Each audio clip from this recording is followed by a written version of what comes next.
The Prophet Armed, first published by Oxford University Press 1954. The Prophet Unarmed, first published by Oxford University Press 1959. The Prophet Outcast, first published by Oxford University Press 1963. Preface. When I first contemplated the writing of a biographical trilogy on the leaders of the Russian Revolution, I intended to include a study of Trotsky in exile, not a full-scale biography of Trotsky. Trotsky's later years and the tragic close of his life stirred my imagination more deeply than did the earlier and more worldly part of his story. On second thoughts, however, I began to doubt whether Trotsky in exile could be made at all comprehensible if the earlier part of the story was not told. Then, pondering historical materials and biographical sources, some of them new to me, I came to realize more clearly than before how deeply the drama of Trotsky's last years was rooted in the earlier and even the earliest stages of his career. I therefore decided to devote to Trotsky two separate yet interconnected volumes, The Prophet Armed and The Prophet Unarmed, the first giving what might be described as Trotsky's rise, the second his fall. I have refrained from using these conventional terms because I do not think that a man's rise to power is necessarily the climax of his life, or that his loss of office should be equated with his fall. The titles to these volumes have been suggested to me by the passage from Machiavelli printed on page 12. The present study illustrates the truth of what is there said, but it also offers a somewhat ironical commentary on it. Machiavelli's observation that all armed prophets have conquered and the unarmed ones have been destroyed is certainly realistic. What may be doubted is whether the distinction between the armed prophet and the unarmed one, and the difference between conquest and destruction, is always as clear as it seemed to the author of The Prince. In the following pages we first watch Trotsky conquering without arms in the greatest revolution of our age. We then see him armed, victorious, and bent under the weight of his armor. The chapter portraying him at the very pinnacle of power bears the title Defeat in Victory. And when next the Prophet Unarmed is contemplated, the question will arise whether a strong element of victory was not concealed in his very defeat. My account of Trotsky's role in the Russian Revolution will come as a surprise to some. For nearly 30 years the powerful propaganda machines of Stalinism worked furiously to expunge Trotsky's name from the annals of the revolution, or to leave it there only as the synonym for arch-traitor. To the present Soviet generation, and not only to it, Trotsky's life story is already like an ancient Egyptian sepulchre which is known to have contained the body of a great man and the record, engraved in gold, of his deeds, but tomb robbers and ghouls have plundered and left it so empty and desolate that no trace is found of the record it once contained. The work of the tomb robbers has, in this present instance, been so persistent that it has strongly affected the views even of independent Western historians and scholars.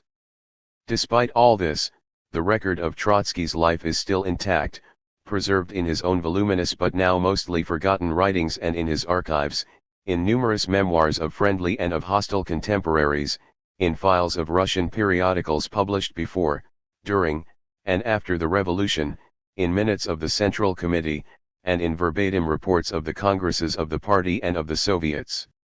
Nearly all these documentary sources are available in public libraries in the West, although a few of them can be found only in private libraries. I have drawn on all these sources. Together with my wife, who shared equally with me in research and has in many other respects contributed greatly to this work, I made a special study of the rich collection of Russian pre-revolutionary periodicals in the Hoover Library at Stanford, California, where I found sources scarcely used before by historians of Russian revolutionary movements. Together with my wife I also studied the Trotsky archives at the Houghton Library, Harvard University, by far the most important collection of original documents on Soviet history existing outside the USSR. A brief description of the archives is given in the bibliography at the end of this volume. I have therefore no ground for complaining here, as I complained in the preface to my Stalin, about paucity of biographical material. This is due largely to the contrast between my chief characters. Trotsky was as communicative about his life and activities as Stalin was secretive.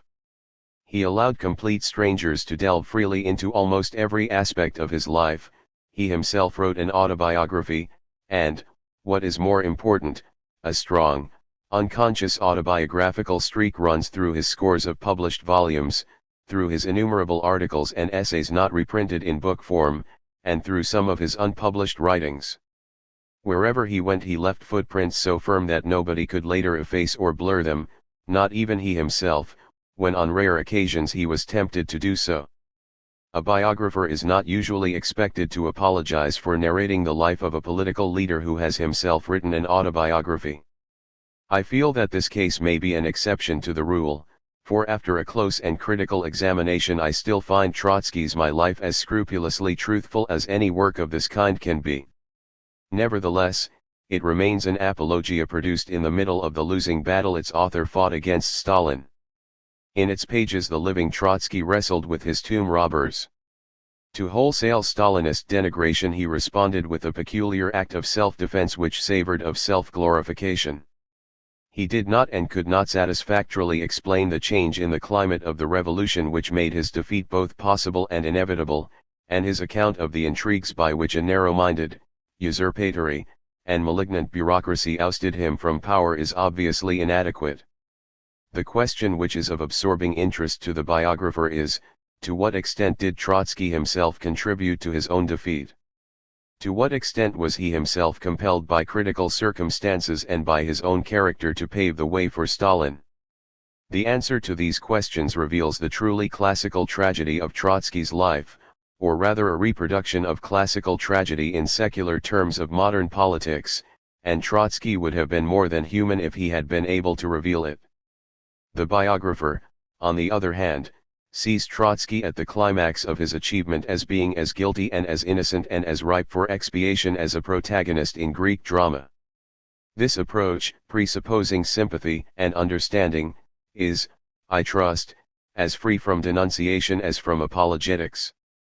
In My Life Trotsky sought to vindicate himself in terms imposed upon him by Stalin and by the whole ideological situation of Bolshevism in the 1920s, that is, in terms of the Lenin cult. Stalin had denounced him as Lenin's inveterate enemy, and Trotsky was consequently anxious to prove his complete devotion to, and his agreement with, Lenin. His devotion to Lenin after 1917 was undoubtedly genuine, and the points of agreement between them were numerous and important. Nevertheless, Trotsky blurred the sharp outlines and the importance of his controversies with Lenin between 1903 and 1917, and also of later differences. But another and much stranger consequence of the fact that Trotsky made his apologia in terms of the Lenin cult was that in some crucial points he belittled his own role in comparison with Lenin's, a feat extremely rare in autobiographical literature. This applies especially to the account of the part he played in the October uprising and in the creation of the Red Army, where he detracted from his own merits in order not to appear as Lenin's detractor. Free from loyalties to any cult, I have attempted to restore the historical balance. Finally, I have paid special attention to Trotsky, the man of letters, the pamphleteer, the military writer, and the journalist. Most of Trotsky's literary work is now wrapped in oblivion and inaccessible to a wider public. Yet this is the writer of whom Bernard Shaw, who could judge Trotsky's literary qualities only from poor translations, said that he surpassed Junius and Burke. Like Lessing, Shaw wrote of Trotsky, when he cuts off his opponent's head, he holds it up to show that there are no brains in it, but he spares his victim's private character. He leaves his victim without a rag of political credit, but he leaves him with his honor intact. I can only regret that considerations of space and composition have not allowed me to show this side of Trotsky's personality in greater detail, but I hope to return to it in The Prophet Unarmed. ID. October 1952. 1 The Nation, London, January 7, 1922. Chapter I. Home and School. The reign of Tsar Alexander II, 1855–81, was drawing to its gloomy end. The ruler whose accession and early reforms had stirred the most sanguine hopes in Russian society, and even among émigré revolutionaries, the ruler who had, in fact, freed the Russian peasant from serfdom and had earned the title of the emancipator, was spending his last years in a cave of despair, hunted like an animal by the revolutionaries, and hiding in his imperial palaces from their bombs and pistols. The Tsar was paying the penalty for the frustration of the hopes he had stirred. He had deceived the expectations of almost every class in society. In the eyes of many landlords he was still subversion itself, crowned and dressed in imperial robes. They had never forgiven him the reform of 1861, which had deprived them of their feudal mastery over the peasants. From the peasants he had lifted the burden of serfdom only to let them be crushed by poverty and debts. The ex-serfs had, on their emancipation, to yield to the gentry much of the land they had tilled, and for the land they retained they had over the years to pay a heavy ransom. They still looked up to the Tsar as to their well-wisher and friend and believed that it was against his intentions that the gentry cheated them of the benefits of the emancipation. But already there had been aroused in the peasantry the hunger for land, that great hunger which for more than half a century was to shake Russia and to throw her into a fever, body and mind. The gentry and the peasantry were still the main classes of Russian society. Only very slowly was the urban middle class growing. Unlike the European bourgeoisie, it had no social ancestry, no tradition, no mind of its own, no self-confidence, and no influence. A tiny portion of the peasantry was detaching itself from the countryside and beginning to form an industrial working class. But, although the last decade in the reign of Alexander brought the first significant industrial strikes, the urban working class was still looked upon as a mere displaced branch of the peasantry. From none of these classes could there come an immediate threat to the throne. Each class hoped that its claims would be met and its wrongs redressed by the monarch himself. In any case, no class was in a position to air its grievances and make its demands widely known. None could rally its members and muster its strength in any representative institution or political party. These did not exist. State and church were the only bodies that possessed a national organization, but the function of both, a function which had determined their shape and constitution, had been to suppress, not to express social discontent. Only one group, the intelligentsia, rose to challenge the dynasty. Educated people in all walks of life, especially those who had not been absorbed in officialdom, had no less reason than had the peasantry to be disappointed with the Tsar the Emancipator. He had first aroused and then frustrated their craving for freedom as he had aroused and deceived the mujik's hunger for land. Alexander had not, like his predecessor Nicholas I, chastised the intelligentsia with scorpions, but he was still punishing them with whips. His reforms in education and in the press had been half-hearted and mean. The spiritual life of the nation remained under the tutelage of the police, the censorship, and the Holy Synod. By offering the educated a semblance of freedom he made the denial of real freedom even more painful and humiliating. The intelligentsia sought to avenge their betrayed hopes, the Tsar strove to tame their restive spirit, and, so, semi-liberal reforms gave way to repression and repression bred rebellion. Numerically the intelligentsia were very weak. The active revolutionaries among them were a mere handful. If their fight against the ruler of 90 million subjects were to be described as a duel between David and Goliath, that would still exaggerate their strength. Throughout the 1870s, this classical decade of the intelligentsia's rebellion, a few thousand people at the most were involved in the peaceful, educational, and propagandist phase of the Narodnik, populist, movement, and in its final, terroristic phase less than 20 men and women were directly engaged. These 20 made the Tsar a fugitive in his own realm, and kept the whole might of his empire in check. Only against the background of a discontented but mute nation could so tiny a group grow to so gigantic a stature. Unlike the basic classes of society, the intelligentsia were articulate, they had the training indispensable for an analysis of the evils that plagued the nation, and they formulated the programs that were supposed to remedy those evils. They would hardly have set out to challenge the ruling power if they had thought that they were speaking for themselves alone. They were at first inspired by the great illusion that they were the mouthpiece of the nation, especially of the peasantry.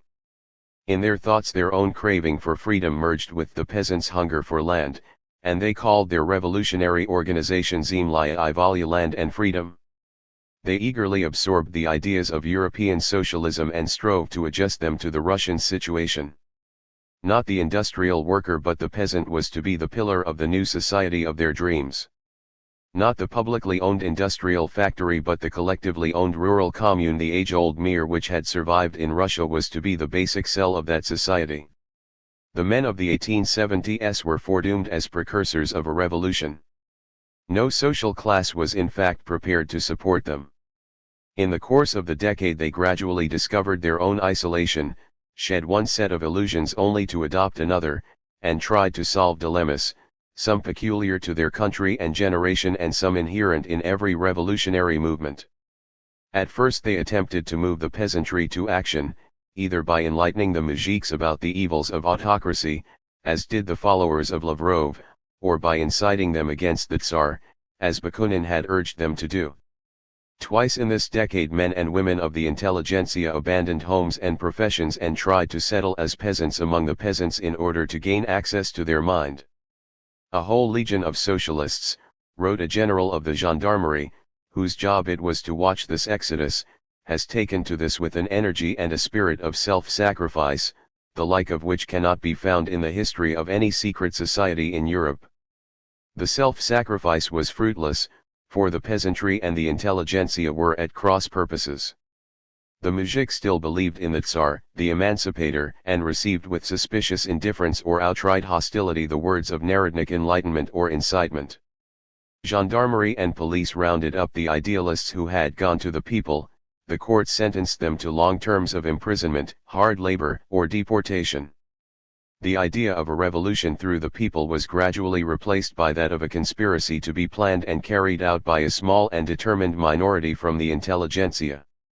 The forms of the movement changed accordingly. The exodus of the intelligentsia to the countryside had been spontaneous, it had not been guided from any center. The new conspiracy required a strictly clandestine, closely knit, strongly led, and rigidly disciplined organization. Its leaders Chlyabov, Kybulkich, Sofia Peravskaya, Vera Figner, and others were not at first inclined to terroristic action, but the logic of their position and the events drove them that way. In January 1878 a young woman, Vera Zasulich, one day she was to influence the chief character of this book, shot General Trepov, head of the gendarmerie in Petersburg, in protest against his maltreatment and humiliation of a political prisoner. At her trial horrible abuses of which the police had been guilty were revealed. The jury were so shocked by the revelations and so moved by the sincere idealism of the defendant that they acquitted her. When the police attempted to seize her outside the court, a sympathetic crowd rescued her and enabled her to escape. The Tsar ordered that henceforth military tribunals, not juries, should try political offenders. Zasulich's unpremeditated deed and the response it evoked pointed the way for the conspirators. In 1879, the year in which this narrative begins, the Party of Land and Freedom split. One group of members, bent on pursuing terroristic attempts until the overthrow of autocracy, formed themselves into a new body, the Narodnaya Volya, the Freedom of the People. 1 Their new program placed far greater emphasis on civil liberties than on land reform. Another and less influential group, setting no store by the terroristic conspiracy, broke away to advocate black partition, Kernyi Paredal, an egalitarian distribution of the land. From this group, headed by Plekhanov, who presently emigrated to Switzerland, was to come the first Marxist and social democratic message to the revolutionaries in Russia. The year 1879 brought a rapid succession of spectacular terroristic attempts. In February Prince Kropotkin, the governor of Kharkov, was shot. In March an attempt was made on the life of General Drenteln, head of the political police. In the course of the year the Tsar himself narrowly escaped 2 attempts. In March a revolutionary fired 5 shots at him, and in the summer, while the Tsar was returning from his Crimean residence, several mines exploded under his train. Mass arrests, hangings, and deportations followed. But on March 1, 1881 the conspirators succeeded in assassinating the Tsar. To the world Tsardom presented a glittering facade of grandeur and power. Yet in April 1879 Karl Marx, in a letter written from London to a Russian friend, pointed to the disintegration of Russian society concealed behind that facade, and he compared the condition of Russia at the close of Alexander's reign with that of France under Louis XV. 2 And, indeed, it was in the last decade of Alexander's reign that most of the men were born who were to lead the Russian Revolution. Far away from the scenes of this grim struggle, in the peaceful and sunlit steppe of the southern Ukraine, in the province of Kherson, near the little town of Bobrinets, David Leontievich Bronstein was in the year 1879 settling down on a farm which he had just bought from a Colonel Yanovsky, after whom the farm was called Yanovka. The colonel had received the land, about 1,000 acres, from the Tsar as a reward for services. He had not been successful as a farmer and was glad to sell 250 acres and to lease another 400 to Bronstein. The deal was completed early in the year. In the summer the new owner and his family moved from a nearby village to the thatched cottage which they had acquired together with the farm. The Bronsteins were Jews. It was rare for a Jew to take up farming. Yet about 20 of Jewish farming colonies and overspill from the crowded ghettos of the Pale were scattered over the Kherson steppe. Jews were not allowed to live in Russia outside the Pale, outside, that is, the towns that lay mostly in the western provinces annexed from Poland. But they were allowed to settle freely in the southern steppe near the Black Sea. Russia had come into possession of that sparsely populated but fertile land towards the end of the 18th century, and the Tsars were anxious to promote colonization. Here, as so often in the history of colonization, the foreign immigrant and the outcast were the pioneers. Serbs, Bulgarians, Greeks, Jews were encouraged to conquer the wilderness. Up to a point, the Jewish settlers improved their lot. They struck roots in the country, they enjoyed certain privileges, and they were relieved of the menace of expulsion and violence which always hung over the Jewish Pale. It had never been quite clear just how far that Pale extended. Alexander I had allowed it to spread a little. Nicholas I had no sooner ascended the throne than he ordered the Jews to be driven back. Towards the middle of the century he expelled them again from Nikolaev, Sebastopol, Poltava, and the towns around Kiev. Most of those expelled resettled within the shrunken and congested Pale, but a few went out to the steppe. 3. It was probably during one of these expulsions, in the early 1850s, that Leon Bronstein, the father of the new owner of Yanovka, had left with his family a small Jewish town near Poltava, on the east side of the Dnieper, and settled in the Kherson province. His sons and daughters when they grew up stayed on the land, but only one, David, became prosperous enough to detach himself from the Jewish colony and set up as an independent farmer at Yanovka. As a rule, the colonists came from the lowest orders of the Jewish population. Jews had been town dwellers for centuries, and farming was so foreign to their way of life that very few of those able to eke out a living in town would take to it. The merchant, the craftsman, the money-lender, the middleman, the pious student of the Talmud, all preferred living within the Pale, in an established if miserable Jewish community. They despised rural life so much that in their idiom am haaretz, the man of the land, also meant the boor and the vulgar who did not even have a smattering of the scriptures. Those who went out into the steppe had had nothing to lose, they were not afraid of hard and unfamiliar work, and they had few or no ties with the synagogue. The new owner of Yanovka would certainly have been described by his co-religionists as an am haaretz. He was illiterate, indifferent to religion, and even a little contemptuous of the synagogue. Although a ploughman in the second generation only, he had in himself so much of the peasant and of the child of nature as to appear almost completely un-Jewish. At his home not Yiddish, that amalgam of Old German, Hebrew, and Slavonic, was spoken but a mixture of Russian and Ukrainian. Unlike most mujiks, however, the Bronsteins had no memories of serfdom. Here in the open steppe serfdom had never been firmly established. David Bronstein was a free and ambitious, tough, and hard-working farmer, of the frontiersman type. He was determined to develop his farm into a flourishing estate, and he drove himself and his laborers hard. His opportunities still lay ahead. When he moved to Yanovka he was only about 30. His wife Anna came from different stock. She had been brought up either in Odessa or in some other southern town, not in the country. She was educated enough to subscribe to a lending library and occasionally to read a Russian novel. Few Russian Jewish women of the time could do that. In her parental home she had imbibed something of the Orthodox Jewish tradition. She was more careful than her husband to observe the rites, and she would not travel or sew on the Sabbath.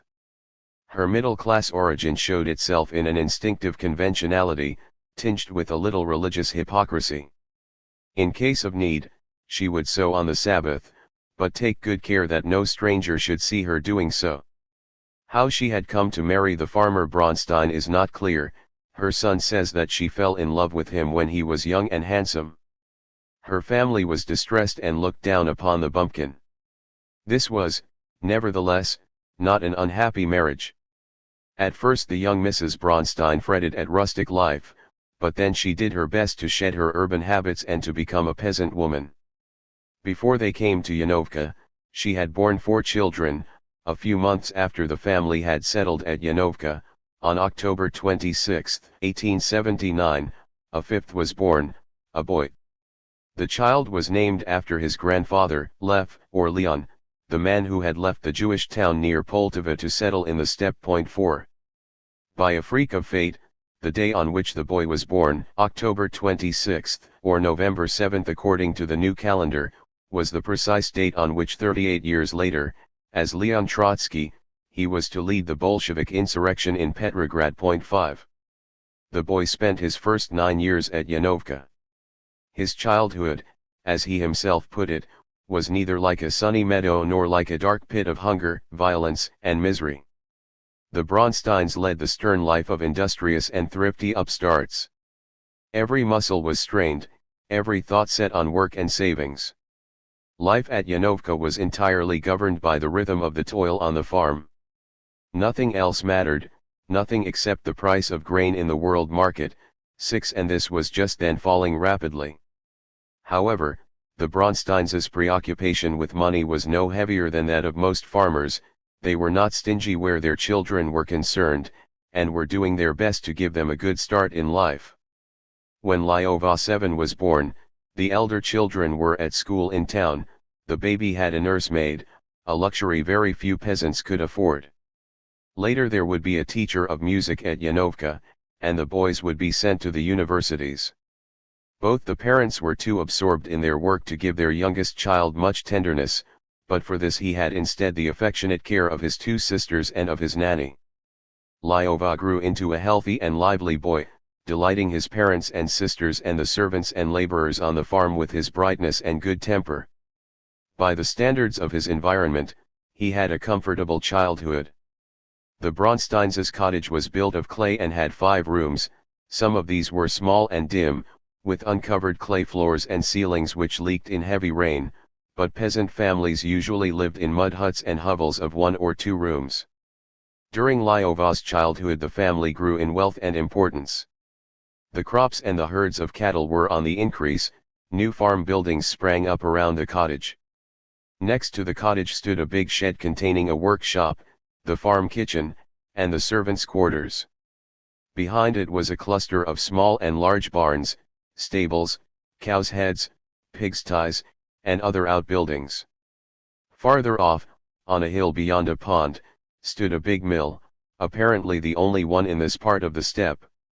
In the summer, mujiks from nearby and remote villages would come to have their corn ground. For weeks they waited in queues, slept in the fields when the weather was dry or in the mill when it rained, and paid the mill owner a tithe in kind for the grinding and threshing. David Bronstein traded with local merchants at first, but later, as his wealth grew, he sold his goods through his own wholesaler at Nikolaev, the grain harbor rapidly developing on the Black Sea. After a few years at Yanovka, he could easily have afforded much more land than he owned, were it not for the new ukase of 1881 which forbade Jews to buy land even in the steppe. He could now only rent it from neighbors, and this he did on a large scale. The neighbors belonged to the downstart Polish and Russian gentry, who light-heartedly wasted their fortunes and were deep in debt, even though they still lived in splendid country residences. Here the boy watched for the first time a social class in decay.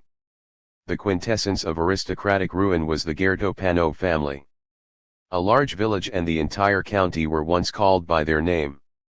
The whole district had belonged to them. Now the old Gerdo Panov owned only 1,000 acres, and these were mortgaged over and over again. My father leased this land, and paid the rents into the bank.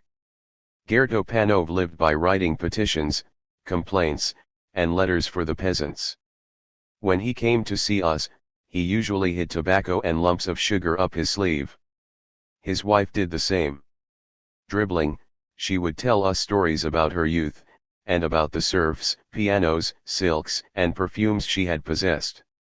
Their 2 sons grew up almost illiterate. The younger, Victor, worked as an apprentice in our workshop. It is easy to imagine the sense of their own competence and dignity that the Bronsteins felt when they compared themselves with such neighbors. Much of their own self-confidence and optimistic industriousness they passed on to their children. Parents and sisters tried to keep the little Lyova in or near the cottage, but the bustle and commotion on the farm were too much for him, except during the quiet monotonous winter months, when family life centered on the dining room. The magic of the workshop next door lured the boy. There Ivan Vasilievich Gribian, the chief mechanic, initiated him into the uses of tools and materials. Ivan Vasilievich was also the family's confidant. He lunched and supped at the cottage, at his master's table, a thing almost unimaginable in an ordinary Jewish home. The mechanic's tricks and jokes and his jovial temper captivated Lyova. In my life he recollects the mechanic as the main influence of his early childhood. But at the workshop the boy now and then also came up against an outburst of puzzling ill temper on the part of other laborers. Time and again he would overhear harsh words about his parents, words which shocked him, set him thinking, and sank into his mind. From the workshop he would wander to the barns and cows' heads, play and hide in shady lofts, grow familiar with men and animals, and with the wide spaces of the prairie. From his sister he learned the alphabet, and got his first inkling of the importance of figures as he watched the peasants and his father wrangling in the mill over grain and money. He stared at scenes of poverty, cruelty, and helpless rebellion, and he watched the strikes of half-starved laborers in the middle of the harvest. The laborers left the fields and gathered in the courtyard. They lay in the shade of the barns with their faces turned downward, brandishing their bare, cracked, straw-pricked feet in the air, and waited to see what would happen. Then my father would give them some whey, or watermelons, or half a sack of dried fish, and they would go back to work and even sing nine. Another scene he was to remember was that of a group of laborers coming from the fields, in the twilight, with uncertain steps and with their hands stretched out in front of them. They had all been struck by night blindness from undernourishment. A health inspector came down to Yanovka, but found nothing wrong there. The Bronsteins treated their laborers no worse than did the other employers. The food, soup, and kasha, was not inferior to that served on any other farm. The impression all this made on the child need not be exaggerated. Many have seen such and worse scenes in their childhood without later becoming revolutionaries. Other and more complex influences were needed to kindle in Lyova indignation against social injustice and to turn his mind against the established order. But when those influences appeared, they recalled vividly the pictures and scenes stored in his memory, and played all the more strongly on his sensitivity and conscience. The child took his environment for granted. Only when he was disturbed by an extreme instance of his father's harshness would he burst into tears and hide his face in the pillows on the sofa in the dining room. He was 7 when his parents sent him to school at Gromokla, a Jewish German colony only a couple of miles away from Yanovka. There he stayed with relatives. The school he attended may be described as a THIRD-WORLDISM, a Jewish private religious school, with Yiddish as its language. Here the boy was to be taught to read the Bible and to translate it from Hebrew into Yiddish. The curriculum also included, as sidelines, reading in Russian and a little arithmetic. Knowing no Yiddish, he could neither understand his teacher nor get along with his schoolmates. The school was almost certainly a dirty and fetid hole, where the boy accustomed to roam the fields must have nearly choked. The ways of the adults also bewildered him. Once he saw the Jews of Gromokla driving a woman of loose morals through the main street of the village, pitilessly humiliating her and shouting vehement abuse. Another time the colonists meted out stern punishment to a horse thief. He also noticed a strange contrast: on one side of the village stood the wretched hovels of Jewish colonists, on the other shone the neat and tidy cottages of German settlers. He was naturally attracted to the Gentile quarters. His stay at Gromokla was brief, for after a few months the Braunsteins, seeing the boy was unhappy, decided to take him back home. And so he said goodbye to the scriptures and to the boys who would go on translating, in a strange sing-song, versets from the incomprehensible Hebrew into the incomprehensible Yiddish. 10 But, during his few months at Gromokla, he had learned to read and write Russian, and on his return to Yanovka he indefatigably copied passages from the few books at hand and later wrote compositions, recited verses, and made rhymes of his own. He began to help his father with accounts and bookkeeping. Often he would be shown off to visiting neighbors and asked to recite his verses and produce his drawings. At first he ran away in embarrassment, but soon he grew accustomed to receiving admiration and looked for it. A year or so after he had left the Jewish school there came to Yanovka a visitor who was to have a decisive influence on him as boy and as adolescent. The visitor was Moisei Filipovich Spenzucker, Mrs. Braunstein's nephew, one of the remote, town-dwelling, middle-class branch of the family. A bit of a journalist and a bit of a statistician, he lived in Odessa, had been touched by the liberal ferment of ideas, and had been debarred from the university for a minor political offense. During his stay at Yanovka, which lasted a whole summer, he had come there for his health. He gave much of his time to the bright but untutored darling of the family.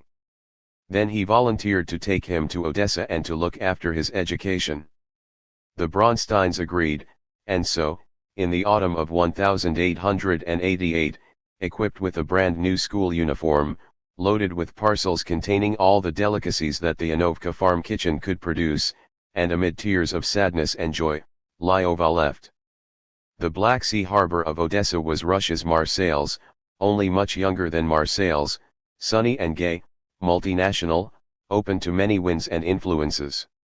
Southern ebullience, love of the spectacular, and warm emotionalism predominated in the temperament of the people of Odessa. During the 7 or so years of his stay there it was not so much the city and its temper, however, as the home of the Spenzuckers that was to mold Lyova's mind and character. He could hardly have come into a family which contrasted more with his own. At first the Spenzuckers were not too well off.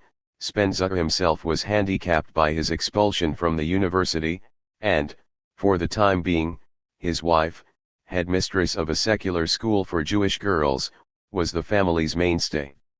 Later Spenzucker rose to be an eminent liberal publisher. Max Eastman, the American writer who knew the couple about 40 years later, described them as kindly, quiet, poised, intelligent. 11 They began by teaching the boy to speak proper Russian instead of his homely mixture of Ukrainian and Russian, and they polished his manners as well as his accent. He was impressionable and eager to transform himself from a rustic urchin into a presentable pupil. New interests and pleasures were opening before him. In the evenings the Spenzuckers would read aloud the classical Russian poets Pushkin and Lermontov and their favorite Nekrasov, the citizen poet, whose verses were a protest against the miseries of tsardom. Lyova would listen entranced and would demur at being compelled to descend from the golden clouds of poetry to his bed. From Spenzucker he first heard the story of Faust and Gretchen, he was moved to tears by Oliver Twist, and stealthily he read Tolstoy's drastic and somber play, The Power of Darkness, which the censorship had just banned and which was the topic of much hushed conversation among the grown ups. The Spenzuckers had chosen a school for him, but he was too young. This difficulty was overcome, however, when the registrar at home made out a birth certificate declaring him to be a year older than he was.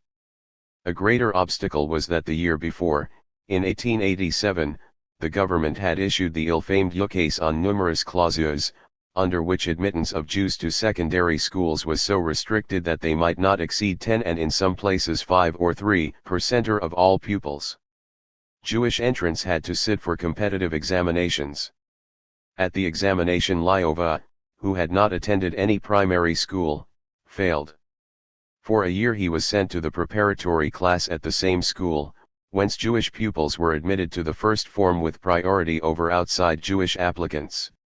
At St. Paul's Realschule, this was the name of the school, no Greek or Latin was taught, but pupils got a better grounding than in the ordinary gymnasium, in science, mathematics, and modern languages, German and French. To the progressive intelligentsia, this curriculum seemed best calculated to give their children a rationalistic and practical education. St. Paul's had been founded by the German Lutheran parish of Odessa, but it had not escaped Russification.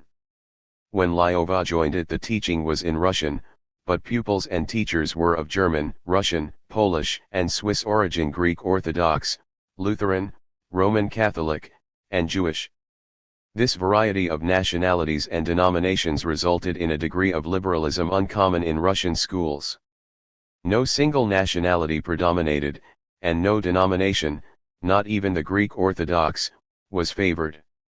At the worst, a Russian teacher would surreptitiously pester a Polish pupil, or a Roman Catholic priest would annoy with subdued malice a Jewish boy. But there was no open discrimination or persecution to give a sense of inferiority to non-Russian pupils. To be sure, the discrimination was inherent in the fact that Russian had been made the official language, but only German parents and children would have been likely to resent this. And, in spite of the numerous clausures, the Jewish pupil, once he had been admitted, was treated with fairness. In a sense, St. Paul's gave Lyova his first taste of cosmopolitanism. He at once became the top pupil in his class. No one had to take charge of his training, no one had to worry about his lessons. He always did more than was expected of him. 12 His teachers were quick to acknowledge his gifts and diligence, and soon he also became popular with the boys of the higher forms. Yet he shunned sports and physical exercise, and during his 7 years on the Black Sea he never went fishing, rowing, or swimming. His aloofness from the school playground was perhaps due to an accident during an early escapade, when he fell from a ladder, hurt himself badly, and wriggled on the ground like a worm, and perhaps also to his feeling that the proper place for outdoor exercise was Yanovka, the city was for studying and working. His excellence in the classroom was enough to establish his self-confidence. In the course of the 7 years of the Realschule he was involved in a few school rows, none of which ended too badly. Once he produced a school magazine, nearly all written by himself, but, as such magazines had been forbidden by the Ministry of Education, the teacher to whom he presented a copy warned him to desist. Lyova paid heed to the warning. In the second form, a group of boys, including Lyova, booed and hissed a disliked teacher. The headmaster detained some of the offenders, but he let off the first pupil as being quite above suspicion. Some of the detained boys then betrayed Lyova. "The best pupil is a moral outcast," said the insulted teacher, pointing at the boy of whom he had been proud, and the outcast was expelled. The shock was softened by the understanding and sympathy which the Spenzuckers showed their ward and by the indulgence of his own father, who was more amused than indignant. Next year Lyova was readmitted. After examination, he became again the favorite and the pride of the school and took care to avoid further trouble, though in one of the upper forms, together with other pupils, he refused to write compositions for a sluggish teacher who never read or returned the exercise books, but this time he suffered no punishment. In the autobiography, he himself describes, in a somewhat self-indulgent tone, the sequel to his expulsion: "Such was my first political test, as it were." The class was henceforth divided into distinct groups, the tale-bearers and the envious on one side, the frank and courageous boys on the other, and the neutral and vacillating mass in the middle. These three groups never quite disappeared even in later years. I was to meet them again and again in my life. 13 In this reminiscence, the second form at the Odessa school is indeed made to look like the prototype of the Communist Party in the 1920s, with its divisions for and against Trotsky. The boy's appearance and character were now becoming formed. He was handsome, with a swarthy complexion and sharp but well-proportioned features, short-sighted eyes lively behind their spectacles, and an abundant crop of jet-black, well-brushed hair. He took unusual care with his appearance, neat and tidy, well and even stylishly dressed, he looked highly bourgeois. 14 He was buoyant, sprightly, but also dutiful and well-mannered. Like many a gifted youth, he was also strongly self-centered and eager to excel. To quote his own words, he felt that he could achieve more than the others. The boys who became his friends acknowledged his superiority. This could not fail to have some effect on his character. 15 Max Eastman, his not uncritical admirer, speaks about his strong and early developed instinct of rivalry, and compares it to a well-known instinct in race horses. It makes them, even when they are ambling along at a resting pace, keep at least one white eye backwards along the track to see if there is anything in the field that considers itself an equal. It involves an alert awareness of self, and is upon the whole a very disagreeable trait, especially as it appears to those horses who were not bred for speed.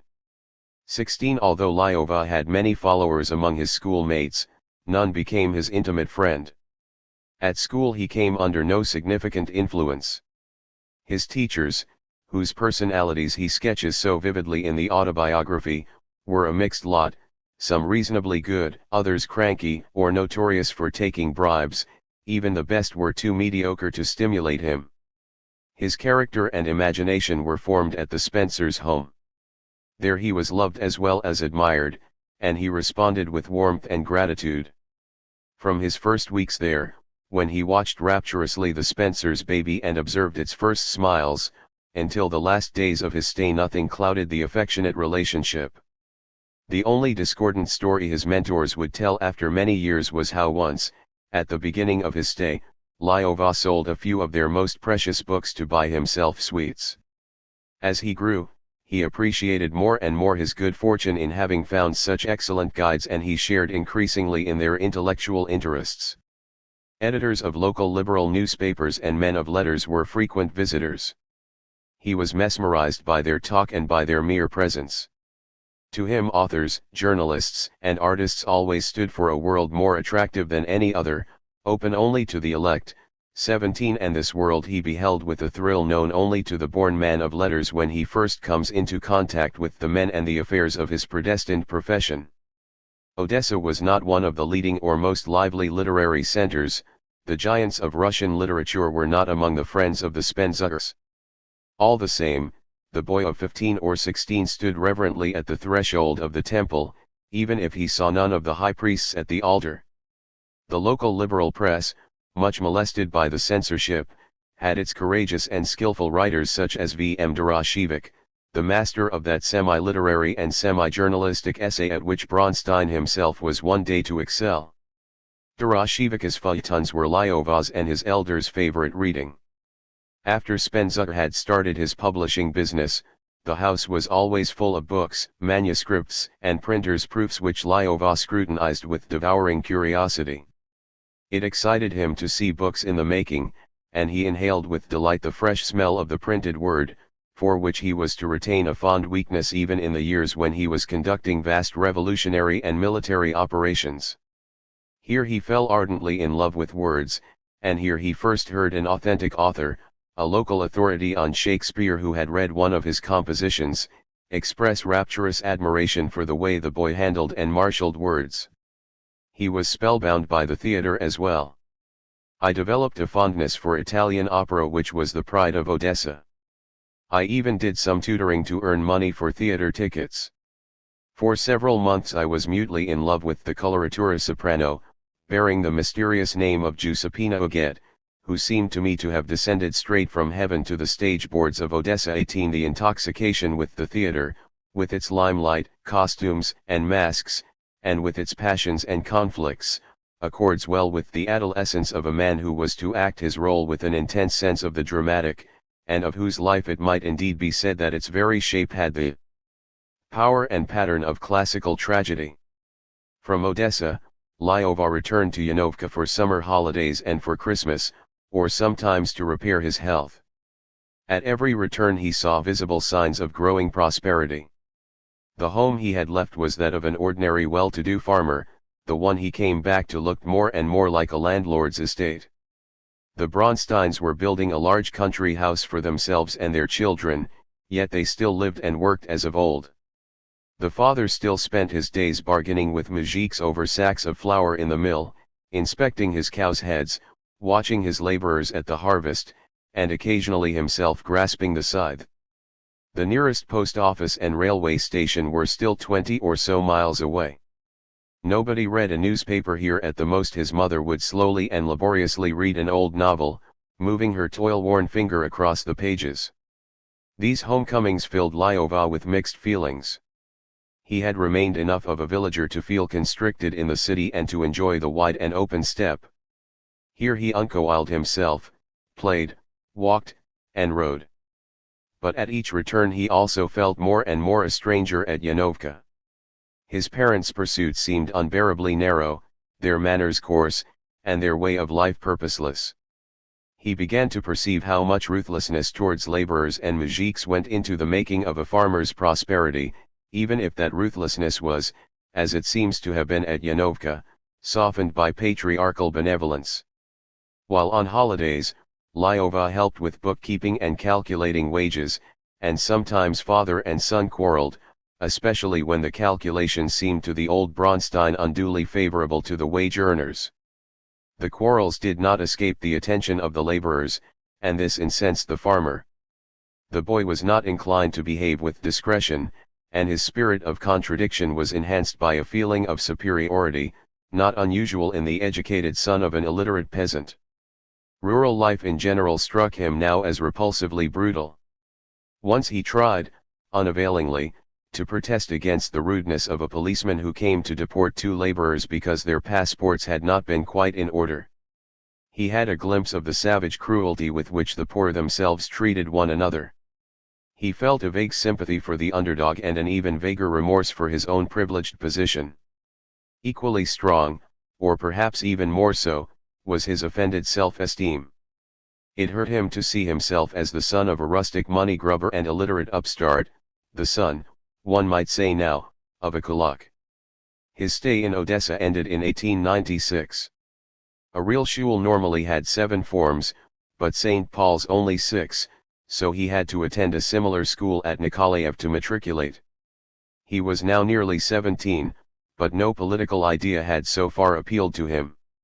The year before, Friedrich Engels had died. The event did not register in the mind of the future revolutionary. Even the name of Karl Marx had not yet come to his ears. He was, in his own words, poorly equipped politically for a boy of 17 of that time. He was attracted by literature, and he was preparing for a university course in pure mathematics. These two approaches to life, the imaginative and the abstract, lured him. Later he would strive to unite them in his writings. But for the time being politics exercised no pull. He pondered the prospects of an academic career, to the disappointment of his father, who would have preferred a more practical occupation for him. Least of all did he imagine himself as a revolutionary. In this the spirit of the time undoubtedly showed itself. At other times young people often plunged into clandestine revolutionary groups straight from school. This happened when such groups were astir with new ideas, animated by great hopes, and naturally expansive.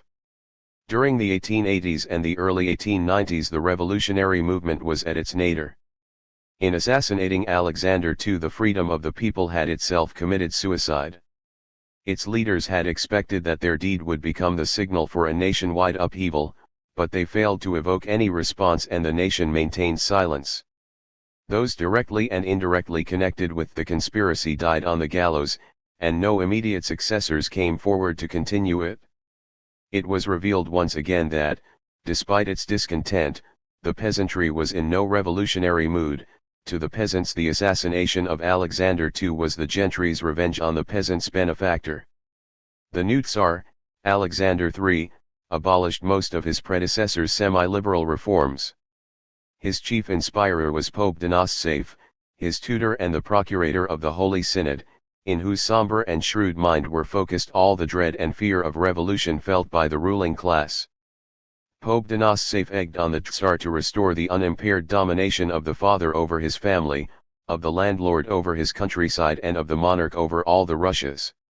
It became an offense to praise the previous Tsar for the abolition of serfdom. The gentry's jurisdiction over the peasantry was restored. The universities were closed to the children of the lower classes, the radical literary periodicals were banned, the nation, including the intelligentsia, was to be forced back into mute submission. Revolutionary terrorism proved itself impotent, and thus another Narodnik illusion was dispelled. An attempt to assassinate Alexander Ulyanov, Lenin's elder brother, participated in it failed. The survivors of the freedom of the people languished in prisons and in places of exile, cherished their memories and were lost in confusion. Characteristic of the time was the repentance of one of the Narodnik leaders, Tikhomarov, who came out, in Western Europe, with a confession under the title "Why Have I Ceased to Be a Revolutionary?" Some former rebels found an outlet for their energies and talents in industry and commerce, which were now expanding at a quicker tempo than before. Many found their profit in Leo Tolstoy, who rejected with disgust the evils of autocracy but preached that they should not be resisted with force. Tolstoy's doctrine seemed to give a moral sanction to the intelligentsia's disillusioned quiescence. In My Life, Trotsky ascribes his political indifference to this general mood. The explanation is only in part correct. The truth is that well before 1896, the year in which he left Odessa, a revival had begun in the revolutionary underground. The Marxists expounded a new program and method of action, and groups of students and workers who considered themselves social democrats were rapidly springing up. From a contemporary Russian report to the Socialist International we know that by the middle of the decade such groups had been active in Odessa. 19 The young Bronstein was not aware of their existence. Evidently no socialist circle existed among the pupils of St. Paul's, otherwise it would have tried to attract the school's most popular and gifted pupil. Nor did the stirrings of the new movement find any echo in the prosperous and well-sheltered home of the Spenzuckers. The Spenzuckers belonged to those on whom the Narodnik debacle had left a deep impression. They shunned the really dangerous topics or spoke about them in muffled voices. Their radicalism shaded off into a broad-minded but timid liberalism which was, no doubt, implicitly opposed to Tsardom. This was too little to impress their ward. Only clear-cut, bold, and expressly stated ideas can enthuse young minds and hearts. When in 1895 Nicholas II ascended the throne and bluntly told the very moderate liberal Zemstvos to give up nonsensical dreams, Lyova's heart was with the dreamers, but, like the Spenzuckers, he took it for granted that it was quixotic to strive for any change in the established system of government. In this ill-defined, quiescently liberal mood one sentiment was felt very keenly, a wistful yearning for Europe and its civilization, for the West at large and its freedoms. That West was like a vision of the promised land. It provided compensation and comfort for the sorry and shabby reality of Russia. Especially on the Jewish intelligentsia, that part of the world which knew no pogroms, no Pale, and no numerous clausures, exercised immense fascination. To a large section of the Gentile intelligentsia, also, the West was the antithesis of all they detested at home, the Holy Synod, the censorship, the knout, and katorga. 20 Many of the educated Russians first approached the West with that exalted reverence with which the young Herzen had viewed it before bourgeois liberalism, seen at close quarters, disillusioned him. In later years Lyova, too, would, as a socialist, grow aware of the limitations of liberal Europe and turn against it, but something of his youthful enthusiasm for the West was to survive and color his thoughts to the end. This, then, was the frame of mind in which he left Odessa, the most police-ridden city in police-ridden Russia. His only vivid political memory of the city was that of a street scene dominated by Odessa's governor, Admiral Zelenvoy, a man who exercised absolute power with an uncurbed temper. I saw him but once and then only his back. But that was enough for me. The governor was standing in his carriage, fully erect, and was cursing in his hoarse voice across the street, shaking his fist. Policemen, with their hands at attention, and janitors, caps in hand, marched past him in review, and behind curtained windows frightened faces peeped out. I adjusted my school bag and hurried home. 21. The spark of rebellion had not yet been kindled in the young man who watched the satrap. He merely shrank in horror from the ruling power and went his way, as if in a mood of Tolstoyan non-resistance. Chapter 2. In Search of an Ideal. It was a casual influence that first set the young Bronstein on his revolutionary road. In the summer of 1896 he arrived at Nikolaev to complete his secondary education. He was lodging with a family whose sons had already been touched by socialist ideas. They drew him into argument and tried to impress their views on him. For several months they seemed to make no headway. He superciliously dismissed their socialist utopia. Assailed with arguments, he would adopt the posture of a somewhat conservative young man, not devoid of sympathy with the people but distrusting mob ideology and mob rule. His passion was for pure mathematics and he had no time or taste for politics. His hostess, apprehensive because of her son's dangerous views, was delighted by this good sense and tried to induce them to imitate him. All this did not last long. The talks about prevailing social injustice and about the need to change the country's whole way of life had already started a ferment in his thoughts. The socialists' arguments brought out and focused the scenes of poverty and exploitation that had since childhood been stored in his mind. They made him feel how stifling was the air he had breathed, and they captivated him by their novelty and bold high-mindedness. Yet he continued to resist. The stronger the pull of the new ideas, the more desperately he clung to his assumed conservatism and indifference to politics. His spirit of contradiction and his eagerness to excel in argument did not easily allow him to yield. But his defenses and vanity had to give way. In the middle of the school year he suddenly acknowledged his defeat, and at once began to argue for socialism with an ardor and acuteness which took aback those who had converted him. 1. Again and again we shall see this psychological mechanism at work in him. He is confronted with a new idea to which up to a point he is conditioned to respond. Yet he resists at first with stubborn haughtiness, his resistance grows with the attraction, and he subdues incipient doubt and hesitation. Then his inner defenses crumble, his self-confidence begins to vanish, but he is still too proud or not convinced enough to give any sign of yielding. There is no outward indication yet of the struggle that goes on in his mind. Then, suddenly, the new conviction hardens in him, and, as if in a single moment, overcomes his spirit of contradiction and his vanity. He startles his erstwhile opponents not merely by his complete and disinterested surrender, but by the enthusiasm with which he embraces their cause, and sometimes by the unexpected and far-reaching conclusions which he draws from their arguments. The cause to which he had just adhered was dim in his mind. He had embraced a mood rather than an idea. He would side with the underdog. But who was the underdog? How did he become one? And what was to be done? Nobody could offer him guidance. No significant socialist group or organization existed in Nikolaev. Immediately, his socialism showed itself in a freshly awakened interest in social and political matters and in a corresponding weakening of his passion for mathematics. He began to seek those with similar views and interests, but in doing so he at once stepped out of the sheltered environment in which he had spent his childhood and adolescence. Through his co-lodgers he met a certain Franz Shvigovsky, a poor gardener renting an orchard on the outskirts of the town, who, in his hut in the orchard, held a small discussion club for radically minded students and working men. Shvigovsky, a Czech by origin, was a curious character. He read in many languages, was well versed in the classics of Russian and German literature, subscribed to foreign newspapers and periodicals, and was always ready to oblige his friends with a banned political book or pamphlet. Old Narodniks, living in the town under police surveillance, would sometimes join the group at the orchard.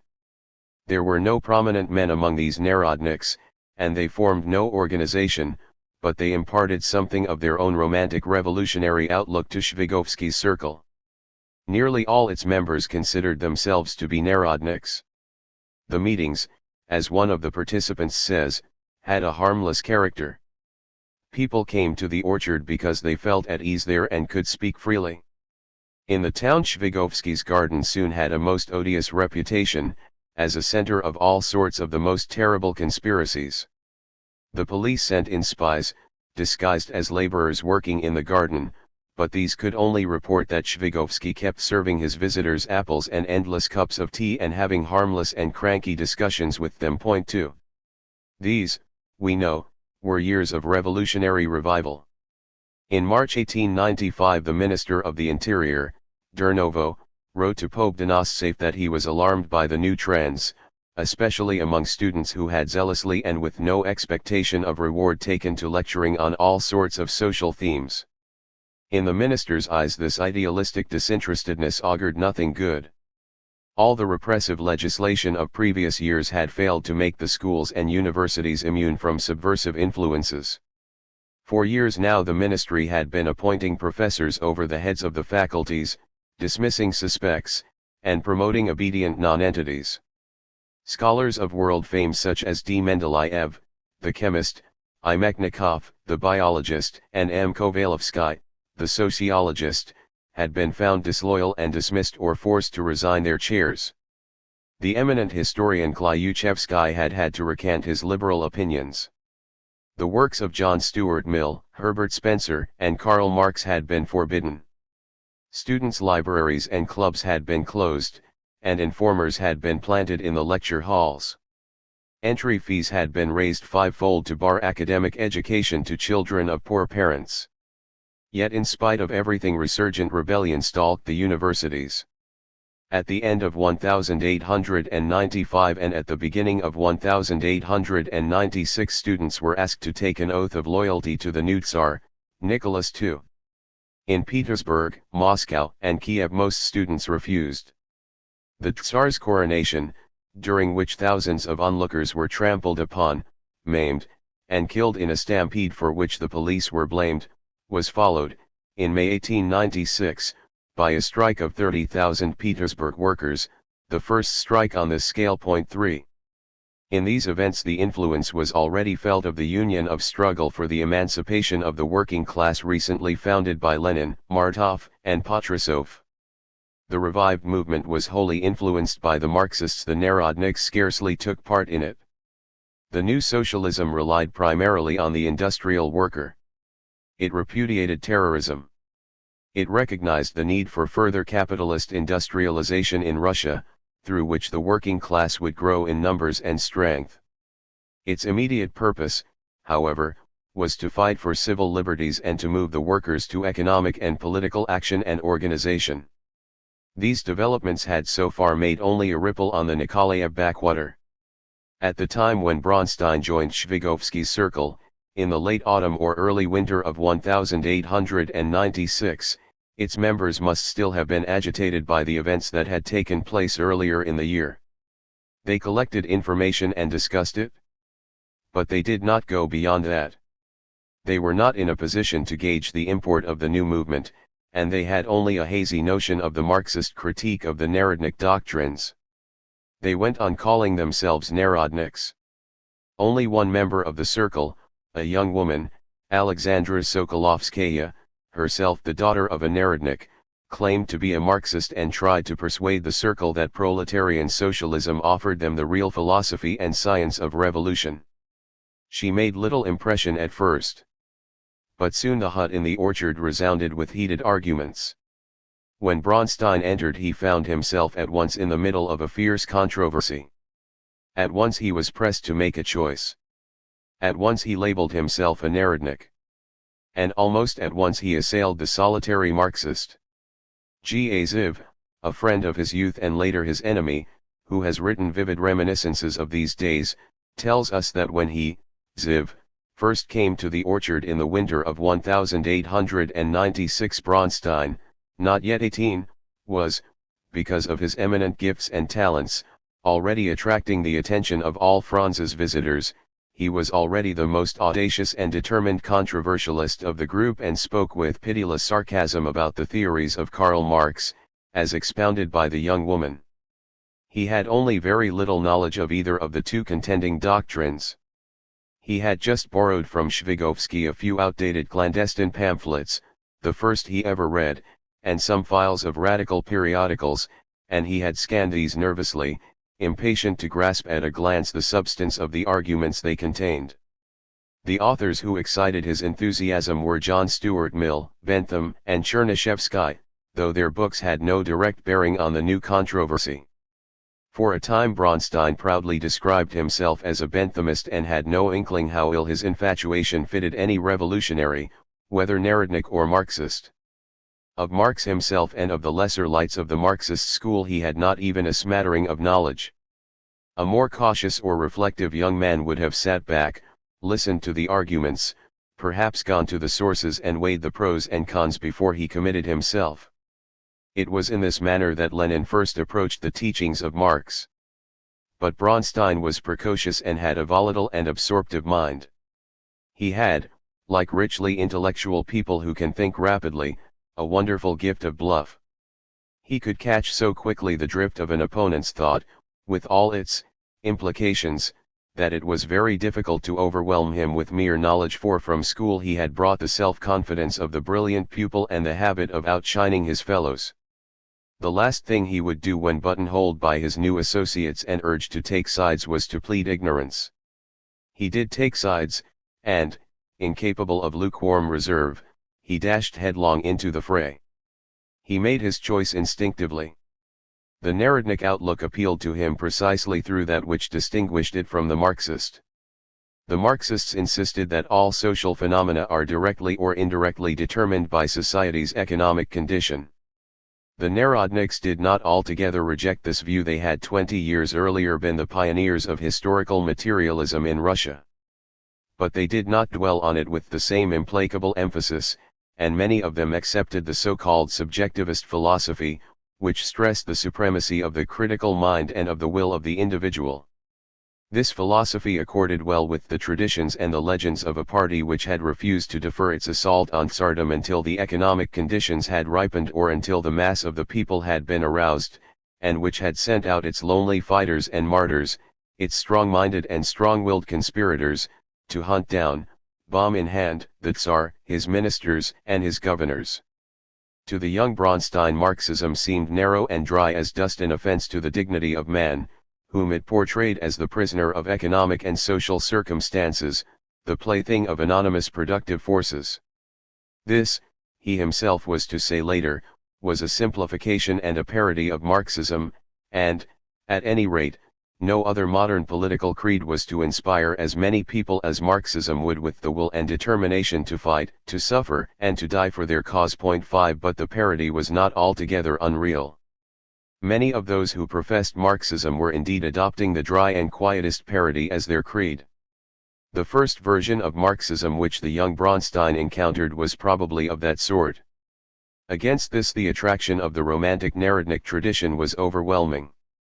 It held up inspiring examples to imitate, the memory of heroes and martyrs to cherish, and a plain, unsophisticated promise for the future. It offered glories in the past and it seemed to offer glories in the future. It only seemed so. In its decay, the Narodnik movement was incapable of repeating its past exploits, incapable, at any rate, of repeating them with the old, pure, and heroic illusions. But even while the sun of that great romantic movement was setting, it cast a purple afterglow onto the Russian skies. The eyes of the young Bronstein were filled with that glow. Having thrown himself into the controversy, he was Sokolovsky's most bitter antagonist. Into their relationship there crept an ambivalent emotion almost inevitable between two young and close political opponents of different sex, meeting regularly in a tiny group, attracted and repelled by each other and incapable of escaping from each other. Sokolovskaya, several years older than Bronstein, 6 according to some, 10 according to others, had, of course, a wider and more serious political experience than had the pupil of the top form of the real Schule.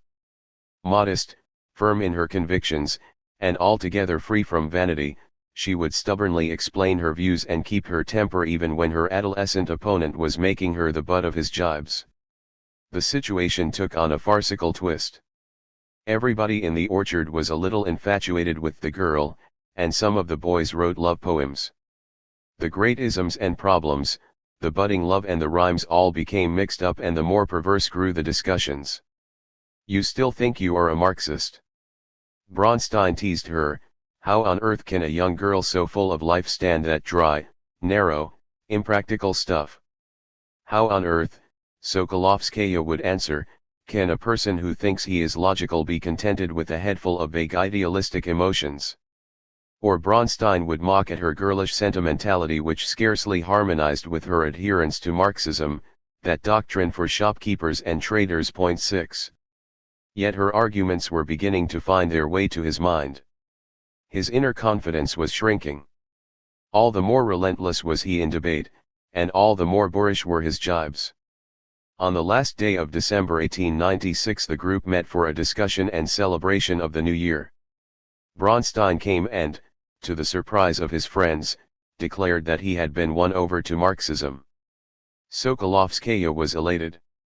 Toasts were drunk to the rapid emancipation of the working classes, to the downfall of Tsarist tyranny, and so on. When Bronstein's turn came, he stood up, lifted his glass, and turning towards Sokolovskaya, without apparent reason or provocation, burst out, "A curse upon all Marxists, and upon those who want to bring dryness and hardness into all the relations of life." The young woman left the orchard swearing that she would never shake hands with the brute. Soon afterwards she left the town. 7. The new year had come, and the group had not yet gone beyond talk. Bronstein wrote a polemical article against Marxism, more epigrams, quotations, and venom than content, and sent it off to a periodical with Narodnik leanings. The article never appeared. Jointly with Sokolovskaya's brother, he was writing a drama on the Marxist Narodnik controversy, but got stuck after the first or second act. The play was intended to show the Narodnik in a favorable light and to contrast him with the Marxist. As the plot was unfolding, the authors noticed with astonishment that it was the Marxist who was shaping into the attractive character. He was almost certainly endowed with some of Sokolovskaya's features. The group also staged a revolt in the local public library, the board of which had intended to raise readers' fees.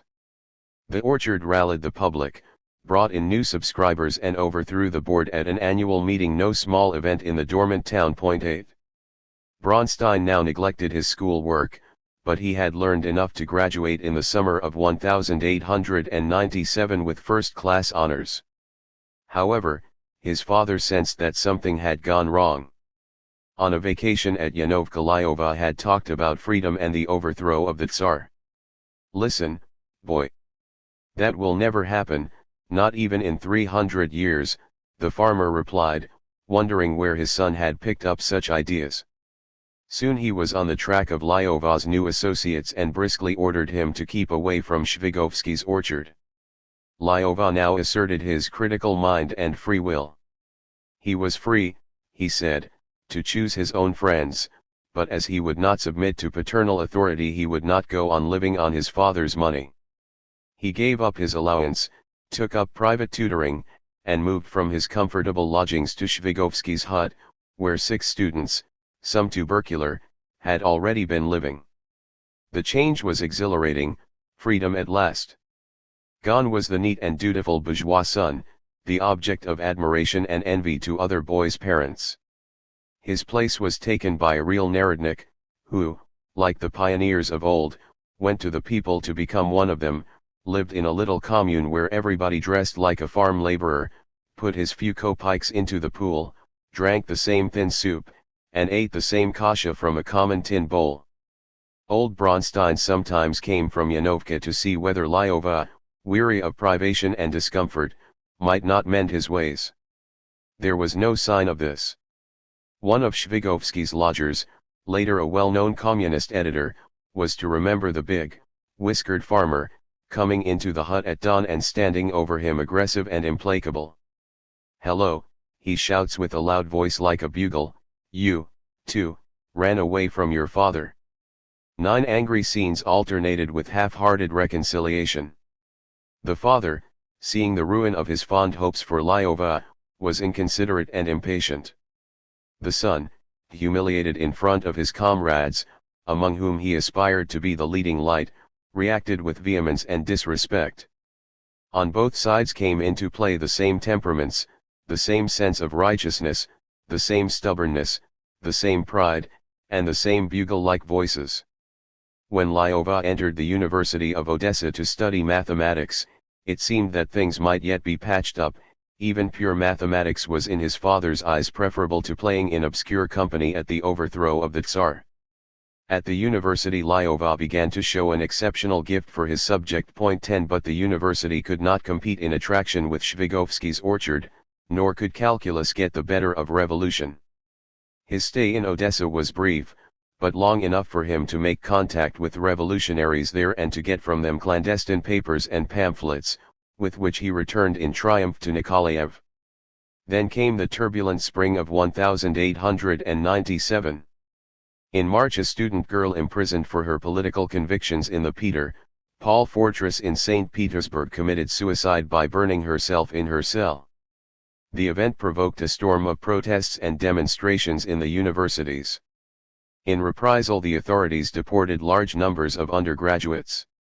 New protests and demonstrations followed. Even police-ridden Odessa was astir. Students coming from Kiev brought fresh excitement and indignation to Shvigovsky's orchard. This, Bronstein and his friends felt, was the time to pass from words to deeds. Bronstein suddenly called me aside and proposed in great secrecy that I join a working men's association, organized by himself, writes Ziv, then a student of medicine just arrived from Kiev.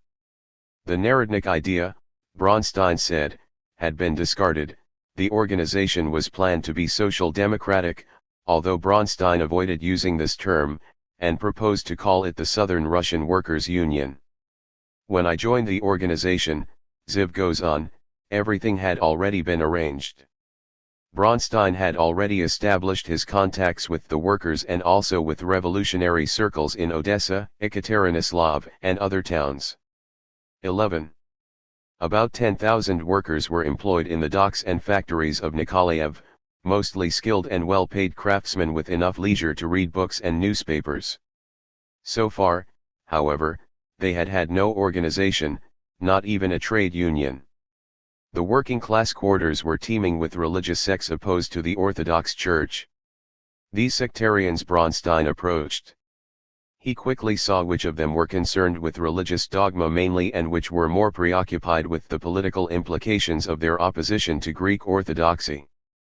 Among the latter he recruited the first members of the South Russian Workers' Union. He grouped them in small circles which met regularly to discuss current events and read clandestine papers. Before the year was out the union counted about 200 members. From a contemporary Russian report, published after their arrest, we have a detailed view of the organization. Its members were locksmiths, joiners, electricians, seamstresses, and students, most of them in their early or middle 20s but some well over 40. 12 Among the founding members was also Sokolovskaya. Unmindful of the New Year's Eve scene, she returned to the orchard as soon as she had learned about the new beginning. The name of the organization was evidently borrowed from another which had existed a quarter of a century before and had had its center in Odessa. The old South Russian Workers' Union, founded by a student, E.O. Zaslavsky, had been Narodnik in character and followed Lavrov's educational propagandist line. It had been, as far as can be ascertained, roughly of the same size as its successor. In 1875 it was rooted out by the police.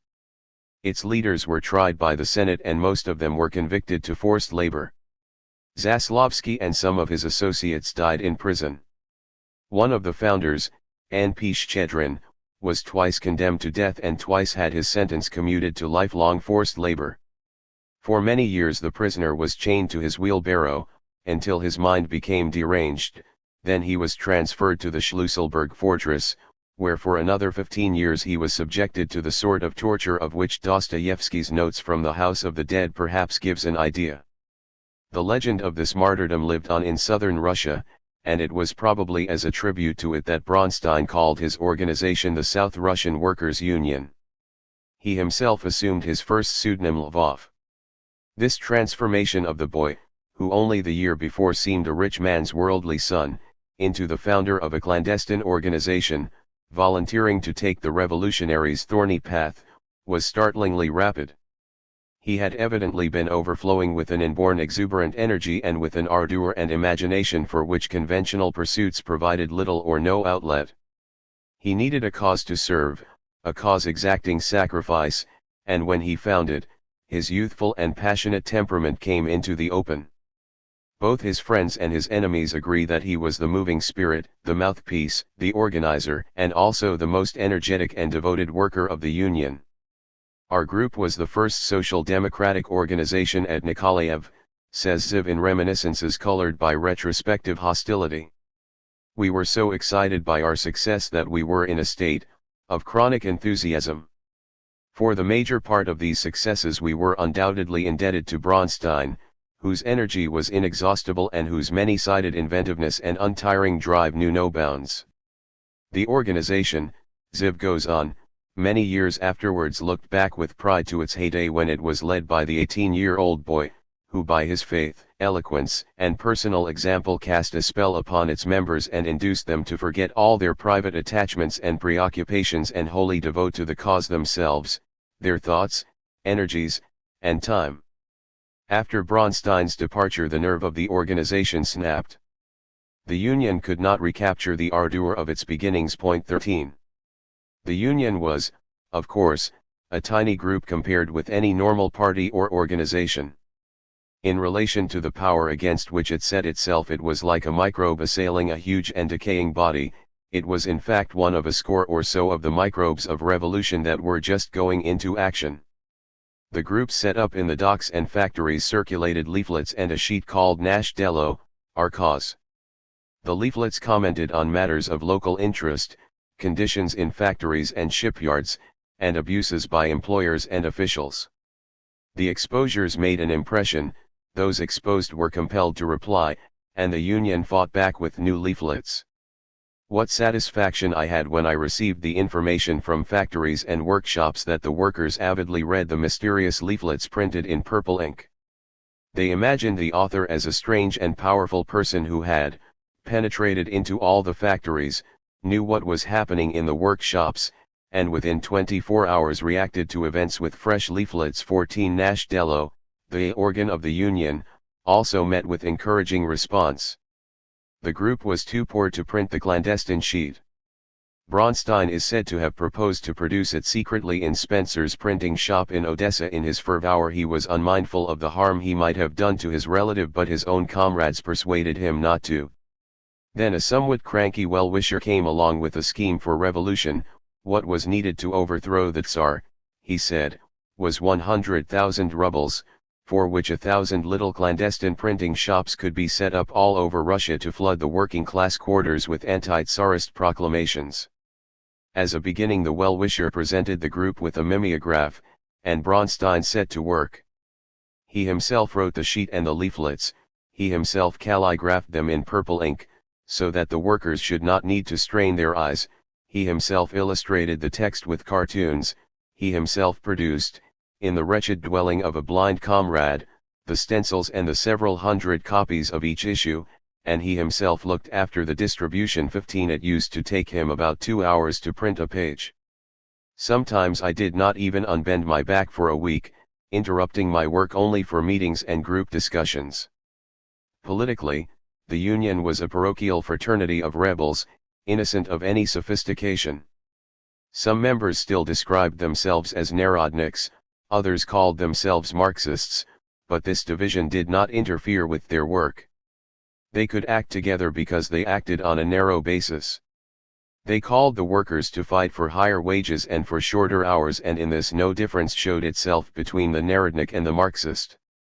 They avoided addressing the workers on the political issues over which they were arguing at the orchard. This sort of activity, at this time characteristic of most of the clandestine groups, was later labeled economist, because of its one-sided concentration on matters of bread and butter. But it was its one-sidedness that secured its rapid success. If two groups, each advocating another ism, had come out and tried in competition with each other to win the workers, the result would have been confusion and failure. Only within a broader and more firmly established movement could the differences be seriously fought out. All the same, the Union of Nikolaev became known to the leaders of more advanced groups in other centers, who were preparing to call a congress and to found the Social Democratic Workers' Party. They wondered whether to invite the Nikolaev group to send its delegate. Would his age not detract from the solemnity of the occasion? Before the doubt was resolved, the Nikolaev group was in prison. 16. The success of this first venture demonstrated to the young revolutionary the power of the written word. The town was astir with rumor. The Union, admired or feared, was a factor to be reckoned with, and friend and foe imagined it to be much stronger than it was. All this was the effect of his, Bronstein's, written word. The belief in the power of the word was to remain with him to the end. In every situation he would turn to it as to his first and his last resort, and throughout his life he would wield that power sometimes with world-shaking effect, and sometimes with lamentable failure. In this small fraternity of rebels he also first tried out his oratory, but the first attempt ended in humiliation and tears. It was one thing to speak sharply and bitingly in argument and quite another to make a set speech. He quoted Gumplowitz and John Stuart Mill, and he got himself so terribly wound up in a sliding network of unintelligible big words and receding hopes of ideas that his audience sat bathed in sympathetic perspiration, wondering if there was any way under the sun they could help him to stop. When he finally did stop and the subject was opened for general debate, nobody said a word. Nobody knew what the subject was. The speaker walked across the room and threw himself face down in the pillow on the divan. He was soaking with sweat, and his shoulders heaved with shame, and everybody loved him. 17. In this small group none of Bronstein's qualities, good or bad, escaped his comrades. Their recorded observations agree with one another in almost everything except the emphasis. Sokolovskaya, who was to become his wife and whom he was to abandon, recollected after nearly 30 years that he could be very tender and sympathetic but also very assertive and arrogant. In one thing only he never changed, in his devotion to the revolution. In all my experience I have never met any person so completely consecrated, she said. His detractor speaks with more emphasis about his self-centeredness and domineering temper. Bronstein's ego, writes Ziv, dominated his whole behavior, but, he adds, the revolution dominated his ego. He loved the workers and loved his comrades, because in them he loved his own self. Having cheerfully given up the comforts of a settled life and the prospects of a good career, he could not see how others could behave differently. When Ziv, anxious to finish his university course, began to neglect the group, Bronstein gave him a telling though tactful admonition. He presented Ziv with a picture on which he wrote a dedication, "Faith without deeds is dead." 18. The hero who inspired him more than anybody else was Ferdinand Lassalle, the founder of the first mass movement of German socialism. In those days Lassalle's influence on European socialism was very strong. Later the disclosure of his ambiguous political dealings with Bismarck dimmed the luster. That the young Bronstein should have been so strongly impressed by Lassalle was due to an indubitable affinity. Lassalle, too, had been the son of a wealthy Jewish family and had abandoned his class to strive for the emancipation of the workers. He had been one of the greatest orators and one of the most colorful and romantic characters of his age. His meteoric career had come to a tragic end. He found his death in a romantic duel. As the founder of the first modern Labor Party, the first not only in Germany, he had made history. The greatness, the brilliance, and the drama of such a life could not but stir the young Bronstein's imagination. He spoke about his hero with rapturous admiration. He swore to follow in his footsteps, and, if we are to believe Ziv, he boasted that he would become the Russian Lassalle. The young man was not addicted to modesty, false or real. He hid neither his faults nor his pretensions. He used to think and dream and indulge his ambition aloud. The first spell of his clandestine activity lasted from the spring of 1897 till the end of the year. The police at first refused to believe that all the agitation in the factories and docks emanated from the few adolescents and cranks in Shvigovsky's garden, and they searched for a more impressive source. This gave the Union time to spread its influence, until the police recovered from incredulity and began to watch the comings and goings of Bronstein and his friends. Towards the end of the year, the leaders of the union, expecting repression, agreed to disperse and to resume work after an interval. They decided, however, to reappear in town if in their absence the police arrested workers belonging to the union. The police must not be in a position to tell the rank and file that the leaders had deserted them. In the first weeks of 1898, Bronstein left Nikolaev to seek refuge on an estate in the country, where Shvigovsky had just taken a new job. No sooner had he arrived there than both he and Shvigovsky were seized by the police. Most members of the union were arrested in Nikolaev and in the neighborhood. From the country, Bronstein was transferred to the prison at Nikolaev and then to a prison at Kherson, where he was kept for several months.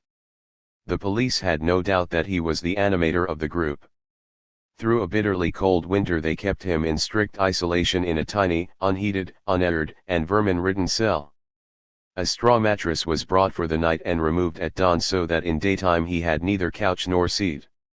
He was not allowed to walk and take exercise in the prison yard, nor to receive a newspaper, a book, soap, or a change of linen. Starved, dirty, covered with lice, he paced his cell, knocked at the walls to see whether there was a living soul in the neighboring cells. There was none. He resumed his walk, counted his steps and tried to shake off the vermin. The monotony of these months was not even interrupted by an official interrogation. The prisoner was not even told what were the charges brought against him. This treatment, intended to break his spirit, was still milder than that meted out to a few other members of the union, who under torture were committing suicide, becoming insane, or breaking down and agreeing to serve as informers. There were times, when I was sick with loneliness, he confessed. But he found moral satisfaction in his sacrifice, and he composed revolutionary limericks which later were sung as folk songs. Towards the end of his stay in this prison the police relented, and his mother succeeded in bribing his guards and sending in food parcels and such luxuries as soap, linen, and fruit. For depositions and examination he was at last transferred to a prison in Odessa, in which he was to remain a year and a half, until the end of 1899. There, too, he was kept in solitary confinement, but he could secretly communicate with his friends. 19 The prison was overcrowded and alive with constant movement, plotting, and practical jokes. He was in high spirits and poked fun at the colonel of the gendarmerie who conducted the investigation. To prepare himself for his interrogator he had to ascertain how much the gendarmes had discovered about the union, and he communicated about this with his associates in other cells. His task was not easy. He had to tell me the whole story of his arrest and the circumstances attending it, and to summarize his own deposition. All this had to be expressed so that I should get the fullest possible idea of what had happened, and so that the communication should contain no clue against himself in case of interception. He performed this in a masterly fashion. He wrote an essay full of scintillating wit and satirical irony, a brilliant pamphlet. 20 He began to transform his own experience into literature. The interrogation dragged on without producing incriminating evidence. In the meantime Bronstein avidly read whatever he could lay hands on, at first only books and periodicals available in the prison library, but, later, books sent from outside as well. The prison library contained only religious literature and church periodicals. For linguistic exercise he read the Bible simultaneously in German, French, English, and Italian. Then he got hold of files of Greek Orthodox periodicals, which were full of polemics against agnostics, atheists, and especially Freemasons. The polemics of the learned Orthodox writers, he wrote later, against Voltaire, Kant, and Darwin, led me into a world of theological thoughts which I had never touched before, and I had never even distantly imagined in what fantastic, pedantic, droll forms these thoughts poured out. The research on the devils, daemons, their princes, Satan himself, and the kingdom of darkness constantly amazed me. The copious descriptions of paradise with details about its internal layout ended on a melancholy note. Exact directions about the location of paradise are not available, and at dinner and tea and during my walks I kept repeating this sentence: As to the geographical location of paradise, precise directions are lacking. 21 Theological bickering with a bigoted jailer was his favorite diversion. Rationalistic rejection of religion was, generally speaking, characteristic of the educated Russian of this time, whether he was radical or socialist or only moderately liberal, whether he came from a Greek Orthodox or a Jewish family. In Bronstein's upbringing the Jewish creed had played no part at all, and only in the prison did he acquaint himself with Greek orthodoxy. Both the Jewish and the Greek orthodoxies were so obscurantist and stubborn in their refusal to take notice of any new idea they were in this respect far behind the Protestant and even the Catholic churches that they violently repelled the educated or even half-educated man. He could not compromise with a religion which itself refused to compromise with any modern trend in the human mind. As he delved with amusement into this theological literature, he also tried to extract from its polemical summaries and distortions the main lines of the unfamiliar philosophies and sociological systems which the Church condemned. He searched for clues which would enable him to reconstruct his own versions of these evil theories and then to evaluate them, according to his lights, in a Marxist manner. From outside he received a few books which helped him more directly. He read Darwin's works, and these confirmed him in his instinctive atheism. 25 years later he recalled how Darwin's description of the way in which the pattern on the peacock's feathers formed itself naturally, banished forever the idea of the Supreme Being from his mind, and how shocked he was to learn that Darwin himself had not been an atheist. 22 Then the philosophical essays of Arturo Labriola, the Italian Marxist, brought him a little nearer to his goal. Labriola's thought and style, undogmatic, lucid, and graceful, left a lasting impression. He now only half understood the subject matter of Labriola's book, but he obtained more solid clues to Marxist theory. From such precarious points of view, and using a loose tissue of fact drawn from Greek Orthodox sources, he then attempted to write a materialist history of Freemasonry and in this concrete historical analysis to put to a test his homespun version of Marxism. This was his first copious literary work and one for which he preserved a lifelong attachment. He remained unconsoled after its loss in one of his early wanderings. We need not share the author's tenderness for his first fruits, but we may assume that in these writings he first tried his hand at Marxist history writing. Among his many essays, which he used to put into a hiding place in the prison latrine for his friends to read, was one on the role of the individual in history, the subject of ever-absorbing debate for the Marxist and the Narodnik. I made no new discoveries, all the conclusions, at which I arrived had been made long ago by others. But I reached them gropingly and, up to a point, independently. This influenced the whole course of my development. In the writings of Marx, Engels, Plekhanov, and Mering, I later found confirmation for what in prison seemed to me only a guess. I had not at the outset accepted historical materialism in a dogmatic form. 23. These efforts occupied his mind and kept his spirit buoyant as his second year in prison was drawing to a close. Mentally, the adolescent was passing into manhood, and the transition was hastened by the fact that nothing was left to the captive in his cell but thought and reflection. Towards the end of 1899 the prisoners received their administrative verdict, that is, a verdict without trial. Bronstein and 3 of his associates were to be deported to Siberia for 4 years, others were exiled for shorter terms, some were released. Soon the trek of the deportees began. They were first taken to Moscow, and there they waited 6 months in a transfer prison. Not only had they been given no fair hearing or trial, the 2.5 years of their detention were not to be deducted from their terms. In the prison in Moscow Bronstein met older and more experienced revolutionaries from all parts of Russia who were also awaiting final deportation. New faces, new impulses, new ideas. Here he first heard about Lenin and read his solid book, just published, The Development of Capitalism in Russia. Here he first became aware of the more advanced stages the clandestine movement had reached in the north of the country.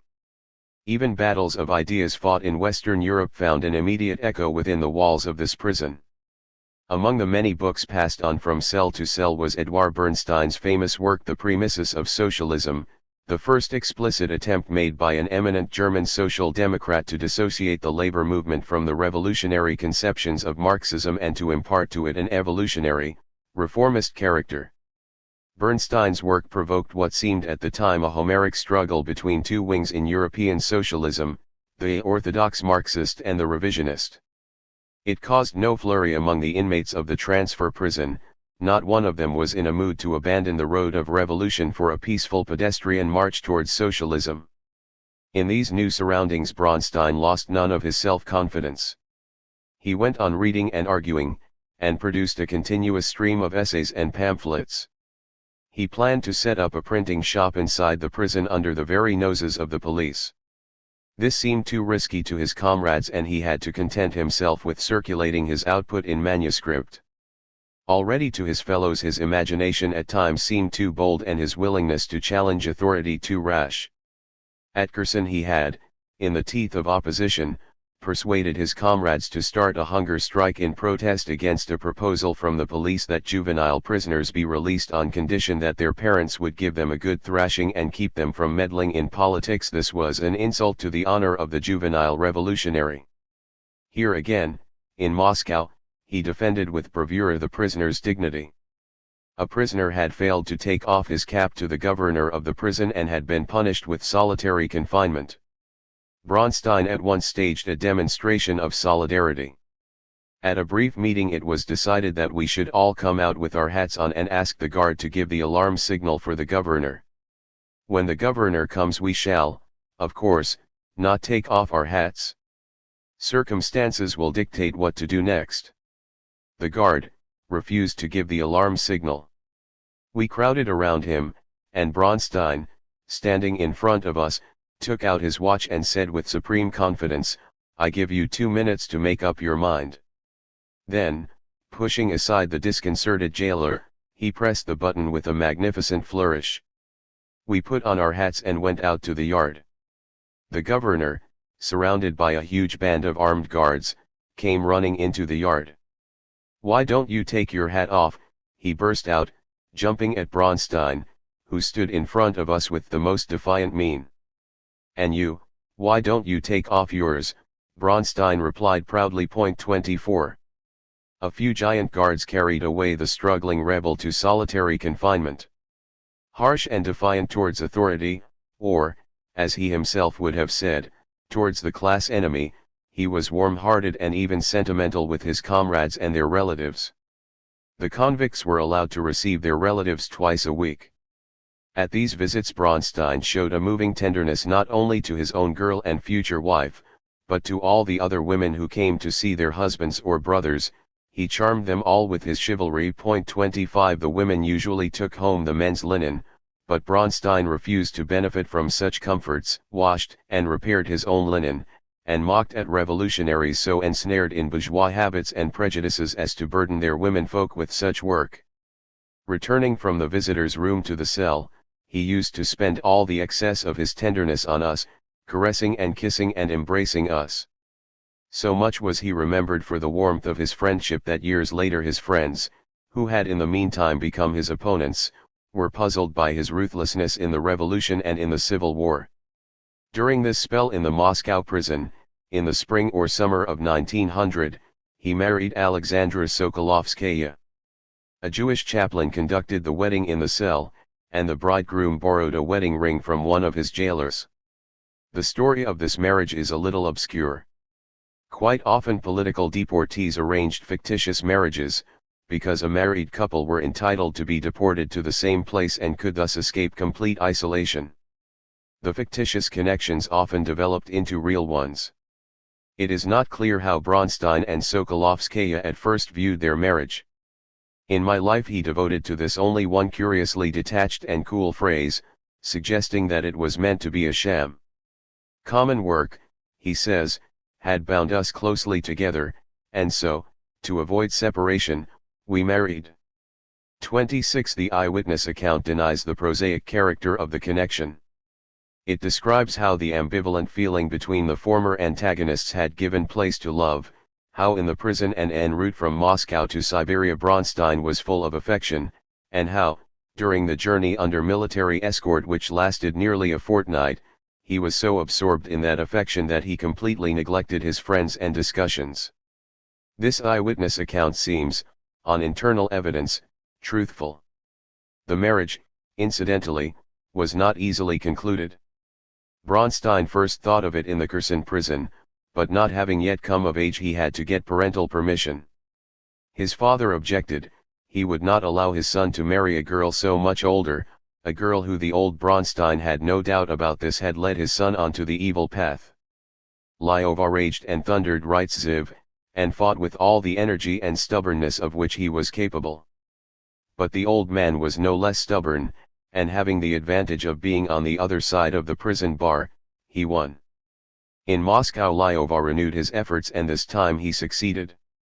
He would perhaps not have raged and thundered so much for the sake of a fictitious wedding. The journey from Moscow to the place of exile, interrupted by short stops in various transfer prisons, lasted from the summer till the late autumn.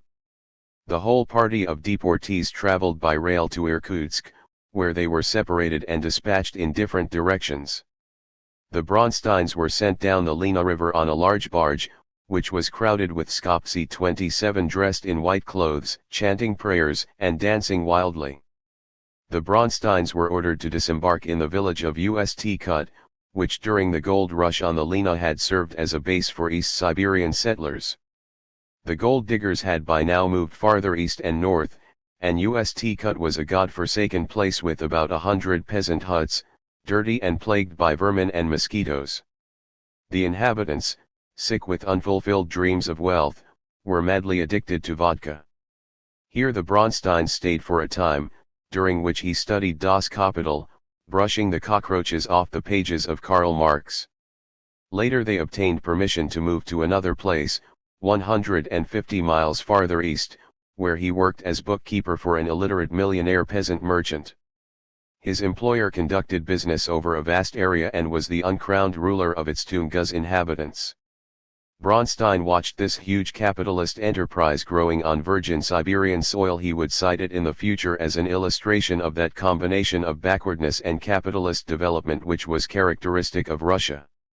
Sociological observation and attentive bookkeeping did not go well together, and an error in the accounts cost Bronstein his job. In the middle of a severe winter, with temperatures about 90 degrees below freezing point, the Bronsteins went on sledges back to Ust-Kut. With them was their baby daughter, 10 months old, wrapped in thick furs. At the stops the parents had to unwrap the baby to make sure that in protecting her from freezing to death they had not suffocated her. From Ust-Kut they moved to Verkholensk, halfway on the road to Irkutsk, in the mountains towering over the Baikal Lake. There they occupied a little house and settled down in relative comfort. Verkholensk was one of the oldest eastern Siberian settlements. 35 years earlier Polish insurgents had been deported there to build roads, and it now had a large colony of deportees and good postal connections with Irkutsk, the most important town in this part of Siberia. Here Bronstein had a fair opportunity to continue his studies and develop his ideas, to establish useful contacts and to make himself known in more ways than one. Soon he was up to his ears in the disputes which were going on in the exiles' colonies, and he wielded a growing influence. He lectured, argued, and wrote, pleading for socialism against anarchism, for mass struggle against terrorism, and for Marxism against the subjectivist philosophy. In the preceding years he had accepted the main lines of the Marxist philosophy. Now, in Siberia, he finally and firmly identified himself with the social democratic trend. A social democratic Siberian Union was just then growing up, recruiting members among deportees and among workers employed in the building of the Trans-Siberian Railway. The union approached Bronstein and asked him to write leaflets. He readily agreed, and soon the organization came to regard him as their leader and mouthpiece.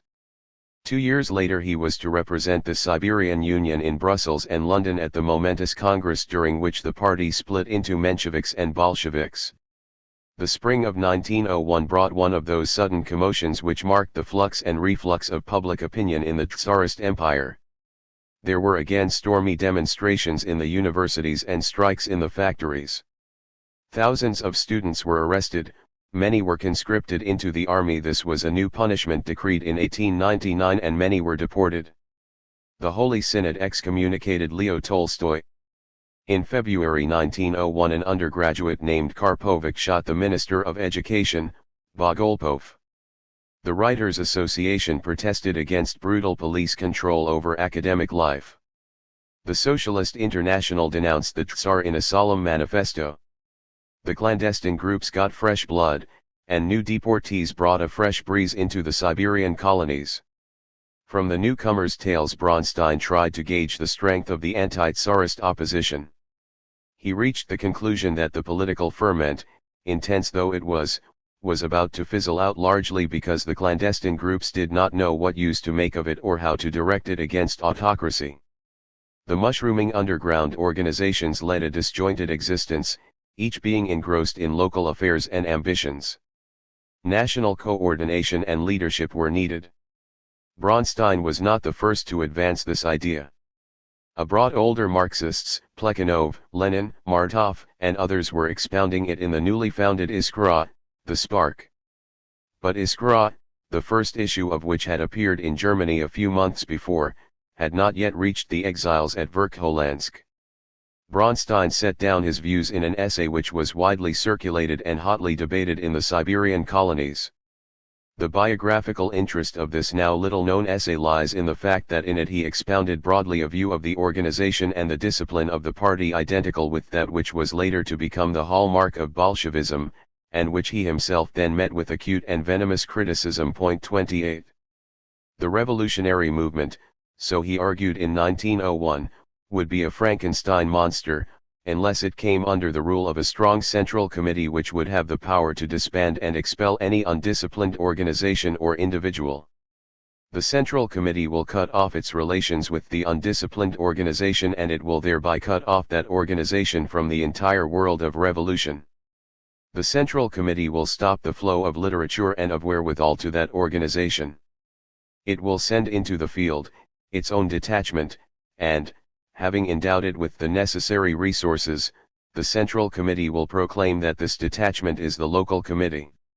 Here, one might say, was in a nutshell the whole procedure of purge, expulsion, and excommunication, by which he himself was eventually to be cut off from the entire world of revolution.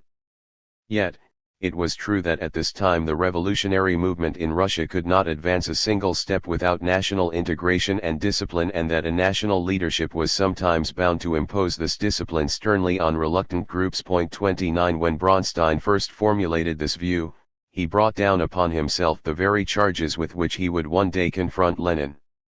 Some of the deportees argued that Bronstein's view was a relapse from the Marxist into the Narodnik attitude, that Social Democrats set their hopes on the mass of the workers and not on a handful of leaders, and that they had, consequently, no need to invest a central committee with those dictatorial powers which had been indispensable in a narrow conspiracy.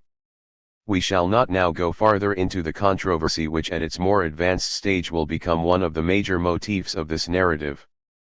But it is important to notice that its first appearance goes back as far as 1901. These activities are, however, less well known to us than Bronstein's literary achievements of the Siberian years. Very soon after his arrival he began to write for the Eastern Review, Vostoknoye Obozrenie, a progressive newspaper appearing at Irkutsk. He signed his contributions Antidoto. The pen name, from the Italian antidoto, well suited the spirit of opposition which permeated his writings. As Antidoto he became very popular in the Siberian colonies, and through exiles returning to Russia his fame presently reached revolutionary circles in Petersburg, Kiev, and even the émigrés in Western Europe. 30. His contributions, which are reprinted in volumes 4 and XX of his works, were on the borderline of literature and journalism by the standards of the short-winded, asthmatic journalism of the mid-20th century. They would certainly be classed as literature. He wrote social reportage and literary criticism. The former consisted of essays mainly on the life of the Siberian peasantry, composed in a mixed style at once leisurely and descriptive and sharply satirical. In these writings he was strongly influenced by Gleb Uspensky, the talented and tragic Narodnik, whose realistic yet profoundly melancholy descriptions of the life of peasants, artisans, and petty officials tore open the wounds and revealed the miseries of the Tsarist Empire, and set a very high standard for the literature of exposure. Nearly a quarter of a century has passed since the old writer surveyed the scene, and it is time to see how much has changed in the Russian countryside and small town since his days. With this direct invocation Otto stepped into Ouspensky's shoes. He dealt with the same characters, the peasants and the petty officials, the injured and the dejected, and he treated them with the same sympathy and pity, only his indignation was sharper and more bitter. As his writings had to be laid before the censor, he did not directly attack the government. But this restraint made his subdued anger and mockery even more effective. His language was easy and fluent, and despite its mannerisms it was often verbose, sometimes pompous and over-elaborate. It was colorful and expressive, and full, penetrating observation, vivid portraiture, and unexpected contrasts and images made up for his mannerisms. Our village is economically devastated by the kulaks, physically by syphilis and all sorts of epidemics, and spiritually it lives in a dense concentrated darkness. He wrote in an essay on the insanitary state of the Siberian countryside and on the lot of the village doctor. In thoughtful silence our village is dying from disease. The mentally ill were kept for observation in the prisons, which, because of the lack of hospitals, formed the psychiatric department of the local sanitary authority. In one case 2 homeless invalids, an old insurgent and an old gendarme, the same gendarme who had once escorted the insurgent to the place of deportation, lived in the same prison cell, for lack of any other asylum. The doctors were cut off from the world, helpless and dejected. Perhaps regional conferences of the medical personnel would shake them from their apathy. 31 Another time he demanded local government for Siberia. In European Russia, he wrote, the Zemstvos, rural assemblies, had at least some say in local matters.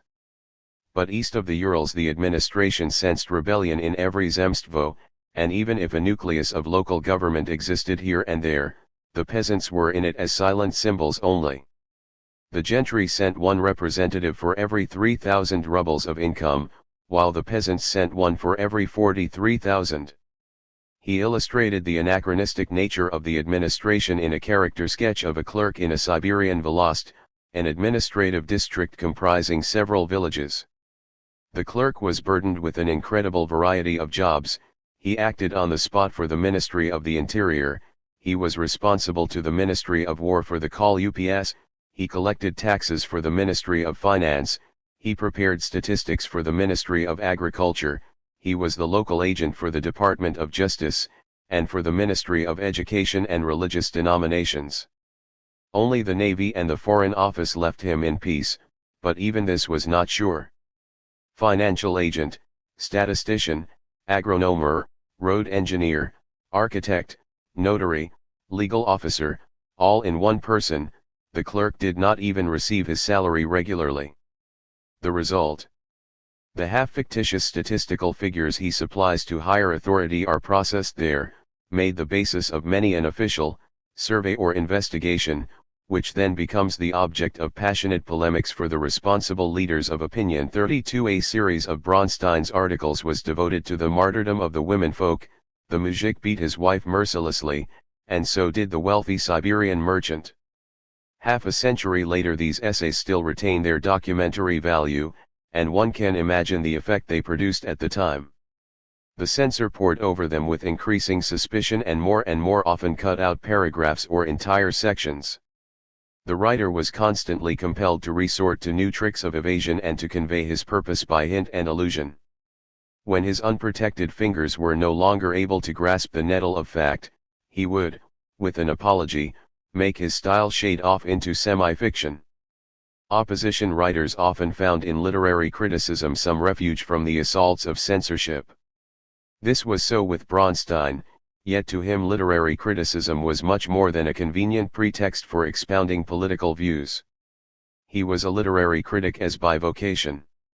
Even his first attempts to approach literature from the Marxist angle were untainted by that narrow political utilitarianism which so-called Marxist criticism often makes its chief virtue. His approach was analytical rather than didactic, and it was enriched by a vivid appreciation and enjoyment of aesthetic values. He was a voracious reader. In the course of his 2 years in Siberia he wrote on Nietzsche, Zola, Hauptmann, Ibsen, D'Annunzio, Ruskin, Maupassant, Gogol, Herzen, Belinsky, Dobrolubov, Uspensky, Gorky and others. The range of his historical and literary reminiscence and allusion was extremely wide, even if some of it must be dismissed as a youthful showing off of erudition.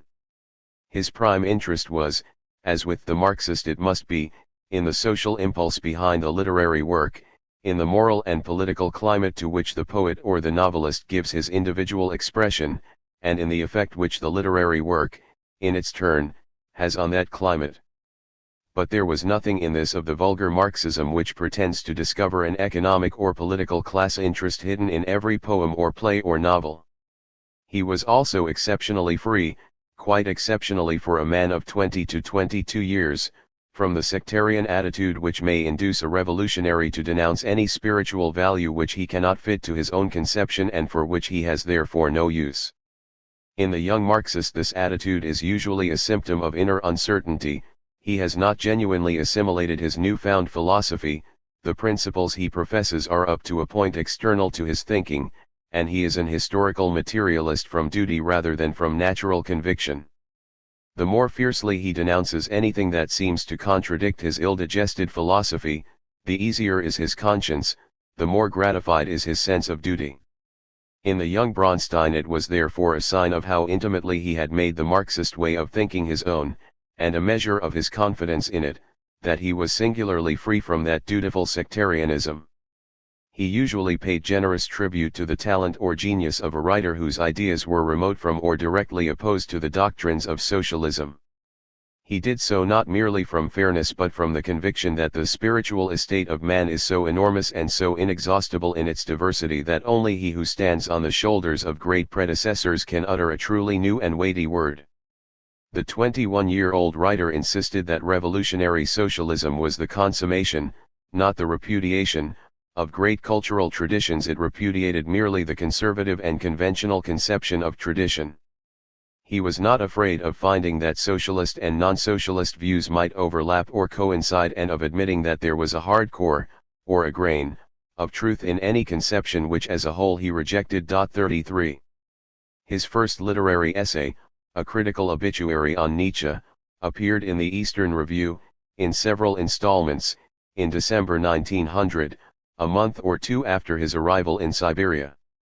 He could have chosen no subject more embarrassing than the work of Nietzsche, whose hatred of socialism was notorious and whose cult of the Superman was repugnant to the socialist.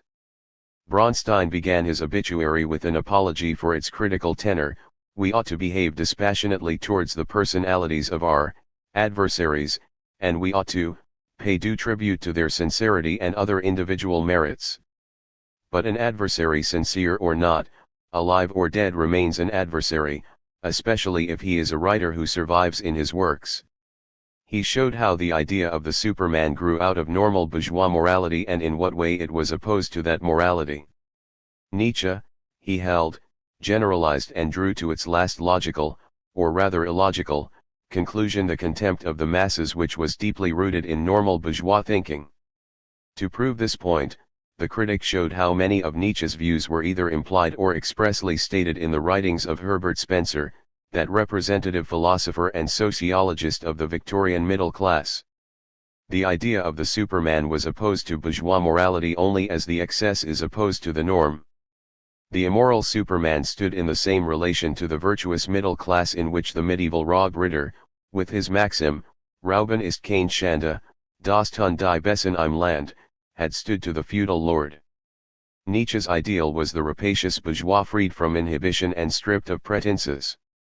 Despite this, the socialist could not but admire the brilliant originality with which Nietzsche had shown how brittle were the normal workaday ethics of the middle class. 34. To this issue Bronstein returned in an essay on Ibsen, in whom he saw the immortal artist at loggerheads with the false moralist. 35. The historian of European social thought will never forget the slaps, those truly glorious slaps, which Ibsen has inflicted on the well-washed, neatly brushed, and shiningly complacent physiognomy of the bourgeois Philistine. In An Enemy of the People, for instance, Ibsen had shown how subtly, without committing a single act of violence, a bourgeois democracy could isolate and destroy a heretic, as effectively as if they had deported him to Siberia. But the socialist cannot approve the Superman-like attitude of Ibsen's hero, his distrust of the people, and his contempt of government by majority. The people, the majority, the socialist agrees, is not the fount of all-embracing wisdom. If the crowd were called upon to pronounce on the merits of a scientific theory or of a philosophical system, Ibsen would have been 1,000 times right. The view of a Darwin on problems of biology is 100 times more important than the collective opinion expressed at a meeting by 100,000 people. The author did not imagine that 50 years later it would be customary in his country for mass meetings to denounce disloyal biologists or linguists. But when we go out into the field of practical social policy, where so many deeply antagonistic interests are at play, the problem is quite different. There the subordination of the minority to the majority, if it corresponds to the genuine balance of social forces and is not temporarily brought about by artificial means, is of infinitely superior merit. Nevertheless, Ibsen's distrust of the people expressed an artistic opposition to bourgeois society, an opposition towards which Marxists ought to behave with understanding and sympathy, although they themselves revolted against that society from different premises and in a different way. As a Marxist, Bronstein was not impressed by the pretensions of art for art's sake. Like a paper kite, that art can soar to heights from which all earthly matters are drowned in grey indifference. But even after it has reached the clouds, this poor free art still remains tied to a strong rope, the earthly end of which is tightly gripped by the Philistine. 36 Literature without the power of great synthesis, he wrote on another occasion, is the symptom of social weariness and is characteristic of sharply transitional epochs. 37 He therefore viewed critically the then fashionable symbolist trend, but he did so not because he favored narrow realism. On the contrary, artistic creation, no matter how realistic, has always been and remains symbolist. The purpose of art is not to copy reality in empirical detail but to throw light on the complex content of life by singling out its general typical features. Every artistic type is broadly a symbol, not to speak of such highly symbolical images as Mephisto, Faust, Hamlet, Othello, artistically embodying definite moments of the human soul. The symbolist school, however, he held, was trying to elevate the means into an end in itself and, so, was degrading the symbol from an intensified expression of human experience into a means of escaping from that experience. His interest in European letters was as intense as was his reaction against the national self-centeredness of official, and in part also of Narodnik, Russia. He ridiculed the boast of the Slavophiles that they had no need to learn from the West and that the Russians themselves made all the great discoveries and inventions. The Russian land can rear its own Platos and quick-wit Newtons. 38 This westernizing, then common to all Marxists and liberals, did not imply any repudiation of the Russian spiritual heritage of the 19th century. Russia's great literary tradition did not go back any farther. Most of Russia's thinkers and writers had been rebels, and the revolutionary intellectual was steeped in their works. It was the influence of the literature of rebellion that helped Bronstein to cut himself adrift from his own childhood and adolescence, in which there had been so little experience likely to make of him a revolutionary. He had been, we know, profoundly impressed by Gleb Uspensky. In 1902, when Uspensky died insane, Bronstein quoted with self-revealing approval Uspensky's remark that there had been almost no link between his adult life as a rebel and his childhood and adolescence, and that he had had to forget his own past before he could form his new identity. This was, of course, even truer of the writer of the obituary. With terrible suicidal perspicacity, he wrote, Uspensky grasped life such as it was and he burned himself out in the craving for life such as it should be. He searched for truth and found a lie, he searched for beauty and found ugliness, he searched for reason and found unreason. 39. In the other leaders of the literary revolt, Belinsky, Dobrolubov, and to a lesser extent in Herzen, Bronstein admired their identification with the oppressed, their indifference to worldly success, their imperviousness to banality, and the self-immolating integrity with which they searched for truth. Uspensky, the Narodnik, had risen above Narodnik prejudices and illusions, a lonely figure, the martyr of his own fearless thought. He looks with painfully penetrating eyes above the heads of his contemporaries and comrades, into the face of the future. Belinsky, the godfather of modern Russian literature, held that nothing that appears and succeeds at once and is met with unconditional praise can be important or great. Significant and great is only that which divides opinion, which matures and grows through genuine struggle, which asserts itself against living resistance. In Dobrolyubov the critic valued the extreme sensitivity to any false note and the impatience with platitudes, even when they were innocuous. Nothing was more embarrassing to Dobrolyubov than to have to listen to a man who argued heatedly about the inhumanity of cannibalism or the usefulness of education. Dobrolyubov's satire, Bronstein concluded, would remain acutely topical as long as the great heroism for petty affairs raised its head so high, and as long as it was considered a social merit to preach the rudiments of a cheap liberalism. 40. This summary of Bronstein's literary criticism may, through inevitable compression, give a somewhat exaggerated idea of the maturity of his writings. His style, over-elaborate, over-rhetorical, and over-witty, was still adolescent, but his judgment was, on the whole, mature. To the biographer the value of these essays is enhanced by the many flashes of the author's implied self-analysis and self-portrayal. However, the young Bronstein epitomized more directly his own outlook in an invocation to the 20th century, written early in 1901, under the title On Optimism and Pessimism, on the 20th Century, and on many other things. 41 There he analyzed various types of optimism and pessimism and stated his preference for the view which was pessimistic about the present but optimistic about the future. It is, Bronstein argues, the man who holds this view who opens new vistas to the human mind and makes history. More than once this peculiar optimist has had to brave a holy inquisition. More than once has the collective Torquemada devoted exclusive attention to him. Yet he, the optimist, rises from the ashes and as passionate, as full of faith and as militant as ever, confidently knocks at the gate of history. On his way he meets the Philistine, whose strength lies in numbers and undiluted vulgarity and who is armed to the teeth by an experience which does not range beyond the counter, the office desk, and the double bedroom. To the mockery of the Philistine and to his pseudo-realistic conservatism, there is nothing new under the moon. The optimist who looks to the future replies. Dum spiro spero. If I were one of the celestial bodies, I would look with complete detachment upon this miserable ball of dust and dirt. I would shine upon the good and the evil alike. But I am a man. World history which to you, dispassionate gobbler of science, to you, bookkeeper of eternity, seems only a negligible moment in the balance of time, is to me everything. As long as I breathe, I shall fight for the future, that radiant future in which man, strong and beautiful, will become master of the drifting stream of his history and will direct it towards the boundless horizon of beauty, joy, and happiness.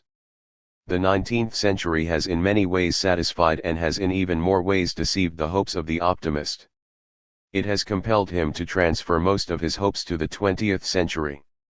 Whenever the optimist was confronted by an atrocious fact, he exclaimed, "What, and this can happen on the threshold of the 20th century." When he drew wonderful pictures of the harmonious future, he placed them in the 20th century. And now that century has come. What has it brought with it at the outset?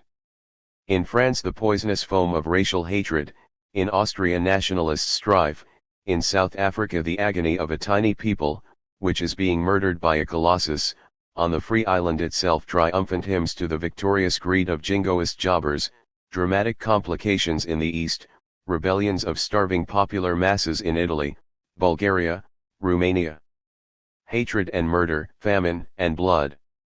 It seems as if the new century, this gigantic newcomer, were bent at the very moment of its appearance to drive the optimist into absolute pessimism and civic nirvana. Death to utopia. Death to faith. Death to love. Death to hope.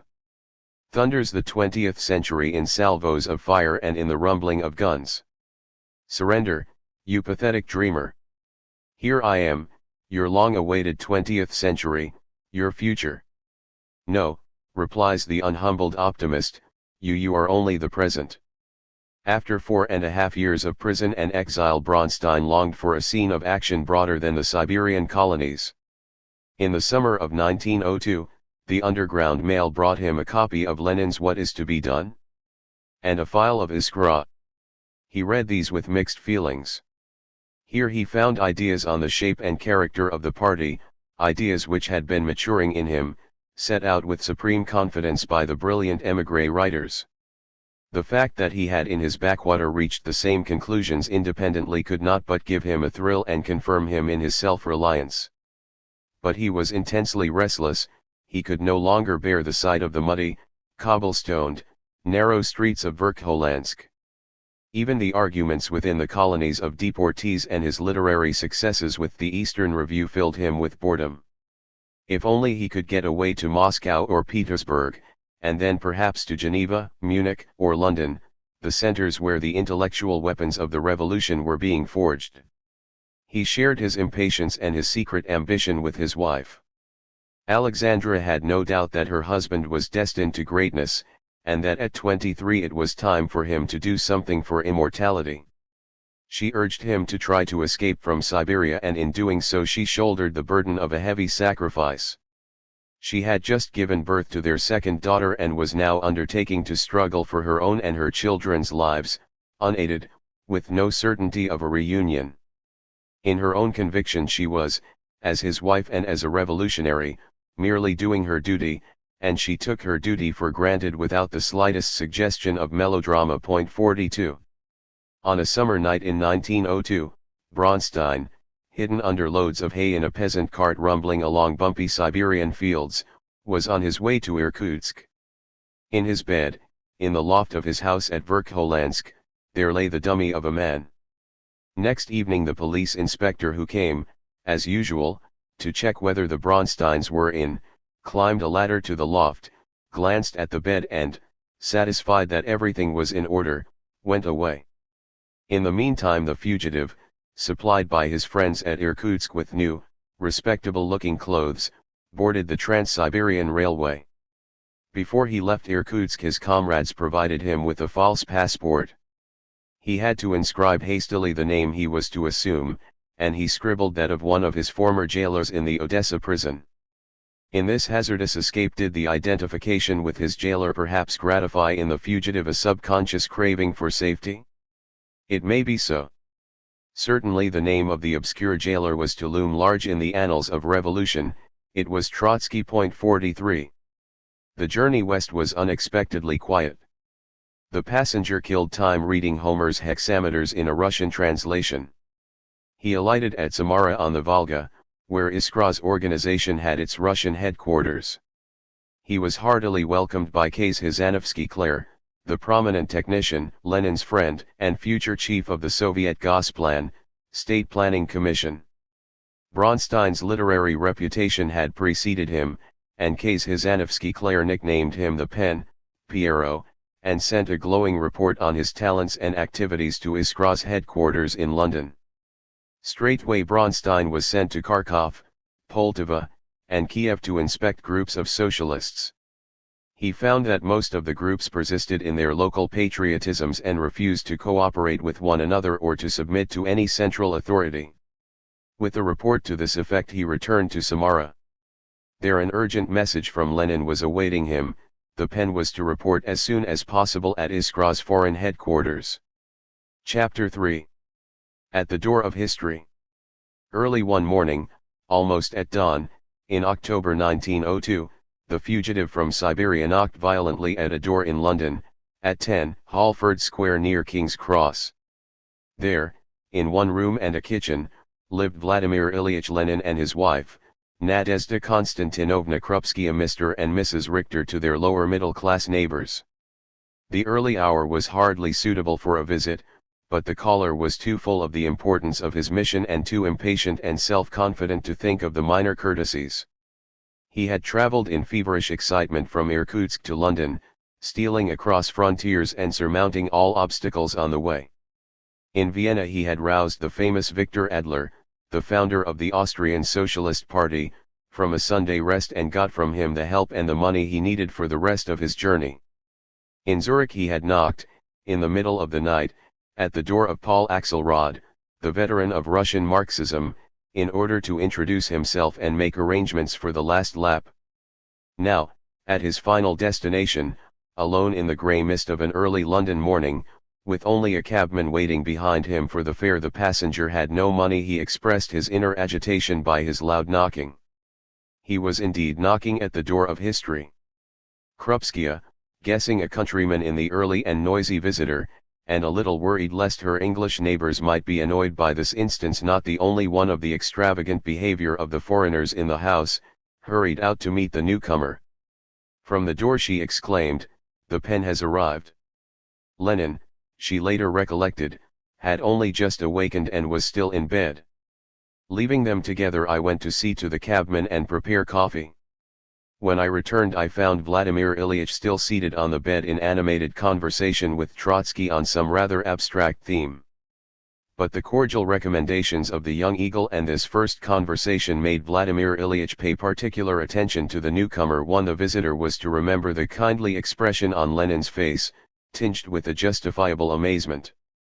Breathlessly the visitor made his report on the political trends and moods among the Siberian exiles, on the impressions he had formed from his recent trip to Kiev, Kharkov, and Poltava, on the reluctance of local groups there to consider themselves as parts of an integrated national movement, on the work at Samara headquarters, on the degree of reliability of the clandestine channels of communication, on defects in the arrangements for illegal frontier crossings, and on much more.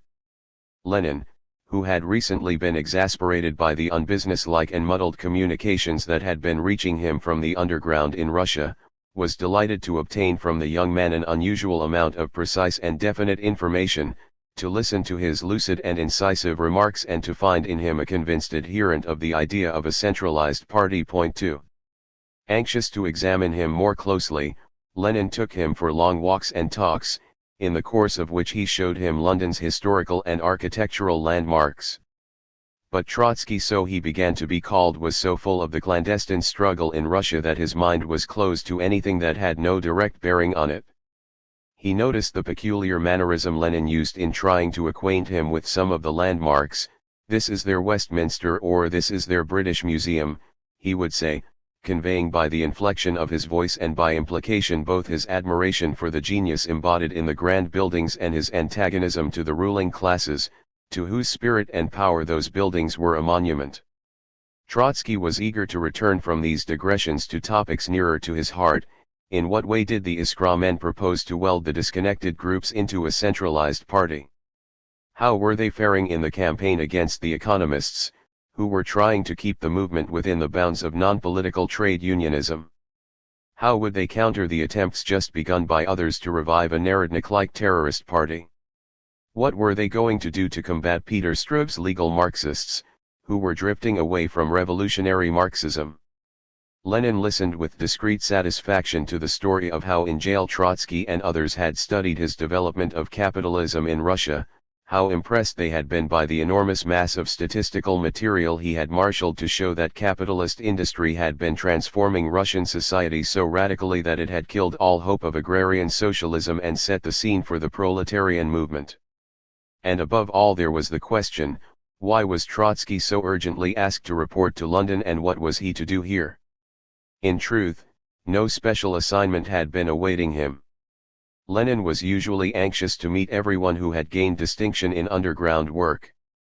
Only a few weeks before he had written, in order that the center should always be able not only to advise, persuade, and argue, but actually to conduct the orchestra, it is necessary that it should be known precisely who is playing which fiddle, and where, and how he does it, where any person has been trained to wield an instrument and which instrument, who strikes a false note, and where and why, who ought to be shifted, and how and whither, in order to eliminate the discordant tone. 3. His idea of the centralized party included a close interest in the living people who were fighting the party's battles on the spot, an interest characteristic of the true leader of men. Trotsky, he knew, had played first fiddle in Siberia, and so he wished to meet him, to find out where and how he had learned to wield his instrument. At this time Lenin was complaining, in letters to friends, about the inadequacies of Iskra's editorial staff, and he must have pondered whether the pen would not be best employed on Iskra. On the day of Trotsky's arrival Lenin found him accommodation in a neighboring house, where the other editors of Iskra, Martov and Zasulich, were living. No sooner had the newcomer moved in than he wrote his first contribution to the paper. It appeared in the issue published immediately after his arrival and dated November 1, 1902.4. The editorial board of Iskra consisted of 6, Plekhanov, Vera Zasulich, and Axelrod, the 3 émigré pioneers of social democracy, and the much younger Lenin, Martov, and Patrusov, who had only recently left Russia. Most of the editors were living in London, in the borough of St. Pancras. Plekhanov and Axelrod lived in Switzerland, but Plekhanov made frequent trips to London.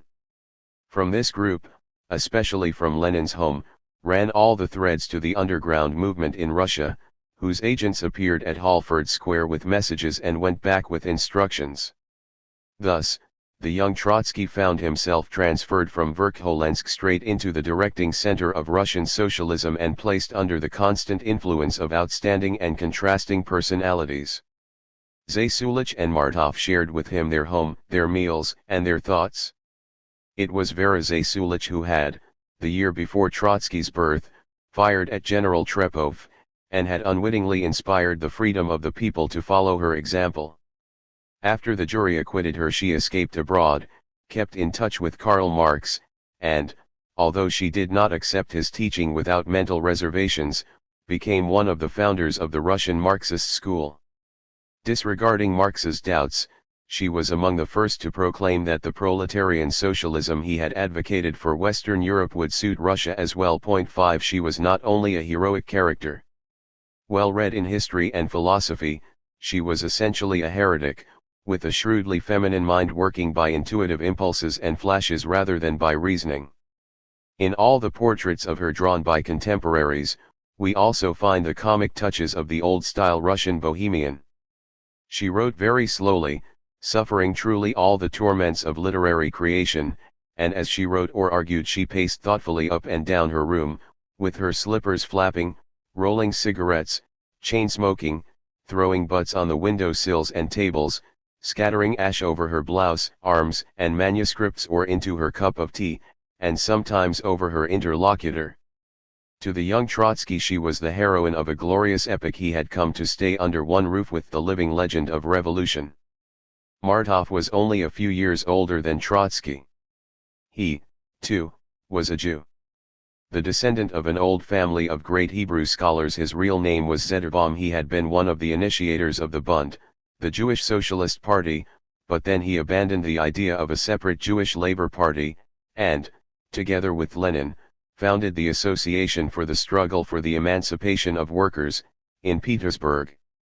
He followed Lenin into exile, where they joined hands with the veteran émigrés to found Iskra. A subtle analyst, a writer with a satirical bent, a fluent and prolific commentator on the topics of the day, he was Iskra's journalistic mainstay, while Lenin was its political inspirer and organizer. Both Martov and Zasulich belonged to the romantic breed of rebels, guided less by theoretical principle than by moral indignation at social injustice. Full of charm, generosity, and modesty, both were by temperament artists rather than politicians. Lenin was made of different stuff. Not that he was entirely free from romanticism. No one who was so could be a revolutionary while the revolution was still nothing but idea and dream. But Lenin had suppressed the romantic streak in himself and was contemptuous of the usual unworldliness of the Russian rebel. The brother of the Narodnik martyr, he knew the price in blood and frustration which revolutionaries had paid for that unworldliness. His task, as he saw it, was to infuse in them a spirit of realism, to blend their fervour with sobriety, and to train them in precise, efficient methods of work. For this he reserved his own energy and time. Self-disciplined, absorbed in study and work, he was rarely seen at the gatherings of the exiles and rarely took part in their interminable, often fruitless arguments. He appreciated and enjoyed discussion as preparation for action, not for its own sake. In a sense, his mind moved along a single track, but that track was as broad as society itself, and it led to the transformation of society. It was almost inevitable that Trotsky should be drawn closer to Zasulich and Martov, whose roof he shared and who exercised their influence on him constantly, than to Lenin, whose influence was intermittent only. Still in his formative years, he needed close social intercourse and argument on which he could whet his mind. This need Zasulich and Martov, but not Lenin, generously satisfied. They also struck a deeper chord in him, the chord which the Narodniks had struck when he had first joined Shvigovsky's circle. Lenin's conduct, for all the curiosity and respect it aroused, could not but seem to him dry and prosaic. Years were to pass before he discovered greatness in that prosaic character. Soon after he had arrived in London, he also met Plekhanov, who, like Zasulich, had been an almost legendary figure to him. Plekhanov, too, had been one of the founding fathers of Russian Marxism and had stood close to Engels. He was the philosopher and ideologue of the new school, its great, erudite stylist and orator, enjoying European fame. But Plekhanov was also full of his own fame and brilliance, remote and haughty. At their first meeting he showed an instinctive dislike of the new contributor to Iskra, and the dislike grew into intense antipathy. The two men possessed many similar gifts and characteristics. Both were imaginative writers and sharp-wit controversialists, both had a theatrical manner of speaking and behaving, both were full of themselves, their ideas, and their doings. But while the juniors' star was only beginning to rise, the seniors had just begun to decline. Trotsky was overflowing with immature yet captivating enthusiasm, Plekhanov was becoming sceptical and overripe. Lunacharsky relates an anecdote, current among the émigrés, which, though obviously untrue, does in part indicate Plekhanov's attitude. When he arrived in London, Zasulich expansively praised in his presence Trotsky's talents. "The lad," she exclaimed, "is undoubtedly a genius." Plekhanov sulked, turned aside and said, "I shall never forgive him this 6." The Iskra team still spoke with one voice.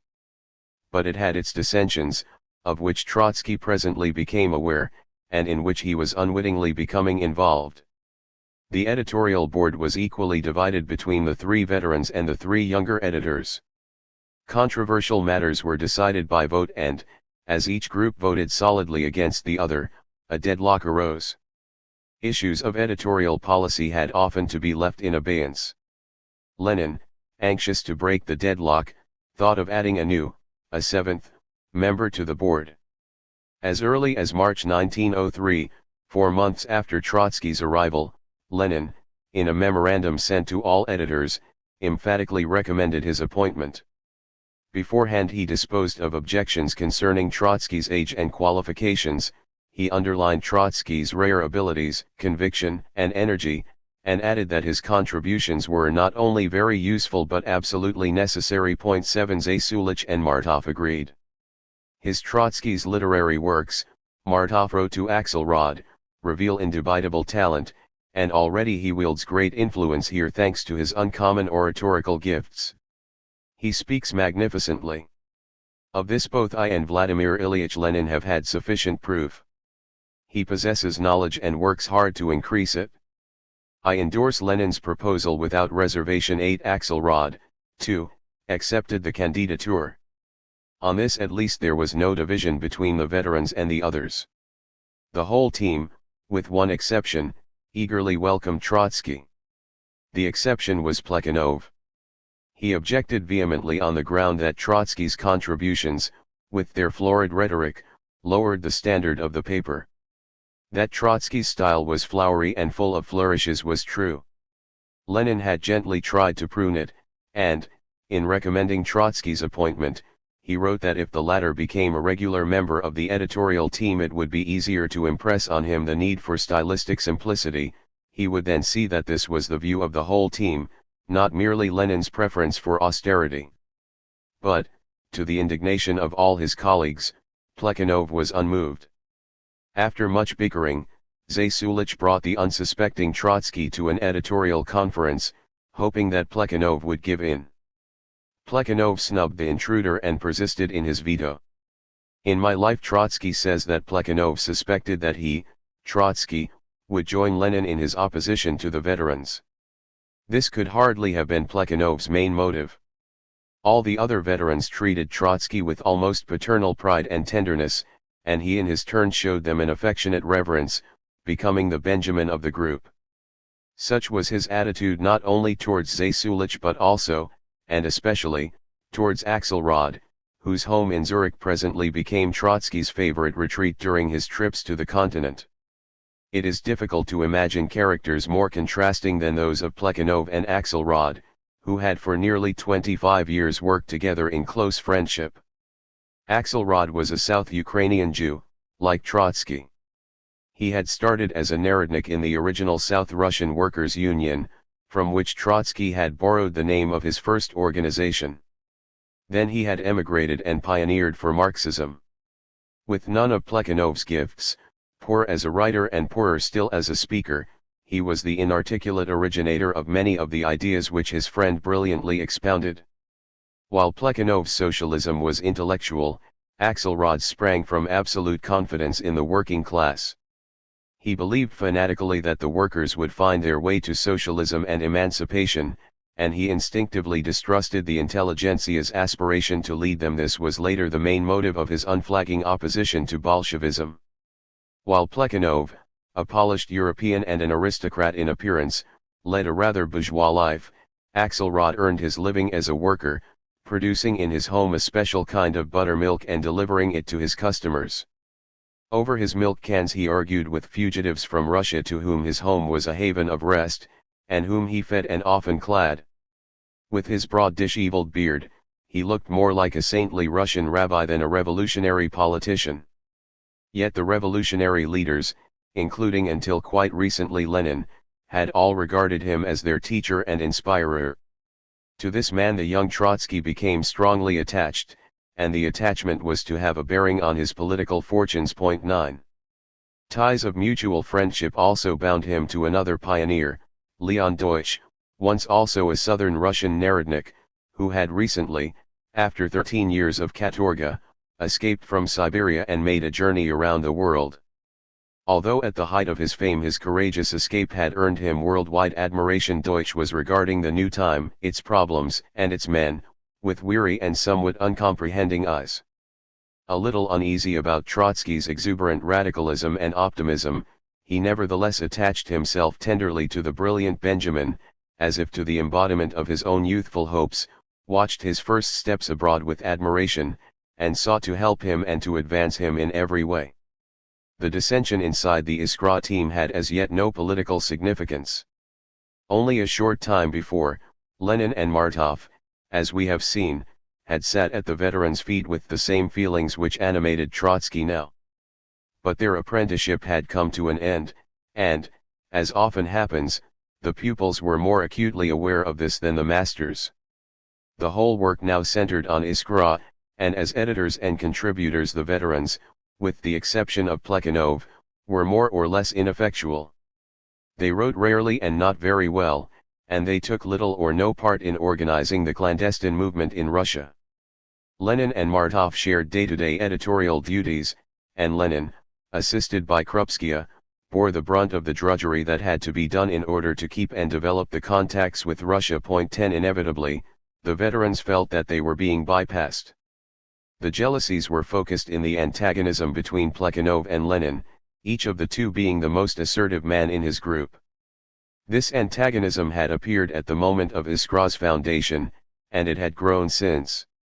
Lenin was acquiring confidence in his own ideas and methods of work, and he did not conceal it. Plekhanov treated him with patronizing irony or with schoolmasterly offensiveness. Some months before Trotsky's arrival, In May 1902, Lenin had written to Plekhanov, "You have a fine idea of tact. You do not hesitate to use the most contemptuous expressions. If your purpose is to make mutual work impossible, then the way you have chosen will very rapidly help you to succeed. As for our personal relations, you have finally spoilt them, or more exactly, you have achieved their complete cessation." 11 This rift had since been patched up by Zasulich and Martov.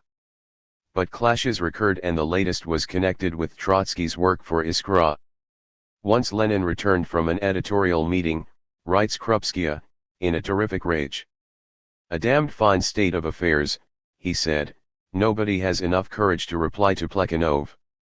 Look at Vera Ivanovna Zasulich. Plekhanov trounces Trotsky, and Vera just says just like our George. All he does is to shout. I cannot go on like this," Lenin burst out. 12. Almost imperceptibly this dissension was being superseded by another arising from it. Lenin, Martov, and Patrusov, the latter's role, important at first, was now insignificant, still acted and voted together against the veterans. But as the rivalry developed, Lenin began to alienate his contemporaries also, especially Martov. Convinced that he was right, he would not turn back, and went on in total disregard of the veterans' susceptibilities. Martov, less definite in his views and less determined to enforce them, tried to make peace. His ideas were usually the same as Lenin's, but as soon as he tried to put them into effect and met with resistance, he began to vacillate, and, swayed by second thoughts, to retreat. This was so not only in the quarrel with the veterans. In other matters as well, he usually first agreed with Lenin to strive uncompromisingly for a certain objective. Then he would balk at Lenin's uncompromising manner, and would finally abandon the objective. He was by temperament soft and was repelled by Lenin's hardness. At meetings Lenin would glance at Martov, for whom he had a high esteem, with a critical and slightly suspicious eye, and Martov, feeling this glance, would look down and his shoulders would twitch nervously. Lenin would look beyond Martov as he talked, while Martov's eyes grew glassy behind his drooping and never quite clean pince-nez. 13. These, then, were the influences under which Trotsky came. The fact that Lenin defended him and tried to promote him, against Plekhanov's opposition, might have brought him close to Lenin and turned him against the veterans. But this did not happen. For one thing, the veterans, as we know, did not on this point support Plekhanov. They, too, did their best to sponsor and encourage Trotsky. For another, he was nearly 10 years younger than Lenin and 10 times as sensitive to the veterans' romantic appeal. So far he had had no time to become disillusioned with them and to notice that, for all their virtues, they were ineffectual in day-to-day work. Lenin's opposition to them seemed to him boorish, and his motives personal and mean. However, he considered the discord as the trivial side of a glorious and momentous venture.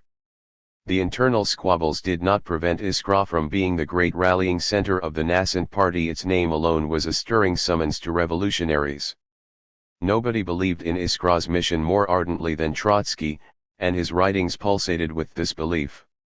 The distinctive mark of his early contributions to Iskra lies not so much in originality of ideas as in the force of the emotional current that runs through them, in the passionate character of his revolutionary invocations, and in the almost dramatic vehemence of the invective which he poured out on Russia's rulers and on socialism's enemies. He was now writing without the inhibitions of censorship, and he gave free vent to his temperament, a fact which did not necessarily improve the quality of his writing. His articles for Iskra were often inferior to his Siberian essays. His first contribution to Iskra was devoted to the bicentenary of the ill-famed Schlüsselburg fortress, which Peter the Great had built near his capital, his window on Europe and his most important prison. The writer evoked the shades of the martyrs who had been murdered or driven to madness within its walls, among them Alexander Ulyanov, Lenin's brother. And he ended with a ringing apostrophe to the Tsar and his servants: "You may still indulge in your patriotic bacchanals today, you are still the masters of Schlüsselburg." In the same issue he flayed the quasi-liberal gentry, who in the Zemstvos hardly dared to breathe a word against authority, What other Egyptian plagues, what other Russian scorpions are needed to straighten the meekly bent backs of the liberal Zemstvo men? 14 In connection with Slavophile demonstrations against Turkey, sponsored by the Tsar, he wrote about the sharks of Slavophilism. Again, O Russian citizen, an attempt is made to open the safety valve of official Slavophilism and to provide an outlet for the excess of your civic emotions. Again, as 25 years ago during the Russo-Turkish War of 1878, the journalistic purveyors of patriotism drag out of their archives ideas of pan-Slav fraternity and put them into circulation with pomp and chiming of bells. Yet the Tsarist government treats its own people no better than the Sultan treats his non-Muslim subjects. Are our own prisons, the writer asked, better than the Turkish? Have the soldiers of our punitive expeditions not raped the wives and daughters of the Poltava peasants? Have they not looted their property? Why then were so-called liberals lending support to the Tsar's civilizing mission in Turkey? Why do not they call for a crusade against the barbarians of Tsardom? The semi-liberal opposition, that lawful opposition to a lawless government, was already, and would remain for many years, the favorite butt of his irony. 15 In the Zemstvos, whose function it should be to judge the actions of the administration, the defendant in fact assumes the role of the presiding judge and arrogates the right to adjourn the court at any moment. Tsardom was offering the Zemstvos the knout wrapped in the parchment of Magna Carta, and the Zemstvos were contented. What do they understand by freedom? Freedom from political freedom. One may confidently say that if Russian freedom were to be born from the Zemstvos, it would never come to life. Fortunately, Russian freedom has more reliable parents, the revolutionary proletariat and the inner, self-destructive logic of Russian absolutism.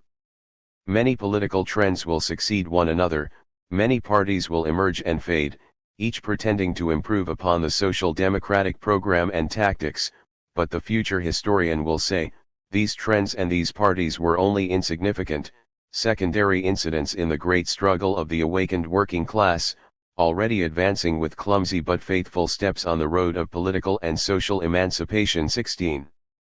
In a similar vein he wrote about the Tsar's attempts to force the Russian language on the Finns and to destroy their autonomy, the expulsion of Maxim Gorky from the Imperial Academy, the futility of the newly formed Social Revolutionary Party, reverting to Narodnik terrorism, or the attempt by the police to set up puppet clandestine organizations to compete with the real underground. His attacks on the terrorism of the social revolutionaries, especially one made after the execution of a young student Balmashev, who had killed Sipyagin, the Minister of the Interior, provoked indignant protests from liberals and socialists. The liberal intelligentsia had much more sympathy with the terrorists than had the Marxists. But even socialists held that Trotsky's polemics were too vehement and that he ought to have written with more respect or warmth about the executed social revolutionary. 17.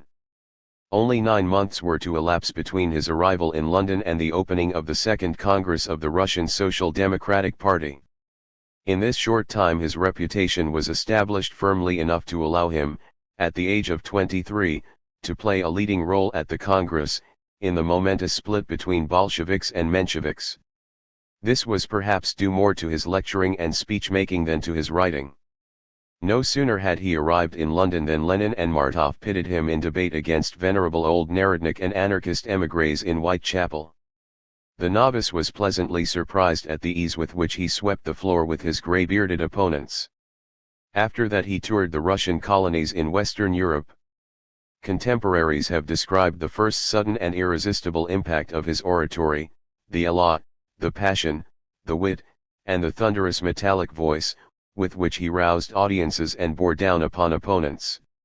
This appears all the more remarkable as only a few years before he could only stammer in blushing perplexity before a tiny, homely audience, and as he had spent most of the time since in the solitude of prison and exile.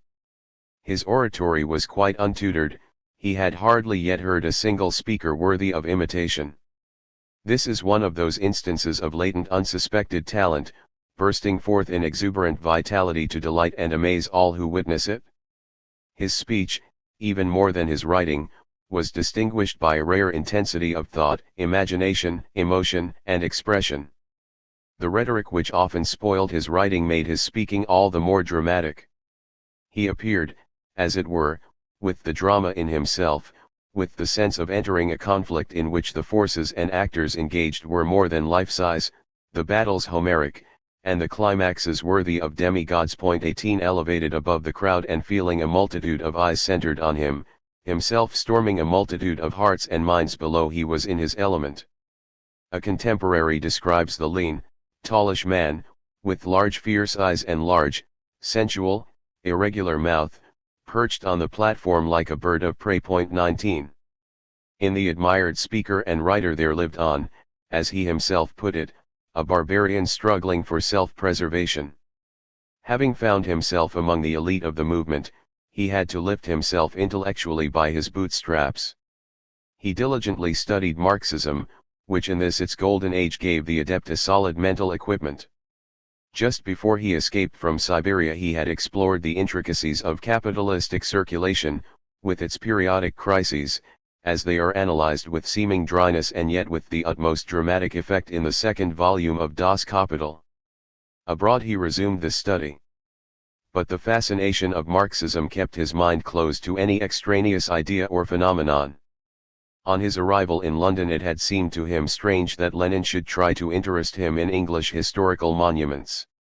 When he first visited Paris he similarly defended himself against the assault of novel impressions.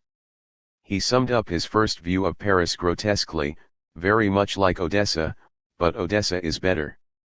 The art treasures of the Louvre bored him. What excited him most in France was the controversy between the orthodox Marxists, led by Jules Guesde, and the reformists who followed Jaurès. He plunged into a crowd of Parisian workers demonstrating against Millerand, the first socialist to become a minister in a bourgeois government and then engaged in suppressing strikes. Marching in the crowd he shouted all sorts of unpleasant things against Millerand. In Paris he met his second wife. She was Natalia Sadova, a girl student who had taken him to the Louvre and tried to open his eyes to paintings and sculpture.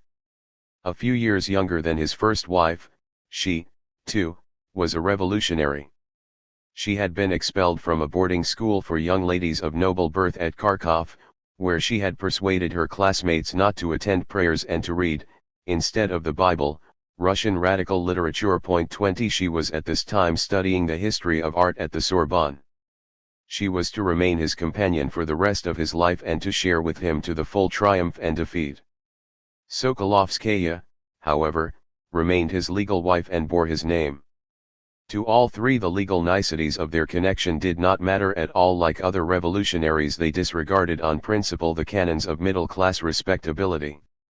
At heart, perhaps, Trotsky never quite freed himself from a qualm over the manner of his separation from Sokolovskaya, and this, more than alleged reluctance to expatiate on his private life, may explain why in his autobiography he devoted no more than a single sentence to the whole affair.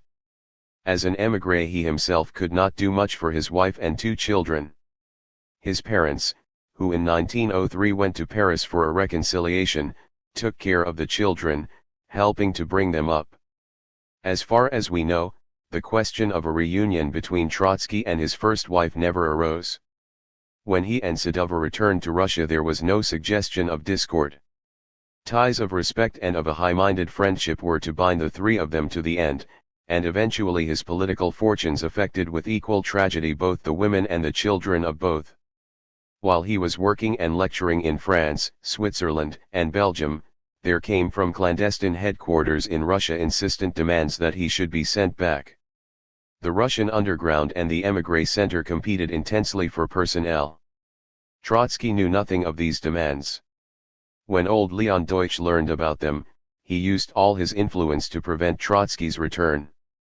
With the burden of his own 13 years of hard labor in Siberia still on his mind, he pleaded with the editors of Iskra to leave the Benjamin abroad, so that he might widen his education, see the world, and develop his talents.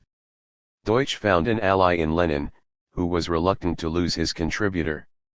Lenin wrote back to Russia that Trotsky was showing no desire to return.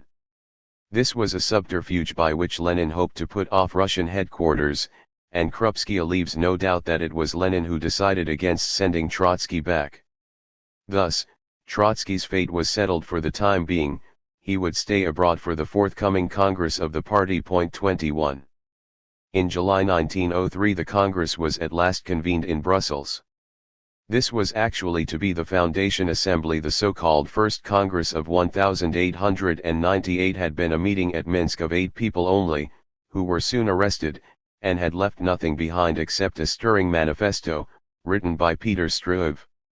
Only now, in 1903, had the network of clandestine organizations become close enough, and the contacts of Iskra with it solid enough, for everybody to feel that the time had come to form a regular party with a well-defined constitution and an elected leadership.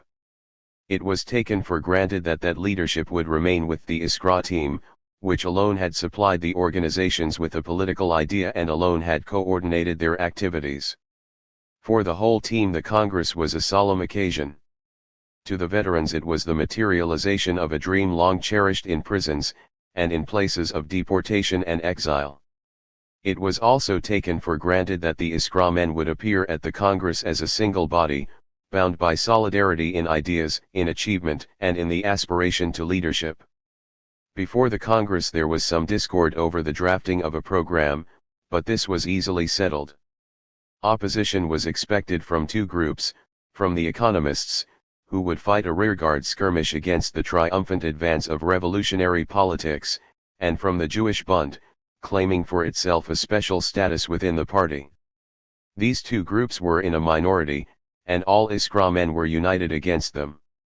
Just before the opening of the Congress the editors of Iskra began to wrangle over the manner in which the leading bodies of the party should be set up, but this seemed a minor detail of organization. At the beginning of July 44 delegates with voting rights, and 14 with consultative voice, met at the Socialist Maison du Peuple in Brussels. Trotsky arrived from Geneva to represent, together with another delegate, the Siberian Social Democratic Workers' Union. 22 Seated in a drab warehouse in the back of the Maison du Peuple, the delegates listened in exaltation to Plekhanov's opening speech. By their presence, they felt, they were creating a landmark in the history of that submerged Russia which had for more than 3/4 of a century struggled against the Tsars and was now heading for the final battles. Neither the humble setting of the Congress, nor its obscurity from the world, could, in the eyes of the participants, deprive the moment of its historic consequence. The first controversy on the floor concerned the Bund. The Jewish organization demanded autonomy within the party, with the right to elect its own central committee and to frame its own policy in matters affecting the Jewish population. It asked further that the party should recognize the Bund as its sole agency among the Jewish workers. It urged the party that it should advocate not merely equal rights for Jews, as it had done, but that it should acknowledge the right of the Jews to cultural autonomy, their right, that is, to manage their own cultural affairs and to maintain their own schools in the Jewish, Yiddish, language. On behalf of the Iskra men, Martov, who had been one of the Bund's founders, indignantly repudiated these demands. Trotsky repeated the repudiation even more vehemently. The debate was taking place only a few months after the great pogrom of the Jews at Kishinev. Jewish susceptibilities and suspicions were aroused, and they were indirectly reflected in the Bund's attitude. 23 The non-Jewish spokesman of Iskra kept in the background in order to spare those susceptibilities, and so the rebuff to the Bund came from the Jews. Martov tabled the motion against the Bund, and only Jewish delegates put their signatures to it. Trotsky himself spoke on behalf of the Iskrites of Jewish origin, and, making the most of this circumstance, he lashed the delegates of the Bund into a fury. They protested vehemently against his speech, suggested that he was out to affront the Jews, and appealed to the chairman to protect them. When the chairman found Trotsky's remarks unexceptionable, the Bundists tabled a motion censuring the chairman. This was one of the stormiest scenes at the Congress, and one of the very rare occasions on which Trotsky referred to himself as a Jew and spoke on a specifically Jewish issue. That he was doing so only to refute Jewish demands must have seemed almost caddish to the highly strung delegates of the Bund. He pleaded, however, that more than a Jewish issue was at stake. Claiming for itself autonomy within the party, with the right to elect its own central committee, the Bund was, in fact, setting a precedent for others. If the party had granted such privileges to the Bund, it could not later refuse them to other groups. It would then have to abandon the idea of an integrated organization and to transform itself into a loose federation of parties and groups. In short, the Bund was trying by devious means to induce the Iskra-men to abandon their guiding principle and the practical work they had done to put it into effect. The other demand that the Bund be recognized as the party's sole agency among Jewish workers amounted to a claim that only Jews were entitled to carry the socialist message to Jewish workers and to organize them. This, Trotsky pointed out, was an expression of distrust in the non-Jewish members of the party, a challenge to their internationalist conviction and sentiment. The Bund, Trotsky exclaimed amid a storm of protests, is free not to trust the party, but it cannot expect the party to vote no confidence in its own self. 24 The party as a whole could not renounce its right to address the Jewish toiling masses without yielding to Jewish separatism. The Bund's demand for cultural autonomy sprang from the same separatism, confronting with its claims first the party and then the state and the nation. Socialism was interested in sweeping away barriers between races, religions, and nationalities. It could not turn its hand to putting up such barriers. He granted the Jews the right to have schools in their own language, if they so desired. But these, he added, should not be outside the national educational system, and Jewish cultural life at large should not be centered on and closed in itself. He tabled a motion to this effect, supplementing Martov's general resolution. Both resolutions were carried by an overwhelming majority. 25. Like Martov, Axelrod, Deutsch, and other socialists of Jewish origin, Trotsky took the so-called assimilationist view, holding that there was no future for the Jews as a separate community. The ties that had kept the Jews together were either those of religion, which, according to the prevalent socialist conviction, were bound to dissolve, or those of a semi-fictitious nationalism culminating in Zionism. The Bund was strongly opposed to Zionism, for it conceived the future of the Jews to lie in the countries of the so-called diaspora. But, Trotsky argued, in its opposition to Zionism the Bund absorbed from the latter its nationalist essence. 26 He saw the solution of the Jewish problem not in the formation of a Jewish state, still less in the formation of Jewish states within the non-Jewish ones, but in a consistently internationalist reshaping of society. The premise for this was mutual unreserved confidence between Jews and non-Jews, whether in the party or in the state. To this attitude he was to adhere till the end of his life. Only the impact of Nazism was to induce him to soften a little his hostility towards Zionism. 27 He would not grant the tragic truth contained in the Jews' distrust of their Gentile environment. Neither he nor any other socialist could imagine even in a nightmare that the working classes of Europe, having through generations listened to the preachings of international solidarity, would, 40 years later, be unable or unwilling to prevent or stop the murder of 6 million Jewish men, women, and children in Hitler's gas chambers. To this problem the formulas of the Bund could, of course, provide no answer. Trotsky came out as a Jew against Jewish separatism, because his vision of the future was as remote from mid-century European civilization as heaven from earth. The next dispute at the Congress was between the Iskra-men and the economists. The economists protested against the supremacy which revolutionary politics had gained in the mind of the party over trade unionism and the struggle for reforms. They also objected to the centralized organization in which they, the economists, were reduced to impotence. Their spokesman, Martynov and Akhmov, upbraided Iskra for its dictatorial, Jacobin-like attitude. 28 It should be noted that this is the first time the charge appears in the records. The Iskra-men answered the critics in unison. Trotsky spoke against the economists with an aggressive zeal which earned him the epithet of Lenin's cudgel. 29 The struggle for small economic gains and reforms, he said, made sense only in so far as it helped to muster the forces of the working classes for revolution. The Social Democratic Party, as it struggles for reforms, carries out a fundamental reform of itself, a reform in the minds of the proletariat, which is being prepared for a revolutionary dictatorship. The ruling classes, in any case, agree to reforms only when they are confronted by a threat of revolution, and so the supremacy of revolutionary politics was needed even in the struggle for reforms. 30 He defended the centralistic mode of organization, saying that the party needed strict statutes, enabling the leadership to keep out non-congenial influences. Ridiculing the charges of Jacobinism, he said that the statutes should express the leadership's organized distrust of the members, a distrust manifesting itself in vigilant control from above over the party. 31 This idea was soon to become Lenin's exclusive property, the hallmark of Bolshevism. Trotsky, we remember, had advocated it as early as in 1901, and this idea was still Iskrar's common property. It summed up, to quote the most authoritative Menshevik historian, the reaction of all forward-looking socialists against the shapelessness and federative looseness of the movement. 32 But this was the last time that all Iskra men, including the future Mensheviks, were in complete accord in defending this idea, although perhaps none of them spoke for it as vigorously as Trotsky did. None of them would have been more surprised than he if he had been told that a few sessions later he would angrily renounce his own words. It was, generally speaking, not Lenin but the future leaders of Menshevism, especially Plekhanov, who at this Congress, during the debate on the program, spoke with the greatest determination for proletarian dictatorship. Plekhanov urged the delegates to adopt formulas that left no doubt that in a revolutionary situation they would not shrink from the destruction of parliamentary institutions or from restricting civil liberties.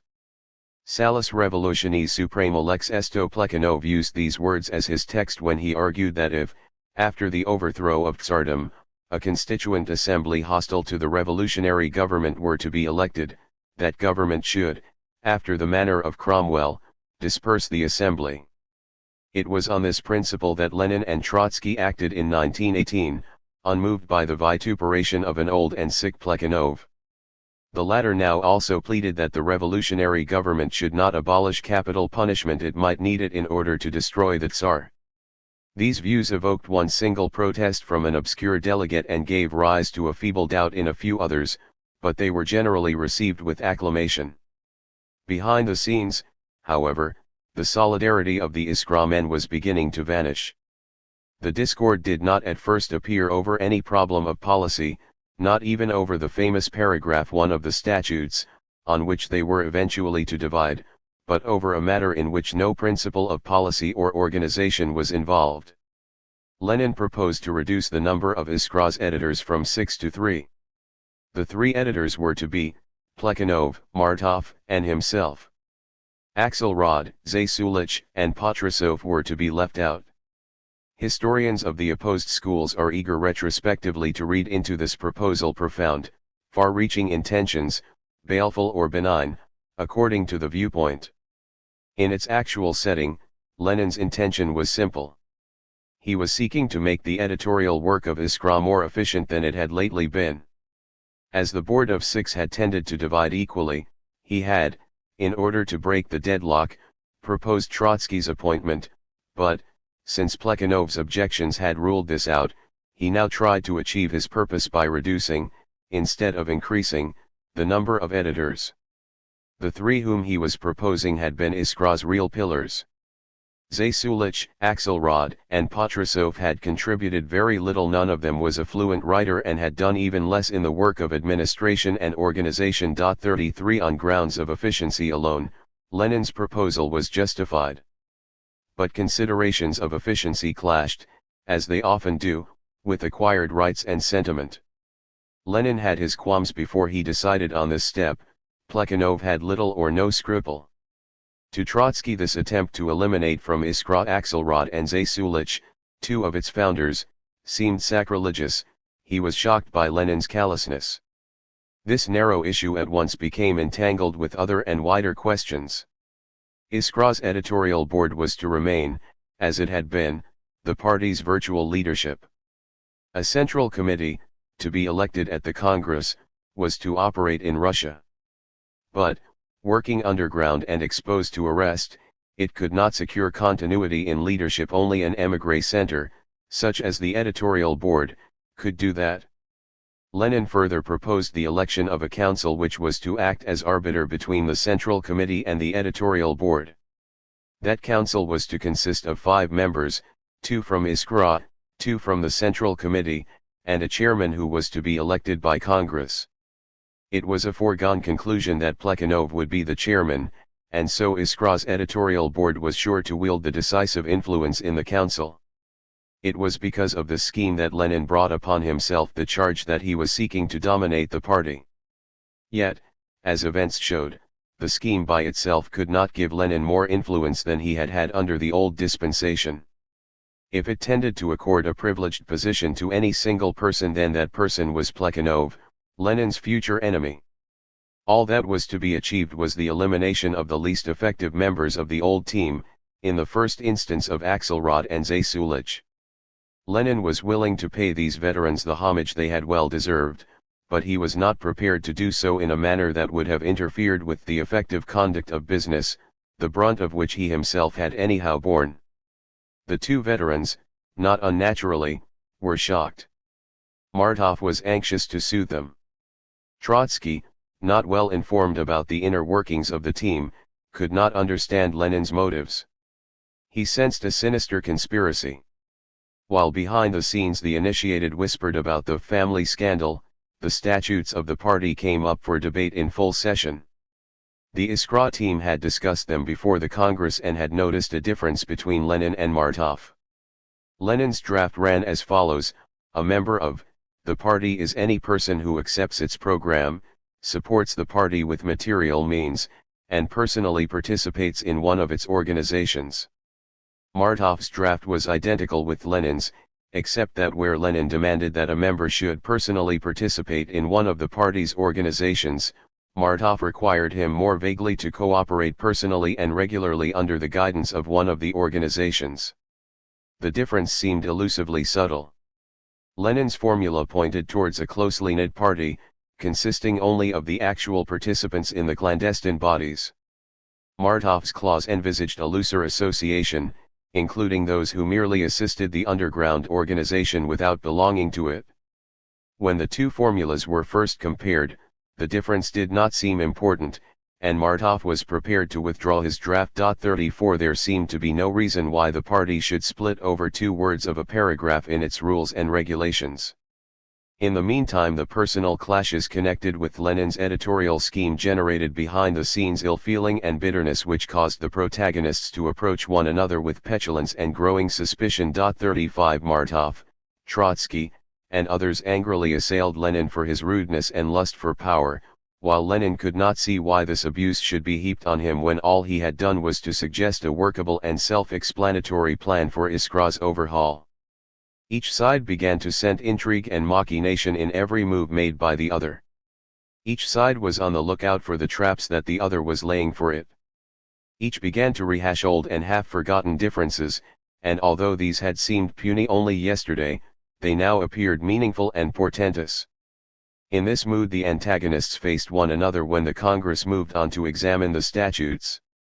There could be no question now of patching up the different formulas and submitting only one draft.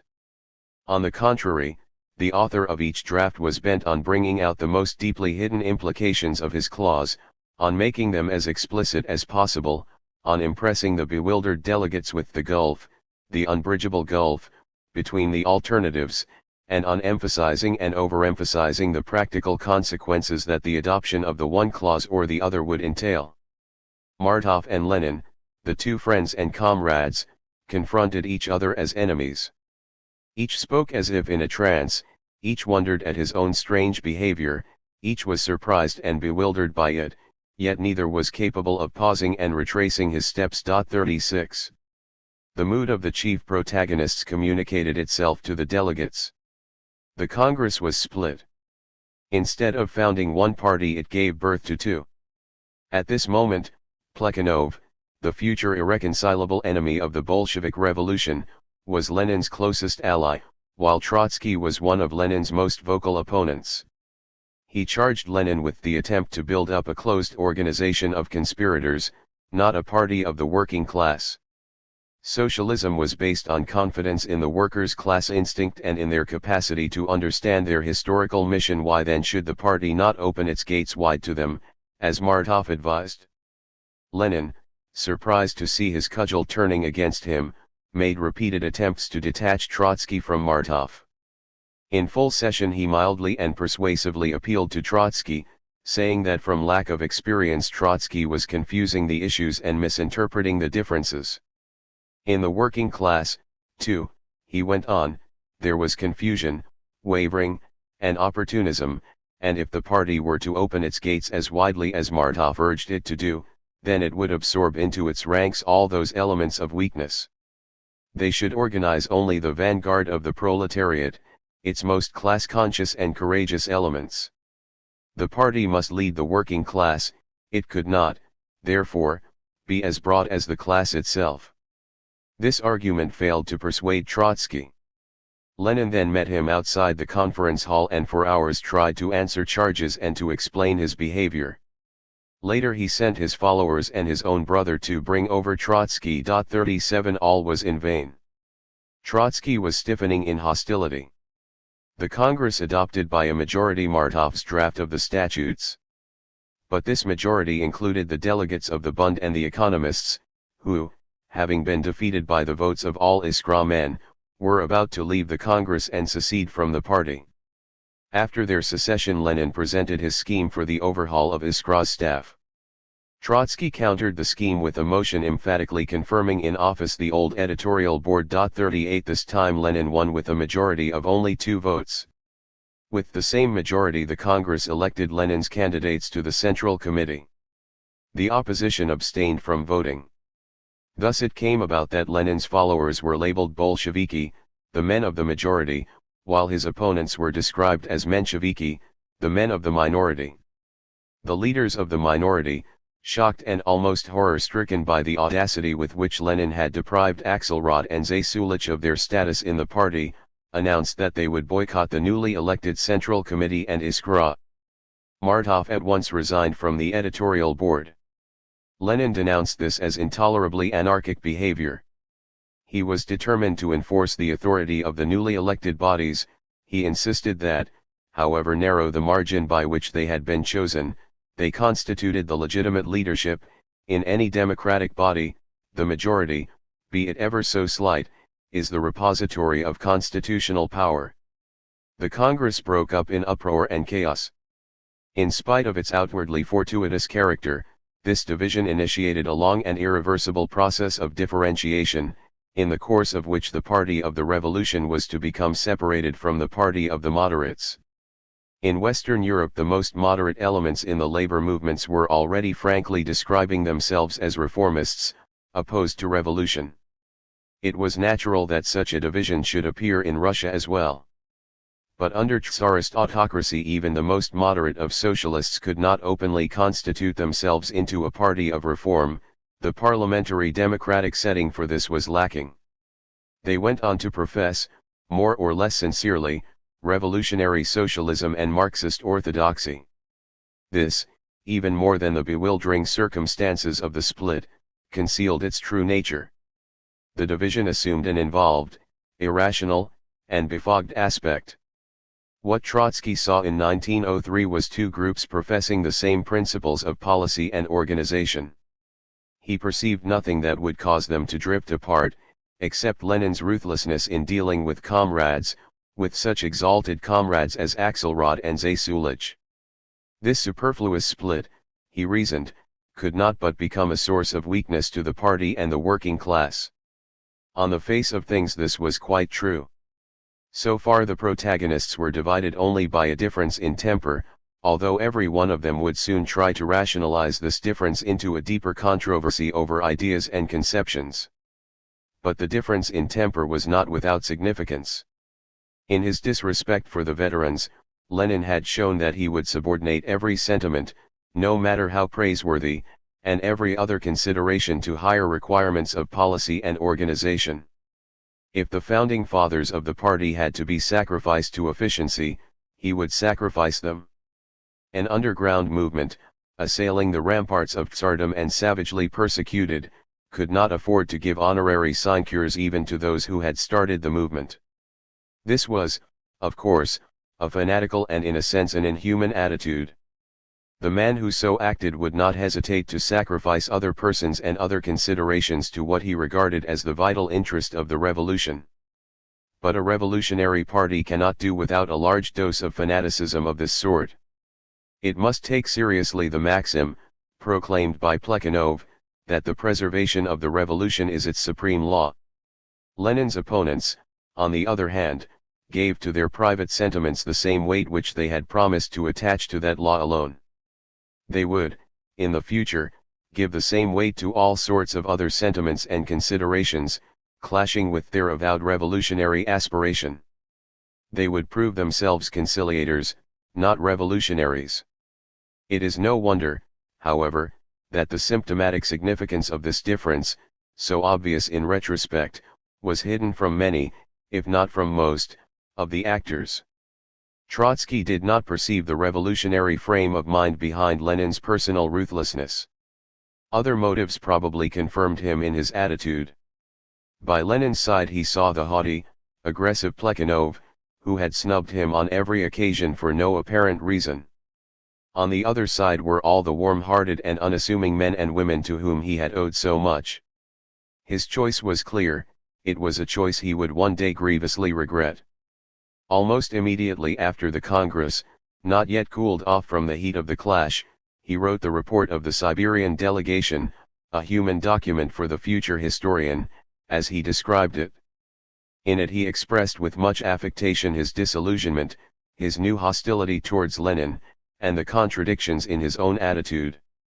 The Congress thought that it was doing constructive work, it was only destructive.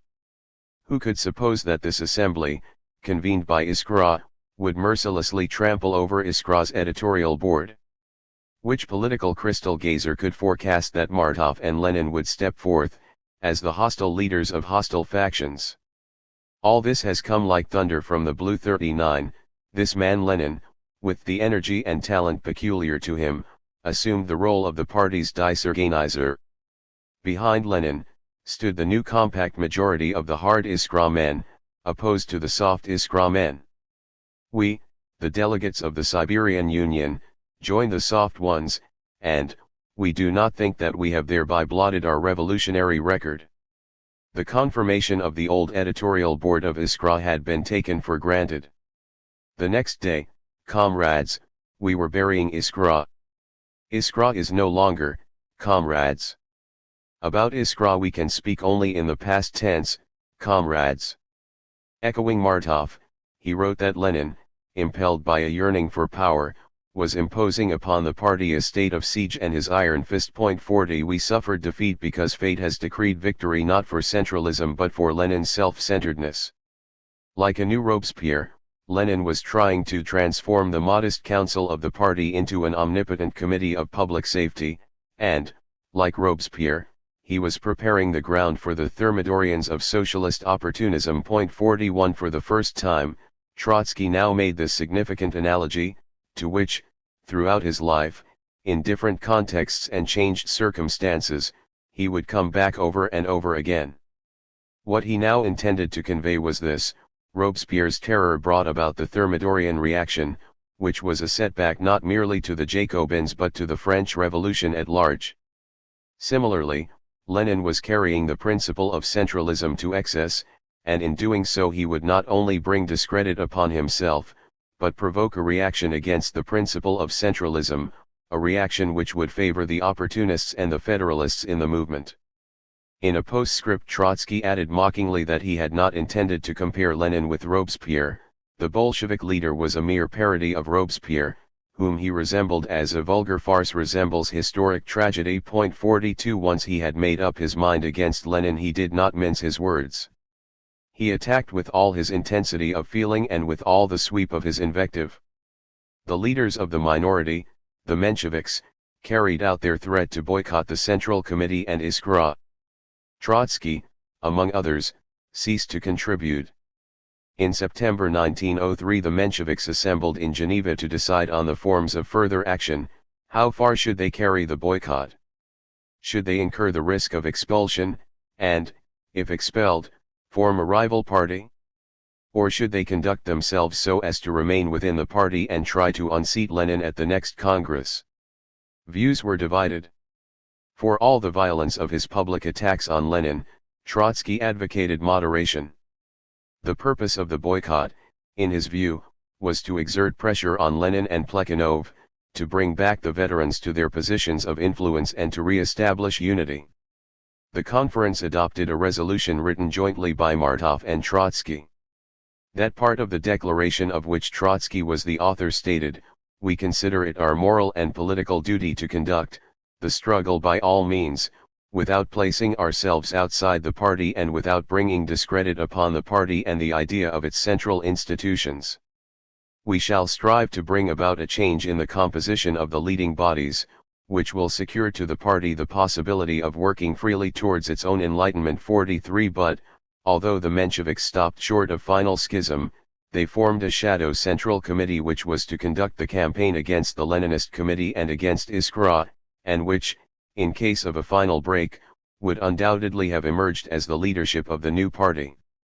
That committee, or bureau, consisted of Axelrod, Martov, Trotsky, Dan, and Patrusov. Except for Trotsky, these men were to lead Menshevism to the end. The Mensheviks had, in fact, no need to take upon themselves the odium of breaking up the party.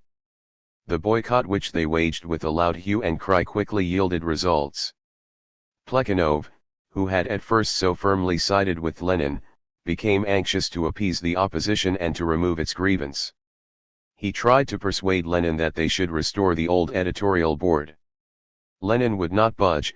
He could not, he said, under the pressure of informal émigré groups, reverse a formal decision taken by a national congress. 44 From the point of view of the procedure by which any party is normally guided, Lenin's argument was irrefutable. But Plekhanov was in a position to disregard it. He was the chairman of the party's council, and he was still the more authoritative man on Iskra's editorial board, which, after Martov's resignation, consisted of himself and Lenin only. Plekhanov decided to invite Axelrod, Zasulich, Martov, and Patrusov to rejoin the editorial staff. Lenin resigned. The Mensheviks thus took over Iskra, still in a position of the greatest influence. Soon Lenin's own followers wondered whether Lenin had not gone too far and whether it was not wiser to seek peace with their adversaries. Lenin was defeated and isolated, yet even more than before convinced of the rightness of his attitude and determined to defend it. With the Mensheviks, Trotsky returned to Iskra, much to Plekhanov's annoyance. But having made it possible for the veterans to return in triumph, Plekhanov could not straightway slam the door on their most devoted defender and protégé.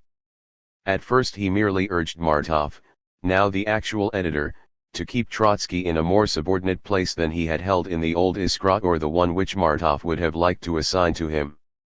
Trotsky was apparently confined to commenting on more or less indifferent topics, especially after readers in Russia had objected to the offensive tone of his polemics against Lenin. 45 Plekhanov, although he himself was now severely attacking Lenin, would not countenance this tone in Trotsky.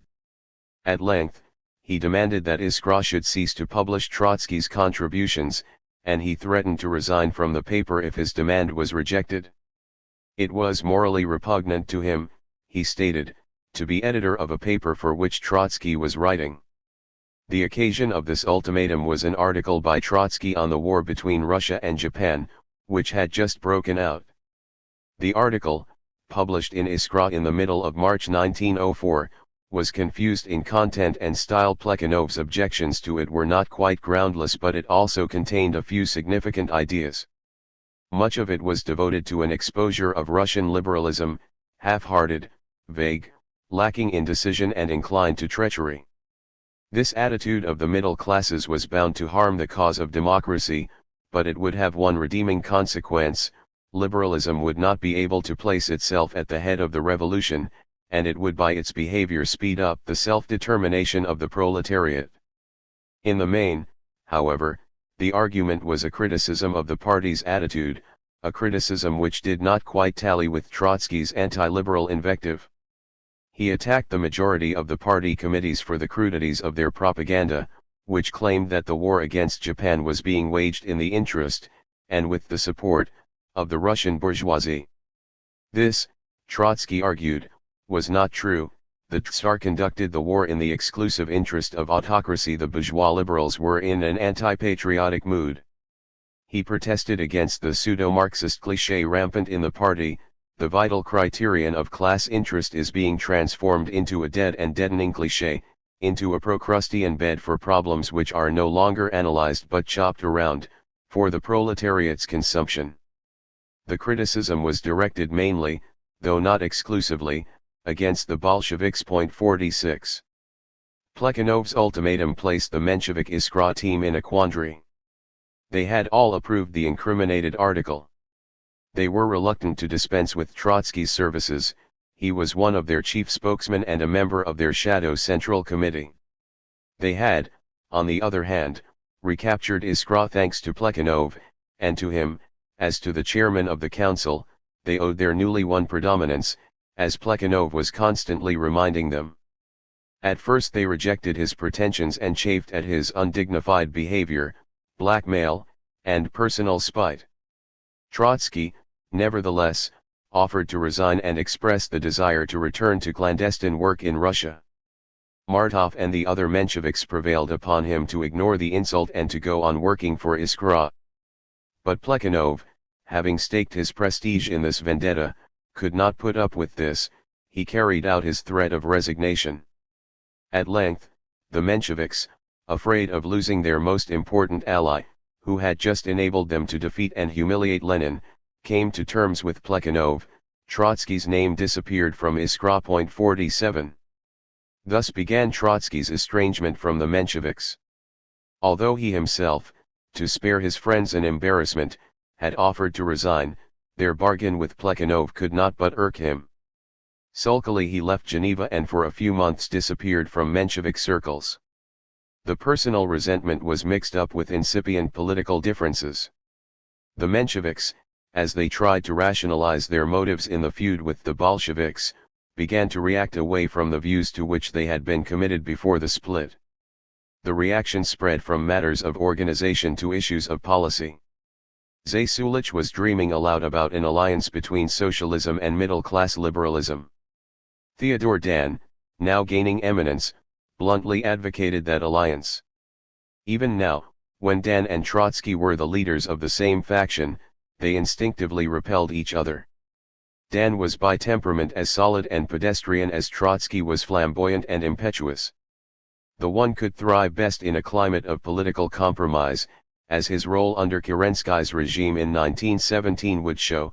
The other was made for revolution. While the Mensheviks were beginning to grope for more moderate formulas, Dan's influence among them was naturally rising and Trotsky's declining.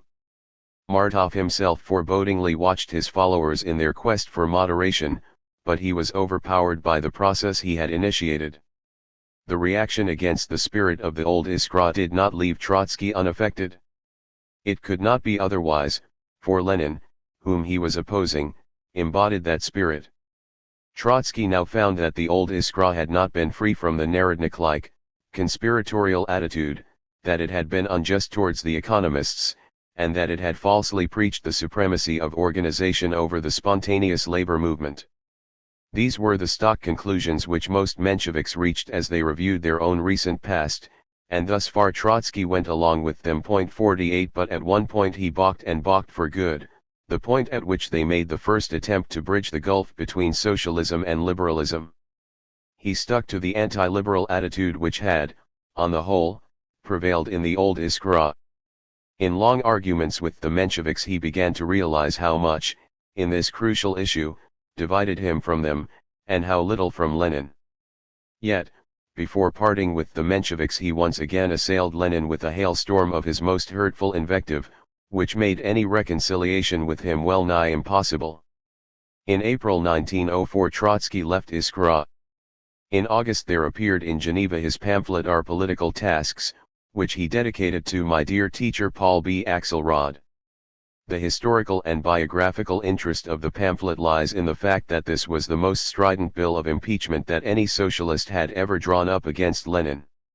Its interest also lies in the train of thought which it initiated and in the amazing flashes of historical intuition scattered over more than 100 closely printed pages of vituperation. Just at a time, so Trotsky began, referring to the Russo-Japanese War, when history has placed before us the enormous task of cutting the knot of world reaction, Russian Social Democrats do not seem to care for anything except a petty internal struggle. What a here-trending tragedy this was, and what a nightmarish atmosphere it created. Almost everybody was aware of the criminal character of the split, but nobody could free himself from the iron grip of history. The deep cause of the division lay in the difficulty the party had had in reconciling its democratic and its socialist tasks. Russia had not yet gone through a bourgeois democratic revolution, and the party's immediate interest was to overthrow Tsarist absolutism.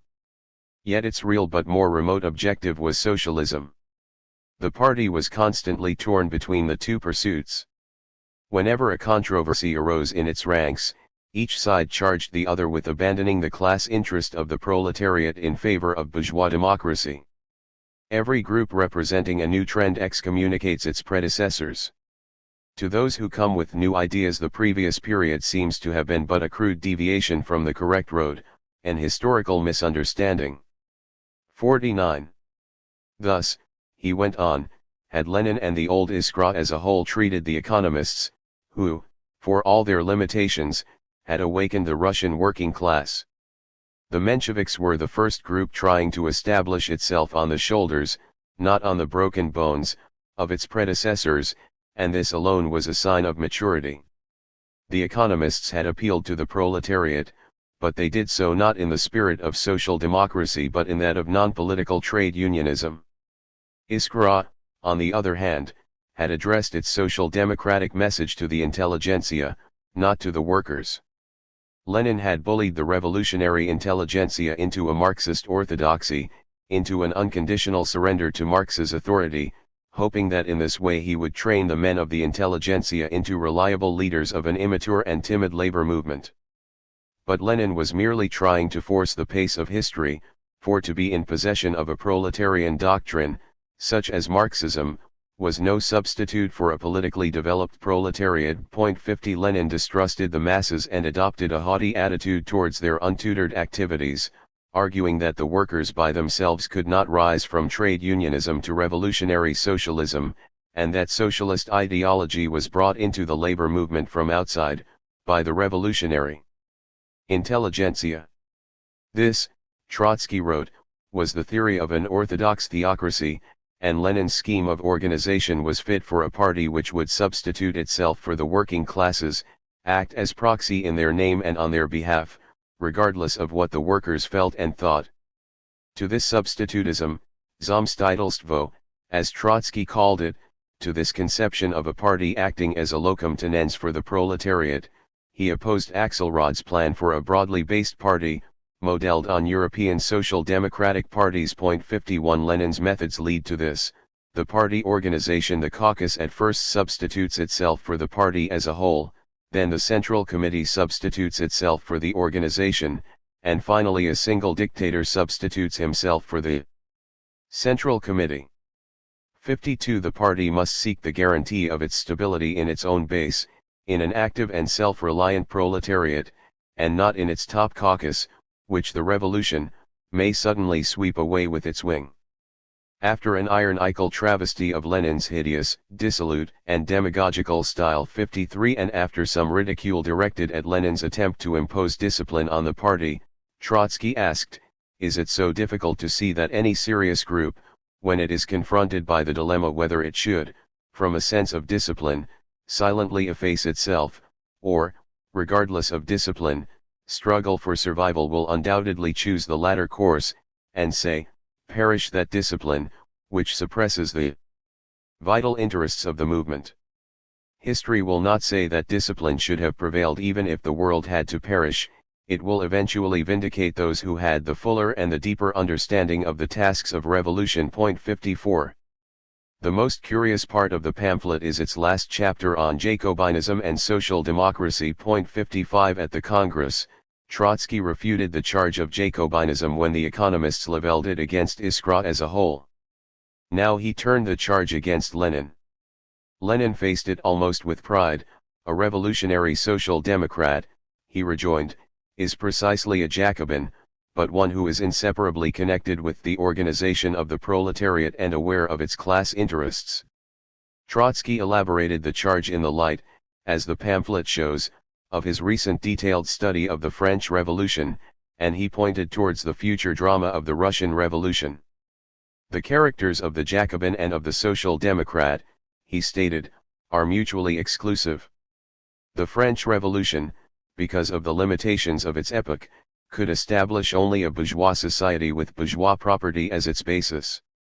Jacobinism, that maximum of radicalism of which bourgeois society has been capable, strove to perpetuate a fleeting, quasi-egalitarian climax of the revolution, which was incompatible with the fundamental trend of the time. This was a foredoomed utopia. History would have had to stop in its course in order to save Jacobinism. The conflict between Jacobinism and its age explains the Jacobin mentality and method of action. Robespierre and his friends had their metaphysical idea of truth, their vérité, but they could not trust that their vérité would win the hearts and the minds of the people. With morbid suspicion they looked round and saw enemies creeping from every crevice. They had to draw a sharp dividing line between themselves and the rest of the world, and they drew it with the edge of the guillotine. Every attempt to blur this division between Jacobinism and the rest of the world threatened to release inner centrifugal forces.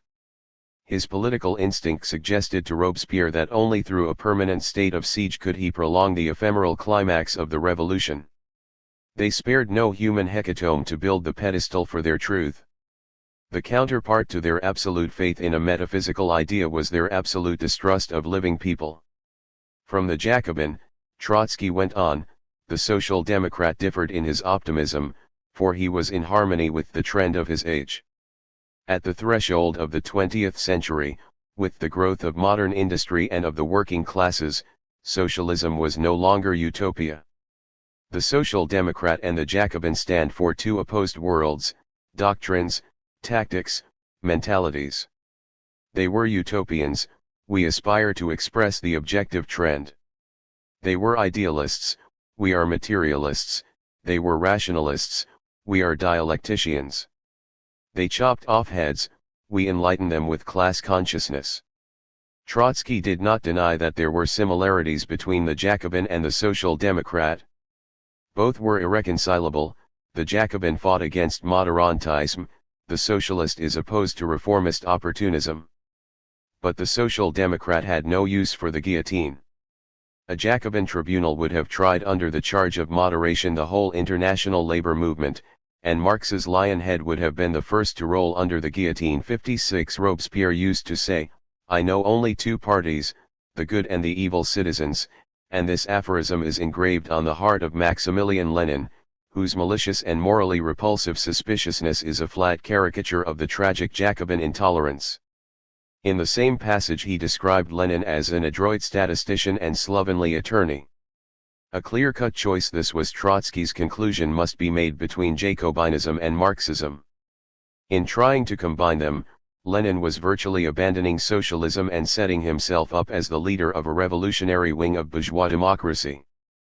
This was the gravamen of Trotsky's accusation that Lenin was changing from a socialist into a radical bourgeois politician, because only a bourgeois politician could distrust the working classes as intensely as Lenin did. 57 Lenin's followers went even farther and frankly envisaged their dictatorship over the proletariat, and when one read how some Bolsheviks, here Trotsky quoted their leaflets published in the Urals, were advocating the need for an absolutely uniform party, one felt a shiver running down one's spine. He wound up his argument with the following plea against uniformity. The tasks of the new regime will be so complex that they cannot be solved otherwise than by way of a competition between various methods of economic and political construction, by way of long disputes, by way of a systematic struggle not only between the socialist and the capitalist worlds, but also between many trends inside socialism, trends which will inevitably emerge as soon as the proletarian dictatorship poses tens and hundreds of new problems. No strong, domineering organization will be able to suppress these trends and controversies. A proletariat capable of exercising its dictatorship over society will not tolerate any dictatorship over itself. The working class will undoubtedly have in its ranks quite a few political invalids, and much ballast of obsolescent ideas, which it will have to jettison. In the epoch of its dictatorship, as now, it will have to cleanse its mind of false theories and bourgeois experience and to purge its ranks from political phrasemongers and backward-looking revolutionaries. But this intricate task cannot be solved by placing above the proletariat a few well-picked people, or one person invested with the power to liquidate and degrade. 58. Among the writings that came from Trotsky's prolific pen in the course of 4 decades, this is perhaps the most amazing document, not least because it contains so odd an assortment of great ideas and petty polemical tricks, of subtle historical insights and fustian flourishes. Hardly any Menshevik writer attacked Lenin with so much personal venom. Hideous, dissolute, demagogical, slovenly attorney, malicious and morally repulsive, these were the epithets which Trotsky threw at the man who had so recently held out to him the hand of fellowship, who had brought him to Western Europe, who had promoted him and defended him from Plekhanov's aspersions. Marxists, to be sure, especially the Russian ones, were wont to state their views with ruthless frankness. But, as a rule, they refrained from personal mudslinging. Trotsky's offense against this rule cannot be explained merely by youthful ebullience. He now exhibited a characteristic of which he would never quite free himself: he could not separate ideas from men. Nor did he support his accusations by any fact that would give them weight in the historian's eye. Lenin had so far not expelled a single member from the party. All he had done was to insist on the validity of the mandate which the Congress had given him, and to warn the opposition that, if they persisted in obstructing the formal decisions of the Congress and boycotting the elected leadership, he would have to take action against them. In so doing, he behaved as any leader of any party would have behaved in the circumstances. 59 Since, through a series of accidents and personal shifts, the Mensheviks had first recaptured Iskra and then virtually ousted Lenin from leadership, his formal predominance lasted a very short time, in the course of which he did nothing to implement his warnings to the opposition. Once the opposition was on top, its leaders confronted Lenin with exactly the same warning, although, as they had not been elected at a Congress, they had less right to do so. 60. Trotsky knew all this and he said as much in his pamphlet. His accusations were therefore based merely on inferences and on one point of theory. Lenin had argued that, historically, the revolutionary intelligentsia played a special role in the labor movement, infusing it with the Marxist outlook, which the workers would not have attained by themselves. Trotsky saw in this view a denial of the revolutionary capacities of the working class and an aspiration of the intelligentsia, whose mouthpiece Lenin was, to keep the labor movement under their tutelage. Implied in this he saw a design for a Jacobin-like, or, as we would now say, a totalitarian dictatorship. Yet many socialist writers had stressed the special role of the intelligentsia in the labor movement, and Lenin had in fact drawn his view from Trotsky, the recognized authority on Marxist theory. 61 Both factions, Mensheviks as well as Bolsheviks, were led by intellectuals. At the recent Congress only 3 workers had appeared among the several scores of delegates. There was no reason therefore why the odium of voicing the aspirations of the intellectuals should fall only on Lenin. In Lenin's conception of the revolutionary regime, as he had developed it so far, there was not a single point on which Trotsky could base his indictment. Now and for many years to come Lenin held that a revolutionary government in Russia would be formed by a coalition of parties, and that the socialists could not even aspire to hold a majority of seats in it. 62 The idea of a monolithic state had not even occurred to him. Trotsky himself would presently come much nearer to this idea than Lenin. Against Lenin he would soon begin to advocate the proletarian dictatorship as the direct objective of revolution in Russia, which need not necessarily have meant a monolithic state, but which inevitably implied an approximation to it.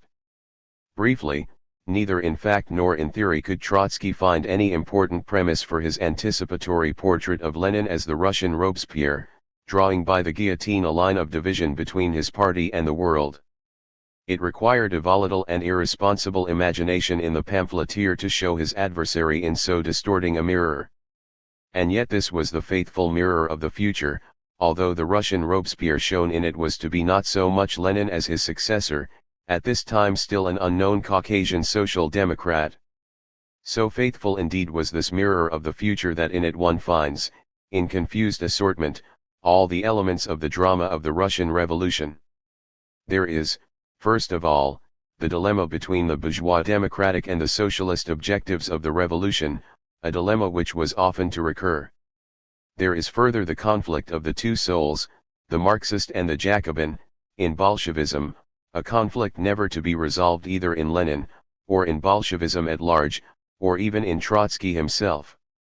Much as Trotsky now pressed for a clear-cut choice between Marxism and Jacobinism, circumstances would not permit Lenin or Trotsky to make that choice. Moreover, the mirror showed in advance the stages through which, in its substitutism, the party of the revolution would move. The caucus substitutes itself for the party, then the Central Committee for the caucus, and finally a dictator substitutes himself for the Central Committee. These are in fact headings for several yet remote chapters in the annals of the revolution. Here again, Trotsky could have no inkling that one day he himself would go much farther than Lenin in preaching and glorifying that substitutism, before he would shrink in horror from its consummation. And then there is the grim picture of that consummation, the image of the morbidly suspicious dictator, invested with the power to degrade and liquidate, who sees enemies creeping from every crevice around him, and who, sparing no human hecatomb, struggles to perpetuate a climax of the revolution and hermetically separates the revolution from the rest of the world. And, as in the prelude to classical tragedy, the omens appear which seem to point to Trotsky's own fate. He makes the plea for the free competition of ideas and trends, a plea he will repeat, almost in the same words, before the tribunals of Bolshevism 20 years later. He now confidently believes that a working class capable of exercising its dictatorship over society will tolerate no dictator over itself, and he is unaware that he begs the gravest question of all: what will happen if, after the revolution, the working class is not capable of exercising its dictatorship over society? He trusts that history will eventually vindicate those who have the fuller and the deeper understanding of the needs of their epoch, an assurance which he will go on expressing all his life, up to the moment when the rusty axe of an assassin cleaves his brain. And, finally, as if in premonition of that moment, he feels a cold shiver running down his spine at the mere thought of what might become of Lenin's party. We cannot reconstruct in any detail the mental process by which he arrived at this view of the future. The circumstance that he had lacked any solid factual premise for his conclusions indicates that the process was one of imaginative perception, not of reasoning. We can only trace some of the external stimuli to which his imagination responded. In a general manner, the comparison between Bolsheviks and Jacobins had already been made by some of the Mensheviks. Plekhanov, even while he was Lenin's ally, had said about the latter, "Of such stuff the Robespierres are made." The obiter dictum was repeated by others, first in whispers and then publicly. But hardly anybody, not even its author, meant it literally. It was received as one of Plekhanov's polemical bon mots. Trotsky took the saying literally, or at any rate seriously enough to plunge into the history of Jacobinism and to explore it avidly with an eye to the parallel. His imagination, inflamed by the Jacobin tragedy and overflowing with the freshly absorbed images, projected these upon the groups and individuals with whom he was in daily contact and upon Russia's indefinite future. In the light of a strictly rational analysis, this projection may have been gratuitous and erratic.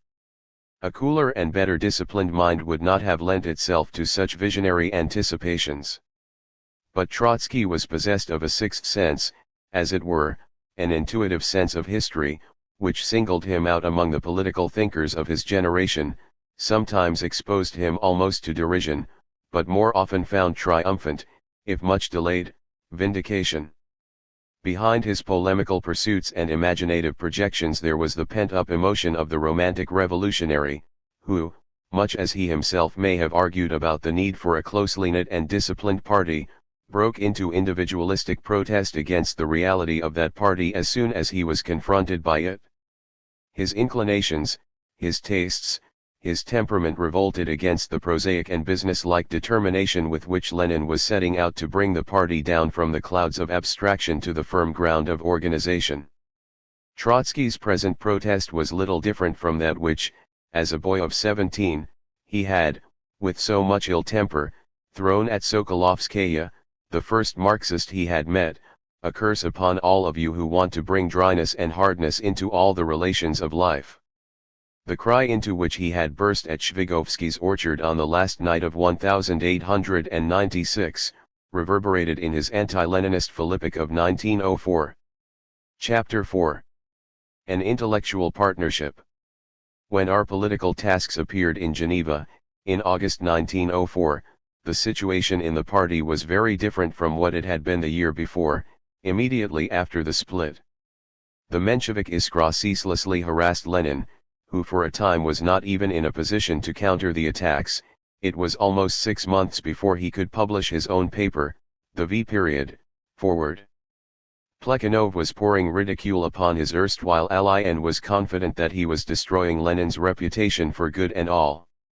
The authorities of European, especially of German, socialism, who had long known and respected Plekhanov and the other veterans, joined in condemnation of Lenin, who in their eyes was an obscure young intruder. Even the Bolshevik Central Committee disregarded Lenin's attitude and came to terms with the Mensheviks. However, on the day when Trotsky's pamphlet appeared, Lenin gathered in Switzerland those Bolsheviks who were prepared to follow him and laid before them a plan for the convocation of a new Congress, with or without Menshevik participation. Trotsky's broadside seemed surpassed by events the enemy appeared to have scattered before he had pressed home the attack. By way of afterthought he therefore wrote in the preface to our political tasks that the crisis in the party was over, and that those who stood for unity could look to the future with confidence, because the extremists among both Bolsheviks and Mensheviks had been discredited and isolated. A more experienced politician, or one inclined to give more thought to the wounding effect of his words, might in the circumstances have either refrained from publishing the pamphlet or at least pruned its polemical extravagances. Trotsky was too much enamored of his own words to do that. However, he tried in the preface to make allowance for the new situation. He called upon the Mensheviks to wind up their own separate organization, that party within the party, of which he himself had been one of the secret leaders. The Mensheviks, he wrote emphatically, should accept organizational death, that is, a merger of the hitherto opposed groups. 1 His call fell on deaf ears. The schism was beginning to acquire its own momentum. Its fanatics were active in both groups. Among the Bolsheviks, Lenin's group considered the changes that had taken place since the Congress as Menshevik usurpations, to which a new Congress would put an end. The Mensheviks, having recaptured positions of influence, would not risk losing them at a new Congress, let alone sharing them, through a merger, with their adversaries. Having with so much thunder pilloried Lenin as the Deutscherganizer, Trotsky was shocked to find Deutscherganizers among his Menshevik friends. He began, mildly enough, to plead with them the need of reconciliation. He had joined the Mensheviks in order to make good the injury Lenin had inflicted on the founding fathers of the movement and through them on the movement itself. The injury had been made good with a vengeance. The Bolshevik Central Committee itself was anxious to make it good. All that was now needed to close the painful chapter was that the ad hoc arrangements which had been necessary in order to defeat Lenin be scrapped and that the men of goodwill in both sections of the party join hands. He did not realize that the ad hoc arrangements had come to stay. In controversies like this the conciliator is unwelcome. He threatens to upset well-laid plans and to mix all the cards. His own friends look askance at him, considering him little better than a traitor. Thus did some Mensheviks now look upon Trotsky. His attitude was not stable, it was indistinguishable from that of the moderate Bolsheviks, and nobody could say where he would stand tomorrow. Indeed, Trotsky might easily have become one of the Bolshevik conciliators had not his hurtful attacks on Lenin and Lenin's followers estranged him from all Bolsheviks. In their eyes he was one of the most vicious Mensheviks. And so he was breaking with his political friends without much chance of agreement with his adversaries. In this situation he came under the influence of a man who was in a sense an outsider to the party and whose role in its affairs was that of a brilliant interloper.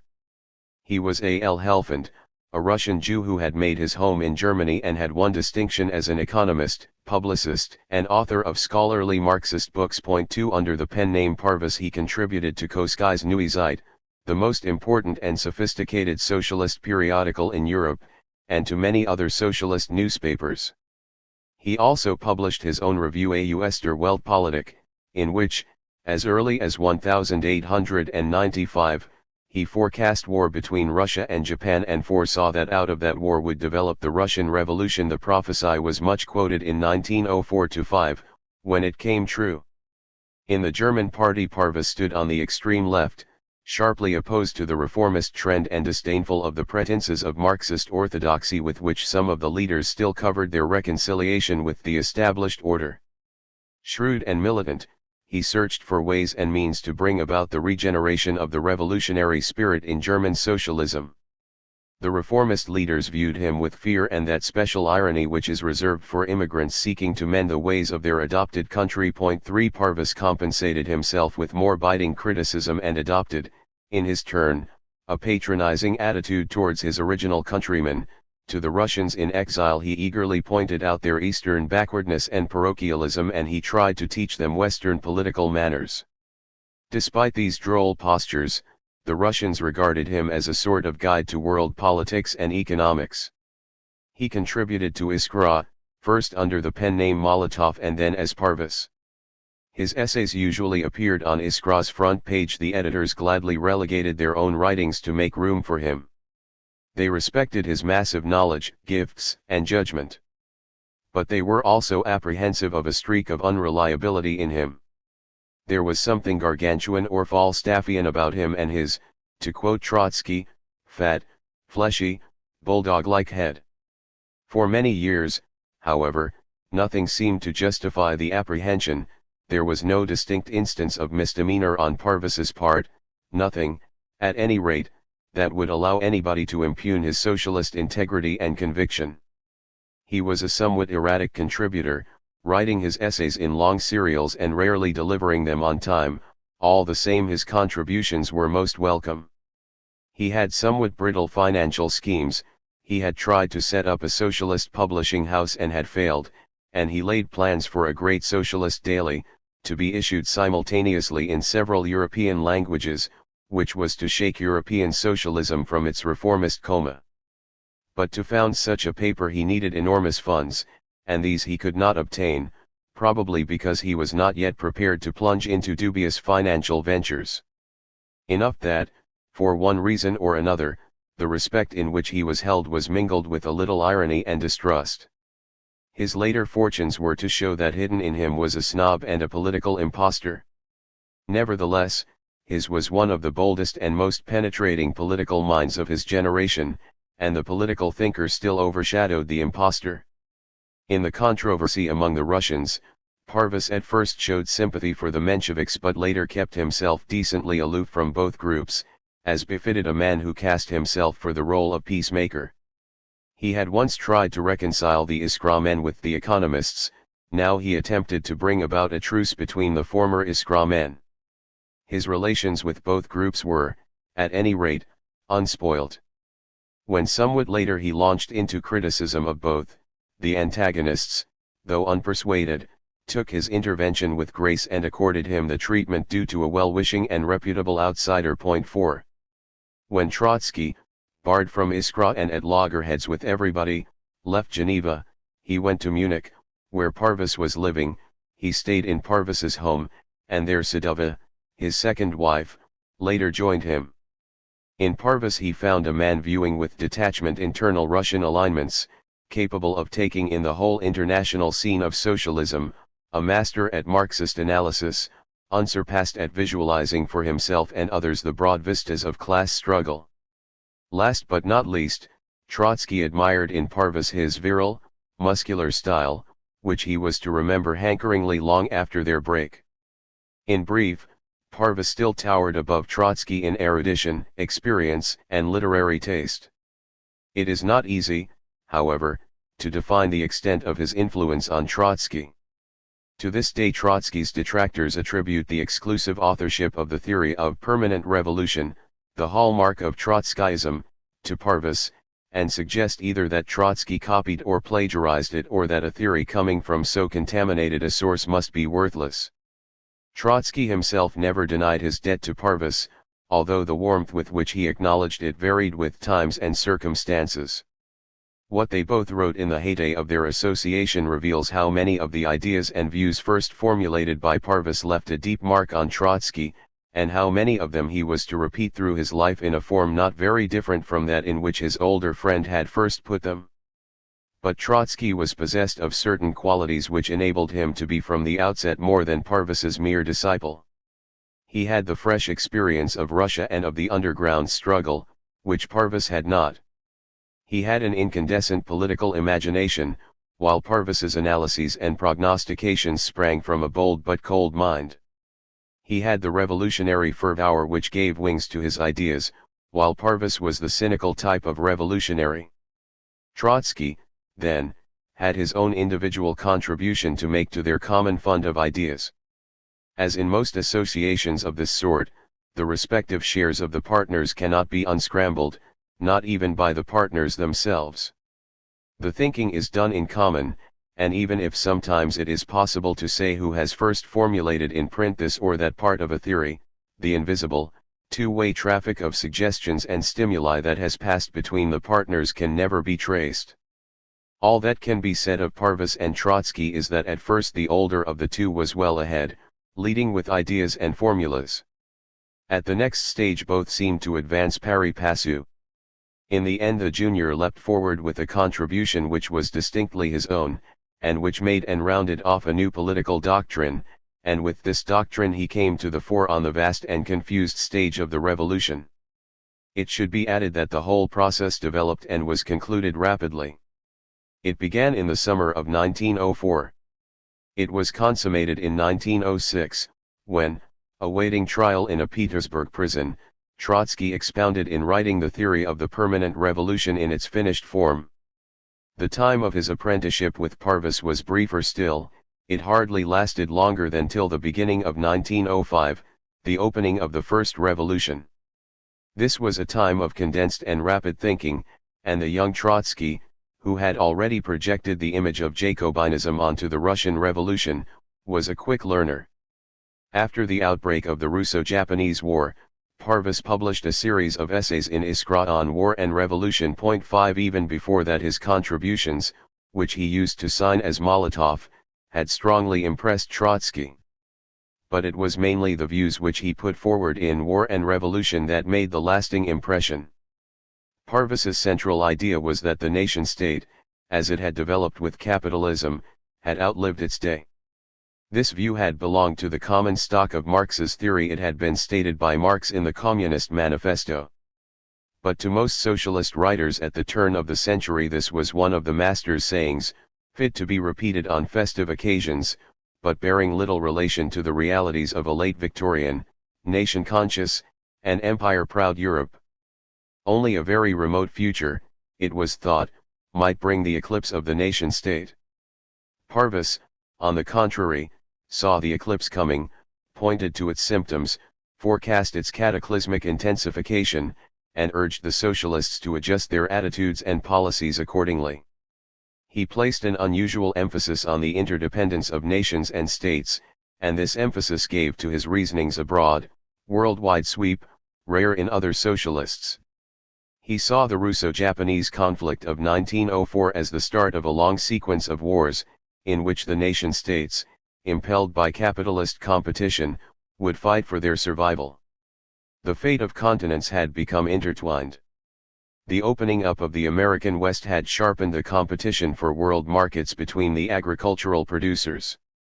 European, especially German, Farming and industrial interests joined hands in order to do away with free trade and to impose a protectionist system on Western Europe. The customs walls have become an economic barrier to the historical process of the cultural unification of nations. They have increased the political conflicts between states, and enhanced the power of states and governments. The stronger the power of governments, the easier do the states clash in arms. These ideas were to become for Trotsky axioms from which he would argue all his life. Russia's expansion in Asia and conflict with Japan, Parvus held, were partly brought about by domestic pressures. Tsardom was seeking in external conquest an escape from internal weakness. But more important were the external pressures to which Russia was subjected. In the worldwide struggle between capitalist nation-states, only the great modern powers acted with independence, and even an empire as vast as the Tsar's was, because of its industrial backwardness, merely a pensioner of the French bourse. The war has started over Manchuria and Korea, but it has already grown into a conflict over leadership in East Asia. At the next stage, Russia's entire position in the world will be at stake, and the war will end in a shift in the political balance of the world. Parvus concluded his analysis as follows: the worldwide process of capitalist development leads to a political upheaval in Russia. This in its turn must have its impact on the political development of all capitalist countries. The Russian Revolution will shake the bourgeois world. And the Russian proletariat may well play the role of the vanguard of social revolution. 6. Thus already in 1904 Parvus viewed the approaching revolution not as a purely Russian affair but as a reflection in Russia of worldwide social tensions, and he saw in the coming Russian upheaval a prelude to world revolution. Here were the main elements for the theory of permanent revolution. Yet, Parvus had so far spoken only about a political upheaval in Russia, not about a social or socialist revolution. He apparently still shared the view, then accepted by all Marxists, that the Russian Revolution by itself would, because of the country's semi-feudal and backward outlook, be merely bourgeois in character. Trotsky would be the first to say that the revolution would of its own momentum pass from the bourgeois to the socialist stage, and establish a proletarian dictatorship in Russia, even before the advent of revolution in the West. Not only were Parvus's international ideas and revolutionary perspectives becoming part and parcel of Trotsky's thinking, but, also, some of Trotsky's views on Russian history, especially his conception of the Russian state, can be traced back to Parvus. 7 Parvus developed the view that the Russian state, a cross between Asian despotism and European absolutism, had formed itself not as the organ of any class in Russian society, but as a military bureaucratic machine designed primarily to resist pressure from the more highly civilized West. It was for this purpose that Tsardom had introduced elements of European civilization into Russia, especially into the army. Thus came into existence the Russian state organism, an Asian absolutism buttressed by a European type of army. It was enough, he remarked, to cast a glance at the line of Russian frontier fortresses to see that the Tsars had intended to separate Russia from the West by a sort of Chinese wall. Some of these theories, as they were developed and refined by Trotsky, became the objects of heated historical and political disputes 20 years later. Parvus's influence on Trotsky is felt also in the style and manner of exposition, especially in the characteristic sweep of historical prognostication. This is not to say that Trotsky played the literary ape to Parvus. He absorbed the influence naturally and organically because of his intellectual and literary affinity with Parvus, an affinity which was not lessened by contrasts in character and temperament.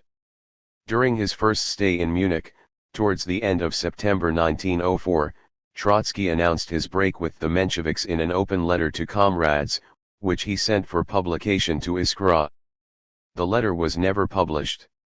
We have only a Menshevik summary of it, which says that in a stilted and supercilious tone Trotsky brought a number of charges against some comrades and raised various demands. The gravamen of those charges was that the Menshevik group tended to place its sectional interests above those of the party. In addition, he wrote, the Mensheviks were reacting wrongly to Lenin's attitude in one important point.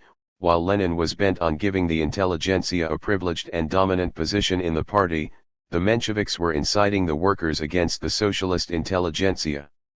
In a private letter to Martov and Zasulich, Trotsky explained that his criticisms were directed mainly against Theodor Dan, the politician of moderation, and that his intention was to promote the creation of a stable party center and an understanding with the Bolshevik Central Committee. He also complained that writers whom Iskra could not assimilate a hint at his having been squeezed out by Plekhanov had no chance of reaching the socialist public. Finally, he announced in a formal manner his secession from the Menshevik Group. 9. The Mensheviks responded with the anger of embarrassment. A very stormy correspondence passed between Trotsky and Martov, which, so Martov wrote, if I had given him free rein would have ended in a complete breaking off of my relations with him. Martov and other Mensheviks were anxious to prevent the breach, for if they became public the criticisms leveled against them by their most outspoken anti-Bolshevik controversialist, were likely to harm the group. A closed conference was arranged at Geneva, at which Trotsky's open letter was discussed in his presence. It was formally agreed that the further existence of the Menshevik émigré organization might become the source of new conflicts in the party, and that the organization should be disbanded, pending further instructions from Menshevik groups in Russia. 10. This decision was clearly meant to appease Trotsky and to keep him quiet. It had no further repercussions. The Menshevik party within the party, just like the Bolshevik, was to function as before, although Trotsky may have consoled himself with the illusion that the Mensheviks had accepted his advice. At any rate, the formal decision to disband the Menshevik organization freed him from the group discipline by which he had been bound. Martov soon reported to Axelrod that Trotsky had at last calmed down, softened, and that he had resumed writing for Iskra. Trotsky's first contribution since the clash with Plekhanov did indeed soon appear in the paper. 11 As usual, personal resentments, pretensions, and political motives were so mixed up that it is well nigh impossible to disentangle them. We cannot say whether Trotsky calmed down because the Mensheviks seemed to yield to him on a matter of principle, or because they gave him some satisfaction for Plekhanov's rebuff, or for both these reasons. He was not now one of Iskra's policy makers and editorial writers. He contributed a political notebook, which appeared on one of the back pages. But Iskra was still the Mensheviks' militant paper, and so to outsiders Trotsky remained a Menshevik. His differences with the Mensheviks were not really settled and news from Russia presently widened them. The Russo-Japanese War had taken a turn disastrous for Russia, and cracks were showing in the edifice of Tsardom. In July, the minister Plave, the inspirer of the Tsar's Far Eastern policy, was assassinated by Sazonov, a social revolutionary. 12 Plave had banned and dispersed the Zemstvos, which were the strongholds of the liberal and semi-liberal gentry. His successor, Svятopolk Mirsky, tried to appease the opposition and allowed the Zemstvos to hold a national convention in November 1904. The convention was followed by a long sequence of political banquets held in many towns. At these the liberal leaders of the gentry and of the middle classes voiced their demands, but side by side with them there also appeared, for the first time, workers and members of the socialist underground. Although all of them still spoke in unison against the government, the banquets afforded a glimpse of a deep division in the opposition. The workers suspected that the purpose of the liberal spokesman was not to overthrow the Tsar but to strike a bargain with him. The émigrés in Western Europe watched with hopeful suspense the banqueting campaign, which went on till the end of the year. Events pressed the socialists to clarify their attitude towards liberalism. The division between socialism and liberalism existed in the émigré circles as well. Since the middle of 1902, Peter Struve had been publishing his Osvobozhenie, Liberation, first in Stuttgart and then in Paris. At the outset the paper advocated legal Marxism, a diluted version of the doctrine. It placed particular emphasis on that part of the Marxist argument which was directed against Narodnik terrorism and agrarian socialism, and it insisted that capitalist industrialization would bring social progress to Russia. In this phase the old Iskra and Osvobozhenie were not yet openly opposed to each other. But soon it became clear that Struve's group used the Marxist argument to dispose of one brand of socialism, the agrarian, not to advocate proletarian socialism. Osvobozhenie evolved from legal Marxism towards liberalism, and the evolution became very marked just when the cleavage between the socialists was deepening. The Mensheviks inclined towards the liberals, the Bolsheviks were turning against them. Over this issue, in the autumn of 1904, Trotsky again fell out with the Mensheviks. 13. In November and December he wrote a brochure on the problems raised by the banqueting campaign, and he submitted it to the Menshevik publishers. The latter were reluctant to bring it out, delayed publication, and, according to Trotsky, intended to suppress it. This was hardly their set intention, for they did bring it out in the end. But the brochure contained so sweeping and devastating a diatribe against the liberals that it could not but arouse misgivings in men who had begun to see their chance in joint socialist-liberal action against the Tsar. The crux of Trotsky's argument was that the liberals, more afraid of the revolution than of the Tsar, were incapable of such action. 14. In the first instance he flayed the pathetic and insincere patriotism which the liberals had displayed in the Russo-Japanese War. Struve, he wrote, sacrificed the last remnants of his spirit of opposition and of his political dignity not to patriotic feeling but to patriotic hypocrisy. 15 Because of its military defeats, Tsardom was in an impasse. All the more sharply and energetically, should the opposition have revealed the gulf that yawns between Tsardom and the nation. All the more firmly should it have tried to push Tsardom, the nation's real enemy, into the gulf. Instead, the liberal Zemstvo harnesses itself to the rickety war chariot, removes the corpses and sweeps away the trail of blood.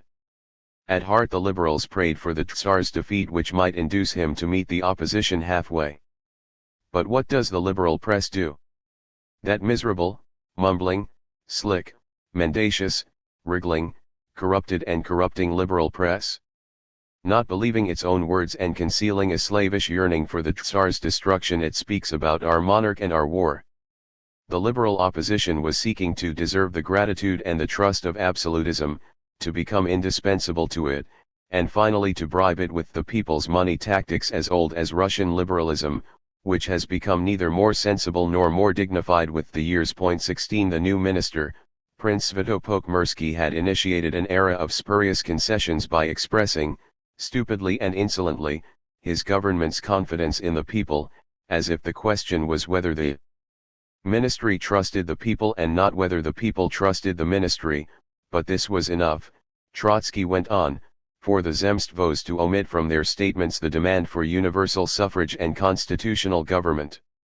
They were afraid of the foreign word constitution, and behind the fear of the word was concealed the fear of the deed. He who wants to be understood by the masses and to have them on his side, should above all express his demands clearly and precisely, call things by their proper names, call constitution constitution, republic republic, universal suffrage universal suffrage. 17 By their timidity the liberals were unwittingly restoring in rulers and ruled alike confidence in the future of absolutism. They pretended to be the party of democracy, but they were betraying their own principle. We have no democratic traditions, these have to be created. Only the revolution can do that. The party of democracy cannot but be the party of the revolution. 18 Neither the liberal intelligentsia nor the middle classes but the socialist factory workers would deal the decisive blow to Tsardom. The whole brochure is permeated with a triumphant sense of the imminence of the revolution. Barristers are demonstrating in the streets, political exiles are protesting in newspapers against their banishment, a naval officer opens a public campaign against the Naval Department. The incredible becomes real, the impossible becomes probable. 19 So close a premonition of approaching events can hardly be found in the writings of any other émigré. The others were so immersed in their internecine struggles and so engrossed in maneuvering against one another, with the intention, no doubt, of securing for the party the best possible vantage point in a revolution, that they almost missed the advent of the revolution. Because he stood almost alone, Trotsky turned his undivided attention to developments in Russia. He was, as Lunacharsky put it, less of an émigré than were other socialists, who had, in varying degrees, lost contact with their country. 20 His sceptical friends shrugged their shoulders at his triumphant heralding of the upheaval not less than at the vehemence of his anti-liberalism. He saw the revolution developing from a general strike. This was a novel concept. The labor conflicts in Russia had so far been on a local scale, and even the industrial countries in the West, with their old trade unions, had not yet any real experience of a general strike. In my life, he says that he had mooted this idea since 1903, although he finally adopted it only in 1904.21. He now sketched a plan of action which he summed up as follows. Tear the workers away from the machines and workshops, lead them through the factory gate out into the street, direct them to neighboring factories, proclaim a stoppage there, and carry new masses into the street. Thus, moving from factory to factory, from workshop to workshop, growing underway and sweeping away police obstacles, haranguing and attracting passers-by, absorbing groups that come from the opposite direction, filling the streets, taking possession of the first suitable buildings for public meetings, entrenching yourselves in those buildings, using them for uninterrupted revolutionary meetings with a permanently shifting and changing audience, you shall bring order into the movement of the masses, raise their confidence, explain to them the purpose and the sense of events, and thus you shall eventually transform the city into a revolutionary camp. This, by and large, is the plan of action. Point 22. This was indeed the picture of the revolution which was to materialize both in October 1905 and in February 1917. The plan of action was not modeled on any precedent. In the French Revolution the industrial proletarian element had been absent. The picture sprang from a fervent revolutionary imagination, in which romanticism was curiously blended with realism. Some parts of this brochure read like passages from Trotsky's own histories of 1905 and 1917, only that the events are described here in the future tense, and even the watchwords are those that would resound in 1905 and 1917, end the war, and convoke a constituent assembly. 23. Finally, he surveyed the social forces that were coming into action. The town will be the main arena of revolutionary events. 24. But the urban proletariat alone will not decide the issue. The peasantry represented a major reservoir of potential revolutionary energy. Point 25. It is necessary to carry the agitation into the countryside, without a day's delay and without missing a single opportunity. Point 26. Far from calling the urban proletariat, as his later critics say, to brave tsardom single-handedly and court defeat, he strongly underlined the dangers of isolation that threatened the working class. Point 27. He analyzed the role of the army, composed of peasants, and urged socialists to watch soberly what was going on in the barracks. When ordered to fire at crowds, soldiers preferred to shoot into the air. The morale of the army was under a strain. Our ships are slow. Our guns do not fire far enough. Our soldiers are illiterate. Our N.C.O.S have neither map nor compass. Our soldiers go barefoot, naked, and hungry. Our Red Cross steals. Our supply services steal. Rumors about this reach the army and are avidly absorbed. Every such rumor corrodes like a sharp acid the rust of official indoctrination. Years of our peaceful propaganda could not achieve what one day of war does. On the decisive day the officers should not be able to rely on the soldiers. The same soldier who yesterday fired his shots in the air, will tomorrow hand over his weapon to the worker. He will do so as soon as he has gained the confidence that the people is not out merely to riot, that the people knows what it wants and can fight for what it wants. We must develop the most intense agitation among the troops so that at the moment of the general strike every soldier sent to suppress the rebels should know that in front of him is the people demanding the convocation of the Constituent Assembly. Point 28. The Menshevik publisher was still withholding Trotsky's brochure from the press when news arrived of the first act of revolution in Russia. On September 23, January 1905, the workers of Petersburg marched in an enormous but peaceful procession to the Tsar's Winter Palace. They were led by Father Gapon, a prison chaplain and a protege of Zubetov, the chief of the gendarmerie, who had set up his own labor organization to combat clandestine socialism. The demonstrators, carrying the Tsar's portraits, holy icons, and church banners, hoped to submit to the Tsar a petition, in which they humbly and plaintively begged him to redress their grievances. The Tsar refused to receive the petitioners and ordered the troops guarding the Winter Palace to fire into the crowd. Thus he ignited the revolutionary explosion. The news found Trotsky in Geneva, whither he had just arrived from a lecturing tour.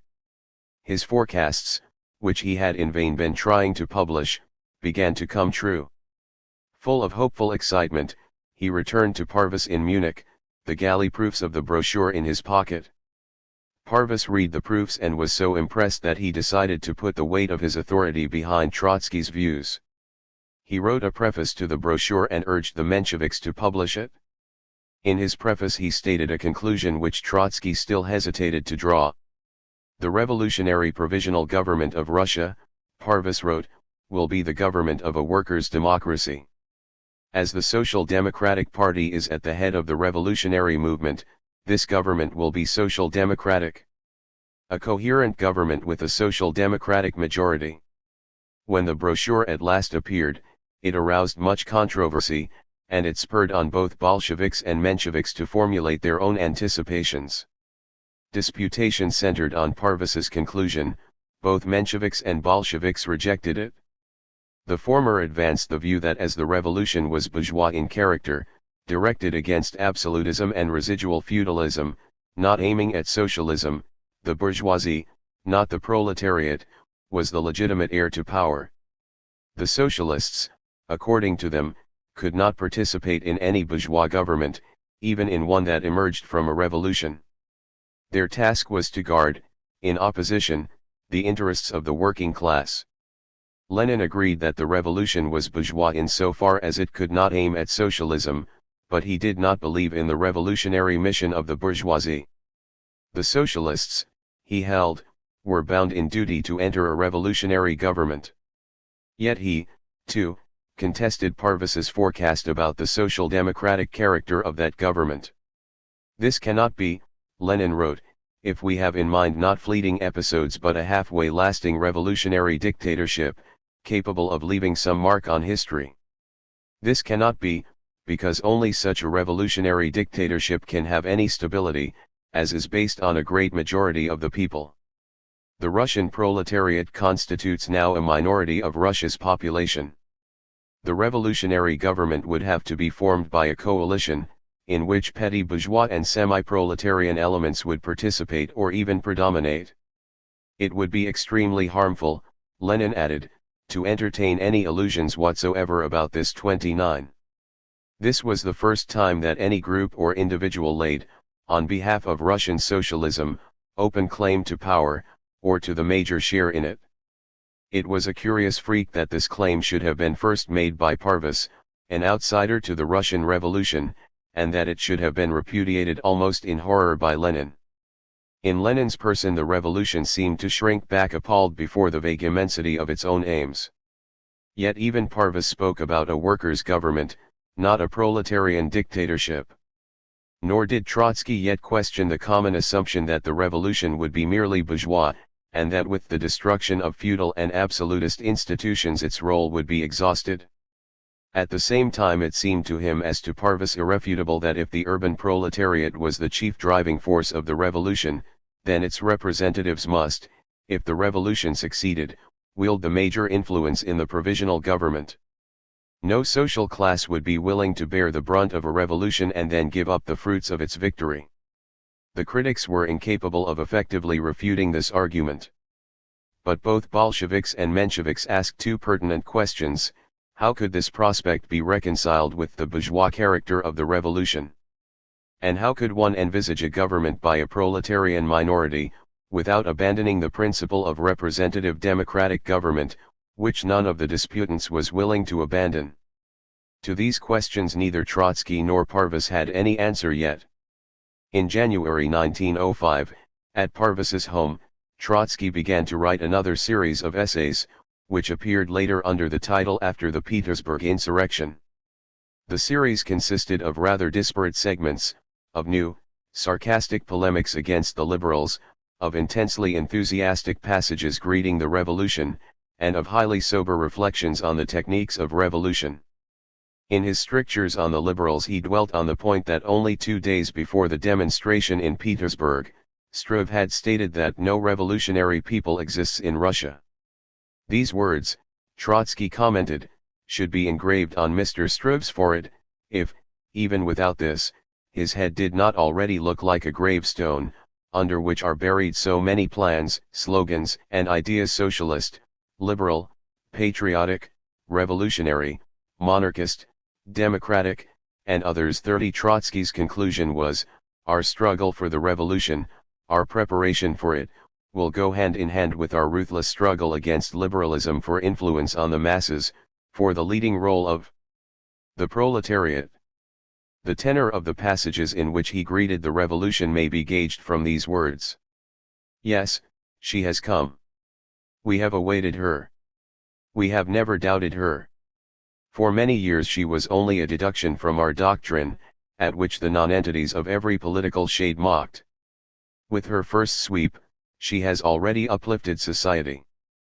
Before January 9 our demand for a republic seemed fantastic, doctrinaire, and disgusting to all liberal pundits. One day of revolution was enough, one magnificent contact between the Tsar and the people was enough for the idea of constitutional monarchy to become fantastic, doctrinaire, and disgusting. The priest Gapon rose with his idea of the monarch against the real monarch. But, as behind him there stood not monarchist liberals but revolutionary proletarians, this limited insurrection immediately manifested its rebellious content in barricade fighting and in the outcry, "Down with the Tsar!" The real monarch has destroyed the idea of the monarch. The revolution has come and she has put an end to our political childhood. 31. At this stage problems of revolutionary technique acquired colossal importance. The proletarians of Petersburg have shown great heroism. But the unarmed heroism of the crowd could not face the armed idiocy of the barracks. Henceforth scattered efforts would lead to nothing. The movement must culminate in an all-Russian insurrection. The revolution must arm itself. Some people held that insurgents had no chance against a government armed with modern weapons. An English writer, for instance, believed that if Louis XVI had had a few batteries of machine guns the French Revolution would not have occurred. What pretentious nonsense it is, Trotsky observed, to measure the historical chances of revolution by the caliber of weapons and guns. As if weapons and guns had command of men, as if men did not wield the weapons and guns. 32. He granted that workers by themselves, even if armed, could not conquer in a rising. They must bring the army over to their side. But to be able to achieve this, they must first arm themselves and impress by their own determination the Tsar's vacillating soldiers. He developed this idea in passages which were in part instructions on how the workers should arm themselves and in part descriptive images illustrating the process by which the Tsar's troops would go over to the insurgent people. These anticipatory scenes again read like pages from his own histories of the revolution, written after the event. He concluded with an appeal to his own comrades framed in Dantonesque style. All that you needed, he said, in order to rise to the opportunity, was a few very simple qualities: freedom from organizational routine and from the miserable traditions of a clandestine movement, a broad view, courageous initiative, the ability to evaluate situations, and once again, courageous initiative. Between the lines of these writings one can still feel the fever that consumed the author. He was burning with impatience to return to Russia and to plunge 33 into the vortex. Not for him the stale air of the émigré colonies, where he was at cross purposes with almost everybody. Not for him an exile from which the revolution could be only dimly watched as a storm on the high seas is watched from a remote shore. The return to Russia was bound up with grave risks. A fugitive from Siberia, if caught by the police, was automatically treated as an outlaw and deported for hard labor, even if his original sentence had not provided for this. All the same, he made up his mind to return. Sadova went ahead of him to prepare secret lodgings. In February 1905 he himself was on his way back. He stopped in Vienna and called on Victor Adler, the Austrian leader, in whose home he shaved off his mustache and beard to make it difficult for the Russian police to recognize him. It was at Adler's home that he had first called for help while he was on his way from Siberia to England. Only 2.5 years had passed since, but how crowded and full of portent those years were. Chapter V. Trotsky in 1905. In February Trotsky arrived in Kiev, and there, having assumed the identity of a retired ensign, Arbuzov, he hid for several weeks. Kiev was then the hub of the clandestine organization, but the police were less alert there than in Petersburg and Moscow. There Trotsky met Leonid Krusin, with whom he was to be closely associated for the rest of the year. An eminent technician and prosperous industrial manager, Krusin was also a member of the Central Committee second only to Lenin in the Bolshevik hierarchy, and the actual manager on the spot of the clandestine organization. He was, however, a conciliator, anxious to overcome the breach in the party and therefore at loggerheads with Lenin. This made it easier for Trotsky to cooperate with him. And to Krusin, Trotsky, the only prominent socialist policy-maker and writer then in Russia, soon became indispensable. In the spring, Krusin took him to Petersburg. The other socialist leaders stayed in Western Europe until late in the year. In normal times, when events moved slowly, the clandestine organization could well afford to consult the émigrés and to wait for their instructions. But now the range of its activities was expanding feverishly. More and more often the party had to act under the compulsion of events and on the spur of the moment. Consequently, routine contacts with the émigrés became too cumbersome and slow. Having returned to Russia so early, Trotsky found himself at once at the very center of clandestine affairs. This was to make him loom much larger in the revolution of 1905 than did any of the older leaders. But he was to loom larger for yet another, more fundamental, reason. The two trends in the party had not yet crystallized sufficiently to become two separate and hostile forces. Yet the controversy had advanced enough to absorb the minds and energies of the leaders. The turmoil in Russia came too late for the party to be able to act with the immediate initiative and massive vigor of a single body. But it also came too early before the two parties, Bolshevik and Menshevik, had disengaged from each other and gained a new freedom of movement. More than anybody else Trotsky represented that mood of indecision and that horror of division which was still common to both sections of the party. In a sense, he embodied the immaturity of the movement, while the fanatics of the schism were more representative of its future. He expressed the party's strongest sentiment against the even stronger logic of its development. But he also embodied the highest degree of maturity the movement had so far attained in its broader aspirations. In formulating the objectives of the revolution, Trotsky went farther than either Martov or Lenin, and he was therefore better equipped for an active role in the upheaval. An unfailing political instinct led him at the right moments to the sensitive spots and the foci of the revolution, and guided his steps. During the first months after his return, he could do little more than write and inspire Krusin, and through him the organization. The turmoil of January and February was over, and in the spring the labor movement was in the doldrums. The strikes had fizzled out, police repression and executions had intimidated the workers. The political initiative passed to the liberal middle class. A long series of congresses and conventions, held by industrialists, merchants, bankers, doctors, lawyers, and others, raised the cry for constitutional government and reform. Only later in the year, after the defeat of Tsushima, the revolt of the crew on the Potemkin, and the end of the war with Japan, was the initiative to slip back from the middle class to the workers. In the meantime Trotsky could not appear in the open. Even in the clandestine circles of Petersburg he moved warily as Peter Petrovich.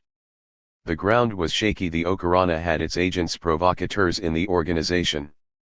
But from his hiding places he watched the political scene and produced an unending stream of essays, sociological studies, letters to Iskra, leaflets, pamphlets, polemical broadsides, and writings on the strategy and tactics of revolution. He became confirmed in the views he had expounded together with Parvis, and he went farther. Immediately after his return, he wrote in Iskra that apart from the Social Democratic Party there is nobody on the battlefield of the revolution capable of organizing a nationwide insurrection. Other groups in the urban population will play their part in the revolution only insofar as they follow the proletariat. Neither the peasantry, nor the middle class, nor the intelligentsia can play an independent revolutionary role in any way equivalent to the role of the proletariat. Consequently, the composition of the provisional government will in the main depend on the proletariat. If the insurrection ends in a decisive victory, those who have led the working class in the rising will gain power. 1. Abroad, Parvus, 2, advocated armed insurrection, and Lenin, of course, did likewise. The Mensheviks bided their time, saying that an armed rising, like a revolution at large, could not be organized. It would come of its own accord with the growth of popular revolt. Behind this expectant Menshevik attitude was a hardening conviction that the leadership in the Russian Revolution belonged not to socialism but to liberalism. In the issue of Iskra, in which Trotsky wrote that apart from social democracy there is nobody on the battlefield of the revolution capable of leadership, Martov insisted that it was the historical mission of the middle classes to bring about a radical democratization of Russian society. We have the right to expect, these were Martov's words, that sober political calculation will prompt our bourgeois democracy to act in the same way in which, in the past century, bourgeois democracy acted in Western Europe, under the inspiration of revolutionary romanticism too. Trotsky countered Martov's view with a critique of the liberal attitude as it was expressed by such bodies as the Association of Industrialists of Moscow, the Iron and Steel Industries of Petersburg, the provincial banks, the employers of the Urals, the sugar mill owners of the Ukraine, the national congresses of surgeons, actors, criminologists, and He did not deny that the middle classes were constrained by autocratic rule, and that their interest in economic progress and free trade induced them to demand political freedom. He even said that the liberal regime becomes a class necessity for capital, and that the urban merchant has shown that in opposition he is not inferior to the enlightened landlord. 3. But he added that in their demands the middle classes merely echoed the workers, and they were inhibited by the fear of revolution. For the proletariat democracy is in all circumstances a political necessity, for the capitalist bourgeoisie it is in some circumstances a political inevitability, for their gestures of opposition were creating for the middle classes a political prestige which was not without peril to the revolution. The intelligentsia had until recently looked down upon the industrialist and the merchant, now they were hailing them as the heroes of a popular cause, and to the liberal spokesman their own speeches sound so convincing that they await the enemies the Tsar's immediate surrender. But Jericho still stands, and, moreover, it is scheming evil. 5. Jericho was indeed scheming on the initiative of Buligin, the Tsar's minister for the convocation of a pseudo-parliament, the so-called Buligin Duma. On August 6 the Tsar announced the plan in a manifesto. The Duma was to be his consultative council, not a legislature. In the election each estate was to cast its vote separately, the vote was to be based on property, and the Tsar reserved the right to prorogue or disband the Duma. The working classes were virtually disfranchised. Yet the manifesto threw the opposition into some confusion. Miliukov, the great historian, who was now assuming the leadership of liberalism, greeted the manifesto and described it as the crossing by the nation of the Rubicon of constitutional government. 6. The liberal leader's readiness to content himself with the sop from the Tsar prompted Trotsky, who stood for boycotting the Duma, to write an open letter to Professor P. N. Miliukov. 7. Of all his Philip picks against liberalism, this was the most biting and subtle, and it was widely circulated in semi-secrecy. An historical Rubicon, Trotsky wrote, is truly crossed only at the moment when the material means of government pass from the hands of absolutism into those of the people. Such things, Professor, are never achieved with the signing of a parchment, they take place on the street and are achieved through struggle.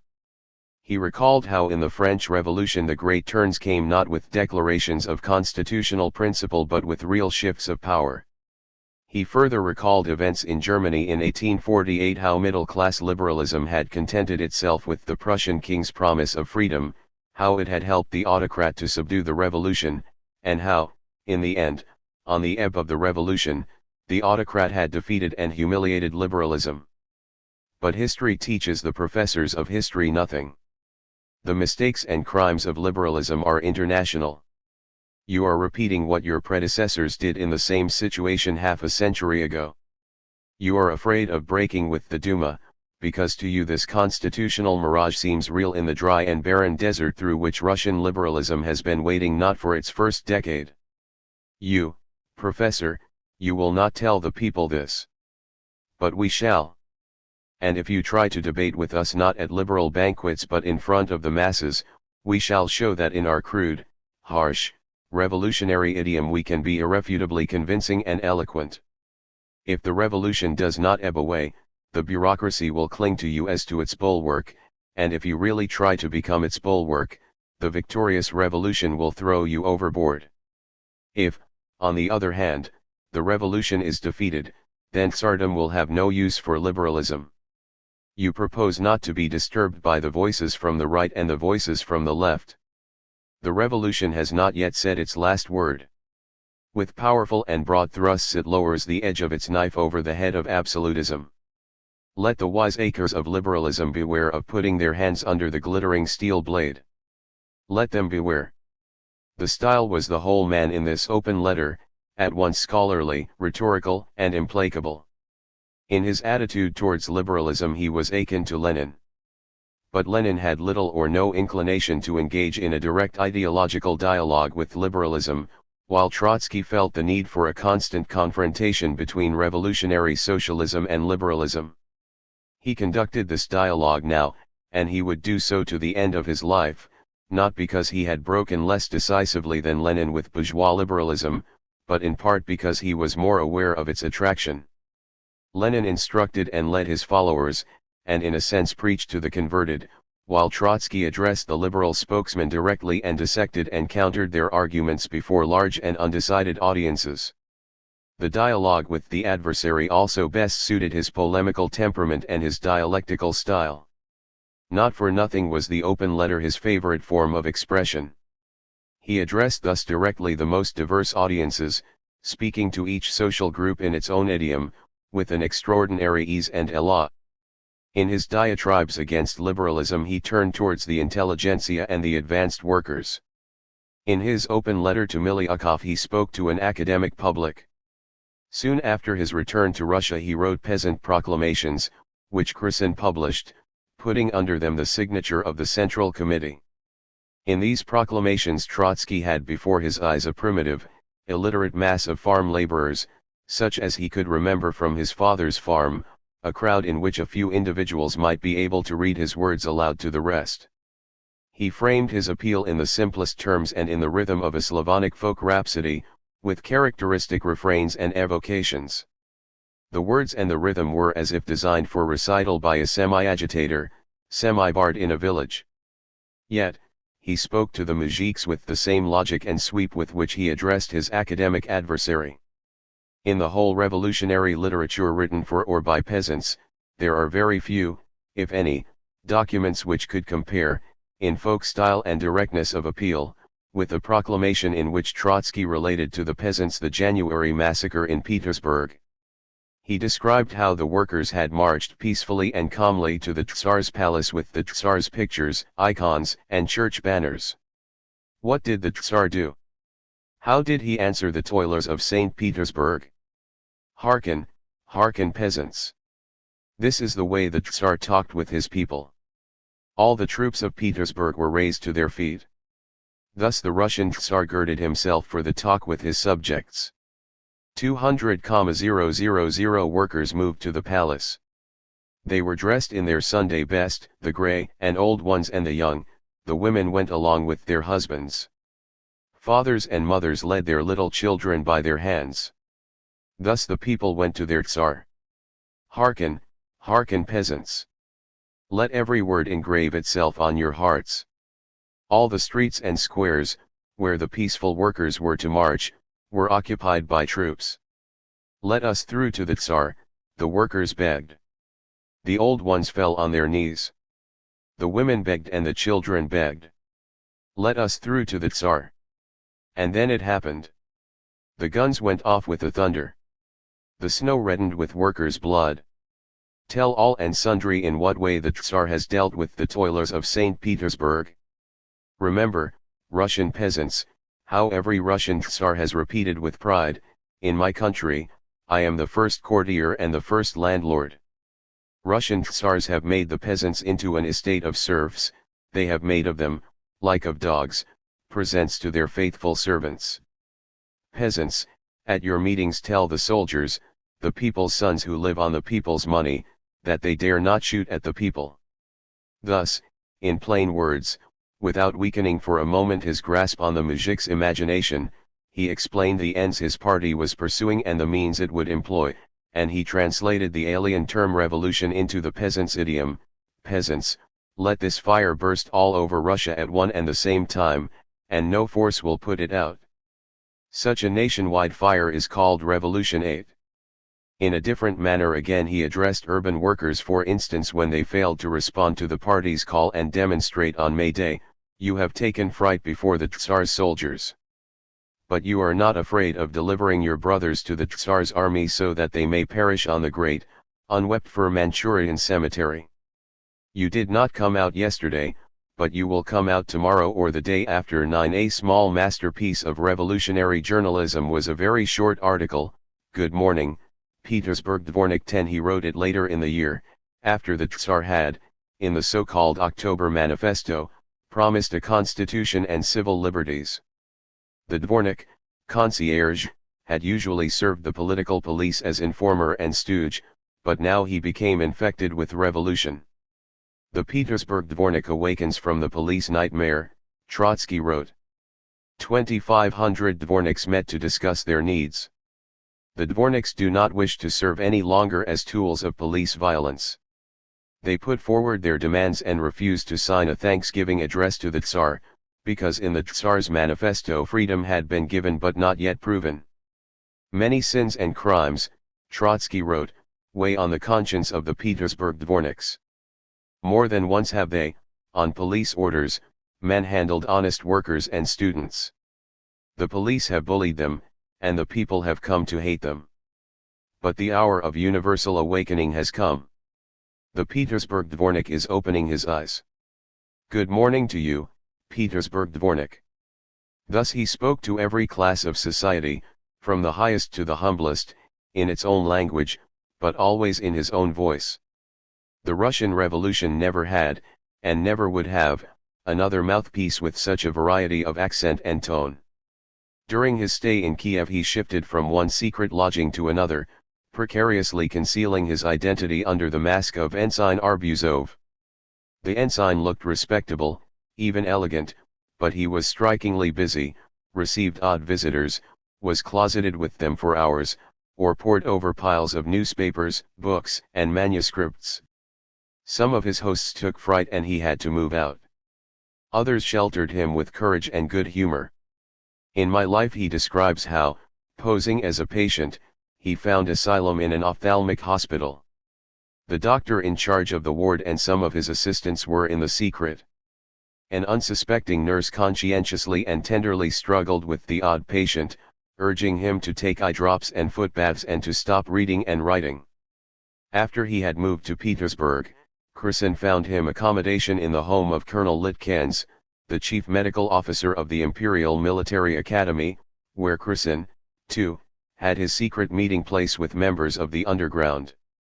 The colonel's sons were engaged in clandestine work, and he himself was a sympathizer. In his home Trotsky and Sedova lived as the Landowning family Vikentiev, escaping for a time the Okhrana's attention. Sedova, however, was arrested at a May Day demonstration, and the agent provocateur planted in the clandestine organization was on Trotsky's track. Trotsky hurriedly left for Finland, which was then part of the Tsarist Empire but enjoyed much greater freedom than Russia. Amid the lakes and pine woods of the Finnish countryside, in a hotel called Rauha, Peace, he meditated, studied, wrote, and kept in touch with Krisin, until in the middle of October the news of a general strike in Petersburg broke into the quiet deserted hotel like a raging storm through an open window. On October 14, or at the latest on the 15th, he was back in the Russian capital. The strike had begun with the printers' demand for shorter hours and higher wages. It then spread rapidly to other industries and from Petersburg to the provinces, assuming a markedly political character and taking by surprise the leaders of the socialist underground. The workers clamored for constitutional freedom as well as for better wages and shorter hours. As the strike developed, there sprang into being an institution bred in the bone of the Russian Revolution, the First Council, or Soviet, of Workers' Deputies. The Soviet was not a Bolshevik invention. On the contrary, the Bolsheviks, led in Petersburg by Bogdanov and Nunians Radin, viewed it with suspicion as a rival to the party. Only in the first week of November, the third week, in the new style calendar, when the Soviet was already at the peak of its strength and influence, did Lenin try from Stockholm to induce his followers to approach the Soviet in a more cooperative spirit. 11 The nucleus of the Soviet was set up by the strikers from 50 printing shops, who elected delegates and instructed them to form a council. These were soon joined by delegates of other trades. Paradoxically, the idea itself had, indirectly and unwittingly, been suggested by the Tsar who, after the events of January, had appointed a commission under a Senator Shidlovsky to investigate the causes of the trouble. The commission had ordered the workers to elect their representatives from the factories in order to voice grievances. The strikers in October followed this precedent. When the Soviet first met, on October 13, only delegates of one district, the Neva district, attended. A stimulus was needed to induce other districts to join in. That stimulus was provided by the Mensheviks, who would one day bitterly oppose the institution to which they now acted as godfathers. The Soviet instantaneously gained an extraordinary authority. This was the first elective body which represented the hitherto disfranchised working classes. Under a government which held in supreme contempt the very principle of popular representation, the first institution embodying that principle at once tended morally to overshadow the existing administration. The Soviet at once became a revolutionary factor of the first magnitude. For the first time Trotsky appeared at the Soviet, assembled at the Technological Institute, on October 15, the day of his return from Finland, or the day after. Deputies from several districts were present, about 200,000 people, nearly 50% of all workers in the capital, had taken part in the election. Later, after further elections, the number of deputies grew and varied from 400 to 560. The Soviet had just decided to publish its own paper, Izvestia, Tidings, and it negotiated with the municipal council for accommodation and facilities for work. In the halls and corridors of the Technological Institute there was an air of feverish agitation. Strikers were coming and going, deliberating and waiting for instructions, a foretaste of the Soviet of 1917. The socialist parties and groups, however, were not yet agreed in their attitude towards the Soviet. The Mensheviks and social revolutionaries had decided to send their representatives immediately. The Bolsheviks were reluctant to follow suit and demanded that the Soviet should accept the party's guidance beforehand. Only then were they prepared to join. Trotsky, invited by Kersin to a meeting of the Bolshevik Central Committee, urged its members to join the Soviet without any preliminary condition. No party or group, he pleaded, could aspire to exclusive leadership. The Soviet should be a broad representative body embracing all shades of working class opinion, for only then would it be able to provide a united leadership in the general strike and in the revolutionary situation that might develop from it. This wrangle was still on when on October 17 the Tsar, frightened by the general strike, issued a manifesto promising a constitution, civil liberties, and universal suffrage. The manifesto was composed by Count Witt, a semi-liberal prime minister. The Bulygin Duma had been buried before it was born, and the Tsar appeared to be renouncing the absolutism that was as old as the dynasty itself. Petersburg was first stunned and then intoxicated with joy. Festive crowds filled the streets and read the manifesto in amazement. In the government, however, the opponents of the reform continued to wield effective power. General Trepov, Minister of the Interior, gave the police the order, "Spare no bullets," and this order was posted on the wall side by side with the Tsar's manifesto, as if it had been intended to provide a malicious comment on the new era. Just before the Tsar issued his proclamation, the police had made numerous arrests. On the morning of the 17th, Trotsky moved with a huge and excited crowd towards the Technological Institute, where the Soviet had sat the previous 2 days. Gendarmes on horseback rode into the crowd. Trepov's proclamation seemed to warn everybody that it was too early for exultation. All the same, the crowd, consisting of workers and middle-class people, gave itself up to common rejoicing. The workers, however, were the heroes of the day. It was their strike that had wrested from the Tsar the promise of a constitution and freedom. The houses were at first decorated with the white-red-blue flag of the dynasty, but young workers tore off the white and the blue strips of cloth, littered the pavements with them, and hoisted the narrow and ragged red flags. The procession reached the Technological Institute, but there it was halted by a barrier of police and gendarmerie. The crowd moved on towards the university, where meetings were held.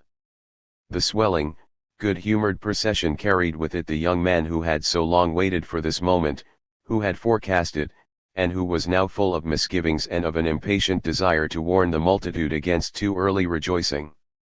The procession poured into the courtyard of the university.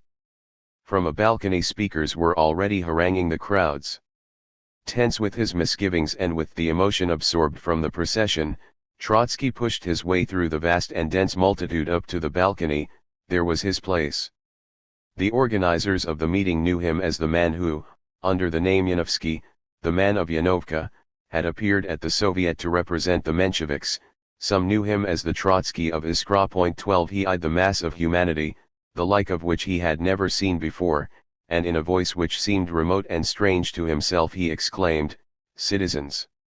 Now that we have put our foot on the neck of the ruling clique, they promise us freedom." He stopped, as if wondering whether the cold shower he was about to pour on the crowd's enthusiasm would not freeze them, and he searched for the words which would show the people that he was rejoicing with them but which would also warn them against their own credulity. "It is this tireless hangman on the throne," he went on, "whom we have compelled to promise us freedom. What a great triumph this is! But, do not hasten to celebrate victory, it is not yet complete. Does the promissory note weigh as much as pure gold? Is a promise of freedom the same as freedom? Look round, citizens, has anything changed since yesterday? Are the gates of our prisons open? Have our brothers returned to their homes from the Siberian wilderness? Amnesty! Amnesty!" the crowd responded. But this was not yet what he was driving at. He went on to suggest the next watchword. If the government were honestly resolved to make peace with the people, they would first of all have granted an amnesty. But, citizens, is this all? Today hundreds of political fighters may be released, tomorrow thousands will be jailed. Is not the order "spare no bullets" posted side by side with the Freedom Manifesto? Is not the hangman Trepov the undisputed master of Petersburg? "Down with Trepov," came the cry from the crowd. "Down with Trepov." Trotsky resumed, "But is Trepov alone? He dominates us by means of the army. His power and mainstay is in the Guards, stained by the blood of January 9th. Them he orders to spare no bullets for your bodies and your heads. We cannot, we will not, and we shall not live under the gun barrels." The crowd replied with the demand for the removal of troops from Petersburg. Then the speaker, as if exasperated by the unreality of this people's victory and excited by the unfailing response of the crowd and his own unsuspected mastery over it, concluded, "Citizens! Our strength is in ourselves.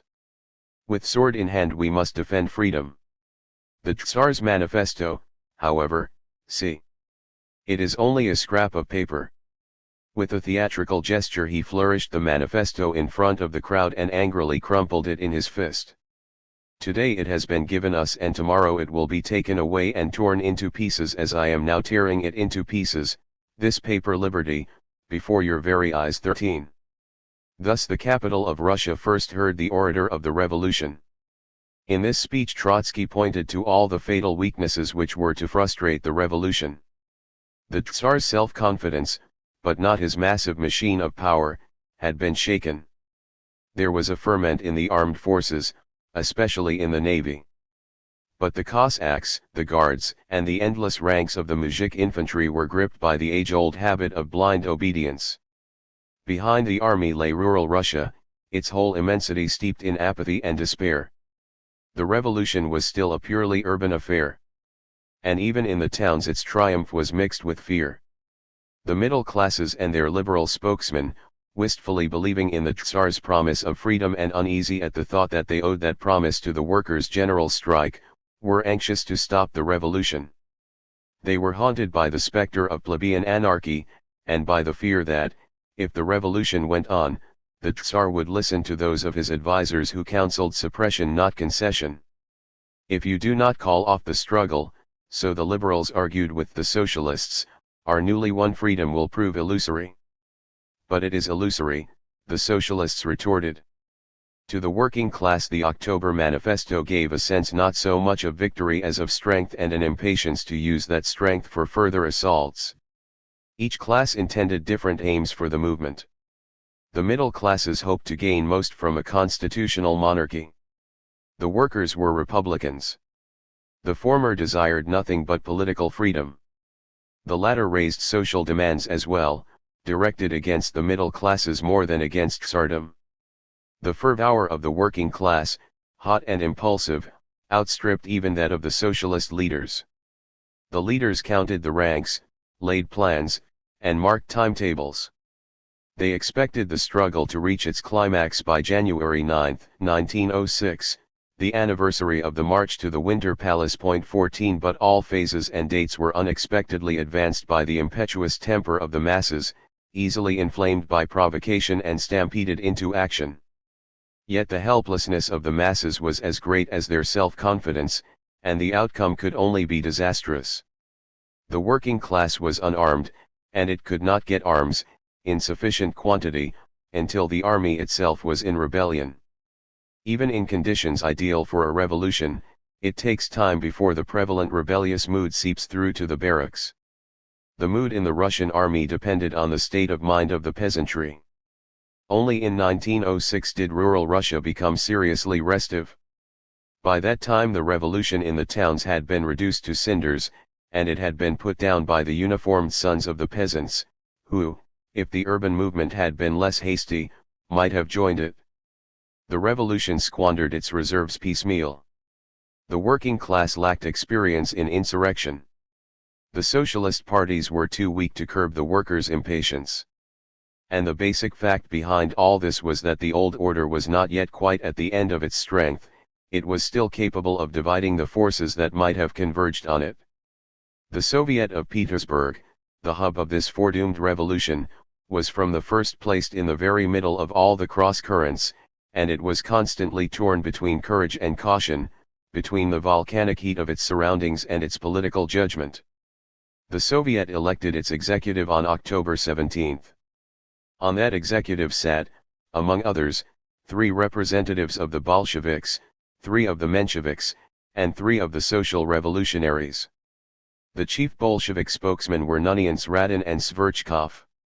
Sverchkov later wrote a history of the Soviet. Trotsky was the chief Menshevik representative, even though abroad he had resigned from the group.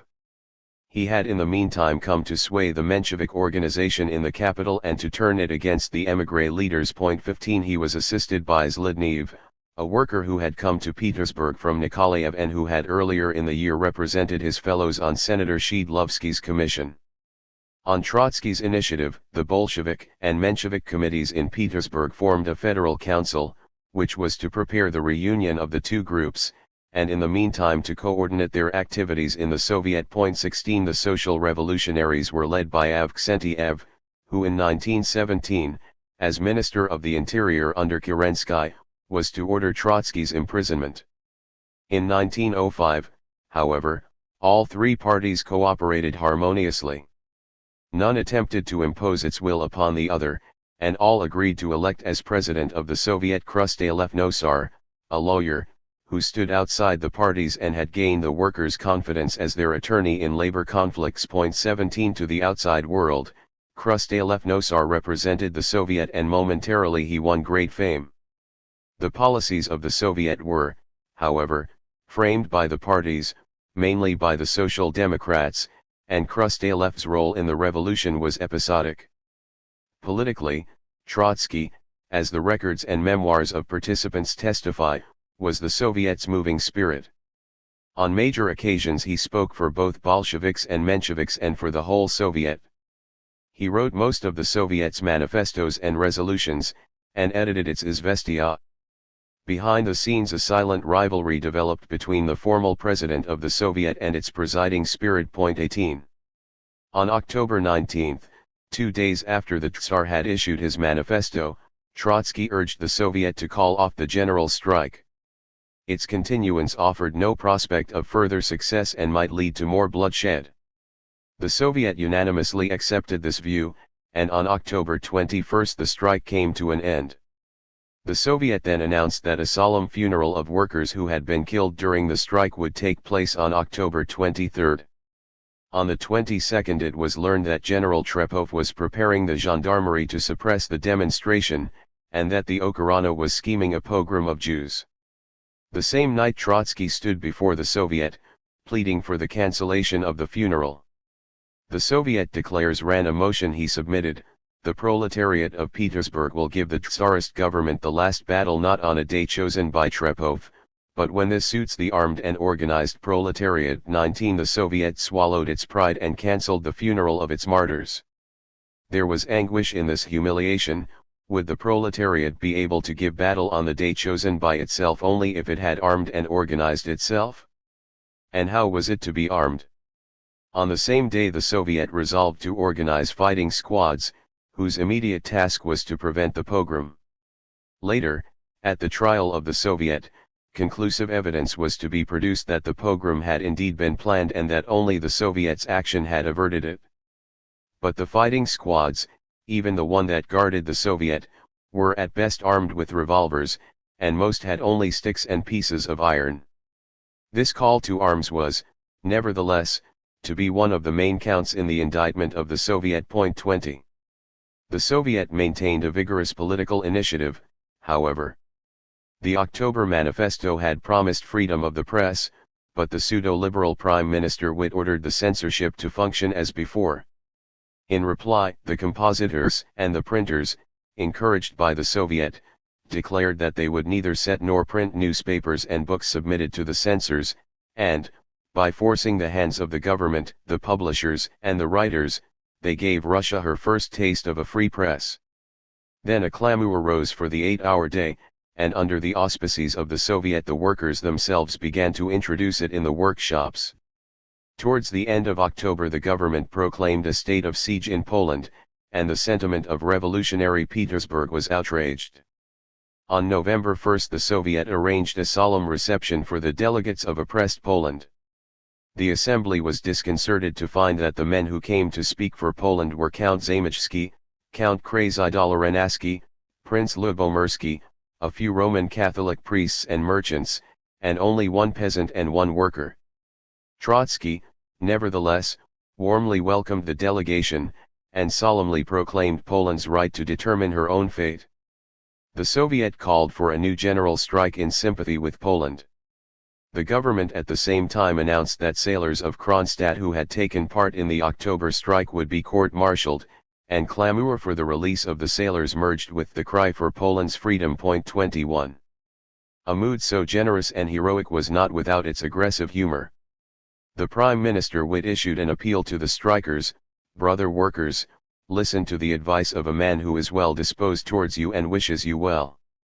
The appeal was brought to the Soviet in the middle of a stormy session and Trotsky proposed this immediate reply. 22. The proletarians are no relatives of Count Witt. Count Witt calls us to have pity on our wives and children. The Soviet calls upon the workers to count how the number of widows and orphans has grown in the working class since the day when Witt took office. Count Witt speaks about the Tsar's gracious consideration for working people. The Soviet recalls the bloody Sunday of January 9. Count Witt begs us to give him time and promises to do everything possible. The Soviet knows that Witt has already found time to deliver Poland to military hangmen, and the Soviet has no doubt that he will do everything possible to strangle the revolutionary proletariat. Count Witt wishes us well. The Soviet declares that it has no need for the good wishes of the Tsar's time servers. It demands popular representation on the basis of universal, equal, direct, and secret suffrage. 23. The liberals in their drawing rooms, the students and professors in their lecture halls, and the workers in their tea shops roared with laughter, and Witt himself was said to have suffered a fit when he read the Soviet's riposte. 24. On November 5 Trotsky, speaking at the Soviet for the whole executive, proposed to call an end to the second general strike. The government had just announced that the sailors of Kronstadt would be tried by ordinary military courts, not courts-martial. The Soviet could withdraw not with victory indeed, but with honor. Yet withdraw it had to, especially as strikers in the provinces were growing weary. Events work for us and we have no need to force their pace, Trotsky said. We must drag out the period of preparation for decisive action as much as we can, perhaps for a month or two, until we can come out as an army as cohesive and organized as possible. A general strike could not be waged indefinitely. Its sequel ought to be insurrection, but for this the Soviet was not ready. One day, when the railwaymen and the post and telegraph workers had joined in, they would with the steel of rails and with telegraph wire bind together all revolutionary bulwarks of the country into a single whole. This would enable us to arouse when necessary the whole of Russia within 24 hours. Even while he tried to dam up the raging element of revolt, he stood before the Soviet like defiance itself, passionate and somber. He related a conversation he had with an eminent liberal who had urged moderation.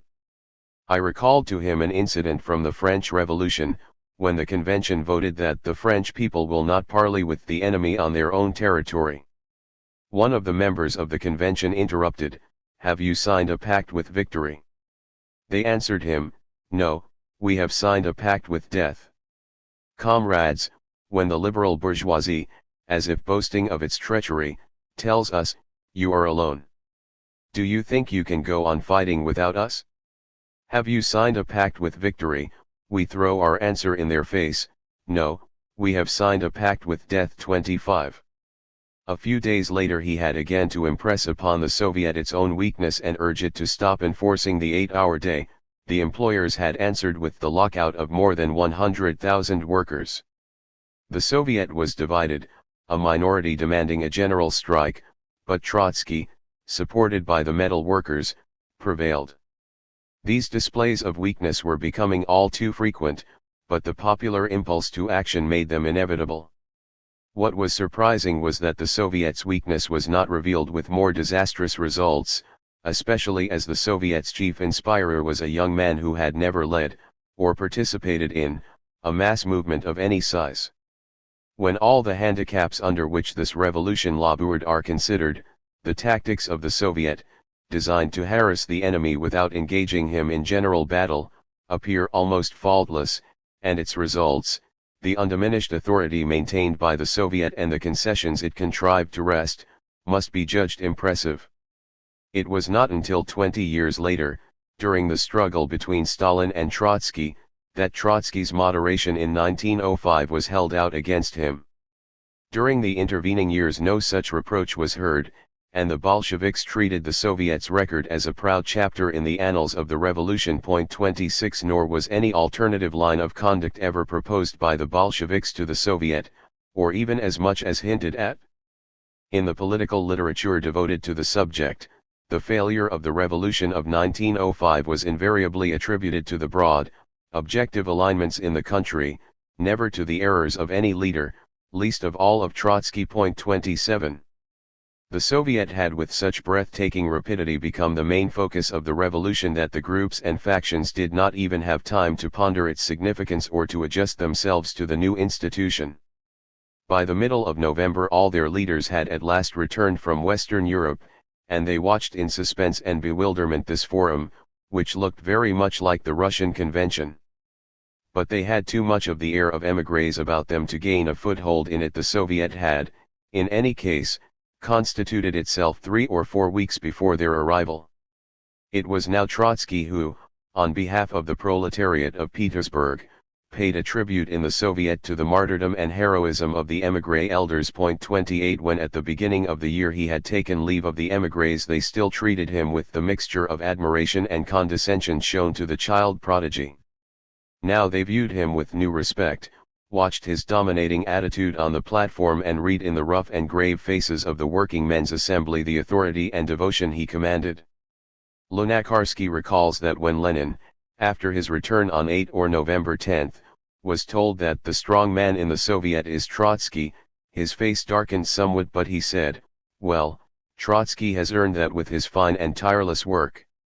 His face darkened, for the wounding epithets which Trotsky had flung at him must have flashed through Lenin's mind. The epithets rankled. Only a short time before, Lenin had chided Parvus of all men for his partnership with Trotsky, that hollow bell, that phrasemonger and Balalakin. 29 Yet he now acknowledged fairly Trotsky's merit and achievement. For one further reason, Trotsky seemed vindicated against his former adversaries. Both Lenin and Martov now admitted that their passionate controversies had been storms in so many émigré teacups. The disputes over the prerogatives of the Central Committee and the conditions of membership had referred to the clandestine type of organization. The party had since emerged from the underground, and it conducted its activities in broad daylight. For the first time its members could vote and elect their leading bodies without fear of the Okhrana. Lenin no less than Martov was anxious that the committees be elected from below and not appointed from above. 30 The Mensheviks, on the other hand, were shaken in their belief in the revolutionary mission of the middle class, a belief which it was difficult to square with the facts. The Menshevik following in Petersburg had so strongly come under the sway of Trotsky's radicalism that the émigré leaders had to tolerate this.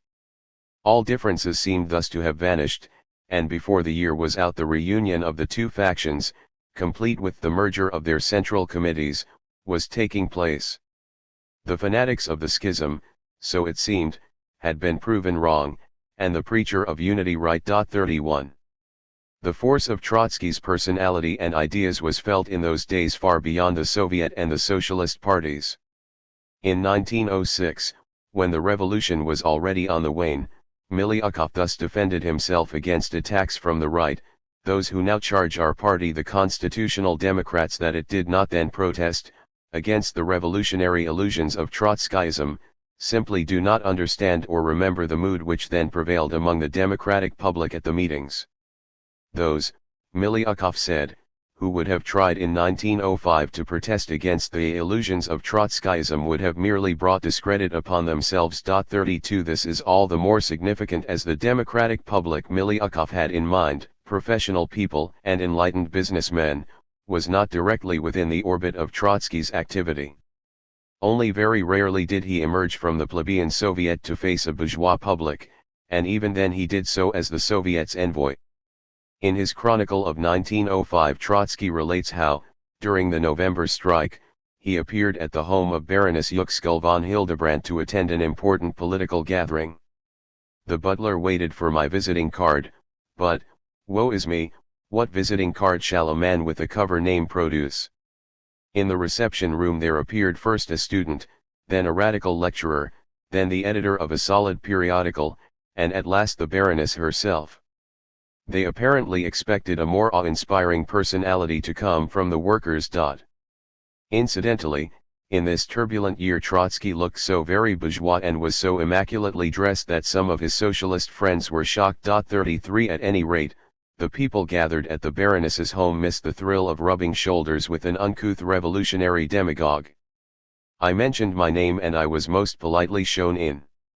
Drawing back the drapery, I saw a gathering of 60 or 70 persons, on one side of the passage 30 senior military men, among them resplendent guards officers, on the other side sat the ladies. In the forefront there was a group of black tailcoats, the leading lights of liberalism. Peter Struve, the ex-Marxist, was just urging the guards officers to defend the Tsar's October manifesto against attacks from right and left, and as he listened to Struve, Trotsky recalled the words written by Struve himself only 7 years before: "The farther we go to the east in Europe, the more slavish, cowardly, and mean is the political conduct of the bourgeoisie. Then it was Trotsky's turn to address the officers. He told them that the working class, and with it freedom itself, was unarmed. They, the officers, had the keys to the nation's arsenals. It was their duty at the decisive moment to hand these keys to whom they belonged by right, to the people. 34 That senior guards officers should even have listened to such talk was a measure of the political unsettlement. All the same, his appeal must have sounded to them like a desperate joke. The pyramid of tsardom could be destroyed, if at all, from its base, not from its top. From the meetings he hurried to his editorial desks, for he edited and co-edited 3 papers. The Soviets' Izvestia appeared at irregular intervals and was produced with naive bravado.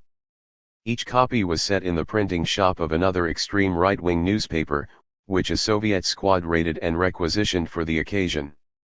Apart from this, Trotsky contrived, with the help of Parvus, who had come to Petersburg, to obtain control of a radical liberal daily Russkaya Gazeta, the Russian Gazette, which he transformed into a popular organ of militant socialism. Somewhat later he founded, with Parvus and Martov, a great, solid daily Nakolo, the Start, which was nominally the mouthpiece of Menshevism. In fact, Nakolo was mainly Trotsky's paper, for he dictated his terms to the Mensheviks.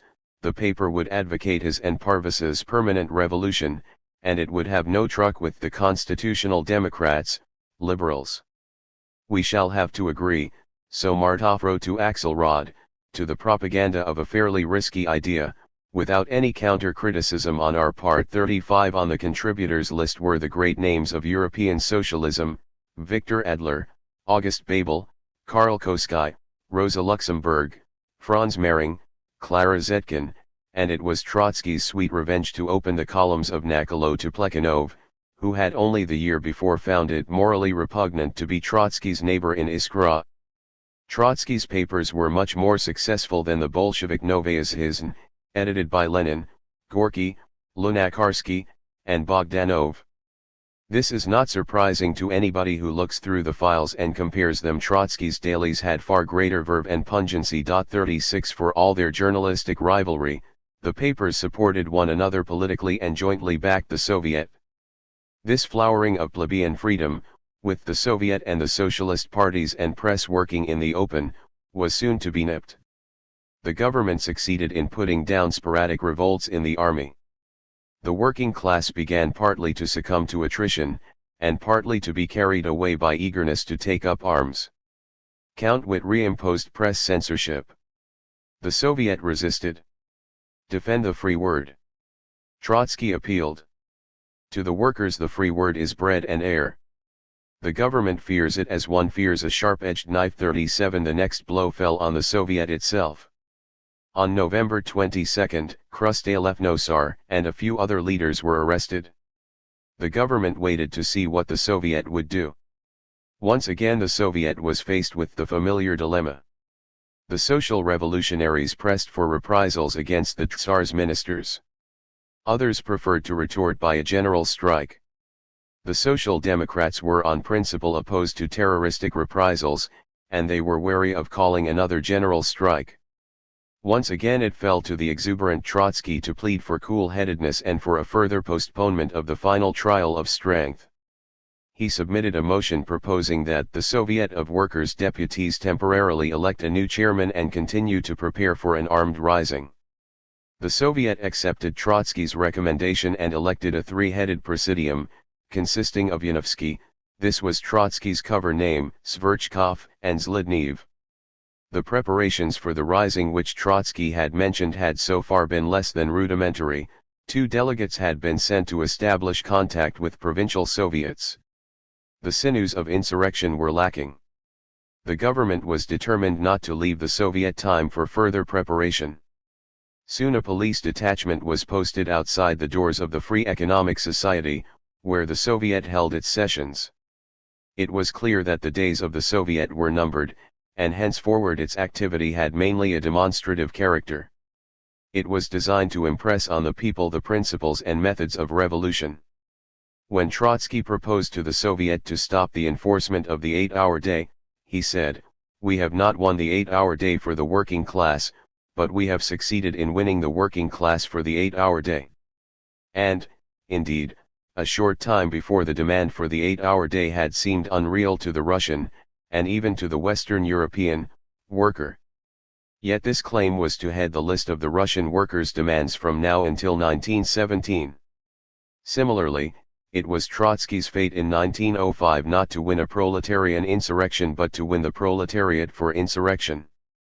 On every occasion he explained why a general strike, which some expected miraculously to overthrow Tsardom, could achieve no fundamental change in society unless the strike led to insurrection, and he went on to explain what was needed to ensure the success of insurrection.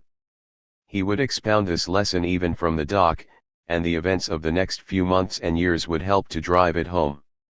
Those who think of a revolution as a cleverly engineered conspiracy and fail to see behind it the long and slow accumulation of grievances, experiences, and tactical ideas in the minds of the people, may think little of such revolutionary pedagogics. They may regard the Soviets' insurrectionary resolutions as empty threats, which in the short run they were. But the test of the Soviets and of Trotsky's method lay in the future. The revolution of February 1917 was to put into effect the idea bequeathed from 1905. Its first act was to be a combination of general strike and armed insurrection, carried to success by the same Petersburg workers whom Trotsky had addressed in 1905, and by their sons. The Soviets' last gesture was the proclamation of a financial boycott of the Tsar.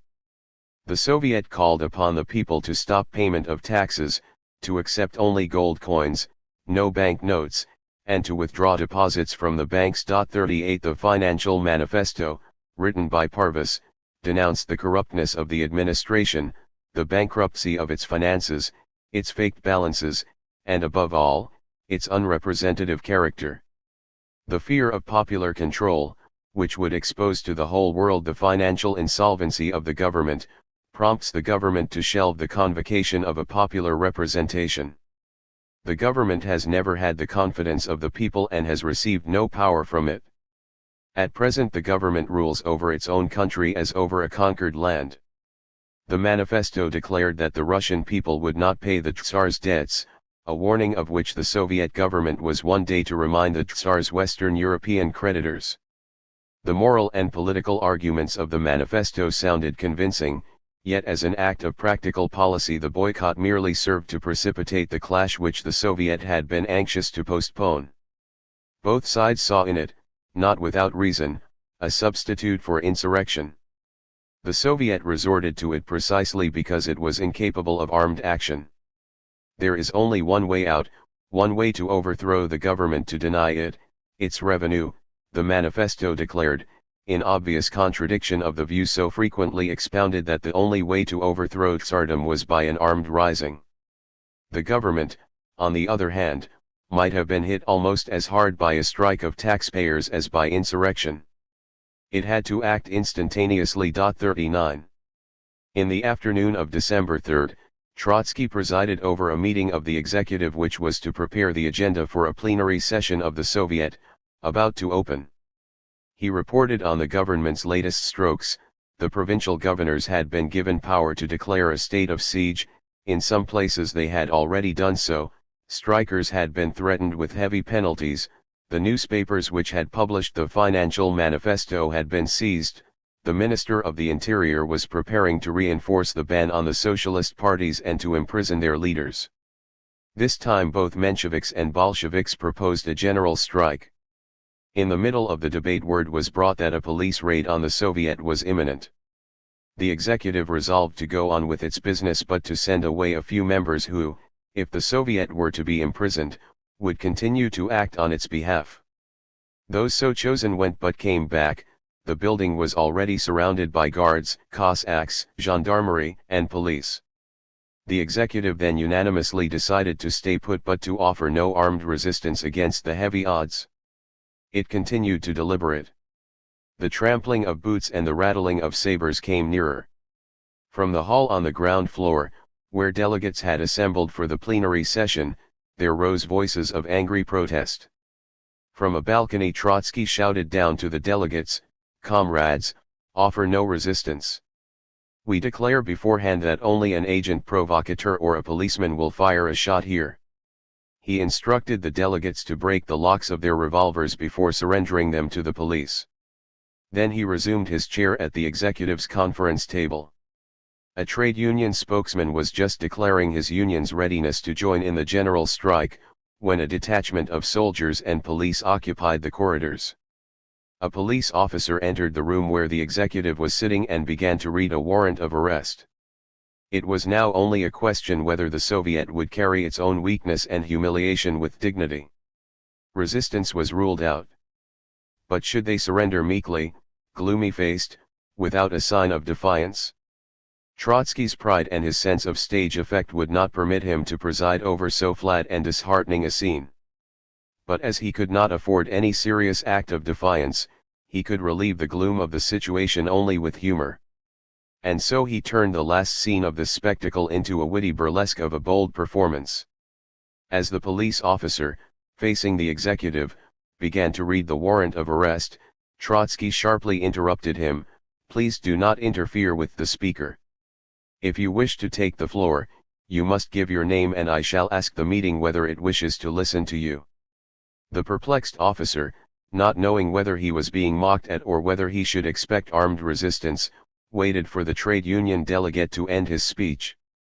Then Trotsky gravely asked the executive whether he should allow the officer to make a statement for the sake of information. The officer read the warrant, and Trotsky proposed that the executive should acknowledge it and take up the next item on its agenda. Another speaker rose. "Excuse me," the police officer, disconcerted by this unheard of behavior, stammered and turned towards Trotsky, as if for help. "Please do not interfere," Trotsky sharply rebuked him.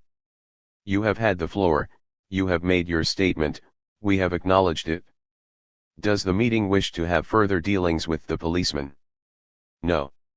Then, please, leave the hall." The officer shuffled his feet, muttered a few words and left. Trotsky called upon the members of the executive to destroy all documents and not to reveal their names to the police. From the hall below rose the clangor of broken revolver locks. The delegates were carrying out Trotsky's order. The police officer re-entered, this time leading a platoon of soldiers. A member of the executive rose to address the soldiers. "The Tsar," he said, "was at this very moment breaking the promise of the October Manifesto, and they, the soldiers, were allowing themselves to be used as his tools against the people." The officer, afraid of the effect of the words, hurriedly led the soldiers out into the corridor and shut the door behind them. Even through closed doors, the speaker raised his voice, "The brotherly call of the workers will reach the soldiers."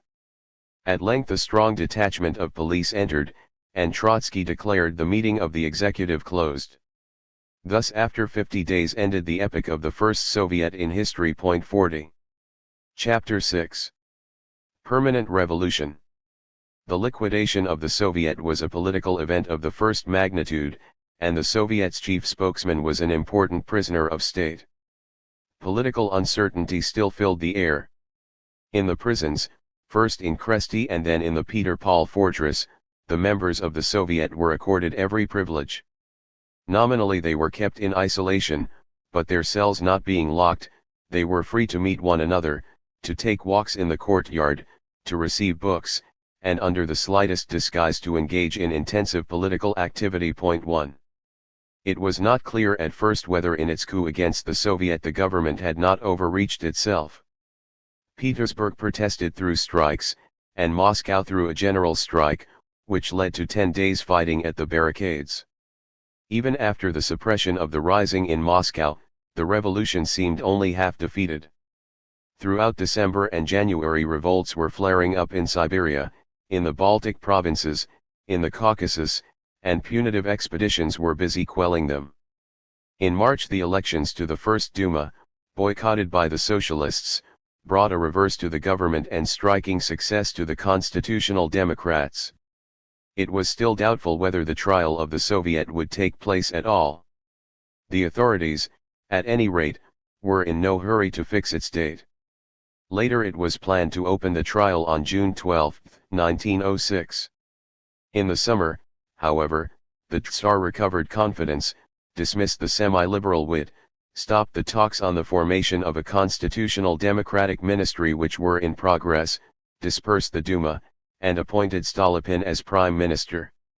The trial became the object of a tug-of-war in the administration, and it was adjourned from month to month till the end of September. The adherents of unmitigated autocracy planned to use the case in order to demonstrate to the Tsar that Witt's weak policy had been undermining the throne. The quasi-liberals in the administration were anxious to use the trial for the opposite purpose, and to show that the intrigues of the reactionaries had wrecked the policy of the October Manifesto. In the meantime the prisoners carefully prepared their defense. At first there were differences over the line of conduct they were to adopt in the dock.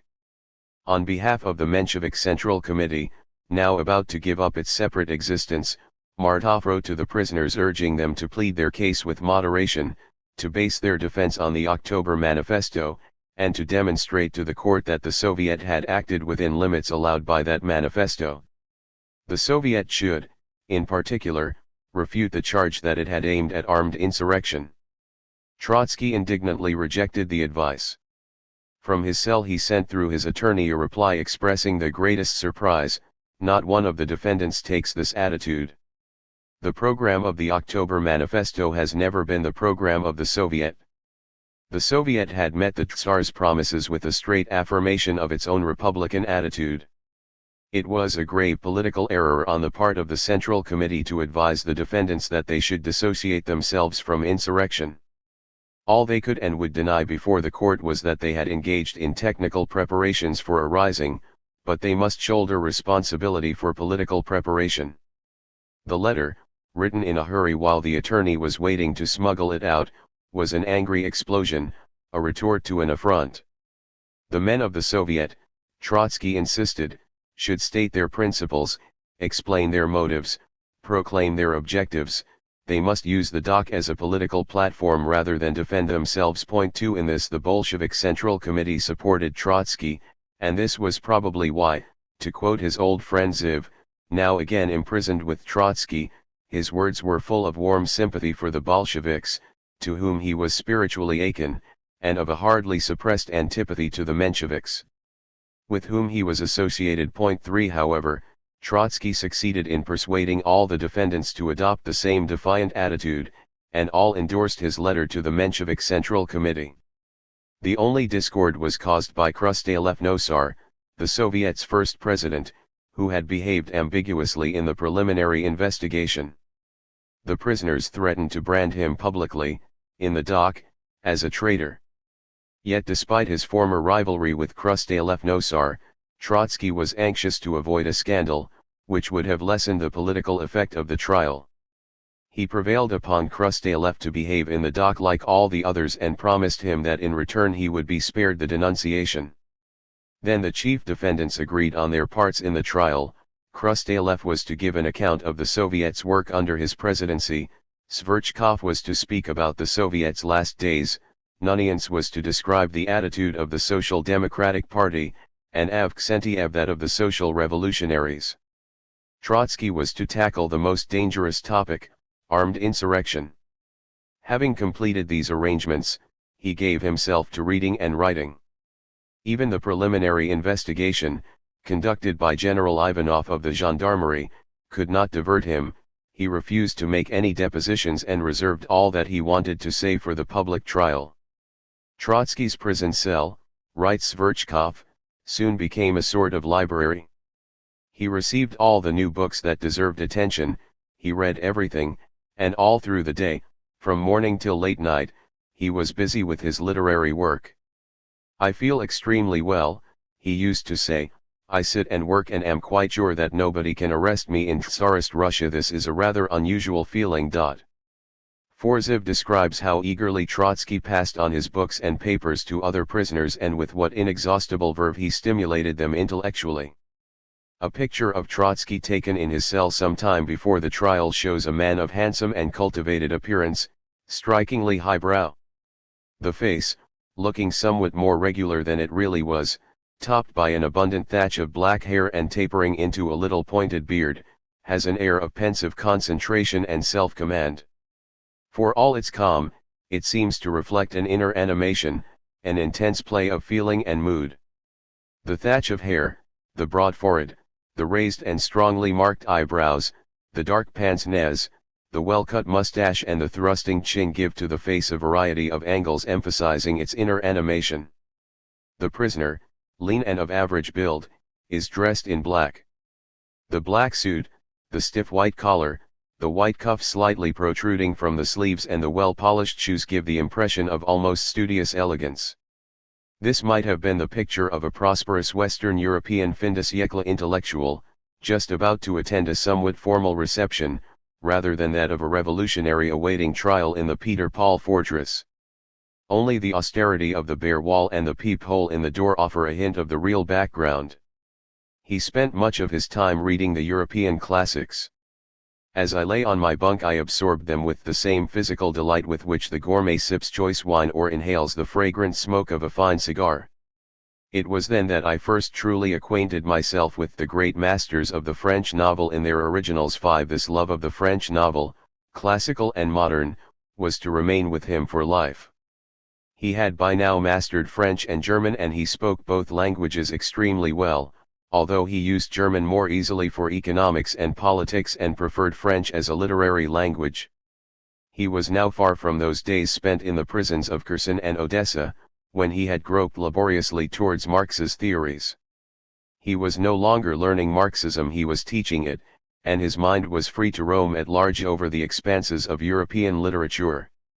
In the quietness of his cell he pondered the lessons of the last stormy months, and he set down his conclusions in essays and pamphlets, one of which was to become exceptionally important.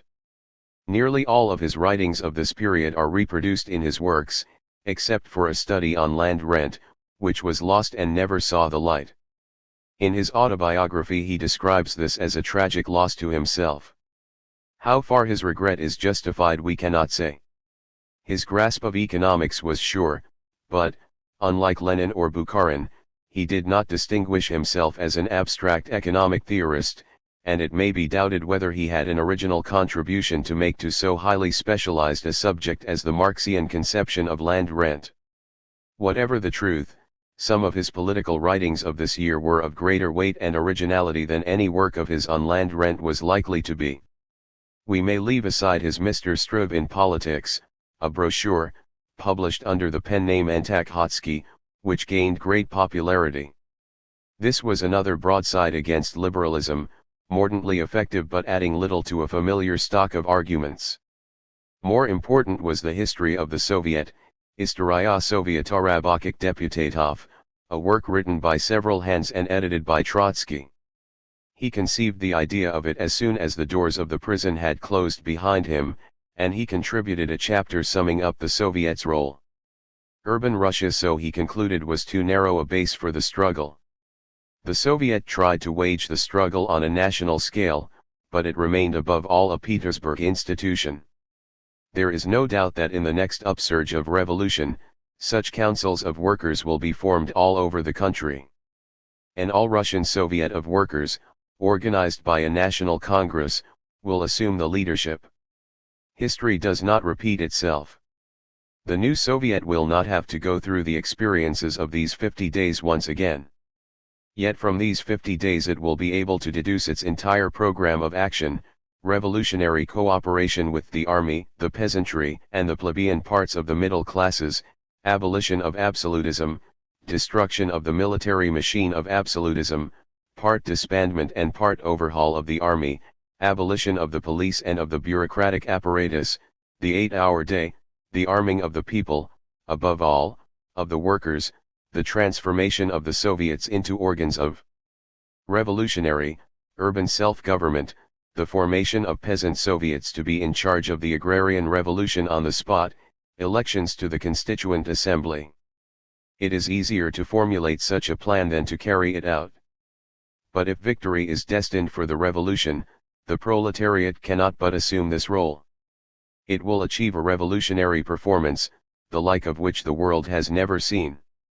The history of these 50 days will be a pale page in the great book of the proletariat's struggle and victory. 6. This was indeed the program for 1917. However, these writings were merely sketches and essays preparatory to his chief work of this period, Idea I perspektivy dvizjeszci sili rewolucji, the balance and the prospects, the moving forces of the revolution. As the fundamental statement of Trotskyism, this was to be for decades the object of a fierce controversy. 7. He wrote it as a long concluding chapter to his book Nasza Rewolucja, Our Revolution, which was a collection of essays and chronicles on 1905, and in it he gave a full, almost mathematically succinct formulation of the theory of permanent revolution. He reviewed recent critical events in the perspective of age-old trends in Russian history, and then, turning to the international scene, he defined the place of the Russian Revolution in modern European history, and he forecast, in broad outline, the impact of the Russian Revolution upon the world and the world's impact upon it. Within this framework he explicitly opposed his conception to the views then current among Marxists. This was the most radical restatement, if not revision, of the prognosis of socialist revolution undertaken since Marx's Communist Manifesto, that is since 1847. For this reason alone, it deserves to be summarized in some detail. Marxists, we know, generally viewed the Russian upheaval as a bourgeois revolution, whose purpose it was to overthrow Tsardom and to clear away its semi-feudal heritage. Only after the completion of this phase, it was held, could a modern industrial capitalist society develop fully in Russia, and only in such a society, after the wealth and the productive resources of the country had grown and expanded, would revolutionary socialism rise to power and begin to satisfy the egalitarian aspirations of the masses. Marxists took it for granted that in the old capitalist countries of the West the ground for socialist revolution was ready. There, in the West, they expected socialism to win, while the East was still engaged in its bourgeois revolutions. These were axioms commonly held by Western European socialists and Russian Mensheviks and Bolsheviks. The controversy between the latter centered on the question which social class, the bourgeoisie or the workers, would play the leading part in the Russian bourgeois revolution. Trotsky questioned most of these assumptions. He agreed with the Bolsheviks that the Russian bourgeoisie was incapable of revolutionary leadership, and that the industrial working class was cast for that role. He now went farther and argued that the working class would by its own political supremacy in the revolution be compelled to carry the Russian Revolution from the bourgeois to the socialist phase, even before the socialist upheaval had begun in the West. This would be one aspect of the permanence of the revolution. It would be impossible to confine the upheaval to bourgeois limits. What had destined Russia to become the pioneer of socialism? Why could the Russian middle classes not bring their revolution to a consummation, as the French had done in the 18th century? The answer lay in the peculiarities of Russian history. The Russian state, half Asian, half European, was based on a slowly evolving, undifferentiated, primitive society. The military pressure of superior European powers, not the impulses coming from Russian society, molded that state. From its earliest days, when it struggled against Tartar domination and then against Polish, Lithuanian and Swedish invasions, the state exacted from the Russian people the most intense exertions. It absorbed a disproportionately high share of the social wealth produced. It thereby impeded the already slow formation of privileged classes and the even slower growth of productive resources. Yet the state needed a hierarchical organization, and to achieve it it had to stimulate social differentiation. Thus Tsardom curbed and at the same time fostered the development of Russian society. This fact had prompted Miliukov to say that whereas in the West the estates had created the state, in Russia the state had brought into being the estates. Trotsky dismissed this as a one-sided view, for state power could not at will manufacture social groups and classes. Nevertheless, so prodigious had been the ruler's initiative and so sluggish and torpid had been Russian society that in Russia even capitalism appeared as the child of the state. 8 The state, and not private enterprise, had laid the foundations of modern industry. Even Russian thought and opinion appeared as the state's offspring. In modern times, fiscal and military protectionism and European financial assistance secured to Tsardom a degree of modernization which further increased its power over society. The liberals held that this prodigious preponderance of the state made revolution impossible. On the contrary, it made it inevitable. One outcome of this trend was that Russia entered the 20th century with an extremely feeble urban middle class. The Russian town itself was the product of the last few decades. Under Peter the Great, the city dwellers were only 3% of the total population. After the Napoleonic Wars they formed 4.5%, and even towards the end of the 19th century only 13%. The old Russian town, unlike its European counterpart, had been not a center of industry and commerce but a military administrative unit or a fortress. Moscow had been the Tsar's village. The Russian town, like the Asian, did not produce, it merely consumed. It neither accumulated wealth nor evolved a division of labor. Thus were aggravated all the cruel handicaps which Russia's severe climate and enormous spaces had imposed upon the growth of her civilization. In the middle of the 19th century, capitalism found in Russia not the urban handicraft from which, in the West, modern industry had sprung, but rural cottage craft. This fact had one striking political consequence, already noted by Parvus: Russia possessed no social class comparable to that concentrated mass of urban craftsmen who had formed the backbone of the French middle class and had made the great French Revolution. Russia's 4 million craftsmen, custody, were scattered over the countryside. Even the advance of modern industry did not significantly strengthen the middle class, because Russian industry was, in the main, fostered by foreign investment. In their own countries, the Western bourgeoisie had rallied to the banner of liberalism. In Russia, they were interested mainly in the security of their investments, which seemed best guaranteed by strong, that is absolutist, government. Thus, the economic preponderance of the state, the numerical weakness of the middle classes, the predominance of foreign capital in industry, the absence of a middle-class tradition all combined to make Russian bourgeois liberalism stillborn. Yet modern industry, which did not significantly enhance the middle class, brought the proletariat to the fore. The more belatedly Russian industry expanded, the more readily did it adopt the most advanced forms of organization that had elsewhere been developed slowly and laboriously. The few modern factories that Russia did possess were larger and more concentrated than any Western European or even American establishments. Consequently, the political strength of the Russian proletariat, its capacity to organize itself and to act en masse, was all the more concentrated. This alignment of the social classes entailed a radical change in the familiar patterns of revolution. European revolutionary history knew 3 landmarks: 1789, 1848, and 1905. In 1789 the French bourgeoisie, strong and confident, led the struggle against absolutism. True, it was often driven forward against its will by Jacobin plebeians, the sans-culottes. But these were a shapeless, incoherent mass, lacking a consistent program of their own. Only sporadically could they oppose themselves to the wealthy bourgeoisie, which, after the brief interval of Robespierre's dictatorship, regained ascendancy. No modern industrial working class was there to challenge its leadership. 9. By 1848 the center of bourgeois revolution had shifted to Germany and Austria. But the German middle class had neither the strength nor the self-confidence of the French. The courage which it needed to oppose absolutism was blighted by fear of the rising proletariat. The plebeian mass of 1848 was no longer an angry, confused lower middle class with a pauper-like fringe, but a class of factory workers, groping towards political independence and opposed to the employers even more directly than to the monarchy.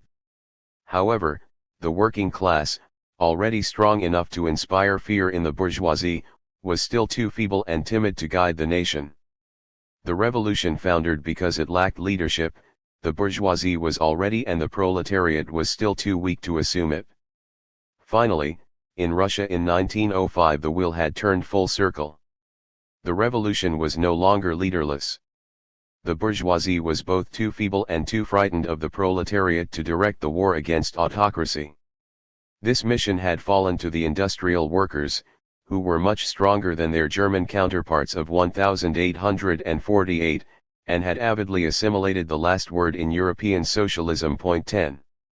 It followed from this, Trotsky went on, that the revolution, if it succeeded, would end in the seizure of power by the proletariat. Every political party deserving the name aims at seizing governmental power in order to put the state at the service of the class whose interests it expresses. 11. The Mensheviks argued that in backward Russia, unripe for socialism, the workers must help the bourgeoisie to seize power. Against this Trotsky boldly declared, in a country economically backward, the proletariat can take power earlier than in countries where capitalism is advanced.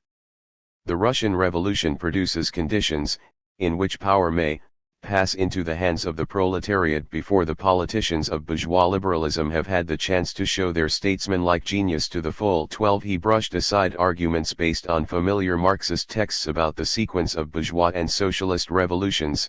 Marxism is above all a method of analysis of social relations, not of texts. His critics were soon to accuse him of wanting Russia to jump over the bourgeois phase of development, and of advocating a policy which would oppose the industrial workers, a small minority, to the rest of the nation. Trotsky tried to forestall these criticisms. He did not gainsay, he stated, the bourgeois character of the Russian Revolution, in this sense at least, that its immediate task was to free Russia from the dead weight of her feudal past, to accomplish, that is, what the bourgeoisie had accomplished in England and France. But he insisted, and in this he differed from other socialists, that the revolution would not stop at this. Having uprooted the feudal institutions, it would proceed to break the backbone of capitalism and to establish a proletarian dictatorship. 13. He did not rule out a governmental coalition of socialists and representatives of the peasantry, but to the latter he assigned the role of junior partners. The representatives of the workers will give content to the policy of the government and will form a homogeneous majority in it. 14. Was this, then, to be a dictatorship of a minority? More by implication than explicitly, he envisaged that the revolution itself would indeed be carried out by the workers alone. It was in the towns that the old order must be overthrown, and there the industrial proletariat would be master. Many layers of the toiling mass, especially in the country, will be drawn into the revolution and for the first time obtain political organization only after the urban proletariat has taken the helm of government. 15. But even though the overthrow of the old order and the seizure of power would be the work of a minority, the revolution could not survive and consolidate itself unless it received the genuine support of the majority, i.e. of the peasants. The proletariat in power will appear before the peasantry as its liberator. 16. It would, among other things, sanction the seizure of the large estates by the peasants. The French peasant had followed Napoleon, because the latter guaranteed his small holding against the émigré landlord. For the same reason the Russian peasant would back a proletarian government. That government, therefore, would and would not represent the rule of a minority. The proletarian minority would form its core and in all important matters hold the initiative. But it would rule in the interest, and enjoy the willing support, of an overwhelming majority. His conception of the peasantry's place in the revolution, in a sense the crux of Trotskyism, was to be the center of many controversies. The stock accusation leveled against Trotsky is that he underrated the revolutionary potentiality of the Russian peasantry, and denied the possibility of an alliance between it and the proletariat. For this charge no support can be found in his own words. We have seen how emphatically he stated that the proletariat in power will appear before the peasantry as its liberator. In insisting that the socialists would not merely expropriate the landlords but sanction the seizure of their land by the peasants, he went farther than most Russian socialists had so far gone. The Mensheviks held that the municipalities should take over the gentry's land. Most Bolsheviks, especially Lenin, advocated, in general terms, nationalization, but not partition of the land. 17. If the alliance with the peasantry is to be understood as the Bolsheviks understood it in and after 1917, then Trotsky certainly stood for it in 1906. Yet it is true that he did not consider the peasants, any more than other small proprietors or the petty bourgeoisie at large, as an independent revolutionary force. He saw them as an amorphous, scattered mass, with narrow local interests, incapable of coordinated national action. It was the peasantry's fate that its rebellions, even in the rare cases when they were successful, led to the rise of new oppressive dynasties or were exploited by other classes. In modern society, the peasants were politically even more helpless than before. The history of capitalism is the history of the subordination of the country to the town. 18 In the town there were only two poles of independent power, actual or potential, the big bourgeoisie, with its concentrated wealth, and the proletariat, with its concentrated capacity to produce wealth. The peasants, despite their far greater numerical strength, had to follow either the one or the other. On the scales of a parliamentary election, the vote of one peasant weighs as much as does the vote of one worker. In revolutionary situations this equality is illusory. 1,000 railwaymen on strike are politically more effective than 1,000,000 scattered villagers. The role of modern social classes is determined not by numbers, but by social function and specific weight. The proletariat must win the support of the peasantry. Without this it cannot hold power. But the only way for it to attract the mass of small rural proprietors is to show vigor and determination in the contest for power. The weak are attracted by the strong. This view, so explicitly stated, marked a radical departure from the then accepted Marxist notions, even though it had been strongly implied in Marx's own writings. Trotsky's aversion to analysis of texts prevented him from dabbling in helpful quotations. It was a common Marxist notion that the working class could not and ought not to try to seize power before it had become a majority of the nation. It was also a deep-seated illusion of popular socialism that in modern countries the industrial working class would gradually expand into a majority, as it had done in England. 19 With this illusion Trotsky broke radically. The revolution, he wrote, would conquer long before the majority of the nation had become transformed into proletarians. 20 His appraisal of the peasantry was no less sharply opposed to current opinion. The Mensheviks tended to view the small rural proprietor as a prop of reaction. Their hope was in a coalition between the working class and the liberal bourgeoisie. Lenin, on the contrary, reckoned with the muzhiks' revolutionary energy, but, unlike Trotsky, he would not prejudge its potentialities. He kept his mind open and waited to see whether the peasantry would not form its own revolutionary party, with whom the socialists would have to deal as with an equal partner. At the beginning of 1905, to the amusement of Plekhanov, Trotsky, and Martov, Lenin approached with intense curiosity and exaggerated hope the enigmatic figure of Gapon. He wondered whether that priest, the son of a Cossack, who had led the workers of the capital to the Winter Palace and thereby helped to open the sluices for the revolution, was not the harbinger of an independent and radical peasant movement. 21 Lenin's formula of a democratic dictatorship of the proletariat and the peasantry seemed broader and more cautious than Trotsky's proletarian dictatorship, and better suited for an association of socialists and agrarian revolutionaries. In 1917 events in Russia were to confirm Trotsky's prognostication. In the 20s, however, the problem was to be posed anew in connection with communist policy in China, and nearly half a century after Trotsky had formulated his view, it would be posed over and over again by the revolutions in Asia, in which the relation between the urban and the rural elements would be more intricate and blurred than it was in Russia. So far we have dealt with the domestic aspect of the revolution. Its international and domestic aspects were, in Trotsky's view, closely interwoven. Although the peasants would by themselves be unable to squeeze out the workers, 22 a conflict between the two classes was looming ahead, a conflict in which the proletariat might forfeit the position of acknowledged leader of the nation. As long as the revolution was engaged in breaking the rule and the power of the landlord, it would have the entire peasantry on its side. But after that, two major features of the proletarian policy, its collectivism and its internationalism, would meet with the peasants' opposition. 23 Thus, in spite of its initial strength, the new regime would discover its weakness as soon as it had carried the revolution, in the country as well as in town, from the bourgeois to the socialist phase. It would then be compelled to seek salvation in international revolution. Russia's industrial poverty and backwardness would anyhow prove formidable obstacles to the building of a socialist economy, and only with the help of the socialist West could these obstacles be broken and removed. Finally, the hostility of a conservative Europe would force the Russian Revolution to carry the struggle beyond Russia's frontiers.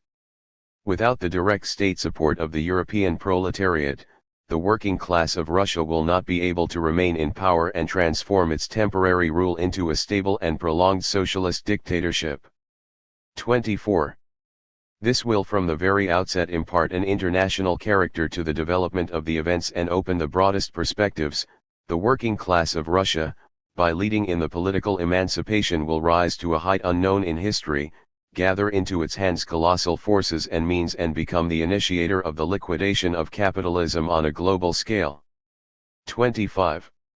If the Russian proletariat, having temporarily gained power, does not carry the revolution of its own initiative onto the ground of Europe, then the feudal and bourgeois reaction will force it to do so. 26. It will be precisely the fear of the proletarian rising which will force the bourgeois parties, voting prodigious sums for military expenditure, solemnly to demonstrate for peace, to dream of international chambers of conciliation and even of the organization of the United States of Europe, all miserable declamation, which can neither do away with the antagonism of the powers, nor with armed conflicts. European war inevitably means European revolution. 27. He went on to denounce the propagandist conservatism of the socialist parties, which could impede the struggle of the proletariat for power, and he expressed the hope that the Russian Revolution would shake up international socialism, just as the events of 1905 had already stimulated the Austrian and Prussian proletariat to claim universal suffrage by means of general strikes. The revolution in the East infects the Western proletariat with revolutionary idealism and imparts to it the desire to speak Russian with its enemies. 28. He concluded his argument as follows. The Russian proletariat will meet with organized hostility on the part of world reaction and with readiness on the part of the world proletariat to lend the revolution organized assistance. Left to itself, the working class of Russia will inevitably be crushed by the counter-revolution at the moment when the peasantry turns its back upon the proletariat. Nothing will be left to the workers but to link the fate of their own political rule, and consequently the fate of the whole Russian Revolution, with that of the socialist revolution in Europe. The Russian proletariat will throw into the scales of the class struggle of the entire capitalist world that colossal state political power, which the temporary circumstances of the Russian bourgeois revolution will give it. With state power in its hands, with the counter-revolution behind its back, with the European reaction in front of it, it will address to its brothers all over the world the old appeal, which this time will be the call to the last onslaught: proletarians of all lands, unite. 29. The tenor of Trotsky's argument suggests that he envisaged the European Revolution as a single, continuous process. There was thus in his prognostication a fatal admixture of illusion, at least as regards the tempo of the whole process. Here Trotsky was paying his tribute to a belief then commonly accepted by European socialists, and authoritatively voiced by Karl Trotsky, the intellectual guide of the International, that the European economy and society were already ripe for socialism. Yet, even in 1906, Trotsky, for all the categorical tenor of his forecast, was cautious enough to write that it was impossible to prophesy in what manner the revolution would expand from Russia, whether it would strike out through Poland into Germany and Austria, or whether it would turn eastwards to Asia. 30. Not for a moment did Trotsky imagine, however, that the Russian Revolution could survive in isolation for decades. It may therefore be said, as Stalin was to say 20 years later, that he underrated the internal resources and vitality of revolutionary Russia. The miscalculation, obvious in retrospect, is less surprising when one considers that the view expressed by Trotsky in 1906 was to become the common property of all Bolshevik leaders, including Stalin, in the years between 1917 and 1924. Hindsight, naturally, dwells on this particular error so much that the error overshadows the forecast as a whole. True enough, Trotsky did not foresee that Soviet Russia would survive in isolation for decades. But who, apart from him, foresaw, in 1906, the existence of Soviet Russia? Moreover, Trotsky himself, indirectly and unknowingly, provided in advance the clue to his own error. It is found in his appraisal of the Russian peasantry. Its political helplessness and lack of independence best account for the survival of a collectivist regime in a country in which the individualistic peasantry formed the overwhelming majority, and also for the forcible and relatively successful imposition of collectivism upon it. In apparent contradiction of his own view, Trotsky then stated that the proletarian regime would break down as soon as the muzhiks turned against it. This error, if an error it was intimately bound up with his conception of the revolution, as he stated it in 1905-06. It did not occur to him that a proletarian party would in the long run rule and govern an enormous country against the majority of the people. He did not foresee that the revolution would lead to the prolonged rule of a minority. The possibility of such a rule was implicit in his theory, but its actuality would still have appeared to him, as to nearly all his contemporaries, incompatible with socialism. In fact, he did not imagine, in spite of all he had written about Lenin's Jacobinism, that the revolution would seek to escape from its isolation and weakness into totalitarianism. If the trend of his thought is considered as a whole, then it may be said that hardly ever has any political prophecy appeared to be alternately so brilliantly confirmed and so utterly confounded and then in a way confirmed again by the onrush of new historical cataclysms. This is especially true of that part of Trotsky's prognostication in which he spoke about the impulse Russia would give to world revolution. Over the decades, events were to throw ever new light on this. In 1917 and after, amid the crumbling of thrones and the thunder of upheaval, his words seemed to be coming true with uncanny accuracy. Then came the reflux of communism in Europe, Bolshevik Russia withdrew within her shell, and Trotsky stood discredited and derided as the prophet of the utterly absurd, of the patently impossible and vain. But then again, in the aftermath of the Second World War, his voice seems posthumously to reverberate in the clash of two worlds. More than ever Russia appears to the West as having risen to a height unknown in history, gathered into her hands colossal forces and means, and become the initiator of the liquidation of capitalism on a global scale. We cannot run too much ahead of our story and consider here whether or to what an extent this is Russia's real role. Nor can we do more here than hint at the contrast between Trotsky's vision and its apparent materialization. He expected the new regime in Russia to become the initiator and inspirer, but not the master, of international revolution, and he saw the liquidation of capitalism beyond Russia as the genuine achievement of the Western working classes rather than as the byproduct of a victorious advance of Russian armies. But no matter how the course of events has swayed and diverged from the route he had mapped out in 1904-06, by the middle of the present century he seemed once again to have grasped the main chance of things correctly. Whether one reads his message with horror or hope, whether one views him as the inspired herald of a new age surpassing all history in achievement and grandeur, or as the oracle of ruin and woe, one cannot but be impressed by the sweep and boldness of his vision. He reconnoitred the future as one who surveys from a towering mountain top a new and immense horizon and points to vast, uncharted landmarks in the distance. True enough, from his coign of vantage, he could not take in the whole landscape below. Patches of dense fog enveloped parts of it, and the play of distance and perspective looked different from what is seen in the valley. He misjudged the exact direction of a major road, he saw two or more separate landmarks merged into one, and he grievously overlooked one of the rocky ravines into which one day he himself would slip to his doom. But his compensation was the unique magnitude of his horizon. Compared with this vision, which Trotsky drew in his cell in the fortress, the political predictions made by his most illustrious and wisest contemporaries, including Lenin and Plekhanov, were timid or muddle-headed. In balance and prospects Trotsky reached a peak in his development. The months in prison, in the course of which he pondered and digested recent experience, were for him the transition from early to mature manhood, a transition as sudden and rapid as had been his jumps from childhood to adolescence and from adolescence to adult life. In this brochure of 80 pages was the sum and substance of the man. For the rest of his days, as leader of the revolution, as founder and head of an army, as protagonist of a new international and then as hunted exile, he would defend and elaborate the ideas he had put in a nutshell in 1906. Similarly, Karl Marx spent his whole life developing and drawing conclusions from the ideas he had advanced in the Communist Manifesto, his early and brief statement of doctrine. Trotsky's work might have been for the Russian Party what the Communist Manifesto had, ever since 1848, been for European socialism, a grand prospectus of revolution and a stirring call to action.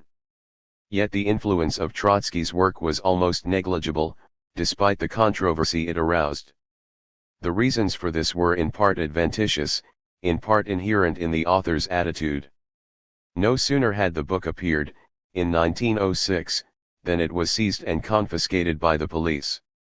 The few copies that reached readers aroused little interest, even though the author was just then, about the time of the Soviets' trial, very much in the public eye. Most of the book was made up of reprints of old essays, and readers looking for new viewpoints easily missed the one new and important chapter in it. 31 It seems established that Lenin, for instance, never read this work before 1919, although once or twice he referred to it disparagingly on the basis of second-hand quotations. 32 By the time the book went to the printers, the revolution was fizzling out. From a practical standpoint, socialists were more inclined to weigh the chances of triumphant reaction than to contemplate the vistas of victorious revolution. Thus balance and prospects appeared either too soon or too late to make a stronger impression than it did. Finally, neither of the two main currents in the party wished to identify itself with the novel and provocative forecast. The Mensheviks had recovered from the radicalism of 1905, they were impatient to shake off Trotsky's influence, and they considered this new epitome of Trotskyism as an exercise in daydreaming. The Bolsheviks were not in a mood to give serious attention to any prospects of revolution drawn by the spokesman of Menshevism. A lone wolf within his own party, Trotsky was condemned to relative futility just when he might have been most effective. Nor was the accident of his age without effect. He had gained enormous popularity among the rank and file and among non-party workers, but in the eyes of active propagandists and organizers, to whom his doctrine was meant to appeal, he was still too young to be accepted as a prophet. 33. Despite this lack of response, he was already strongly aware that he was taking his place among the makers of history, and it was with this awareness that, on September 19, 1906, he went into the dock. The trial was full of fight and heat. It did not take place before a military tribunal, as had been expected, and so the shadow of death did not hang over the dock. But the defendants were prepared for long terms of hard labor. The court was surrounded by masses of Cossacks and soldiers. Within the precincts, where a state of siege had been declared, it swarmed with gendarmes with drawn sabers in their hands. Only 100 persons, among them Trotsky's parents, were admitted to the proceedings. 20 attorneys conducted the defense. In the course of several weeks, 250 witnesses from every walk of life gave evidence on every detail of the Soviets' activity. From the first day the court was flooded by resolutions, signed by scores of thousands of workers, protesting against the trial. We, the workers of the Obukhov plant, ran a typical protest, declare that the Soviet does not consist of a handful of conspirators but of true representatives of the proletariat of Petersburg, and that if our esteemed comrade P.A. Zlidnev is guilty, then we are all guilty, and we confirm this by our own signatures. 34. The sentiment of the anti-Tsarist public expressed itself in 1,000 incidents. On the benches of the defendants there constantly appeared newspapers, letters, boxes with sweetmeats, and flowers. No end of flowers. In their buttonholes, in their hands, on their knees, and all over the dock flowers. The presiding judge has not the courage to remove this fragrant disorder. In the end, even the officers of the gendarmerie and the clerks, altogether demoralized by the atmosphere in the hall, carry the flowers from the public to the dock. 35 At one moment the defendants rose to pay homage to the memory of one of them who had been executed before the trial. The attorneys and the public, too, rose to their feet, and so did the embarrassed officers of the gendarmerie and the police. The aftermath of the revolution was still in the air. We have decided to take part in the present extraordinary trial only because we think it necessary, to explain publicly the truth about the activity and the significance of the Soviet. Thus Zlidnev, on behalf of all accused, stated at the opening of the proceedings. The defendants so conducted themselves that they aroused respect, and at times a grudging sympathy, even among their enemies. The police brought against some of the members of the Soviet Trotsky was not among them the charge that they had embezzled funds collected from workers. The charge brought forth such a hail of protests from factories and was so effectively exploded in the court that the prosecution itself dismissed it as slanderous. So striking was the evidence that the Soviet had had overwhelming popular support for the general strikes and demonstrations it had called, that the prosecution could not base its case on these activities and concentrated instead on the count of insurrection. 36. On October 4 Trotsky rose to speak on this subject. He modeled his speech on the pleas which Marx and Lassalle had made when in 1848 they had been confronted with identical charges, but on this occasion he perhaps surpassed his masters. He began with the statement that the issues of republic and insurrection had never figured on the Soviet agenda, so that in strict law the charge was groundless, but that this was so only because the Soviet had taken its own attitude in these matters for granted and had had no need to discuss them. He at once took the problem of political force by the horns. Did the Soviet consider itself justified in using force and repressive measures in certain instances? To this question, posed in this general form, my answer is, yes. In the conditions created by a political general strike, the essence of which was that it paralyzed the mechanism of government, the old governmental force that had long outlived its day and against which the political strike was directed, proved itself completely incapable of undertaking anything. Even with the barbarous means which alone were at its disposal, it was not in a position to maintain and regulate public order. In the meantime the strike had thrown hundreds of thousands of workers from the factories into the street and had awakened them to public political life. Who could take over the direction of those masses, who could carry discipline into their ranks? Which organ of the old governmental power? The police? The gendarmerie? I find only one answer: nobody, except the Council of Workers' Deputies. 37. The Soviet could not but begin to assume quasi-governmental functions. It refrained from coercion, however, and preferred to act by persuasion. The prosecution had produced in its evidence only a few comic rather than tragic, cases of violence. The defense might plead that the Soviet had acted within the limits permitted by the Tsar's own manifesto, but it preferred frankly to proclaim its democratic, republican conviction. Let the court decide whether the freedom promised in the manifesto was for monarchists only or for republicans and socialists as well. Let the manifesto now proclaim to us through the court's verdict: you have denied my reality, but I do exist for you as well as for the whole country. Otherwise the defendants would be convicted for their beliefs, not for their deeds. Trotsky then went on to prove that, in certain circumstances, insurrection which the court considered illegal must develop from the general strike, which the court held to be legal.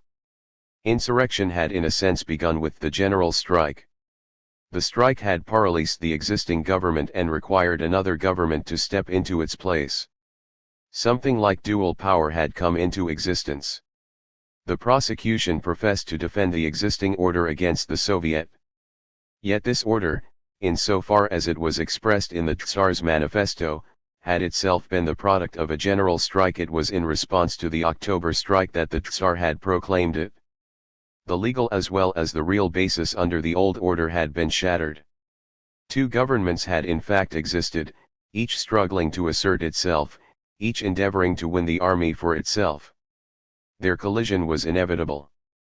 Did the workers of Petersburg become aware of this? Yes. Did the proletariat, did the Soviet, believe the open clash of these two powers to be unavoidable? Yes. And not only they, the middle classes, too, realized this and in many cases demonstrated their sympathy for the Soviet. It was the old government, not the Soviet, that represented anarchy and bloodshed. It was a requirement of order that the old government be overthrown, and only insurrection could overthrow it. What was the nature of the insurrection? Trotsky asked. The Russian Code, which was 100 years old, had known only the notion of a conspiracy against the government, staged in secret by a handful of rebels. This had, indeed, been the only form of rising possible in bygone times. The new insurrection was a popular rising, never envisaged by the code. The law was lagging behind the times, and it did not give the prosecution even technical ground for the charge against the Soviet. And yet our activity was revolutionary. And yet we did prepare ourselves for an armed rising. A rising of the masses is not made, gentlemen the judges. It makes itself of its own accord. It is the result of social relations and conditions and not of a scheme drawn up on paper. A popular insurrection cannot be staged. It can only be foreseen. For reasons that were as little dependent on us as on Tsardom, an open conflict had become inevitable. It came nearer with every day. To prepare for it meant for us to do everything possible to reduce to a minimum the number of victims of this unavoidable conflict. The Soviet tried to organize the masses and to explain to them the meaning of events. It was not preparing an insurrection, it was preparing itself for an insurrection. True, the masses had no arms. But no matter how important weapons may be, it is not in them, gentlemen the judges, that great power resides. No. Not the ability of the masses to kill others, but their great readiness themselves to die, this secures in the last instance the victory of the popular rising.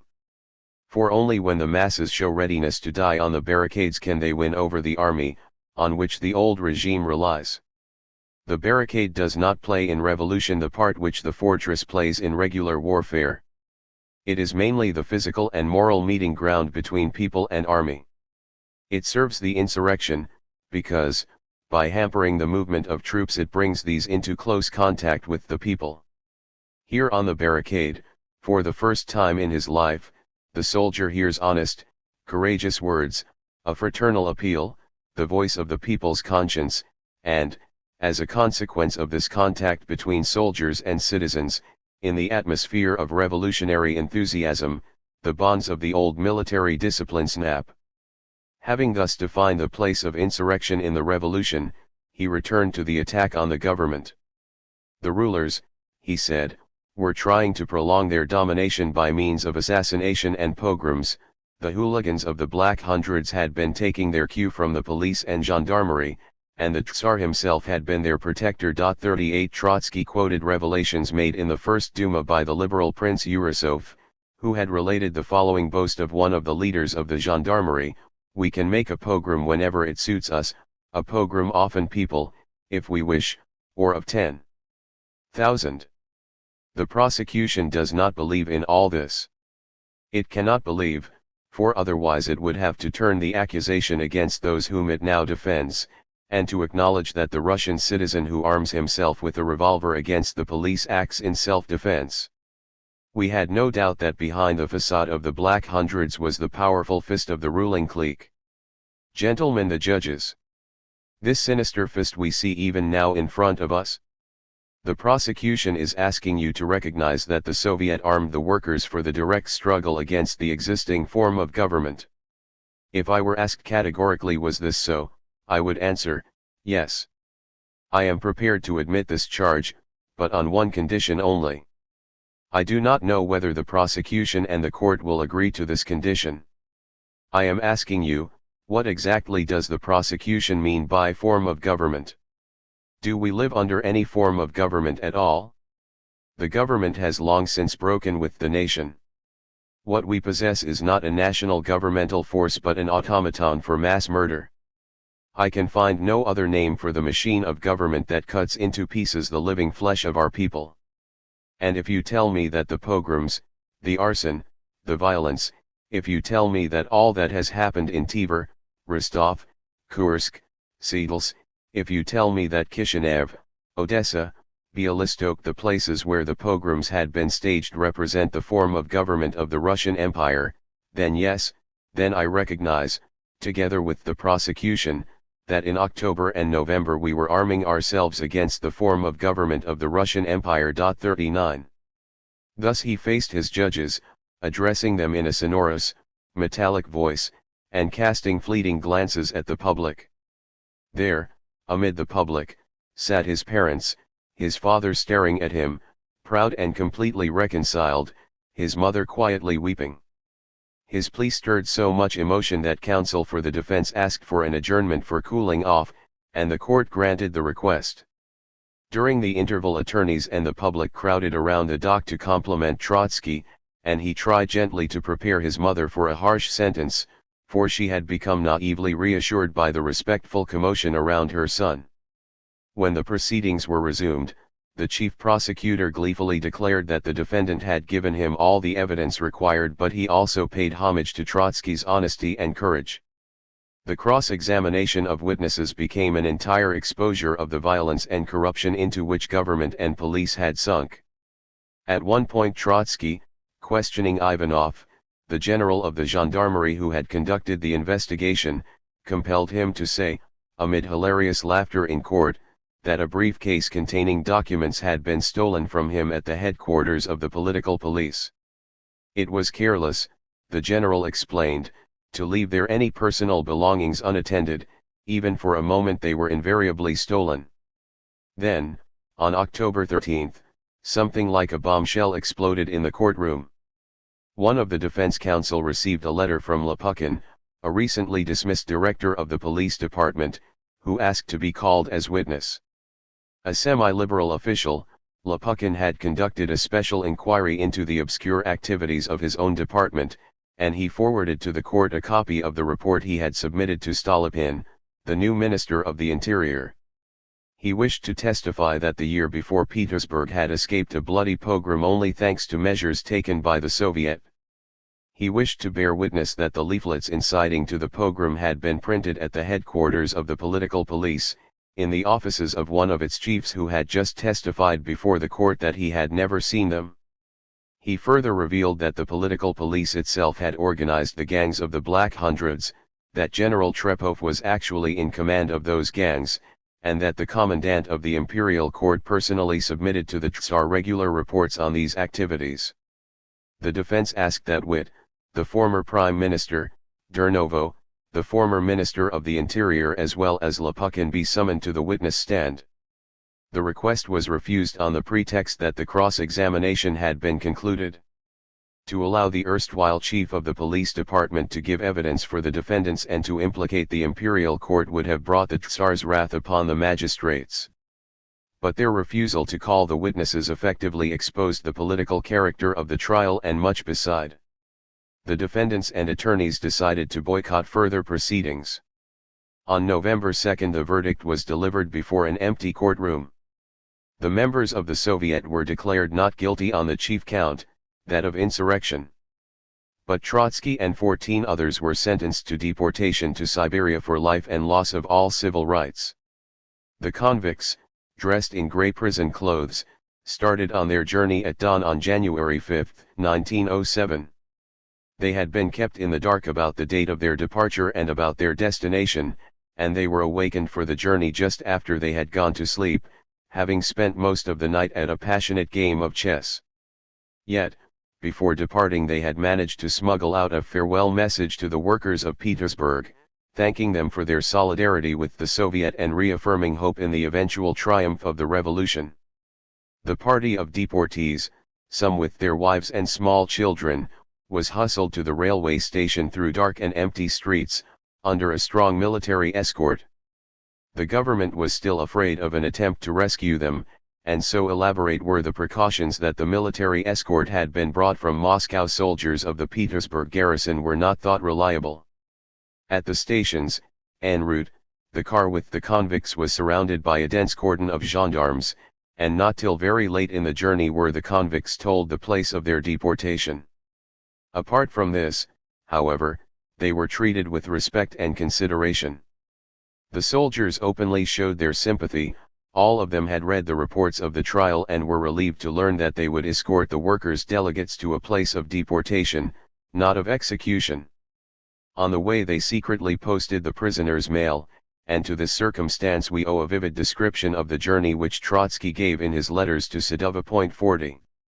The route led from Petersburg through Vologda, Vyatka, and Perm, across the Urals, to Tiamen, where the party left the train and the escort was changed. From there they traveled by sleigh northwards towards Tobolsk. The convoy of 40 horse-driven sledges was on the move only between sunrise and sunset, so that it covered not more than 20 versts at a stretch.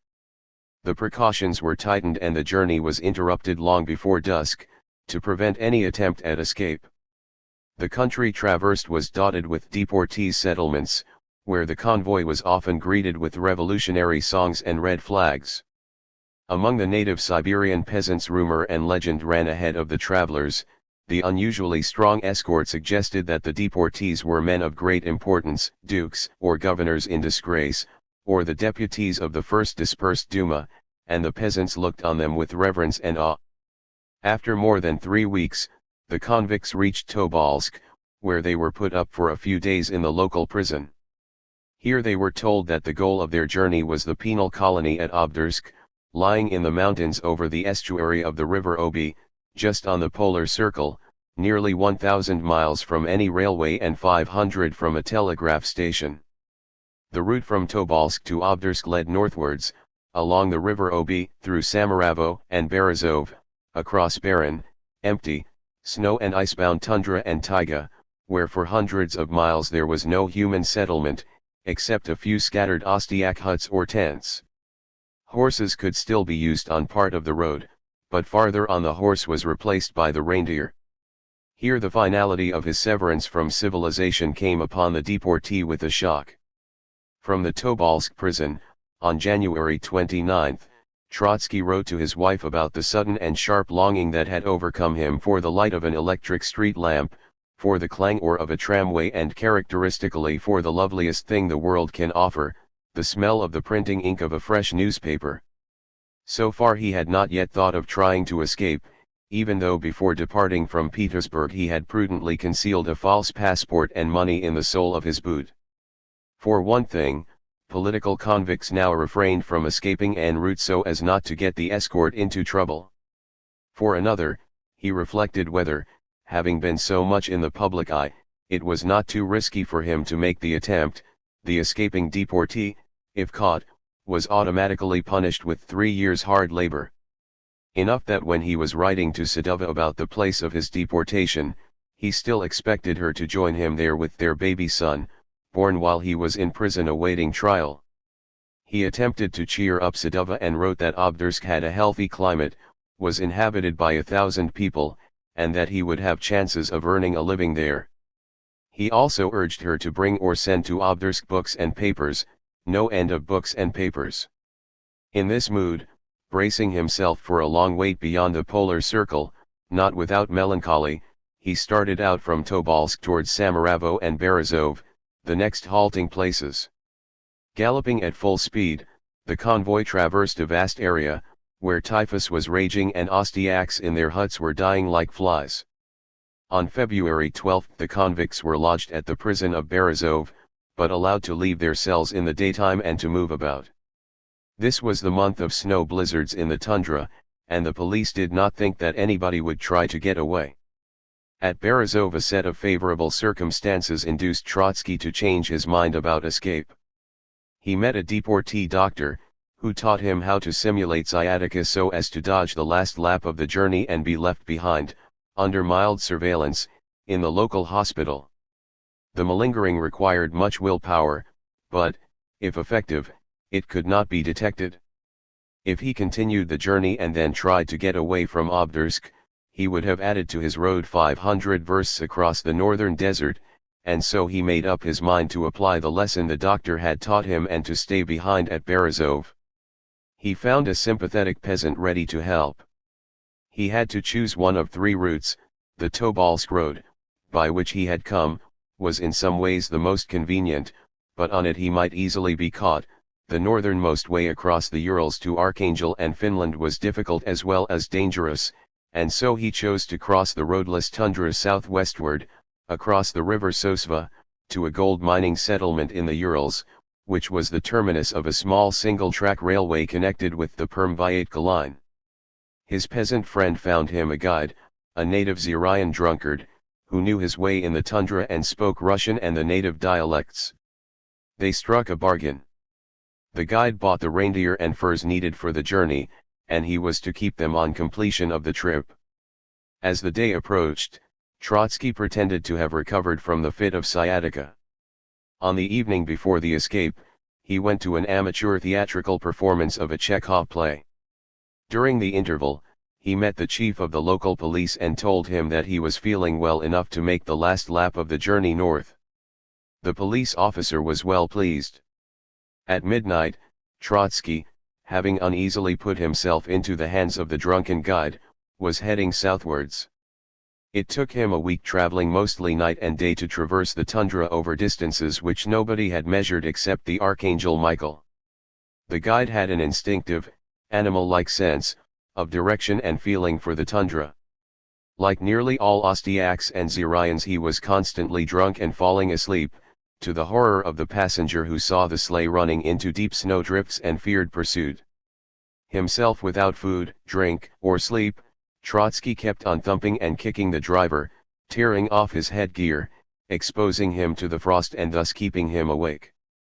As they passed by Ostyak huts, which were happily very few and very far between, the driver would stop and disappear, and the passenger would find him either indulging with the Ostyaks and their wives and children in wild bouts of drinking, or lying unconscious on the floor. On the way, the leading reindeer strained its leg, and the others were worn out. The animals had to be left behind and fresh ones bought. This happened again and again, and Trotsky had to join the Ostyaks in a hunt for reindeer. Despite the discomfort and exasperation, he was happy to be on the move, and he watched with wide eyes the awe-inspiring beauty of the white desert and the ugliness and misery of life in Ostyak huts. Most of the time he fought off sleep, and when they halted in the open waste to make a fire and to melt the snow for tea, he sat by the fire to jot down his observations, which he was later to put into a book. Even the tension of this flight and the terror of the tundra could not subdue the inquirer and the man of letters in him. He took notes on the landscape, on the shape of the woods, on the variety of the trails left on the snow by the wolf, the fox, the ermine, the elk, and other beasts, on his conversations with his driver, on the customs and manners of the natives, who liked best to eat fish raw, while it was still fluttering in their hands, on the abject slavery of their women, on hunting for deer, on the behavior of the hunters and the hunted, and on 1,000 other points. As they approached the Urals, human settlements became frequent, and the inquisitiveness of people encountered embarrassing.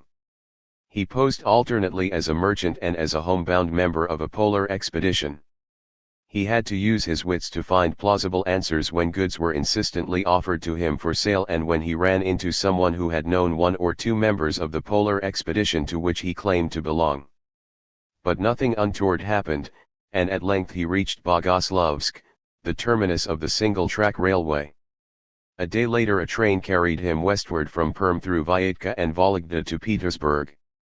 For the first few minutes, he later recollected, the large and almost empty compartment was too crowded and stuffy for me, and I went out onto the front platform, where the wind was blowing and it was dark.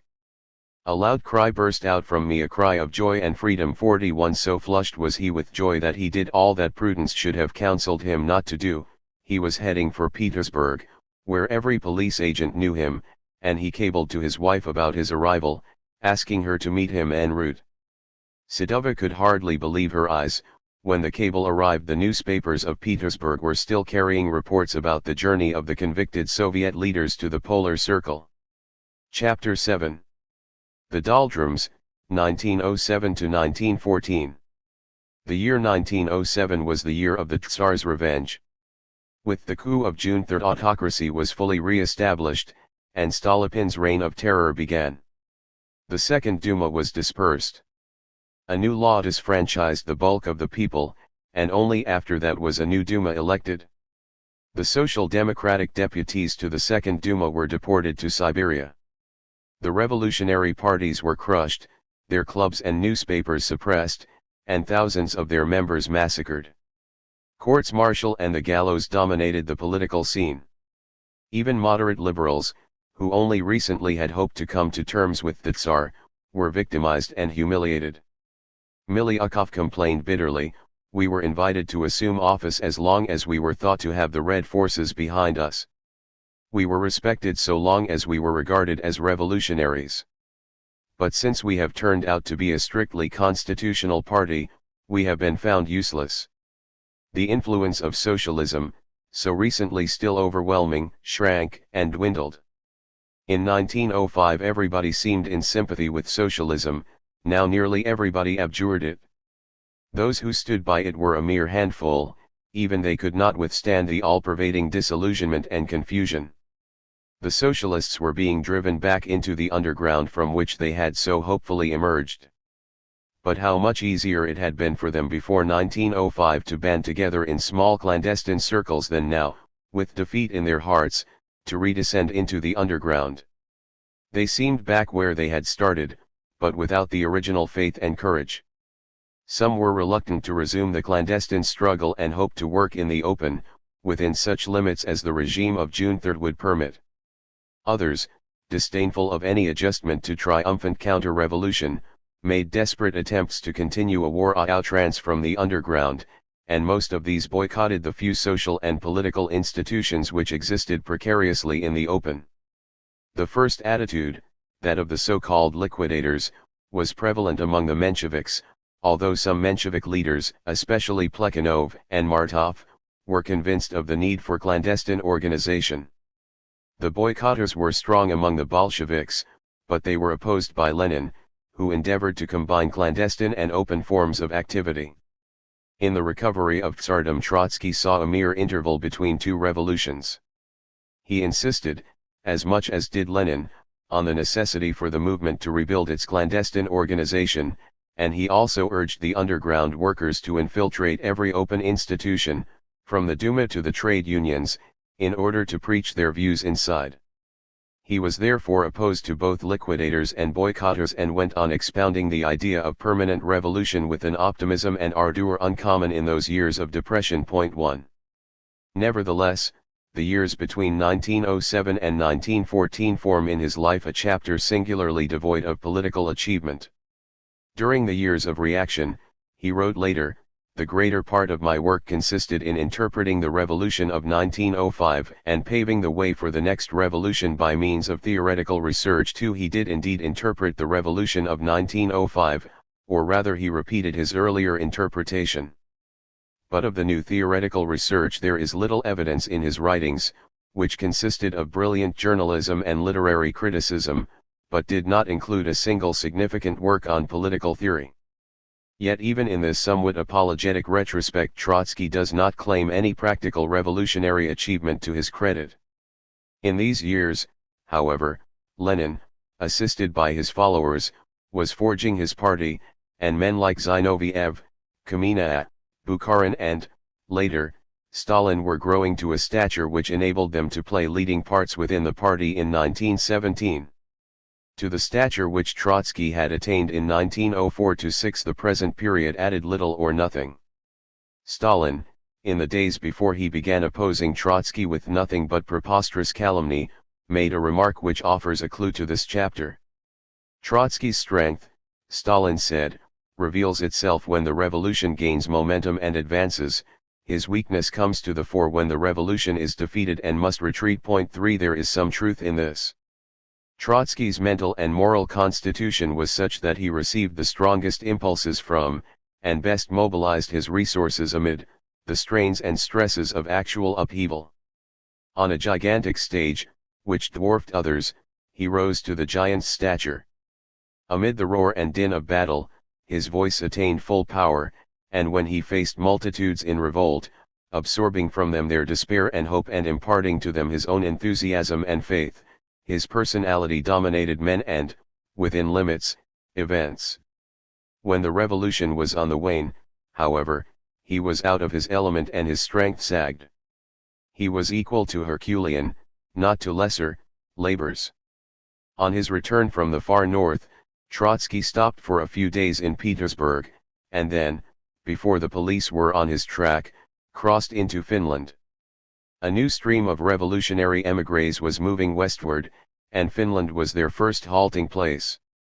The chief of the police at Helsinki, a Finnish patriot, was only too glad to offer shelter to the Tsar's enemies. Lenin and Martov had already arrived there. They warmly welcomed Trotsky and congratulated him on his behavior in the dock.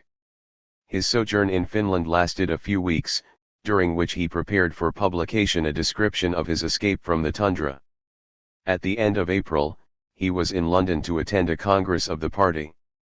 This was in many respects a strange assembly. Attended by about 350 delegates, nearly 10 times as many as in 1903, it was the last Congress of the United Party. The delegates, although they met on the eve of Stolypin's coup d'état, had no clear awareness that the revolution had suffered defeat. On the contrary, the party still seemed to them to be at the zenith of its strength. Its membership was still nominally very large, and not only did Bolsheviks and Mensheviks work together, but even the Polish and the Latvian parties had joined the Russian mother party. Hitherto they had kept aloof so as not to become identified with either of its two factions. The party was, however, so poor that it had to borrow money from a liberal English businessman to enable the Congress to proceed in a Brotherhood church in London. The great issues of the revolution, the economic trends, the alignment of the classes, and the historical perspectives were thrown open to a prolonged and thorough debate, which lasted 3 weeks. The speeches of the leaders lasted for hours. It might have been a gathering of academicians. For the first time Trotsky had the opportunity to expound the theory of permanent revolution before a gathering of this sort. He strongly criticized the Mensheviks for their inclination to coalesce with the constitutional Democrats, and he advocated a bloc of workers and peasants. 5 Rosa Luxemburg, representing the Polish Social Democratic Party, endorsed the theory of permanent revolution. Lenin twice emphatically acknowledged that in advocating an alliance of workers and peasants Trotsky was on common ground with the Bolsheviks. Once again Lenin hoped to win Trotsky over, and once again he failed. For the moment Trotsky was keeping aloof from both factions, and to both he preached unity. "Here comes," he said, "Martov, and threatens to raise between the Bolsheviks and the Mensheviks a Marxist wall bristling with guns. We are not afraid," replies the Bolshevik, and threatens to fortify himself behind a deep moat. "Comrade Martov, you are going to build your wall with paper only, with your polemical literature you have nothing else to build it with." 6 In this Trotsky was, of course, wrong. The wall separating the two factions was of much more solid stuff than he imagined, and Martov and Lenin had a prescience of the ultimate irreconcilability of their political methods. "If you think," Trotsky further pleaded, "that a schism is unavoidable, wait at least until events, and not merely resolutions, separate you. Do not run ahead of events." There was in his attitude towards both wings of the party a certain intellectual superciliousness, for he looked at both through the prism of his theory of permanent revolution. Both Lenin and Martov agreed that the Russian Revolution would be merely bourgeois democratic. Both were therefore in his eyes wrong, and the views of neither would withstand the test of events. 7 In strict theory, this was true enough, but the strictly theoretical viewpoint was not necessarily the most realistic. Whatever the formulas, the party of the revolution was constituting itself under Lenin's inspiration and the potential party of reform under Martov's. With his gaze fixed on wide horizons, Trotsky failed to see this division taking place before his very eyes. His own theory should have prompted him to come closer to the Bolsheviks, but the ties of personal friendship and the dead weight of his old controversy with Lenin held him closer to the Mensheviks. At the Congress in London a new issue brought back the old exacerbation. In committee, delegates discussed the guerrilla activities and expropriations in which the Bolshevik fighting squads had been engaged, especially in the Caucasus. The Mensheviks angrily denounced these activities as a relapse into the old Narodnik terrorism, if not outright banditry, and they persuaded the Congress, at which Lenin otherwise commanded a majority, to ban them. Throughout this discussion Lenin's attitude was ambiguous. Apparently he still intended to use the fighting squads for a few raids on Russian treasury transports, in order to obtain the money the party needed for its work under the terror of counter-revolution. Throughout the Congress, an unknown Caucasian delegate, closely connected with the Bolshevik fighting squads, Jugashvili Ivanovich, he had not yet assumed the cover name Stalin, sat in silence, waiting for the result of the controversy and for Lenin's instructions. The records of the Congress say nothing about the course of this controversy, only fragmentary reminiscences, written many years after, are available. But there is no doubt that Trotsky was, with Martov, among those who sharply arraigned the Bolsheviks, and some time after the Congress he went so far as to carry the denunciation into the columns of the Western European socialist press. He must have vented his indignation in the lobbies of the Congress or in committee. Thus Lenin's earlier acknowledgement of the rapprochement in their basic views and his renewed attempt to win over Trotsky led to nothing, and towards the end of the Congress were succeeded by bitter invective. Trotsky still cast his vote now for a Bolshevik and now for a Menshevik motion, but on several occasions he burst out against Lenin with ill feeling for which the records offer no explanation. 8. The quarrel over the fighting squads was superseded by a wider controversy concerning the character of the movement. The so-called liquidators tried to justify their opposition to clandestine work as part of an endeavor to reform Russian socialism in a European spirit. European socialist parties, they argued, worked in the open, and so should the Russian organization. The argument appealed to a sentiment which had been strong in all sections of the party because, since the days of the struggle against the Narodniks, all Marxists had seen their mission as the Europeanization of Russian socialism. But now each faction gave a different meaning to the term. The liquidators saw the essence of European socialism in its democratic mass organizations, the open work of its growing parliamentary representations, the peaceful bargaining of the trade unions, briefly, in its reformist practice. To the Bolsheviks, Europeanization meant what at the beginning it had meant to the party as a whole, the transplantation to Russia of Marxist proletarian socialism, the combined product of German philosophy, French socialism, and English political economy. But they could not see how they could go beyond that and imitate the open and lawful methods of Western socialism. The Russian police state, especially under Stolypin, refused to allow even a liberal party to exist openly, let alone a socialist. If socialism did no more than what the law allowed, the law dictated by triumphant autocracy, it would in effect efface itself. Trotsky glorified the underground struggle, its heroism and its martyrdom, with all the romantic zest peculiar to him. But he also responded keenly to the watchword of Europeanization. What he meant by it he never made quite clear. For him it summed up an emotional and cultural attitude rather than a clear-cut political concept. It expressed in a positive form his dislike of the dryness and hardness of the clandestine organization, as Lenin conceived it. He knew that under Tsardom a broadly based, open labor movement was a castle in the air. But, yearning for the best of both worlds, he wanted to see the broad democratic and tolerant spirit of Western socialism infused into the Russian underground. He wanted the clandestine organization to give that scope to the self-activity, samodeyatelnost, of the rank and file, which the Western labor parties seemed to provide.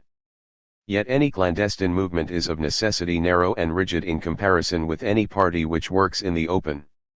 It cannot in truth be broadly based, it cannot really afford to relax the discipline which its leadership imposes on the members, it cannot leave to the rank and file that freedom of initiative and self-activity which may exist, or merely appear to exist, in a normal party.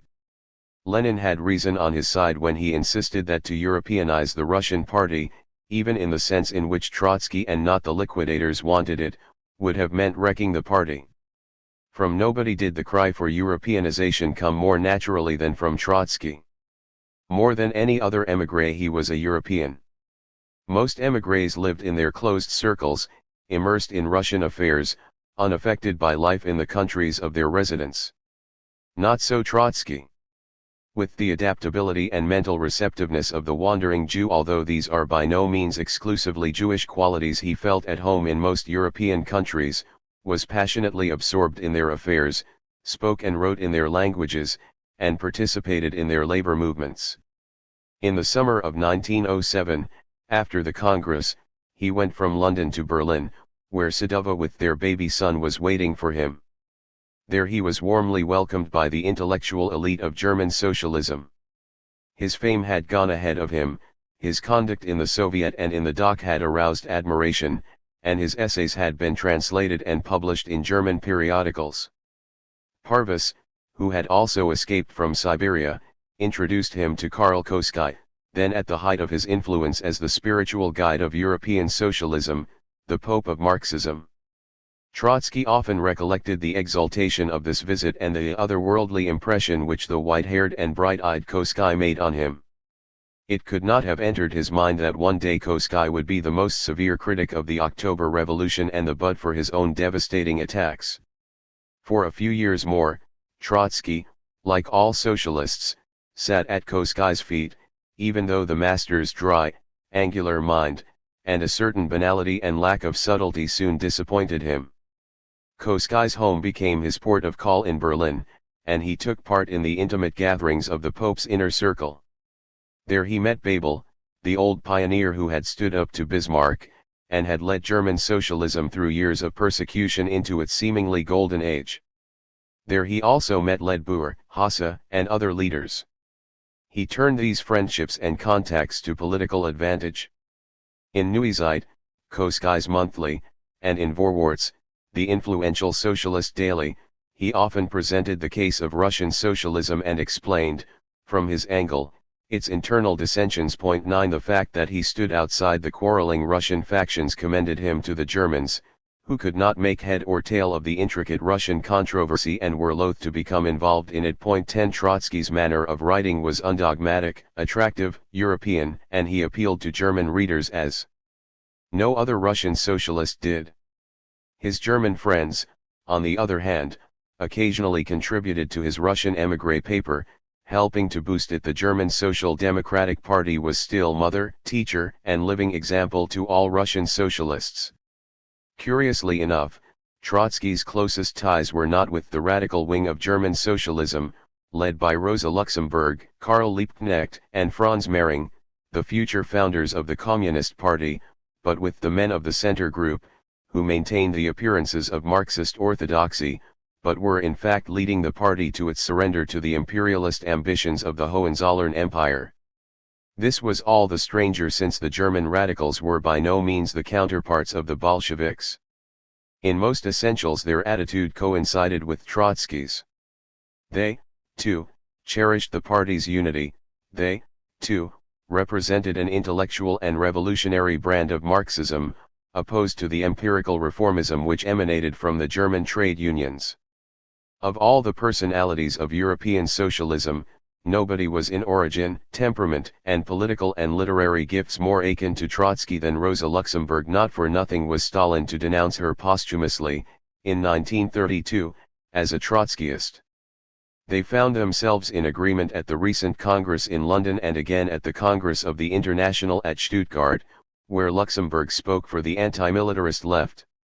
Like Trotsky, she rejected the general Menshevik conception of the revolution, but viewed with suspicion the work of the Bolsheviks. Like Trotsky, she wanted to see the Russian movement Europeanized, while she herself tried to breathe into the German party something of the Russian revolutionary idealism. They sometimes met at Trotsky's home, but they remained aloof from each other, perhaps because of their extraordinary affinity. Agreeing so closely, they may have had little to say to each other. Nor did Karl Liebknecht's passionate and sincere yet unsophisticated idealism attract Trotsky, to his regret in later years. Franz Mehring, whose political temperament was to flare up during the First World War, was now immersed in historical and philosophical work which was a little remote from the issues agitating Trotsky. For the next 7 years, till the outbreak of the First World War, Trotsky settled in Vienna. His house in Vienna, writes a Russo-American socialist who visited him there in 1912, was a poor man's house, poorer than that of an ordinary working man. His 3 rooms in a working-class suburb contained less furniture than was necessary for comfort. His clothes were too cheap to make him appear decent in the eyes of a middle-class Viennese. When I visited his house, I found Mrs. Trotsky engaged in housework, while the 2 light-haired lovely boys were lending not inconsiderable assistance. The only things that cheered the house were loads of books in every corner. 11 The visitor received perhaps an exaggerated impression of poverty. The Trotskys were better off than most émigrés, even though they lived very modestly and at times, as we shall see, did suffer penury. Throughout these years Trotsky, writing under his old pen name Antidoto, was the Vienna correspondent of Kievskaya Mysl, Kievan Thought, a widely read radical liberal daily, and he contributed frequently to at least half a dozen Russian, German, and Belgian papers. 12 His wealthy parents, who were helping to bring up the 2 daughters of his first marriage and who several times came abroad to meet him, almost certainly on occasion opened their purses to him. The 2 boys mentioned by the American visitor were Lev Orlyova, his older son of the second marriage, born in 1906, while Trotsky was in prison, and Sergei Seryoza, born in Vienna in 1908. By all accounts the family led a quiet and happy existence. The revolutionary lion was a devoted husband and warm-hearted father. Anxious to help his wife and to enable her to pursue her artistic interests and to follow the political life of the Russian colony, he lent a hand in domestic chores and in the upbringing of the children. Later, when the boys went to school, he regularly helped them in their homework, and he found time for this even in the fever of the war years, after the family had moved to Paris. 13 Sadova, for her part, resumed in Vienna her husband's artistic education, which she had begun in Paris without initial success in 1902. The couple spent many a day together amid the rich art collections in the Bergschloss and in Viennese galleries. His interest in the arts was growing appreciably. On his frequent visits to Paris, London, or Munich he would steal away from political conventicles to the Louvre, the Tate Gallery, and other collections, and his writings of this period, especially his reviews of the annual Viennese exhibitions, written for Kievan Thought, show a slightly more than dilettante appreciation of trends in European art.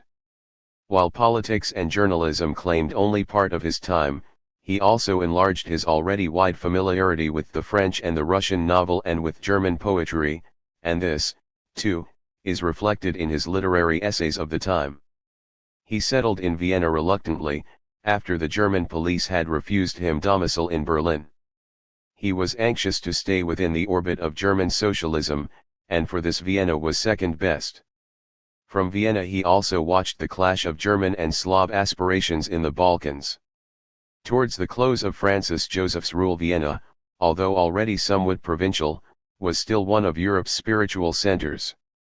In politics it prided itself on Austro-Marxism, which had broken the unchallenged domination of clericalism in the most Catholic of empires.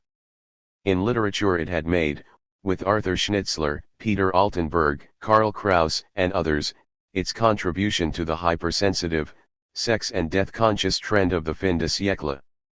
In the arts, its secession revolted mildly against academic conservatism and bourgeois crudity.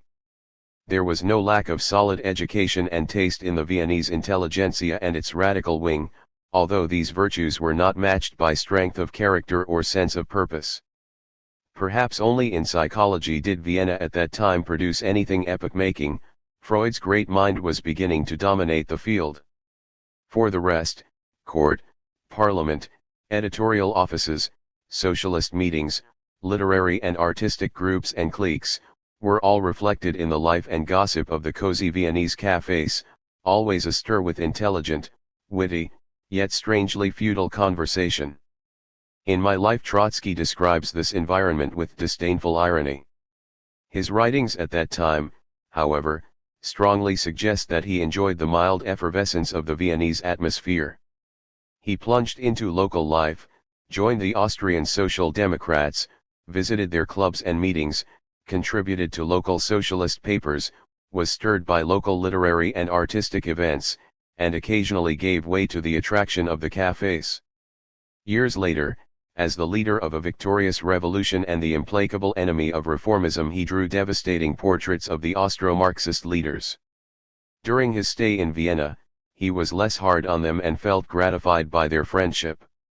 He warmly admired Victor Adler, the founding father of the party, in whose home he was as welcome as he was at Koskai's in Berlin, and repeatedly for Russian readers he wrote of Victor Adler with gusto and love. 14 He was attached to Victor's son, Fritz, the rebellious Benjamin of the party and editor of Kampf, who would one day kill the Austrian Prime Minister Baron Sturg, in protest against World War. 15 Ties of friendship also bound him to Rudolf Hilferding, the mastermind of Austro-Marxism.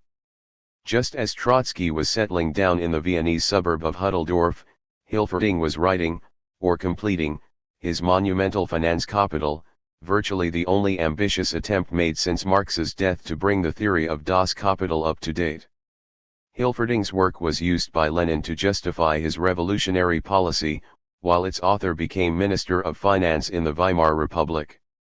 It was Hilferding who introduced Trotsky to Karl Renner, the future Chancellor and President of the Austrian Republic, to Otto Bauer, foremost Austro-Marxist theorist and expert on national minorities, and future foreign minister, and to nearly all the other Austro-Marxist leaders. They were well-educated people, writes Trotsky, who knew about various subjects more than I did. I listened with intense and, one might say, reverent interest to their conversation when I first saw them at the Central Café 16. But Trotsky also grew aware of the difference between his own Marxism and theirs. They were academic, over-sophisticated sceptics, without metal, and he sensed the politely concealed condescension with which they met his own revolutionary ardor.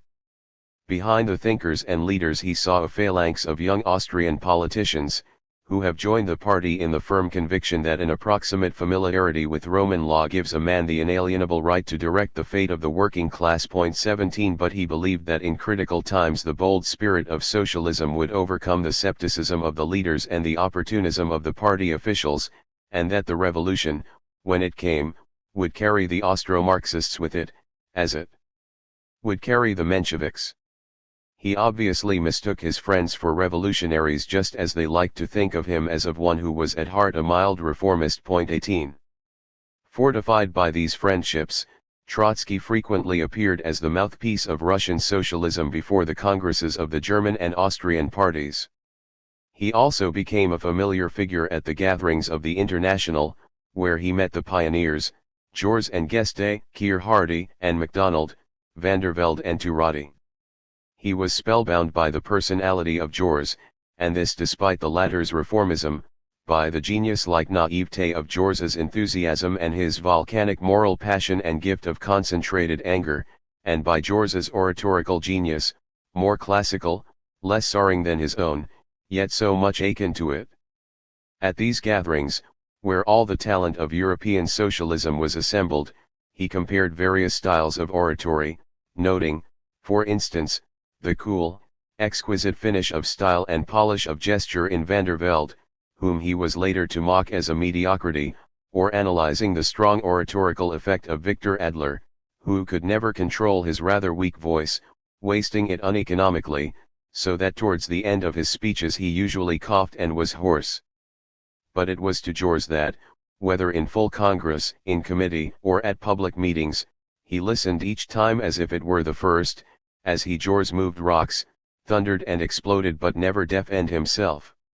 Like a heavy steel hammer, he could crush a rock or work with infinite precision on the thinnest gold plate. 19 And once, portraying the great Frenchman, he characteristically remarked, "Sometimes the man of the Russian black soil steppe may find in Jors merely artificial technical training and pseudo-classical recitation. But in such an appraisal is revealed only the poverty of our own Russian culture." The more he steeped himself in this atmosphere of pre-1914 Europe, the more did the sense of the poverty and crudity of Russian culture oppress him, and the more emphatically did he insist that it was part of the mission of socialism, and of socialism alone, to transform the Scythian into a good European. He best expressed this idea, with all its strength and weakness, in a superb essay on the Russian intelligentsia which he wrote for Kievan Thought in 1912. The editor hesitated long before he published it. Even in a radical paper the essay seemed likely to hurt Russian amour-propre too strongly. The occasion was a celebrated book by Ivan Razumnik, which extolled the exceptional virtues and the historical role of the Russian intelligentsia. In his criticism of this book, Trotsky elaborated some of the views on Russian history he had formulated earlier and tried to explain the peculiar role of the Russian intelligentsia against a wide historical background. "We are poor," he wrote, "with the accumulated poverty of over 1,000 years. History has shaken us out of her sleeve into a severe environment and scattered us thinly over a vast plain. Only a Leviathan-like state could defend that plain against Asiatic invasion and withstand the pressure of wealthy and powerful Europe. To feed itself the Leviathan starved the nation, crippled the growth of its social classes and institutions and atrophied its civilization. The Russian people was not less heavily oppressed by nobility and church than were the peoples of the West. But that complex and rounded-off way of life which, on the basis of feudal rule, grew up in Europe, that Gothic lacework of feudalism, has not grown on our soil. We lacked the life matter for it, we could not afford it. 1,000 years we have lived in a humble log cabin and filled its crevices with moss. Did it become us to dream of vaulting arcs and Gothic spires? How miserable," he went on, "was our gentry! Where were its castles, where were its tournaments? Its crusades, its shield-bearers, its minstrels and pages? Its chivalrous love? The Russian gentry was coarse, barbarous, vulgar. Nor did Russia go through the purifying experience of the Reformation, and so she had no inkling of the Western burgher's human personality, which strove to establish more intimate relations between itself and its God.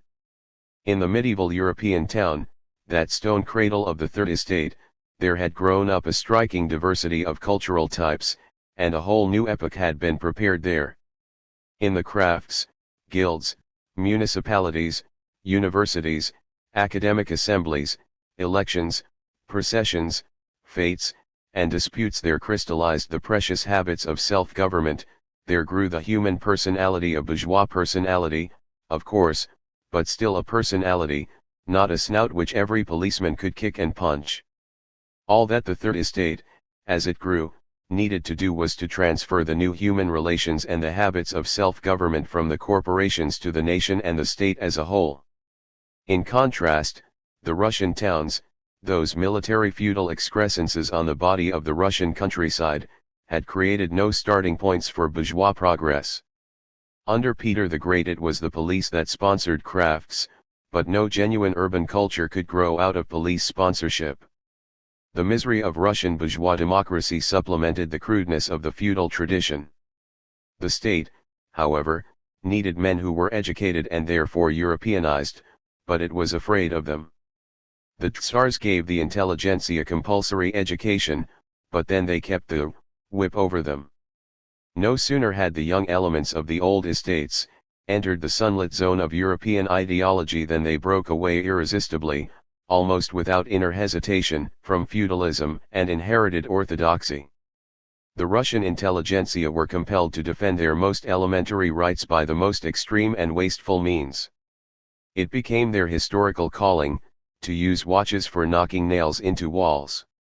A Russian had to become a Darwinist in order to justify his decision to marry according to his choice. He had to invoke revolutionary ideas to excuse his craving for education, and he had to have recourse to socialism when all he wanted was a constitution. For all their radicalism, the Russian intelligentsia merely imitated the West, adopting from it ready-made systems, doctrines, and programs.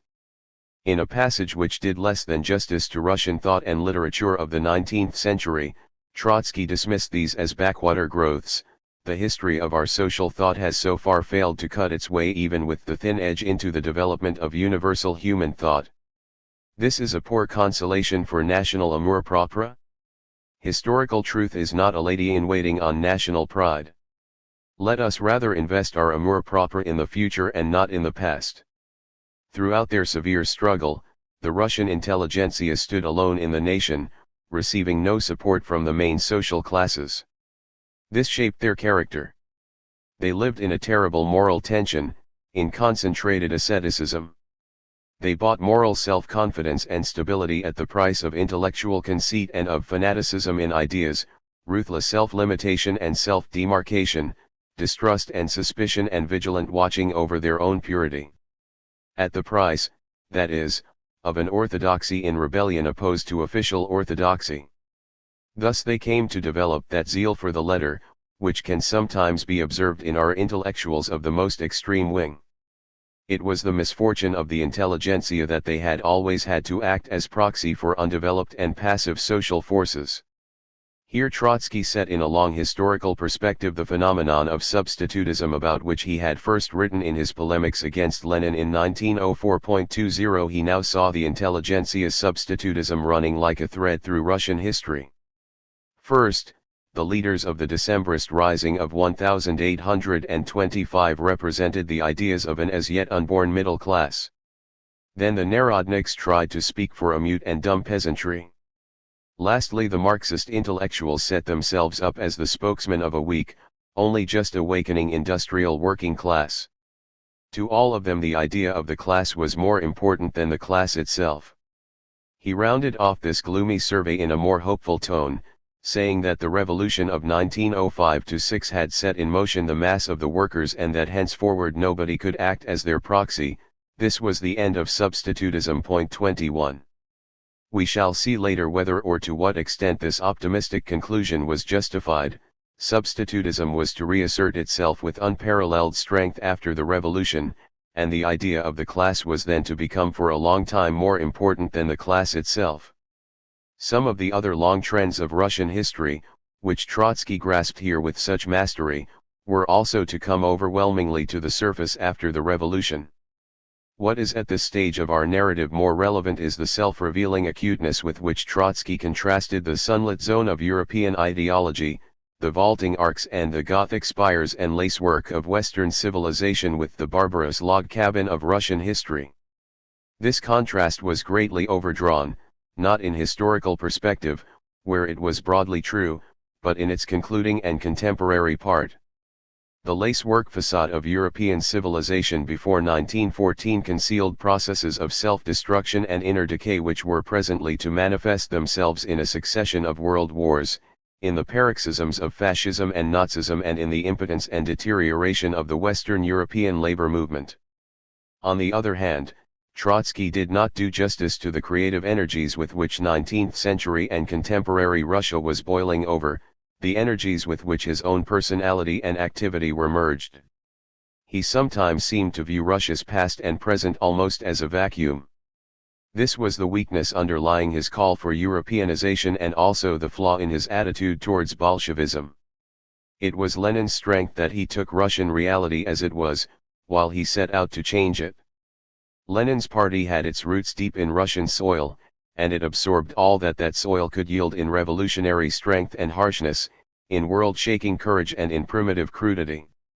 Bolshevism had its thinkers, its Lenin and Bukharin and others, who drew from European socialism whatever could be transplanted to Russia, but it also had its tough committee men, its Stalins, who worked in the depths of a semi-European and semi-Asiatic proletariat, and to whom Europeanization meant little.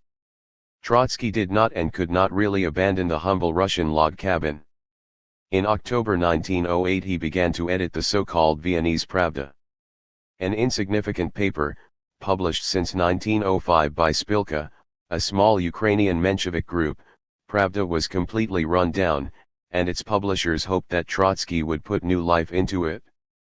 The first few issues he edited still bore the imprint of the Ukrainian group, but at the end of 1908, the group disbanded itself and left Trotsky as Pravda's sole master. For lack of money, he published it very irregularly. Only 5 issues appeared in the first year of his editorship. 22 But it was less difficult to bring out the paper than to transport it clandestinely to Russia. The editor often appealed to readers for help, complaining that several poods of the paper got stuck on the Russian frontier and could not be forwarded because of the lack of 50 rubles, that manuscripts for a new issue had piled up on his desk and he could not send them to the printers, or that Pravda was compelled to stop correspondence with readers in Russia because it could not afford the postage. 23 Trotsky's journalistic fees, earned from other papers, went to finance the little sheet. He sold his books, and his wife trudged to a pawn shop so that the few poods of Pravda should at last get across the frontier. Or the Central Committee of the mighty German Social Democratic Party would lend 1,000 rubles, and so some of the debts would be paid. Mrs. Trotsky would recover a few of her pawned belongings, and for a couple of months Pravda would come out every fortnight.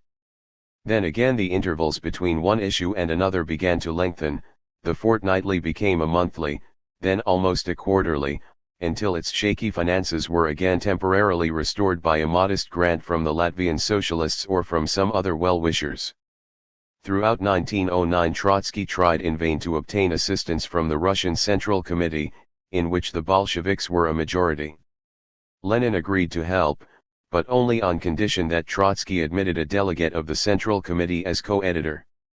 Since Trotsky would not accept this condition, Lenin forbade his followers to produce Pravda at the Bolshevik printing shop at Geneva otherwise than on strictly commercial terms. 24 Despite these difficulties and the irregularity of its appearance, the paper evoked response in Russia and soon its wide circulation was noted in the confidential reports of the Okhrana's agents. 25 Pravda had a curious team of contributors.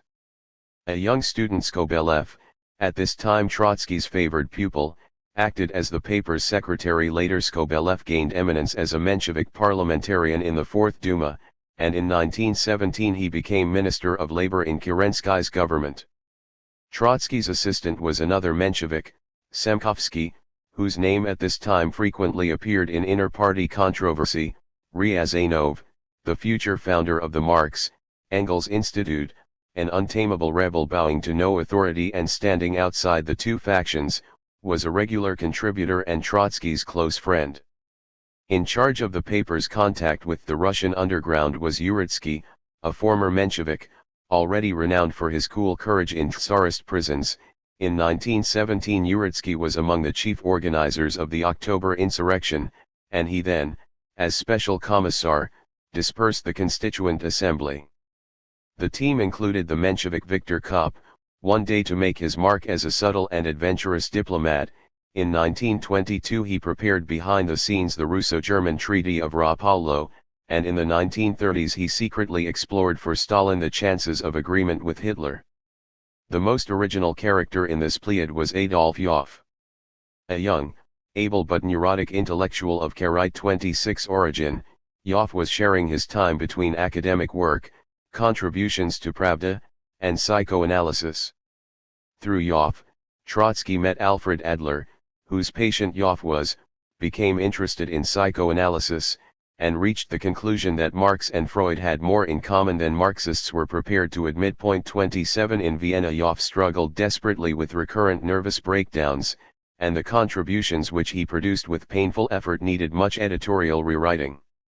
Trotsky did his best to befriend him and to boost his self-confidence.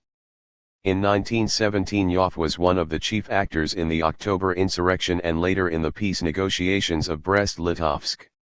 In his private papers Trotsky remarked that the revolution healed Yoff better than psychoanalysis of all his complexes.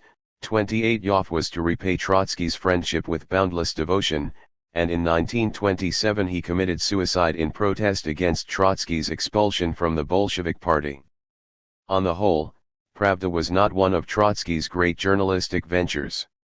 He intended to address himself to plain workers rather than to politically minded party men, and to serve not to lead his readers. 29 Pravda's plain language and the fact that it preached the unity of the party secured to it a certain popularity but no lasting political influence.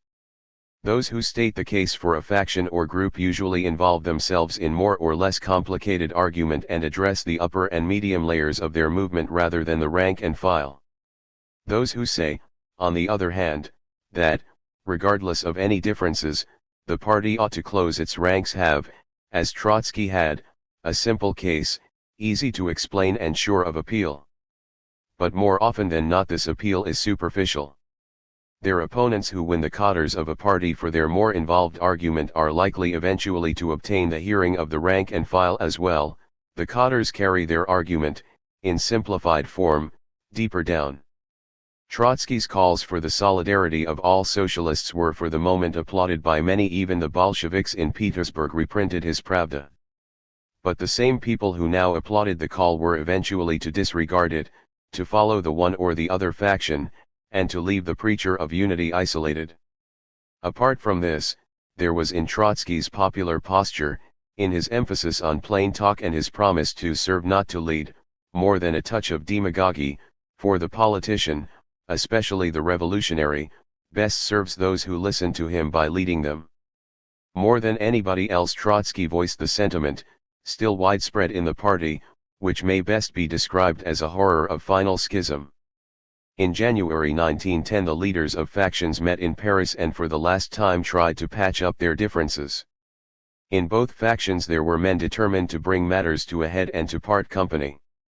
But in both the moderates prevailed for the moment. The conciliators who carried the day among the Bolsheviks were Rykov, Sokolnikov, Lazovsky, and Kamina. 30 On the other side, Trotsky exerted himself for unity and kept in check Martov, who later admitted that he gave way only because the Mensheviks were too weak to risk an immediate break. 31 An agreement was reached, but, even on the face of it, it was too good to be true. Both factions consented to disband their separate organizations and to merge, and both agreed to eliminate the extremists from their midst, the Mensheviks to expel their liquidators and the Bolsheviks their boycotters. Both further agreed to suspend their separate publications and to put their financial resources into a common pool, to be placed under the trusteeship of three German socialists, Karl Kosky, Franz Mehring, and Clara Zetkin. Trotsky received all the tributes that on such solemn occasions are paid to the successful matchmaker. The Central Committee formally acknowledged the services his Pravda had rendered to the whole party, regardless of faction, and it decided to place its authority behind the paper, to pay Trotsky a regular subsidy, 150 rubles a month, and to support him in every other way. Trotsky's Bolshevik brother-in-law, Kamina, was delegated to serve on Pravda as the Central Committee's liaison officer. The appointment was calculated to smooth cooperation, for Kamina had sincerely striven to overcome the division inside the party. It is easy to imagine the jubilation with which Trotsky announced all this in Pravda. 32 A few weeks later, however, he had to record that the attempt at reconciliation had broken down, because so he himself stated the Mensheviks had refused to disband their faction. This could not have greatly surprised him, he had known all along their utter reluctance to come to terms with the Bolsheviks, who had in the meantime suspended their separate publication. This was the occasion on which Trotsky, the champion of unity, should have spared the offenders against unity no censure. Yet in Pravda he suspended judgment and only mildly hinted at his disapproval of the Mensheviks' conduct. 33 In vain did Kamina urge him to take a firmer attitude. Trotsky resented this as an infringement of his editorial independence and an attempt to use Pravda for Bolshevik purposes. There followed the inevitable bickerings, and in no time all the émigré colonies were seething with intrigue. The Paris Conference had resolved to disown the two extreme wings of the party, the liquidators and the boycotters. The Mensheviks had undertaken to have no truck with the former, the Bolsheviks with the latter. Lenin could easily keep his part of the undertaking. He had, anyhow, expelled the chief boycotters, Bogdanov and Lunacharsky, from his faction. The Mensheviks, on the other hand, found it almost impossible to live up to their obligation. The liquidators' attitude was too common in their ranks for them to dissociate themselves from it in earnest. If they were to expel those who had turned their backs on the underground struggle, they would merely have destroyed their own influence and helped Bolshevism to ascendancy. This they refused to do. The issue then presented itself in this form. Those who were opposed to clandestine work, argued the Bolsheviks, had no place in a party staking its future on that work. The Mensheviks, that is, the anti-liquidators among them, replied that there should be room in the party for dissenters. The general principle that dissent was permissible was not questioned by Lenin. He merely argued that this particular dissent could not be tolerated, because the opponents of clandestine work could not be effective clandestine workers. Since, from one angle, this difference could be seen as a conflict between the upholders of discipline and the defenders of the right to dissent, Trotsky took his stand against the disciplinarians. Having done so, he involved himself in glaring inconsistencies. He, the fighter for unity, connived in the name of freedom of dissent at the new breach in the party brought about by the Mensheviks. He, who glorified the underground with zeal worthy of a Bolshevik, joined hands with those who longed to rid themselves of the underground as a dangerous embarrassment. Finally, the sworn enemy of bourgeois liberalism allied himself with those who stood for an alliance with liberalism against those who were fanatically opposed to such an alliance. So self-contradictory an attitude brought him nothing but frustration. Once again to the Bolsheviks he appeared not just an opponent, but a treacherous enemy, while the Mensheviks, though delighted to oppose to Lenin a man of Trotsky's radicalism and record, regarded him as an unreliable ally. His long and close association with Martov made him turn a blind eye more than once on Menshevik moves which were repugnant to him.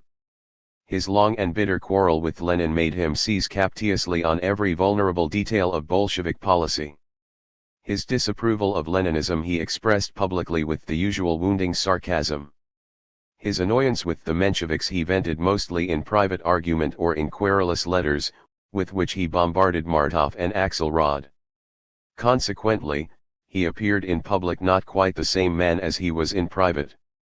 The longer this state of affairs lasted, the more did he become Martov's political prisoner. Martov's correspondence throws an instructive light on this. I have answered him Trotsky with a more ironical than angry letter Martov wrote on one occasion, although I admit that I have not spared his amour propre. I have written him that he can escape nowhere from the liquidators and ourselves, because it is not his magnanimity that compels him to defend the right of the liquidators to remain in the party, but the correct calculation that Lenin wants to devour all independent people, including Trotsky, as well as the liquidators. 34. The logic of things Martov wrote to another correspondent compels Trotsky to follow the Menshevik road, despite all his reasoned pleas for some synthesis between Menshevism and Bolshevism. He has not only found himself in the camp of the liquidators, but he is compelled to take up there the most pugnacious attitude towards Lenin. His pupils, however, are fretful. 35.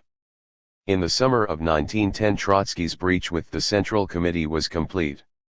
Kamenev had left Pravda, after Trotsky had asked that the Central Committee should replace him by another liaison officer, and the Central Committee withdrew its subsidy. 36. By now the initiative in splitting the United Movement had passed from Martov to Lenin, and Trotsky denounced the conspiracy of the Bolshevik émigré clique against the Russian Social Democratic Party, adding that Lenin's circle, which wants to place itself above the party, will find itself outside it. 37. He carried the campaign into the German socialist press, where he wrote that none of the émigré leaders represented the real movement in Russia, which craved for unity and resented their intrigues.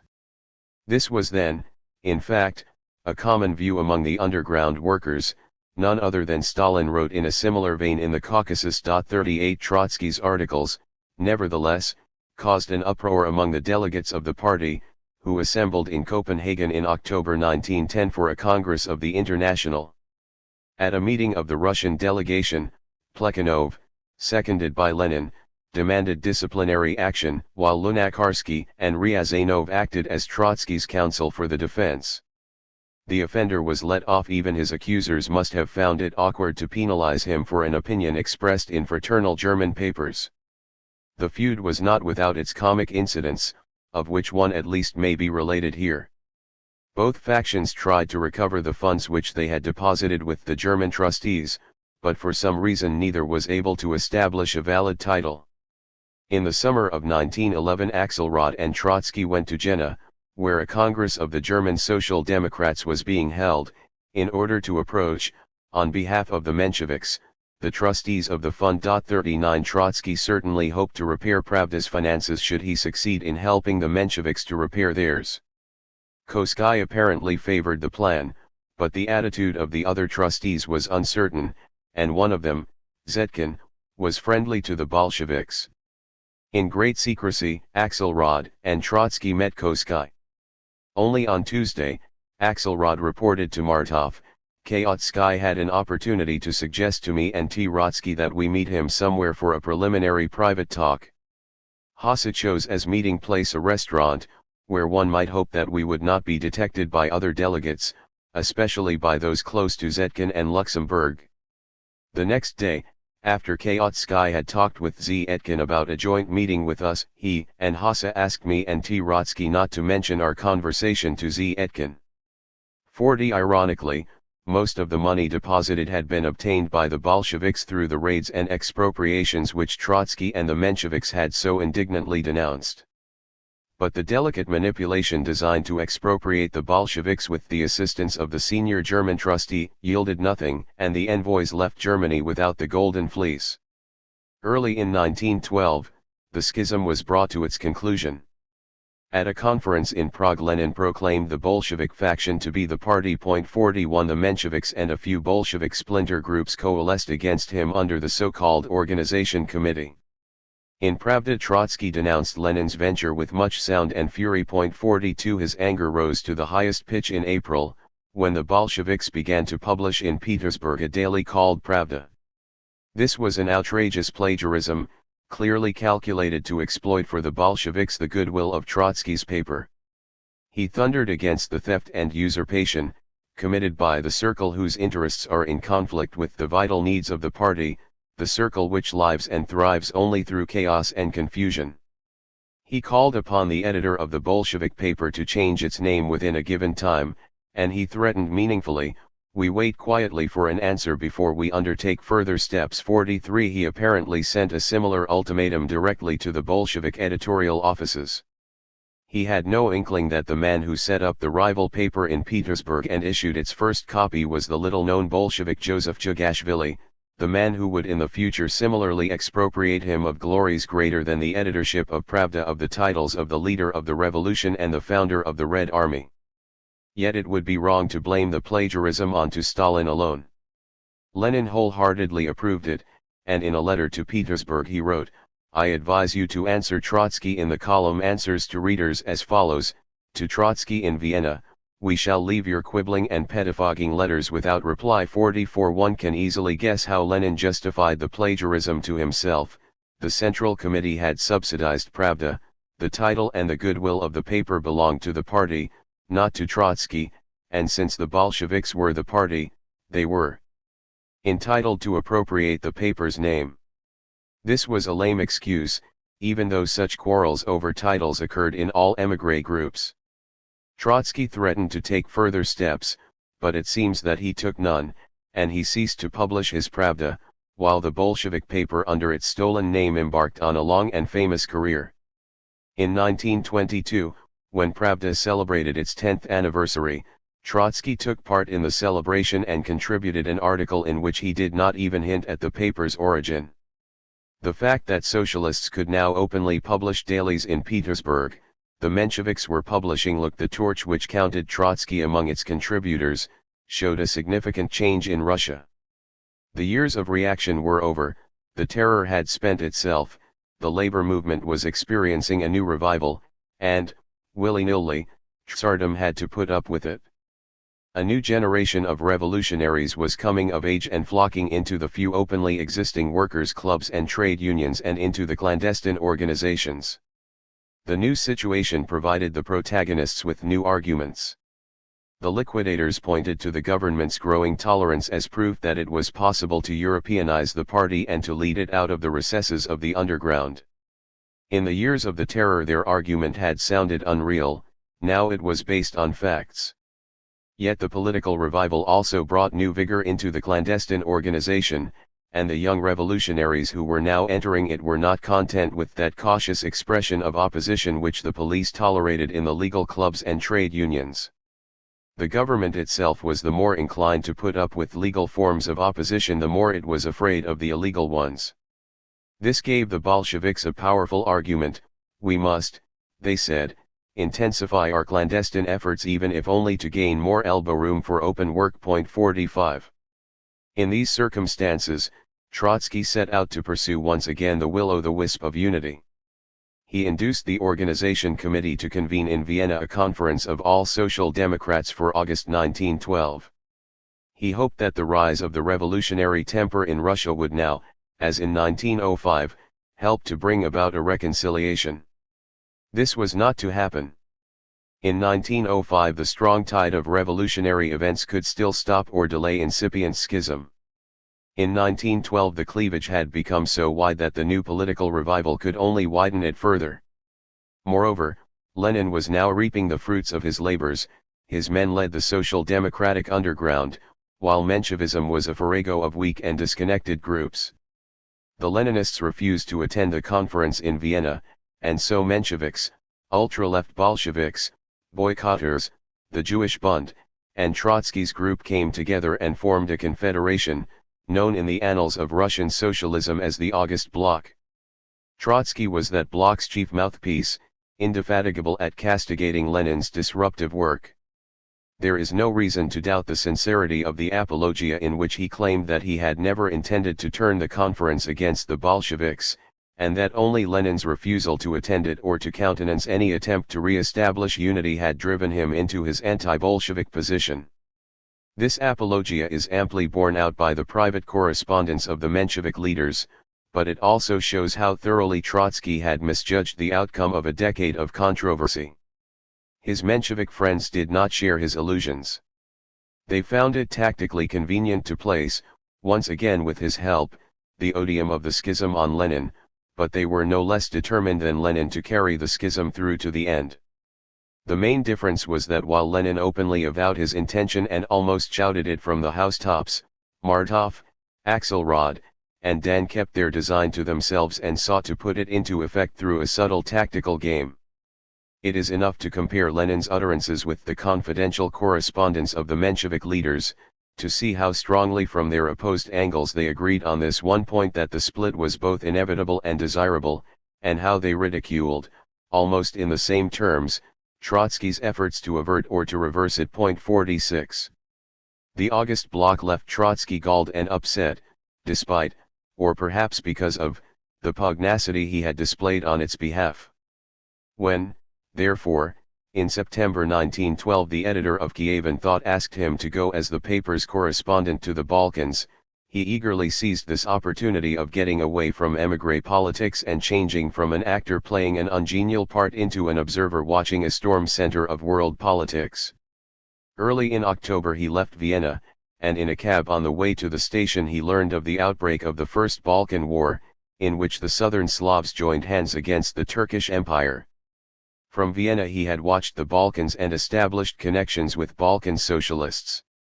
2 years before, in July 1910, he went to Sofia to expose and denounce a Pan-Slav Congress taking place there under Miliukov's auspices.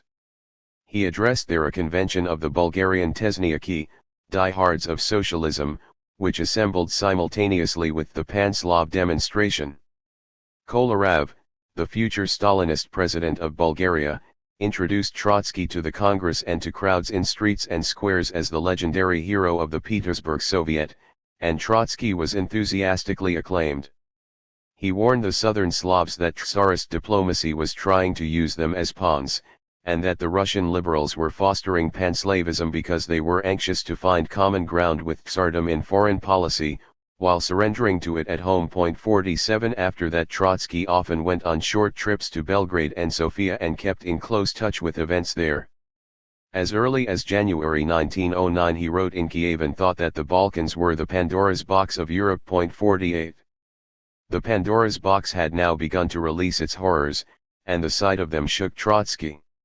He had speculated abstractly on the problems of war, but now as he saw the castle in Belgrade floodlit by Austrian searchlights from across the frontier, as he watched the long queues of called-up reservists and learned that many of his friends, politicians, editors, university lecturers, were already in the front line, the first to kill and to die, a sense of tragedy overcame him, a feeling of helplessness before fate, and a pain for the human locusts carried to their destruction. 49 The abstract, humanitarian, moralist view of history is barren. I know this very well. But this chaotic mass of material acquisitions, of habits, customs, and prejudices, which we call civilization, has hypnotized us all, giving us the false impression that we have already achieved the main thing. Now comes the war and shows us that we have not even crawled out on our bellies from the barbarous period of our history. 50. This sense of tragedy colored all his Balkan correspondence, which was in the grand style of journalism, characteristic of the liberal radical press of pre-revolutionary Russia. Each article was a considerable essay, remarkable for the solidity of its background information, for the wealth of impression and local color, for the excellence of its portraiture and analysis, and, last but not least, for imaginative and vivid language. Collected in his works, these essays are still an invaluable chronicle of the Balkans before 1914. The essayist was also a full-blooded journalist, keen to see things for himself, to interview people in all walks of life, and to supply his readers with hot topical matter. He loved the excitement and the drudgery of news gathering, and he mingled so freely with his colleagues from the European press. He worked in close partnership with the correspondents of the Frankfurter Zeitung and the Daily Telegraph that for a time the ambitious politician and the tribune of the revolution seemed to disappear behind the newspaper man. 51 No sooner had he arrived in Belgrade than he interviewed nearly every member of the Serbian government and, with much wit and artistry, wrote character sketches of them, showing how the personalities reflected recent history and the mentality of a small peasant nation. He delved into problems of supply, military training, and tactics, and revealed the atrocities and the primitive cruelty of the war. He visited and described with the same eagerness churches in Sofia where Thanksgiving services were held for victories invented by propagandists, hospitals where he talked to wounded soldiers, dirty and overcrowded prisoners' cages where he learned about the experiences of Turkish infantrymen, comfortable hotels which served as prisoners' cages for Turkish officers, fashionable cafes in the spuriously European centers of the Balkan capitals, and wretched, almost Asiatic, suburbs nests of destitution, horror, and degradation. He had first approached the war of the southern Slavs against the Turkish Empire with a certain sympathy, for he found the memory of Turkish oppression even more alive in the Balkans than was the memory of serfdom in Russia. 52 The Slav revolt in some respects reminded him of the Italian Urdenta of 1859. But he feared that the grievances of the Slavs would be abused by the great powers, especially by the Tsar, and that they would be used as pretexts for European war. Paraphrasing one of Bismarck's sayings, he wrote, "If the leading Balkan parties see no way of settling the fate of the Balkans other than by a new European intervention, then their political plans are truly not worth the bones of a single infantryman of the Kursk province." This may sound cruel, but only thus can an honest, democratic politician pose this tragic problem. 53 The Balkan peasant leaders, who had in their youth imbibed the Russian revolutionary influence, were now paradoxically setting their hopes on the Tsar. This alone was enough to cool and to damp Trotsky's sympathy for their cause. The local contrasts of luxury and hunger, the corruption of the rulers, the needless atrocities inflicted on Turkish soldiers and civilians, the orgies of chauvinism, the bluff of the propagandists and the follies of the censorship evoked in Trotsky anger and disgust. He defended the weak and the defeated, the Turks. The Bulgarian censorship pounced upon him, confiscated his articles and barred him from visiting the front.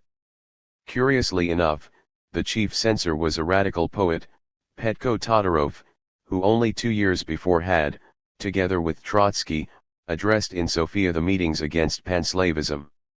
In an open letter to the censor, Trotsky retorted with a scathing exposure of the sophisms and excuses with which military censorship is usually justified, and with an eloquent plea for freedom of information. The letter, full of fire and thunder a little out of proportion to the object of the attack, made a considerable stir. 54 A more worthy object of attack presented itself soon. When Miliukov, as apostle of panslavism, arrived in Sofia, he flattered the Bulgarians and kept conveniently silent about their atrocities. Trotsky wrote another open letter to Miliukov, which, when it appeared in a Petersburg daily 55 opened a controversy which for many months filled the columns of the Russian press. Miliukov questioned the truthfulness of Trotsky's reports on atrocities, and Russian correspondents of pan-Slav leanings joined in the affray. Trotsky, however, produced documentary evidence, collected by himself and the correspondents of the Daily Telegraph and Frankfurter Zeitung. These acrimonious exchanges were still in full swing when the whole situation suddenly changed. The First Balkan War ended with Slav victory. The victors, Serbs and Bulgarians, fell out over the spoils. Official and liberal Russian sympathies went to the Serbs, and the Bulgarians changed overnight from glorified heroes into atrocious villains, even in Miliukov's own paper. Trotsky conducted part of this campaign from Vienna, where he also summed up the bearing of the First Balkan War upon European politics. Through the Balkan prism he saw the alignment of the great powers as it was to appear in 1914, and he saw it with great clarity, dimmed only by the wishful belief that the French, Austrian, and German socialists, the latter with their 86 dailies and millions of readers, would defend to the end the cause of culture and peace against the onslaught of chauvinist barbarism. 56. Back in Vienna, he was soon again engrossed by the party cabal, protesting in private letters against the undisguised relish of his Menshevik friends at their separation from the Bolsheviks and against the ascendancy of the liquidators in the August bloc. He quietly resigned from one Menshevik paper and growled against another, to which he continued to contribute. He was too much attached to the Mensheviks to part company and too restive to stay with them. Trotsky, Martov sneered in a private letter, while he was in the Balkans missed the evolution of the entire August bloc. The Mensheviks had in the meantime finished with talk of unity and with that empty, verbal conciliationism which had been in vogue in the dubious heyday of the bloc. I think, Martov added, and he repeated this advice right and left, that we ought to show him Trotsky our teeth, of course, in the softest and politest manner. 57. It was therefore without regret that Trotsky again left Vienna to watch the Second Balkan War. This time Serbia and Greece defeated Bulgaria, and Trotsky, the supposed enemy of the Bulgarians, turned into their defender. He described the plunder and violence of which the new victors were guilty, he visited the territories they annexed, and depicted the political unsettlement, the human misery, and the ethnographical nonsense entailed by hostilities conducted in the manner of the 30 Years' War and by the shifting of frontiers and populations. He wrote a study of Romania, a classic of descriptive reporting, reprinted many times after 1917. Whereas Bulgaria and Serbia, he summed up, emerged from Turkish domination as primitive peasant democracies, without any survivals of serfdom and feudalism. Romania, in spite of decades of spurious constitutionalism, even now keeps its peasantry in the grip of strictly feudal relations. 58. Romania was the jackal in this war, and without having fired a shot, shared in the victors' spoils and annexed southern Dobruja.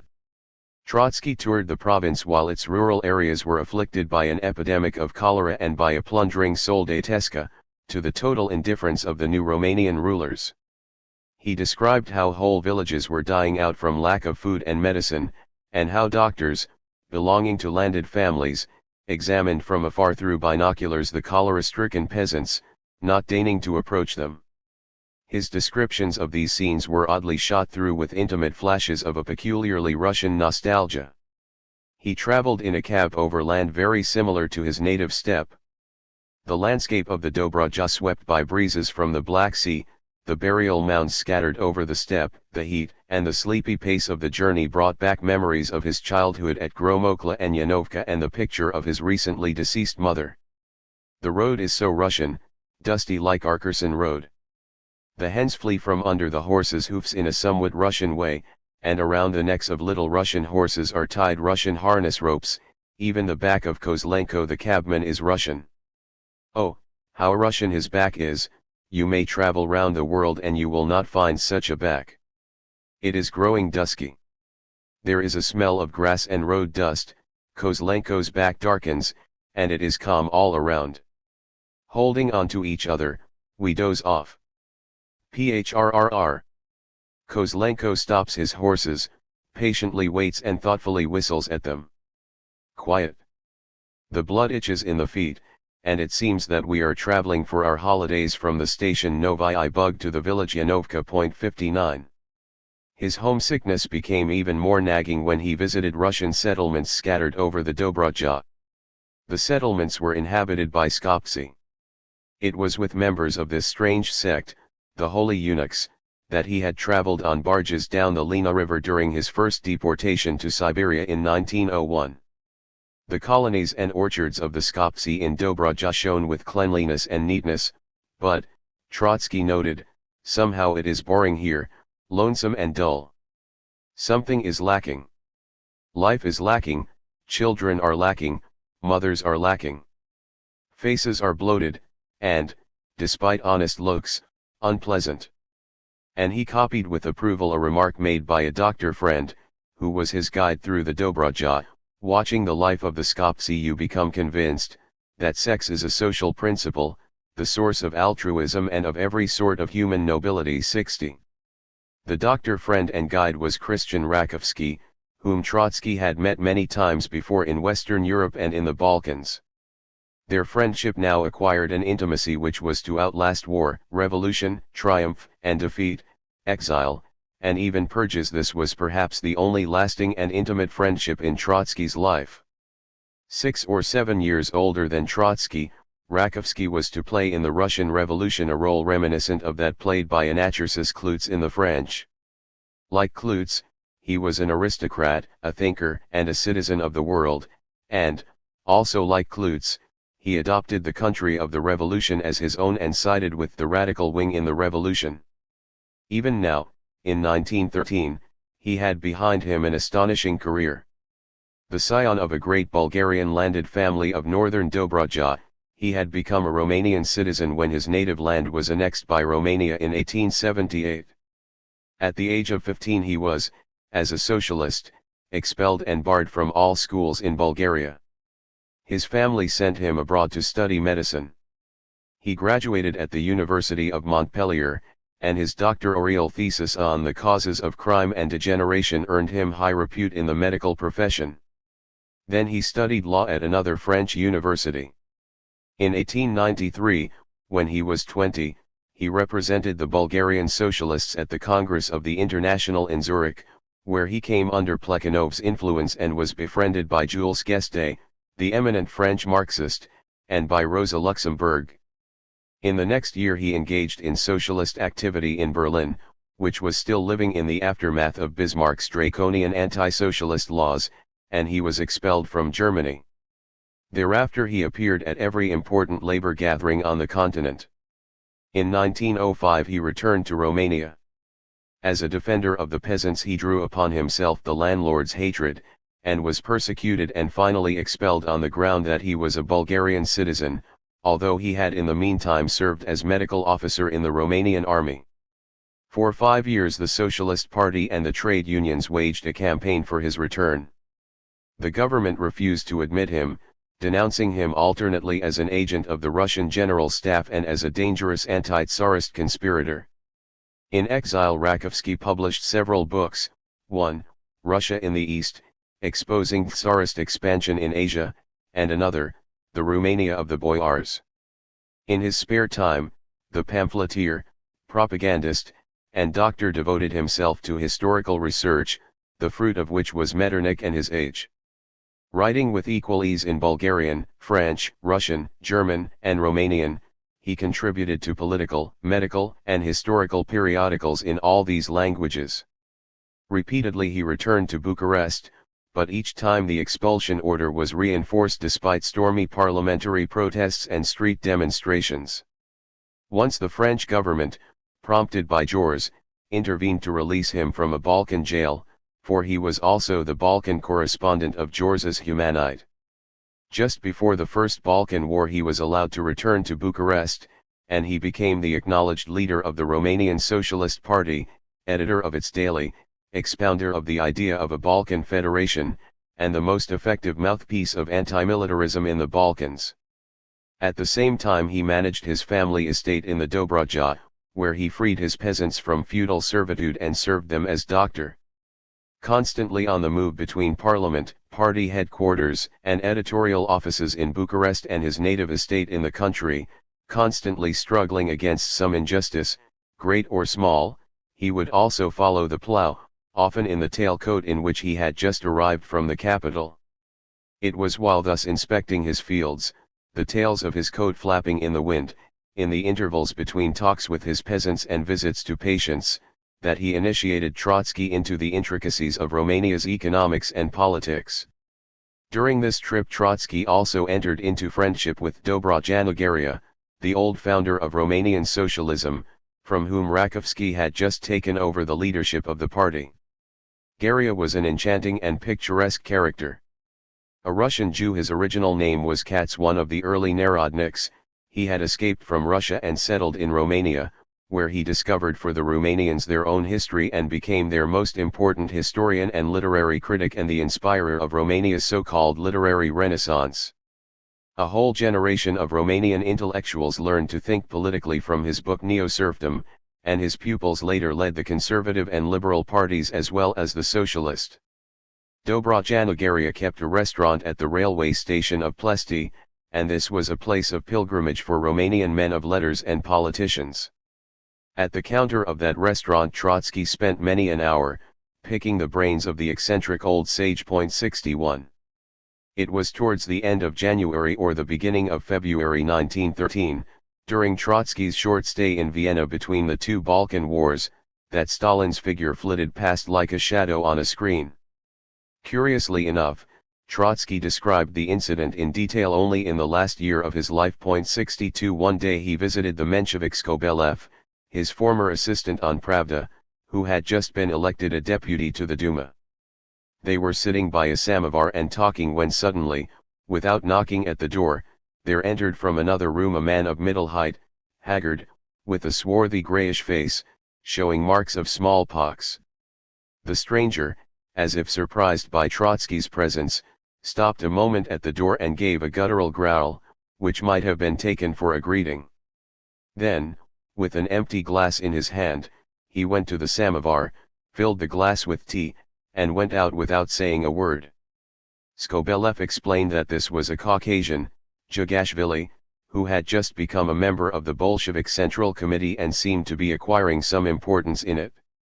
Trotsky, so he himself asserted, retained a vivid memory of this first glimpse of his future adversary and of the perturbing impression Stalin then made on him.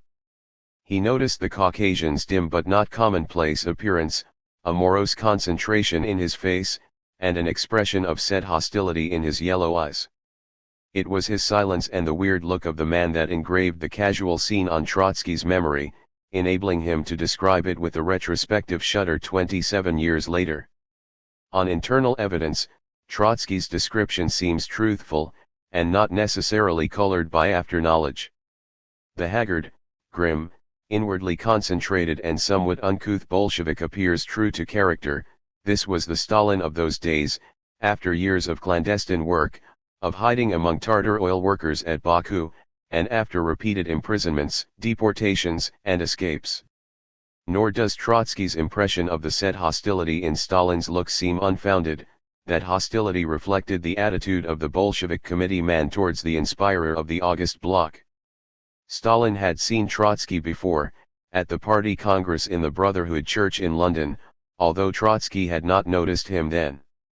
He had certainly remembered Trotsky's agitation against the Bolshevik raids and expropriations, with which Stalin had been closely concerned, and even in 1907, in his report on the Congress, Stalin had already written of Trotsky's beautiful uselessness. Trotsky did not know who edited the first issue of the Bolshevik paper which appropriated the name of his Pravda. Stalin knew.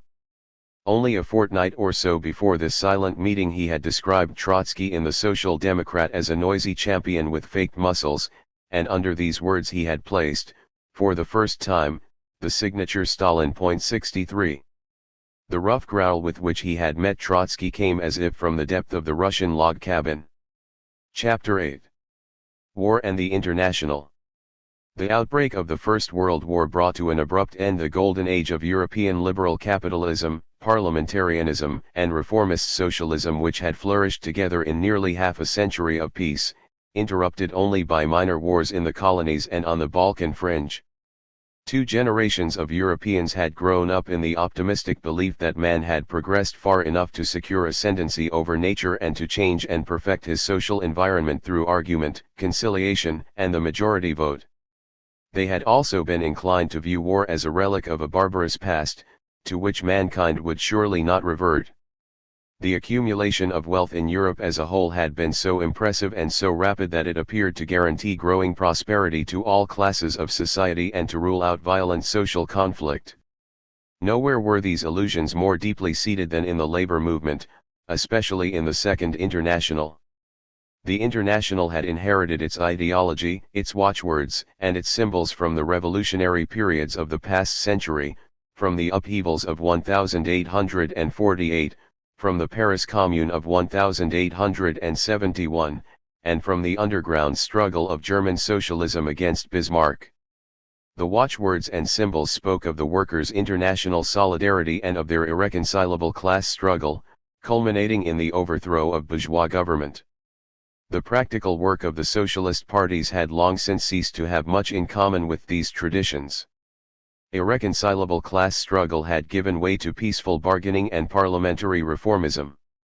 The more successful these methods, the closer grew the connection between the formerly outlawed socialist parties and trade unions on the one hand and governments and associations of employers on the other, and the more effectively did national interests and viewpoints prevail over the inherited watchwords of internationalism. Up to 1914 the socialist parties still managed, on the whole, to explain and justify their reformist work in customary revolutionary terms.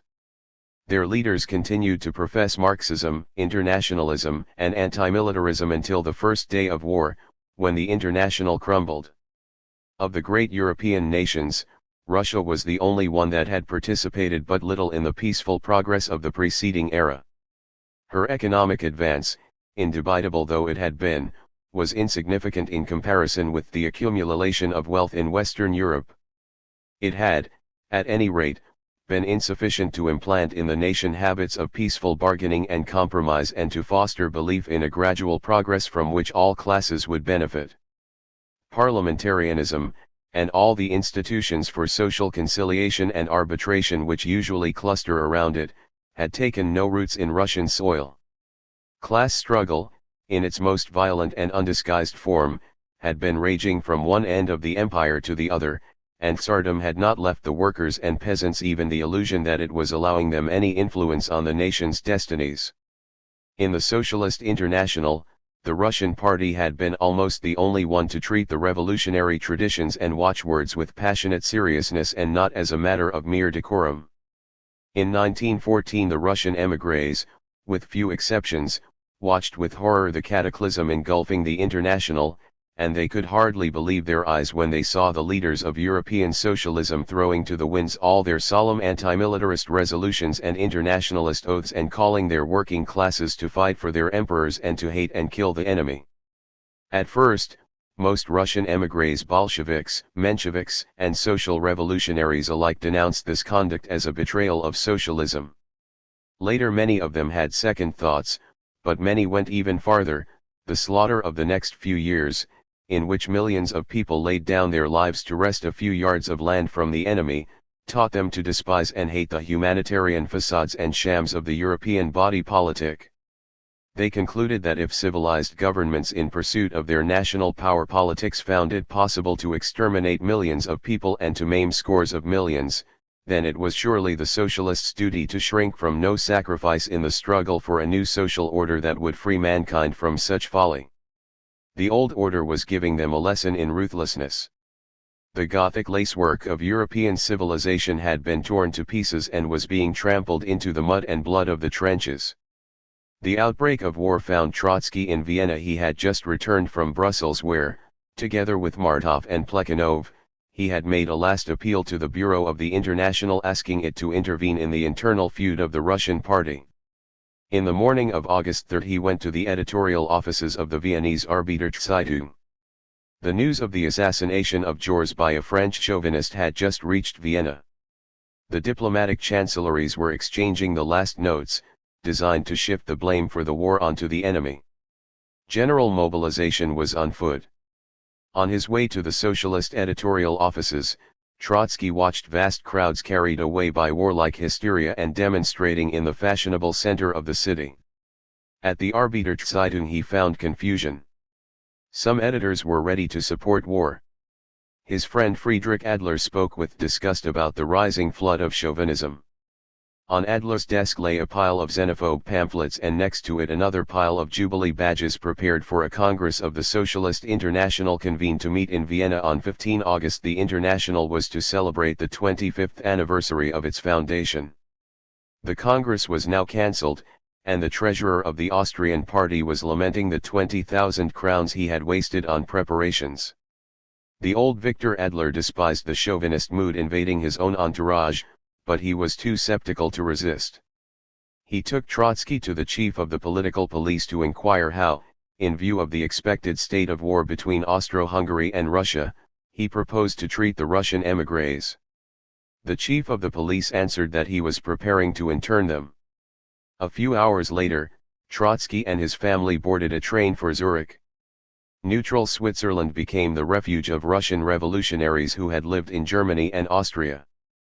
To Zurich went Karl Radek, expelled from Germany for anti-militarist propaganda, Bukharin, who had been detained for a short time in Vienna, while Lenin, still jailed by the Austrians in Galicia, was to arrive a little later.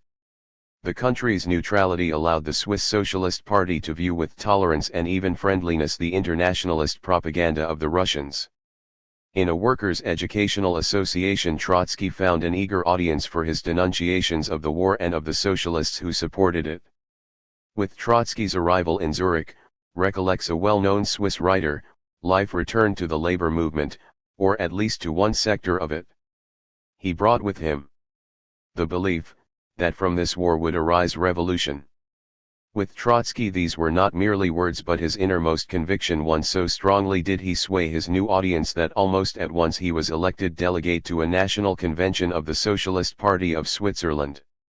It gave the leaders of the party some trouble to explain to the rank and file that it was impolitic to give voting rights at the Congress to a foreigner and a citizen of a belligerent country. During this stay in Zurich, which lasted only a little more than 2 months, Trotsky wrote The War and the International, the first extensive statement of anti-war policy by a Russian socialist. Its polemical edge was turned primarily against the German Social Democrats, who were arguing that in fighting Tsardom, the gendarme of Europe, Hohenzollern Germany was pursuing a progressive historical mission. In our struggle against Tsardom, Trotsky retorted, in which we know no truce, we have not sought and are not seeking assistance from the militarism of the Habsburgs or the Hohenzollerns. We have owed a lot to the German Social Democratic Party. We have all gone through its school and learned from its successes and mistakes. It was for us not one of the parties of the International but the party. All the keener was the indignation with which he now repudiated the attitude of the German Social Democrats.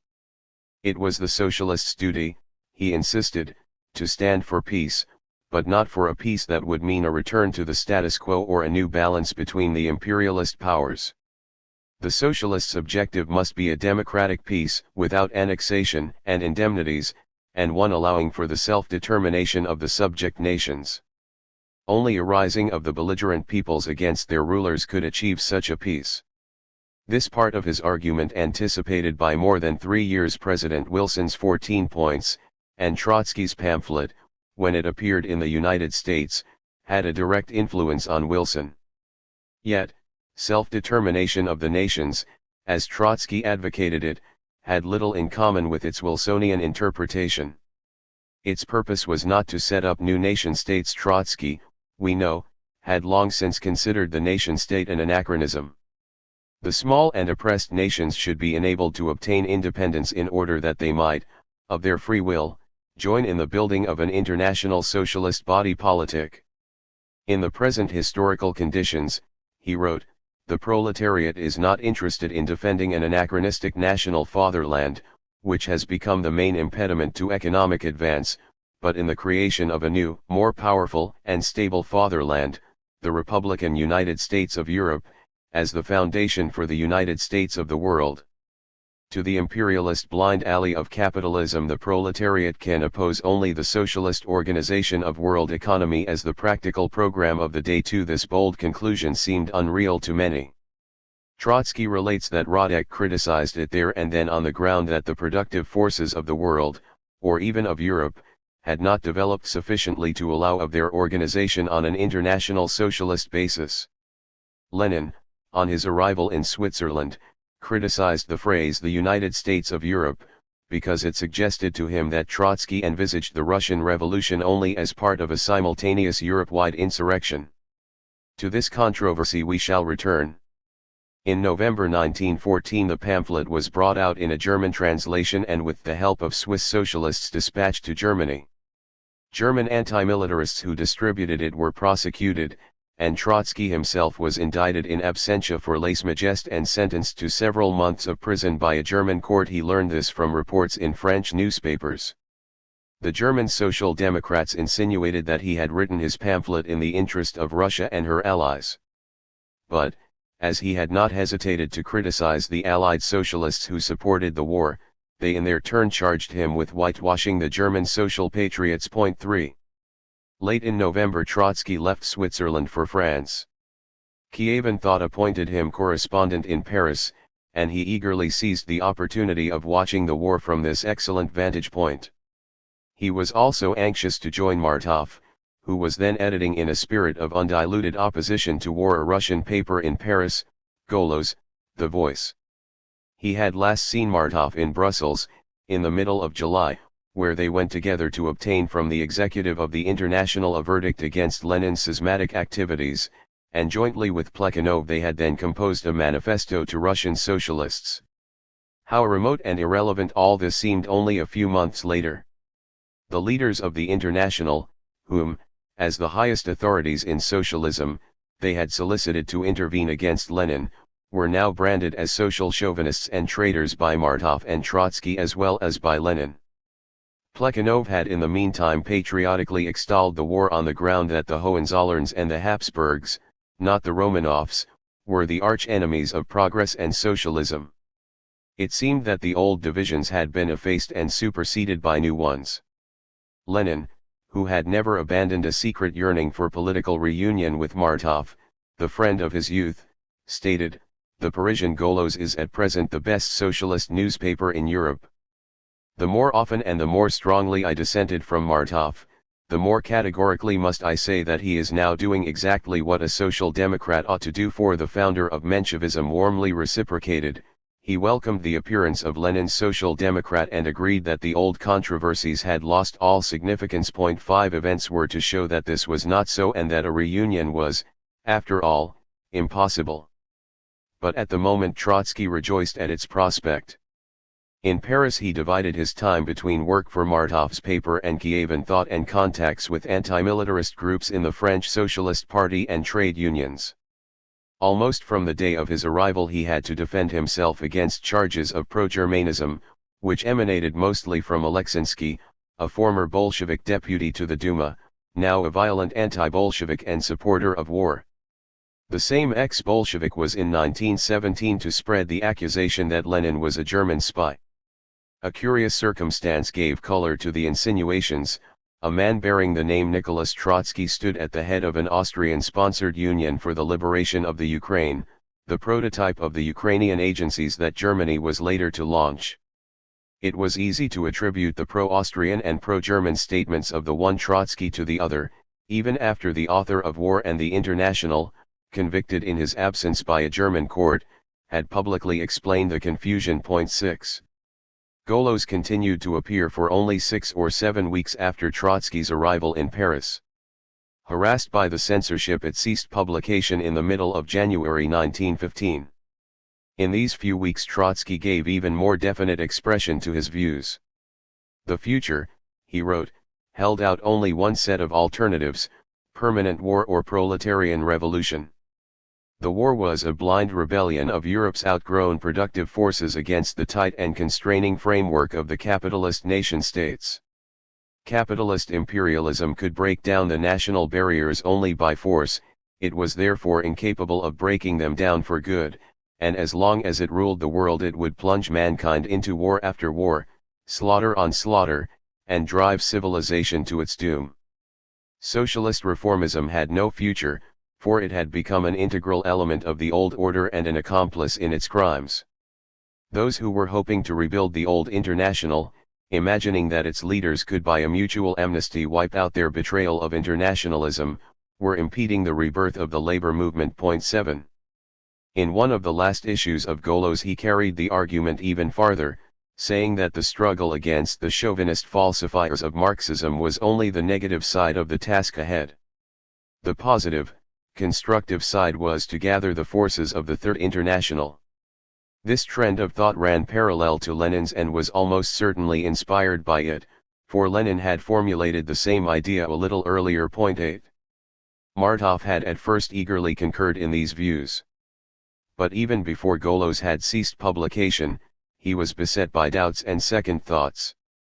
The émigré Mensheviks who had, like himself, been opposed to the war, were reluctant to draw such sweeping conclusions. They held that the socialist parties, in supporting the war, had committed a grave error, but that they could still expunge it, and that the working classes, quite as much as their leaders, had been carried away by the social patriotic mood. A new, purified international had no chance of rallying the working classes, it would be a sect incapable of superseding the old organization. Some Mensheviks were opposed to war from pacifist rather than revolutionary conviction. Most were opposed to the Tsar, who on behalf of their nation conducted the war, rather than to war itself. And, inside Russia, some Mensheviks had committed themselves to a more patriotic attitude. All this could not but influence Martov. He was torn between his own conviction and the pull that the party he had founded exercised on him. He slid backwards and forwards, tried to patch up differences, and escaped from his dilemmas into the soothing atmosphere of the Parisian cafés. Before the year 1914 was out, the pre-war divisions began to reimpose themselves on the recent solidarity of the internationalists. Lenin insisted that his party as a whole had remained true to internationalism, while those of the Mensheviks who did so, Martov and Axelrod, were in discord with their own followers. Martov soon confided to Axelrod that Trotsky, too, was charging him, Martov, with Machiavellian tactics and with grinding the Menshevik axe. In reply Martov resorted to a well-tested stratagem. He tried to frighten Trotsky, as Martov himself put it, telling him that if he were to break with the Mensheviks he would place himself at the mercy of the Bolsheviks and deliver himself into the hands of Grisha Zinoviev, now Lenin's chief assistant in Switzerland. But the bogey was not as effective as it used to be, and Martov related that he had to approach Trotsky with smooth diplomacy and to treat him like a little china statuette. 9. Trotsky, although as yet unwilling to deliver himself into the hands of Grisha Zinoviev, was nevertheless anxious to disentangle himself at last from the old alignment, dating back to the August bloc. On February 14, 1915 he published a statement in Nash Slovo, Our Word, the paper that had replaced Golos, in which for the first time he recounted publicly the inner story of his disagreements with the Mensheviks, revealing that even 2 years before he had refused to contribute to their papers and to speak for them at the bureau of the Socialist International, and that he was now refusing to represent them at a planned conference of Allied Socialists in London. This repudiation of the August bloc was Trotsky's first and decisive step on the road that was to lead him into the Bolshevik Party. 10. Other ties of old political connections and friendship were snapping as well. The most painful to Trotsky personally was his break with Parvus, who had just declared his solidarity with the official German socialist leaders in support of the war and was, in addition, engaged in vast commercial operations in the Balkans to his own and the German government's profit. The metamorphosis of this Marxist writer, who had so brilliantly analyzed the obsolescence of the nation-state and expounded internationalism, into a Hohenzollern socialist and a vulgar war profiteer, was indeed one of the most startling changes that men were undergoing in those days. To Trotsky this was a severe blow. His and Parvus's names had been coupled in the joint authorship of the Permanent Revolution, and since 1904 Parvus had participated in most of Trotsky's journalistic and political ventures. On Parvus Trotsky must have fixed his fondest expectations, hoping that alongside Rosa Luxemburg and Karl Liebknecht, he would defy the chauvinism triumphant in the German party. More in grief than in anger, Trotsky wrote an obituary on a living friend, in which, even across the gulf now yawning between them, he paid sad homage to Parvus's wasted greatness. To turn away for a moment from the figure which now appears under so well merited a pseudonym in the Balkans, the author of these lines considers it a matter of personal honor to render what is due to the man to whom he has been indebted for his ideas and intellectual development more than to any other person of the older generation of European social democrats. Even now, I see less reason than ever to renounce that diagnosis and prognosis, the lion's share of which was contributed by Parvus. Trotsky generously recalled how much he and others had learned from Parvus and how proud they had been of him. He acknowledged that Parvus had taught him, among other things, to express plain thoughts in plain words. But Parvus is no longer. A political Falstaff is now roaming the Balkans, and he slanders his own deceased Double 11 when presently Parvus set up at Copenhagen a sociological institute, suspected of being a German propagandist agency. Trotsky publicly warned socialists against entering into any contact with it. 12 When Parvus sent an apologia, in the form of a letter to the editor, Trotsky first intended to publish it, but then changed his mind. 13 Once for all he put an end to relations with his former friend, and when, after the revolution, Parvus tried to approach him and to offer his services to the Soviet government, Trotsky left these approaches without an answer. Even so, the shadow of this association was to haunt him more than once, in July 1917, the month of the Great Slander, and again during his struggle against Stalin in the years of the Great Slander. 14. Nash Slovo began to appear on January 29, 1915. This was a modest sheet of 2, rarely 4, pages abundantly strewn with white spaces marking the censor's deletions, and yet packed with news and comment. The paper was constantly in danger of being killed by the censor and by its own poverty.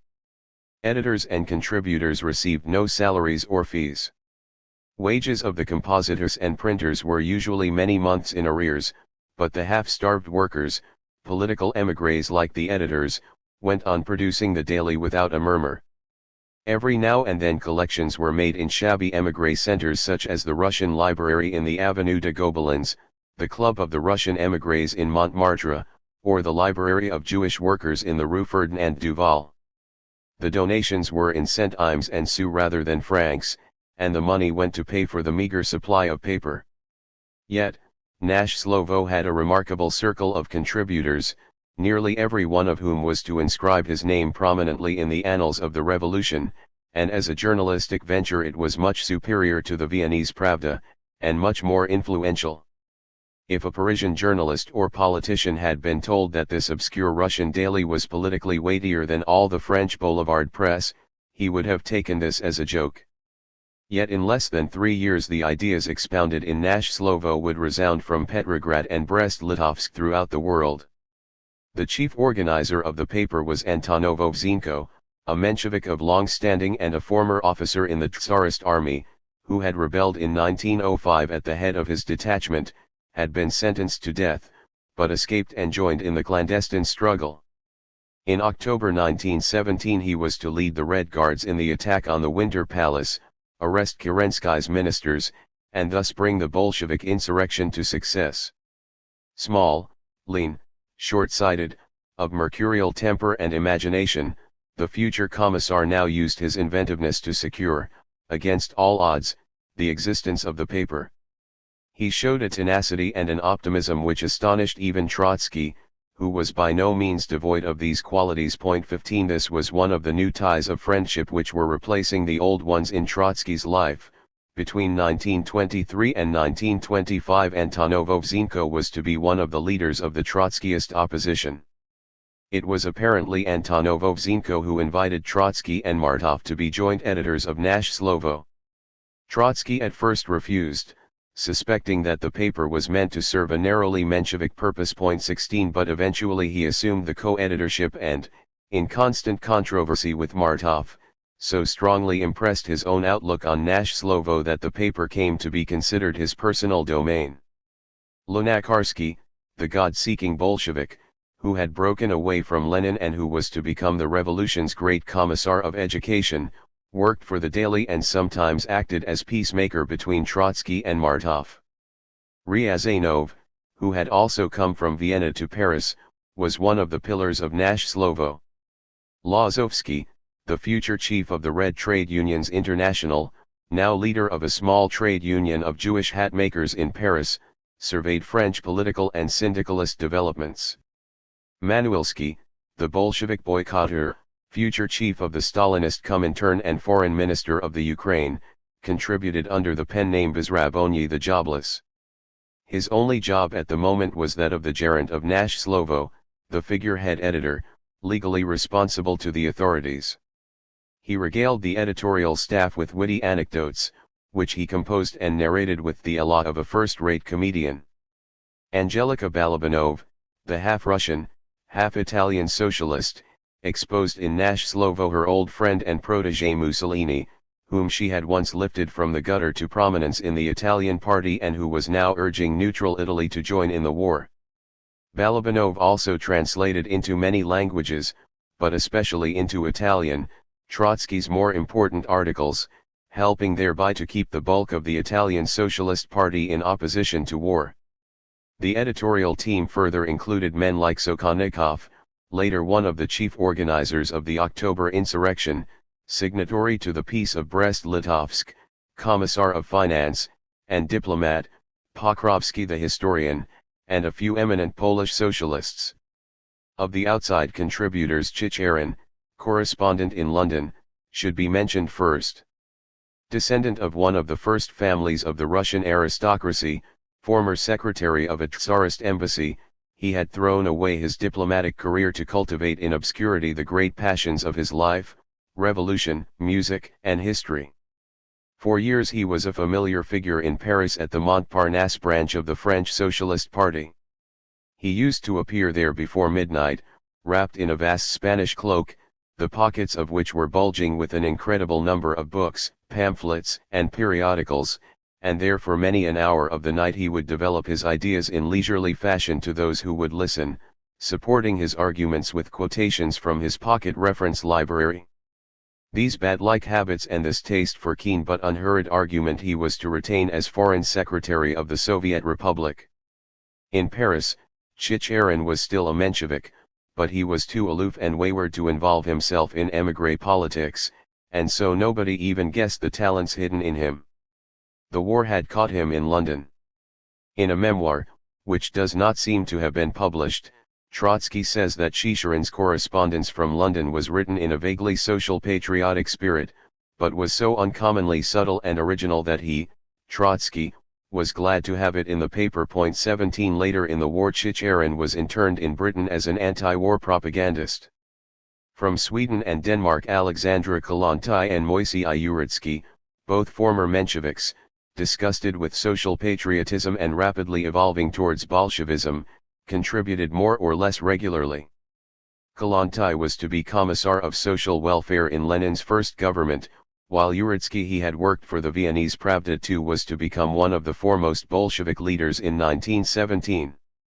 The list of contributors included Theodore Rothstein, the Anglo-Russian historian of Chartism and future Soviet ambassador in Persia, Radek, Rakovsky, and Maysky, the future Soviet ambassador in London. Rarely has any paper had so brilliant a galaxy of contributors. The members of the editorial team were at one in their opposition to war and social patriotism, but, apart from this, they represented various shades of opinion. The editorial conferences, which took place every morning in the printing shop, developed into lively disputes which in their turn were reflected in the columns of the paper. As is usual in cases in which outward agreement conceals differences in frame of mind and approach, the controversies were involved and seemingly irrelevant, and often they degenerated into bitter wrangling. We might well ignore these wranglings were it not for the fact that they manifested the realignment of groups and individuals who were soon to come forward as leaders of great parties and mass movements. Next to Lenin's Social Democrat, Trotsky's paper was at this juncture the most important laboratory of the revolution. The issue passionately debated in it concerned the demarcation line that was to be drawn between the internationalists and the social patriots. Where, how firmly, with what degree of finality should it be drawn? In their attempts to answer this question, groups and individuals either drew closer to, or drifted away from, one another, until eventually some of those who at first seemed of one mind found themselves on different sides of that line. Broadly speaking, three groups tried to influence Nash Slovo. Martov exerted himself to reconcile his loyalties to socialist internationalism and to Menshevism, and gradually he transferred his old distrust of Bolshevism to the single-minded angular internationalism which Lenin preached. At the other extreme were the prodigal sons of Bolshevism, Manuelsky and Lozovsky, and to a lesser extent Lunakarsky, whom the impulse of war was driving back towards Lenin. Trotsky held an intermediate position. He tried to curb the pro-Bolshevik group and also to persuade Martov that he should dissociate himself from Menshevik social patriots. The editorial conferences, Lunakarsky relates, dragged on in long debates, in the course of which Martov evaded with amazing elasticity of mind and almost sophistic slyness a clear answer. Trotsky often attacked him very angrily. 18 In the first issue of the paper Martov had, in fact, denounced some of his followers. 19 But after a few weeks he argued that it was wrong to charge the social patriots with treason to socialism. 20 The pro-Bolshevik group then indignantly turned against Martov, but Trotsky, for all his anger in debate, still shrank from a break with him. Nevertheless, recent events and the continued debacle of European socialism impelled him to review in his thoughts past controversies, and, as he himself put it, to see Lenin in a new light. This revision, in all its gradualism and minute twists and turns, can be followed through his writings in Nash Slovo. In July 1915 he admitted, for instance, that the pre-war divisions in the Russian party had a close bearing on the current controversy, and that the Bolsheviks formed the core of the internationalist sector in Russian socialism. But he was still afraid that they were out to dominate the non-Bolshevik internationalists. 21 Martov protested against this and similar statements, refused to bear responsibility for the direction Trotsky was giving to the paper, and threatened to resign. At the same time, Lenin subjected Trotsky to relentless criticism, saying that Trotsky's internationalism was purely verbal, for it did not prevent him from cooperating with Menshevik social patriots. In the middle of this dispute there occurred the one great event of those days in which Trotsky played a central part. On September 5, 1915 there assembled at Zimmerwald, a little village in the Swiss mountains outside Bern, an international conference of socialists, the first to take place since the outbreak of war. The initiative came from Italian socialists who had had no intention of convening the gathering in defiance of the pre-war international. Earlier in the year an Italian socialist deputy, Ordino Morgari, went to Paris to request the president of the International, the Belgian socialist van der Velde, to convene a session of the executive. As long as German soldiers are billeted in the homes of Belgian workers, van der Velde replied, there can be no talk of convening the executive. Is the International then a hostage in the hands of the Entente? Asked Morgari. Yes, a hostage, replied van der Velde. Morgari then asked for a conference at least of the socialist parties of neutral countries. When van der Velde rejected this suggestion too, the Italian deputy approached Martov, Trotsky, and Swiss socialists with the proposal to convene a conference independently of the old International. Thus came into being the movement which was to become the forerunner of the Third International. 22. 38 delegates from 11 countries, belligerent and neutral, assembled at Zimmerwald to reassert their international solidarity. 23 The German delegation was headed by several influential deputies of the Reichstag and brought greetings from the imprisoned Karl Liebknecht. The French delegation was less impressive, for the anti-militarist groups in the French party were weak and only a few syndicalist leaders arrived. Lenin represented the Bolsheviks, Axelrod the Mensheviks. Rakovsky and Kolarov came from the Balkans, and there were Polish, Swiss, Dutch, Italian, and other delegates. In normal times a gathering of this sort would not have been considered very representative, but in the days when it was a crime for citizens of belligerent countries to be in contact with one another, the mere fact that well-known labor leaders shook hands across the barbed wire and bleeding trenches was an unheard-of challenge to all warring governments. The participants in the conference were, however, less united in purpose than their resolutions implied. The majority were pacifists, eager to reassert their faith, but not inclined to go farther. A minority, grouped around Lenin, who for the first time now came forward as the protagonist of an international and not merely of a Russian trend in socialism, urged the conference to adopt a defeatist attitude towards all warring governments, to call upon the peoples to turn the imperialist war into civil war, and to proclaim the need of a new international. This the majority refused to do. On most points Trotsky was in agreement with the minority, although he would not endorse Lenin's revolutionary defeatism. It was, he wrote, in the interest of socialism that the war should end without victors and vanquished. He held, moreover, that these differences should be transcended so as to enable the conference unanimously to condemn the war. In this everybody concurred, and Trotsky was asked to draw up a statement of principles, which was soon to become famous as the Zimmerwald Manifesto. In it he stirringly described the plight of embattled Europe, placing the responsibility on the capitalist order, the governments, and the self-betrayed socialist parties, and he called upon the working people to recover from their intoxication with chauvinism and to put an end to the slaughter. Rousing though it was, the manifesto was vague in its conclusions. It did not call for civil war that would put an end to the imperialist war, and it did not envisage the new international. The conference adopted the manifesto unanimously, but Lenin's group placed its reservations on record. Finally, an international committee was elected which, although it was not yet nominally opposed to the Second International, was nevertheless to become the nucleus of the Third. Only good luck enabled Trotsky safely to return to France.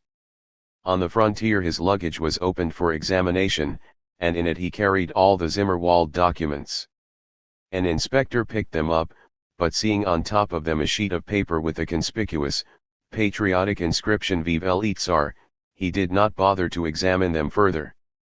At Zimmerwald during the sessions, while he had been covering sheets of paper with doodles, Trotsky had copied those words from an article by Gustave Hervé, the French semi-anarchist turned patriot. In Paris the censorship suppressed reports of the conference. All the same, the conference has taken place, and this is a momentous fact, Mr. Censor, Trotsky wrote in Nash Slovo. The French press has written more than once that Karl Liebknecht has saved Germany's honor. The Zimmerwald Conference has saved the honor of Europe. An obtuse professor, Trotsky went on, had written in Journal des Débats that the conference had no significance and that it gave comfort to Germany. An equally obtuse professor across the Rhine had written that it was of no significance and that it gave comfort to the Entente. If the conference was so impotent and insignificant, why have your superiors banned every mention of it? And why, despite all the banning, have you yourselves had to begin to discuss it? You shall still discuss it, gentlemen. No force will delete it from the political life of Europe. 24 The article was more than usually mutilated by the censor, the white gaps taking more space than the printed matter. Almost since the beginning of his stay in Paris, Trotsky, at first jointly with Martov and then alone, kept in touch with small French anti-militarist groups, mainly syndicalist, headed by Alfred Rosmer, Pierre Minette, Bourdarin, and Maraim, who were later to found the French Communist Party. Trotsky attended regularly the weekly meetings of these groups, which were closely watched by the police. He gave them the benefit of his political experience, and explained to them the background of the war and the developments in foreign labor movements. He inspired their policy and brought them into the Zimmerwald movement. He thus acted as godfather to the French Communist Party, with which he was to maintain close ties in later years. In addition to these activities he kept up his correspondence for Kievan Thought, which earned him his livelihood. Kievan Thought supported the war, and so in his articles he had to tack about cautiously to avoid a breach with the paper. The Kievan editor was only too glad to publish the Paris correspondent's denunciations of German imperialism, but his criticisms of the Entente were unwelcome. Trotsky could tell his readers in Russia only half the truth as he saw it, that half which somehow fitted in with official Russian policy. He tried on occasion to tell it in such a manner that the shrewd reader should guess the suppressed half of the story. To the author of the Zimmerwald Manifesto this was a most embarrassing position, and so he confined himself more and more to reportage and strictly military surveys. the man who from Zimmerwald had defied the mighty of the world and whose manifesto resounded throughout Europe, did not spurn the chores of journalism. He traveled to the south of France and to the Channel ports to gather impressions and to gauge the moods behind the fighting lines. As he had done during the Balkan Wars, he visited the hospitals to talk to the wounded, and mingled with French and British soldiers in the cafés and marketplaces of small French towns. With never-flagging curiosity he listened to the harrowing tales of wartime refugees, Belgian, French, and Serbian, and filled his notebooks with their stories. Back in Paris, he would read some 20 European newspapers a day at the Café Rotonde, where Martov could be found at almost any time of the day. From the Rotonde he rushed to a library to study serious military periodicals and literature, French, English, Italian, German, Austrian, and Swiss. In these journeys and studies he found relaxation and refreshment, and they also prepared him for a great job ahead. As the experience of a captain of the Hampshire Grenadiers had not been useless to Gibbon as historian of the Roman Empire, so the experience of a conscientious military correspondent would one day be of use to the founder of the Red Army. His military correspondence, reprinted in his works, has been altogether forgotten since his political eclipse, yet, together with his writings of the years of the Civil War, it should have earned him a place in the history of military thought. Like nearly all Marxists who seriously delve into military matters, he was greatly influenced by Clausewitz's classical strategic conceptions. Amateur though he was, he had this advantage over contemporary military experts, Clausewitzian and anti-Clausewitzian, that he saw behind the clash of arms a contest of economic powers and political regimes, and that he had a shrewder eye for the morale of the embattled nations. Almost from the first weeks of hostilities he forecast, against prevailing expert opinion, the prolonged and bloody stalemate of trench warfare, and ridiculed the hopes which Clausewitz's German epigones were placing on the offensive power of their army. 25 He did not share, however, the characteristically French illusions of a purely defensive strategy and a war of attrition. He pointed out that their conception of defense would impel the French repeatedly to undertake the most costly and futile offensives, and that a war of attrition would be more, not less, bloody than ordinary warfare. He explained the military stalemate as the result of an equilibrium between the economic resources of the hostile coalitions. This approach, which we can only baldly summarize here, enabled him over the first 3 years of the war to forecast with rare accuracy the course of successive military operations. With the prospect of a relentless strategic deadlock he connected the vistas of revolution, for he expected that the stalemate of trench warfare would drag on almost indefinitely, sap the foundations of the old society, and drive the peoples to despair and revolt. Sometimes, it is true, he expected a development of strategy and technology which would break the stalemate, but not before very late in the war, and he came close to adumbrating the invention of the tank. 26 Yet, on the whole, the nightmare, for so long only too real, of the self-perpetuating mutual slaughter of equally balanced forces overshadowed his military thinking, and it would still do so even in the last year of the war, when, as we shall see later, it would cause him to make important errors of judgment. Even while he was surveying with detachment the course of hostilities and eagerly absorbing military theories, his mind was gripped by the tragedy of Europe, bleeding and distraught. This preoccupation with the human factor in war lifts his military writings far above the professional level. For example, his essay Barbed Wire and Scissors is a technical study of trench warfare and, at the same time, an intuitive and imaginative reconstruction of its psychological impact on the huge armies involved in it. It is almost incredible that the author of this essay had never even seen a trench, so intimately did he penetrate its strange atmosphere, foreshadowing much of what writers like Remarque, Zweig, Hasek, Sheriff, Barbusse, Glaser, and others were to write after the war in autobiographical novels and plays. If the fate of Trotsky's writings, we repeat, and the extent to which they are read or ignored had not been so inseparably bound up with his political fortunes and with the sympathies and antipathies that his mere name evokes, he would have had his niche in literature on the strength of these writings alone. This is especially true of his descriptive pieces. In these he usually narrates the adventures of a single soldier, revealing through them some significant aspect of the war.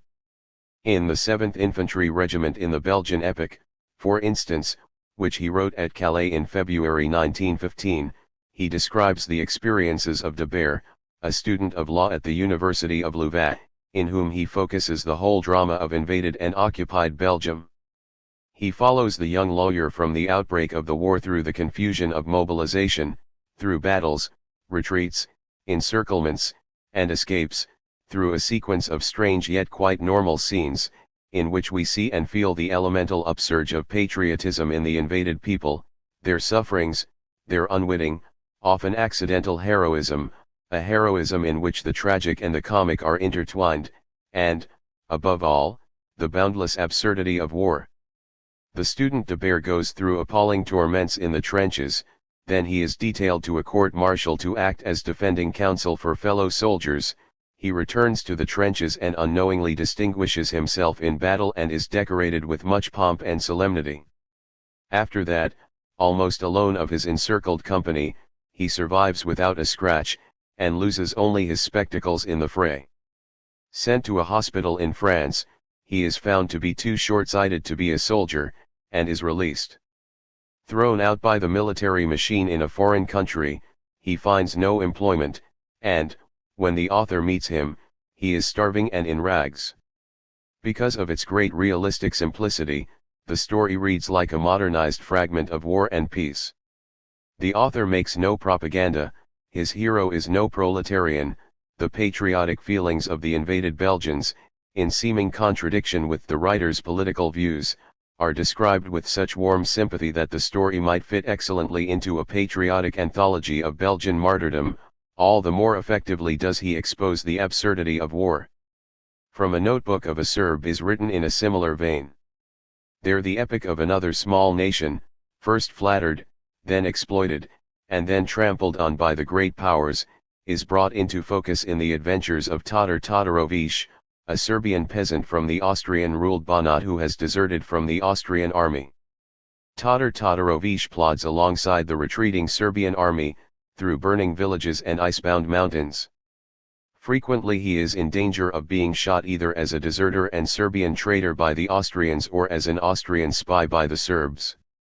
Each time he has a tragi-comic escape and trudges on to stare at scenes of dantesque horror, until he becomes almost a symbol of man, forlorn amid the primordial savagery which has burst through the thin crust of civilization. 27.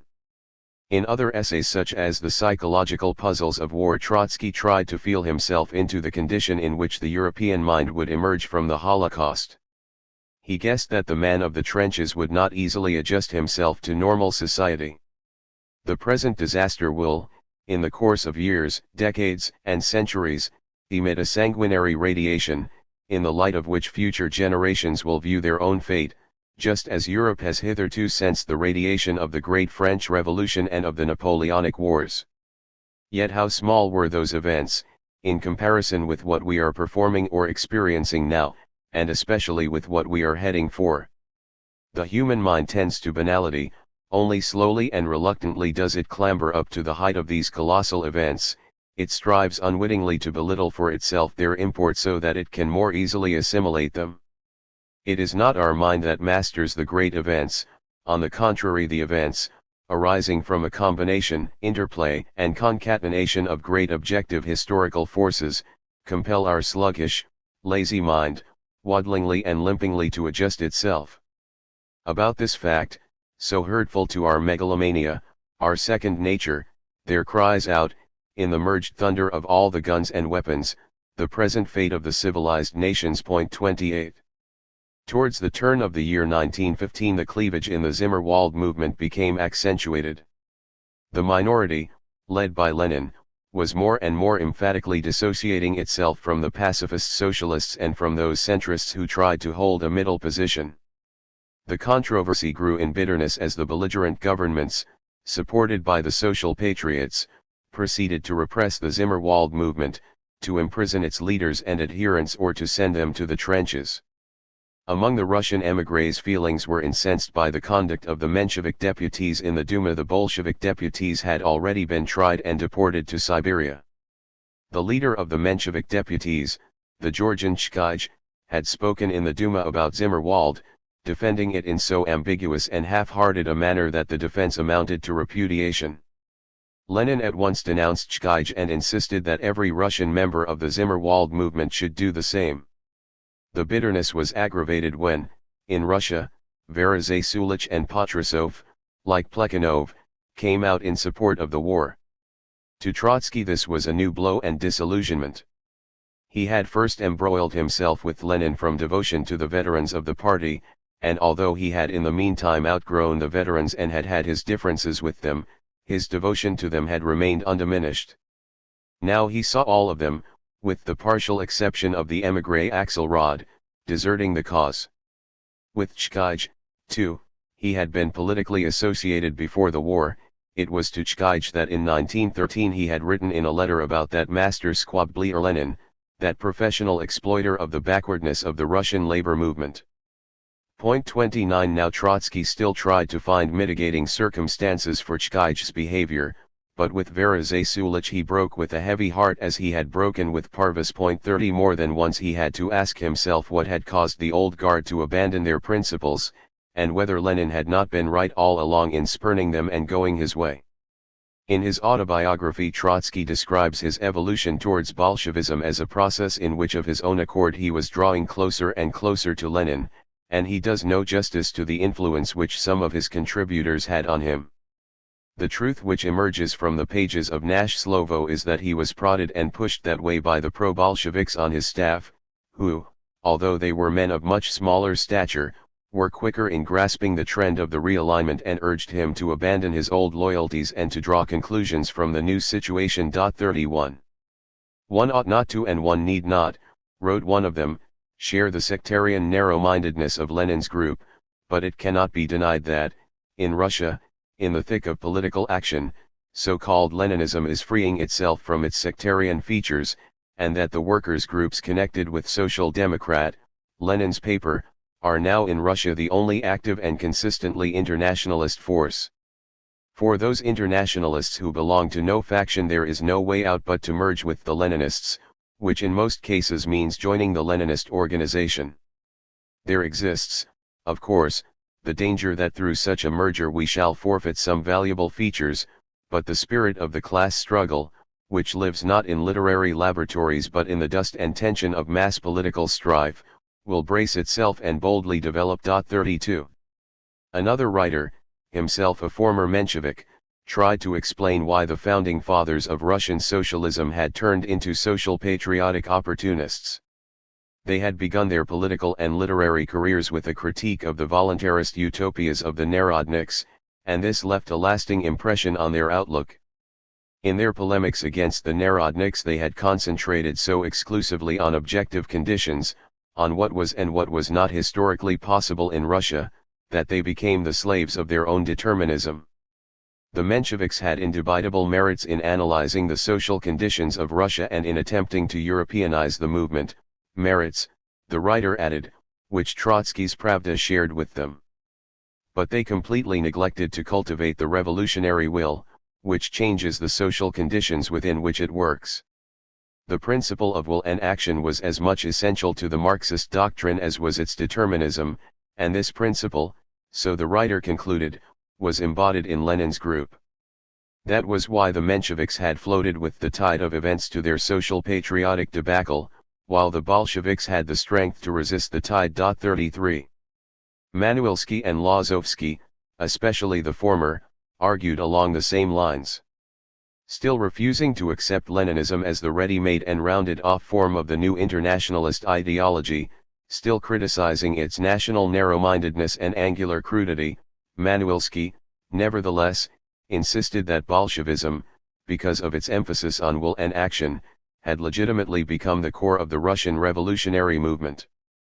History, he wrote, has placed the Russian working class in a position more favorable for revolutionary initiative than that in which the Western proletariat has found itself. It has imposed higher duties and obligations on us than on European labor. All the more urgent was it to find a common language with Lenin's group. Discreetly, Manuilsky criticized Trotsky, without mentioning him by name, for his attempts to excuse the ambiguous conduct of Chkij and of the other Menshevik deputies. 34. Quite perceptibly these influences worked on Trotsky. If a distaste for the sectarian and distinctly Russian side of Bolshevism lingered on in a man like Manuelsky, it was all the stronger in Trotsky.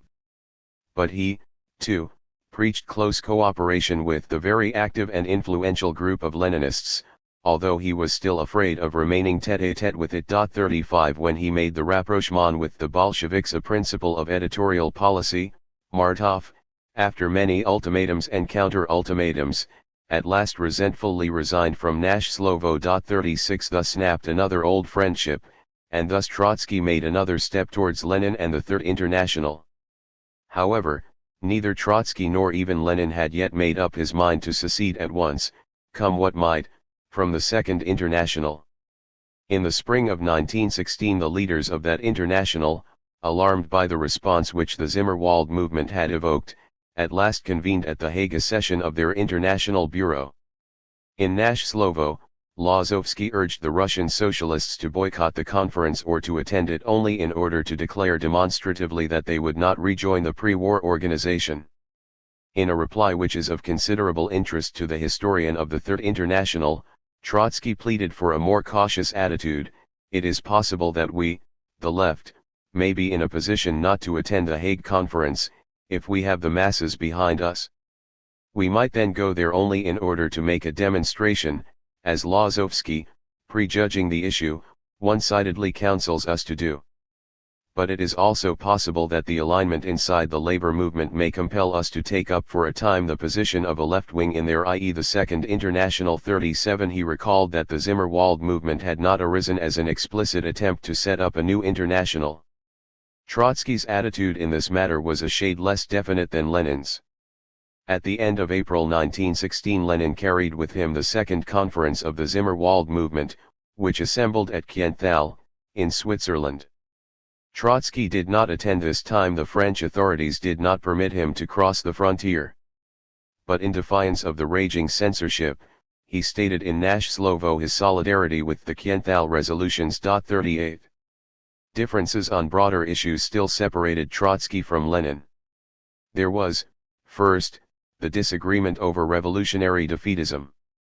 The revolution is not interested in any further accumulation of defeats, Trotsky wrote, while Lenin expounded the view that Russia's military defeat would favor revolution. On the face of it, two extremely opposed views seem to clash here, and so the Stalinist historians present the story. Actually the difference was one of propagandist emphasis, not of policy. Both Lenin and Trotsky urged socialists to turn the war into a revolution and to spread their ideas and views among workers and in the armed forces, even if this should weaken their country militarily. Both agreed that the fear of national defeat should not deflect the socialist from doing his duty. For all the provocative emphasis which Lenin gave to his defeatism, he did not ask his followers to engage, or to encourage others to engage, in sabotage, desertion, or other strictly defeatist activities. He merely argued that although revolutionary agitation would weaken Russia's military strength, Russian socialists were bound in duty and honor to take this risk in the hope that German revolutionaries would do the same, so that in the end all the imperialist governments would be vanquished by the joint efforts of the internationalists. The defeat of any one country would thus prove only an incident in the revolution's advance from country to country. Trotsky, and with him many of Lenin's own followers, refused to tie the fortunes of revolution so exclusively to defeat. 39 It was enough, Trotsky argued, to preach and prepare revolution, no matter what the military situation. Each attitude had, from the viewpoint of those who held it, its advantages and disadvantages. Trotsky's non-defeatism did not in advance expose the internationalist to the charge that he was giving aid and comfort to the enemy. Lenin's attitude, for all its obvious tactical inconvenience, was better calculated to make the revolutionary immune from warlike patriotism and to erect an insurmountable barrier between him and his adversaries. In 1917 these two shades of opposition to war merged without controversy or friction in the policy of the Bolshevik Party. Another controversy concerned the United States of Europe. Although this has come to be regarded as a hallmark of Trotskyism, Lenin had included it in his own theses on socialist war policy as early as September 1914.40. The United States of Europe epitomized the unshakable hope of both Lenin and Trotsky that at the end of the war the whole of Europe would be engulfed by proletarian revolution. Lenin, nevertheless, raised objections to the manner in which Trotsky advanced the idea, because at one moment Trotsky seemed to imply that revolution could break out in Russia only simultaneously with a European upheaval. Such a view, Lenin pointed out, might be an excuse for quietism and might lead the socialists of any country to wait passively until the others begin. Or it might contain the pacifist illusion that the United States of Europe could be erected on a capitalist, instead of a socialist, foundation. The revolution, Lenin wrote, might well develop and succeed in Russia before it did so in the rest of Europe, because the unevenness of economic and political development is an ineluctable law of capitalism. For this criticism Trotsky had given some grounds when, carried away by the grandiose vista of a unified socialist continent, he had argued that the war breaking up the nation-state was also destroying the national basis for revolution. 41 If the whole trend of Trotsky's reasoning is kept in mind, the interpretation which Lenin gave to these words appears incorrect, since Trotsky had argued all along that the Russian Revolution would be the first to conquer and that it would then stimulate revolutions elsewhere. To Lenin's criticism Trotsky replied, that no country should in its struggle idly wait for the others to begin is a basic idea which it is useful to repeat. Without waiting for the others we have to begin the struggle on our national ground, fully confident that our initiative would give a fillip to other countries. 42 He went on to develop an argument which contained the seeds of a controversy not with Lenin but with Lenin's successor. It was true, Trotsky wrote, that capitalism had developed unevenly, and so the revolution was likely to win in a single country first. Yet the unevenness of the development is itself uneven.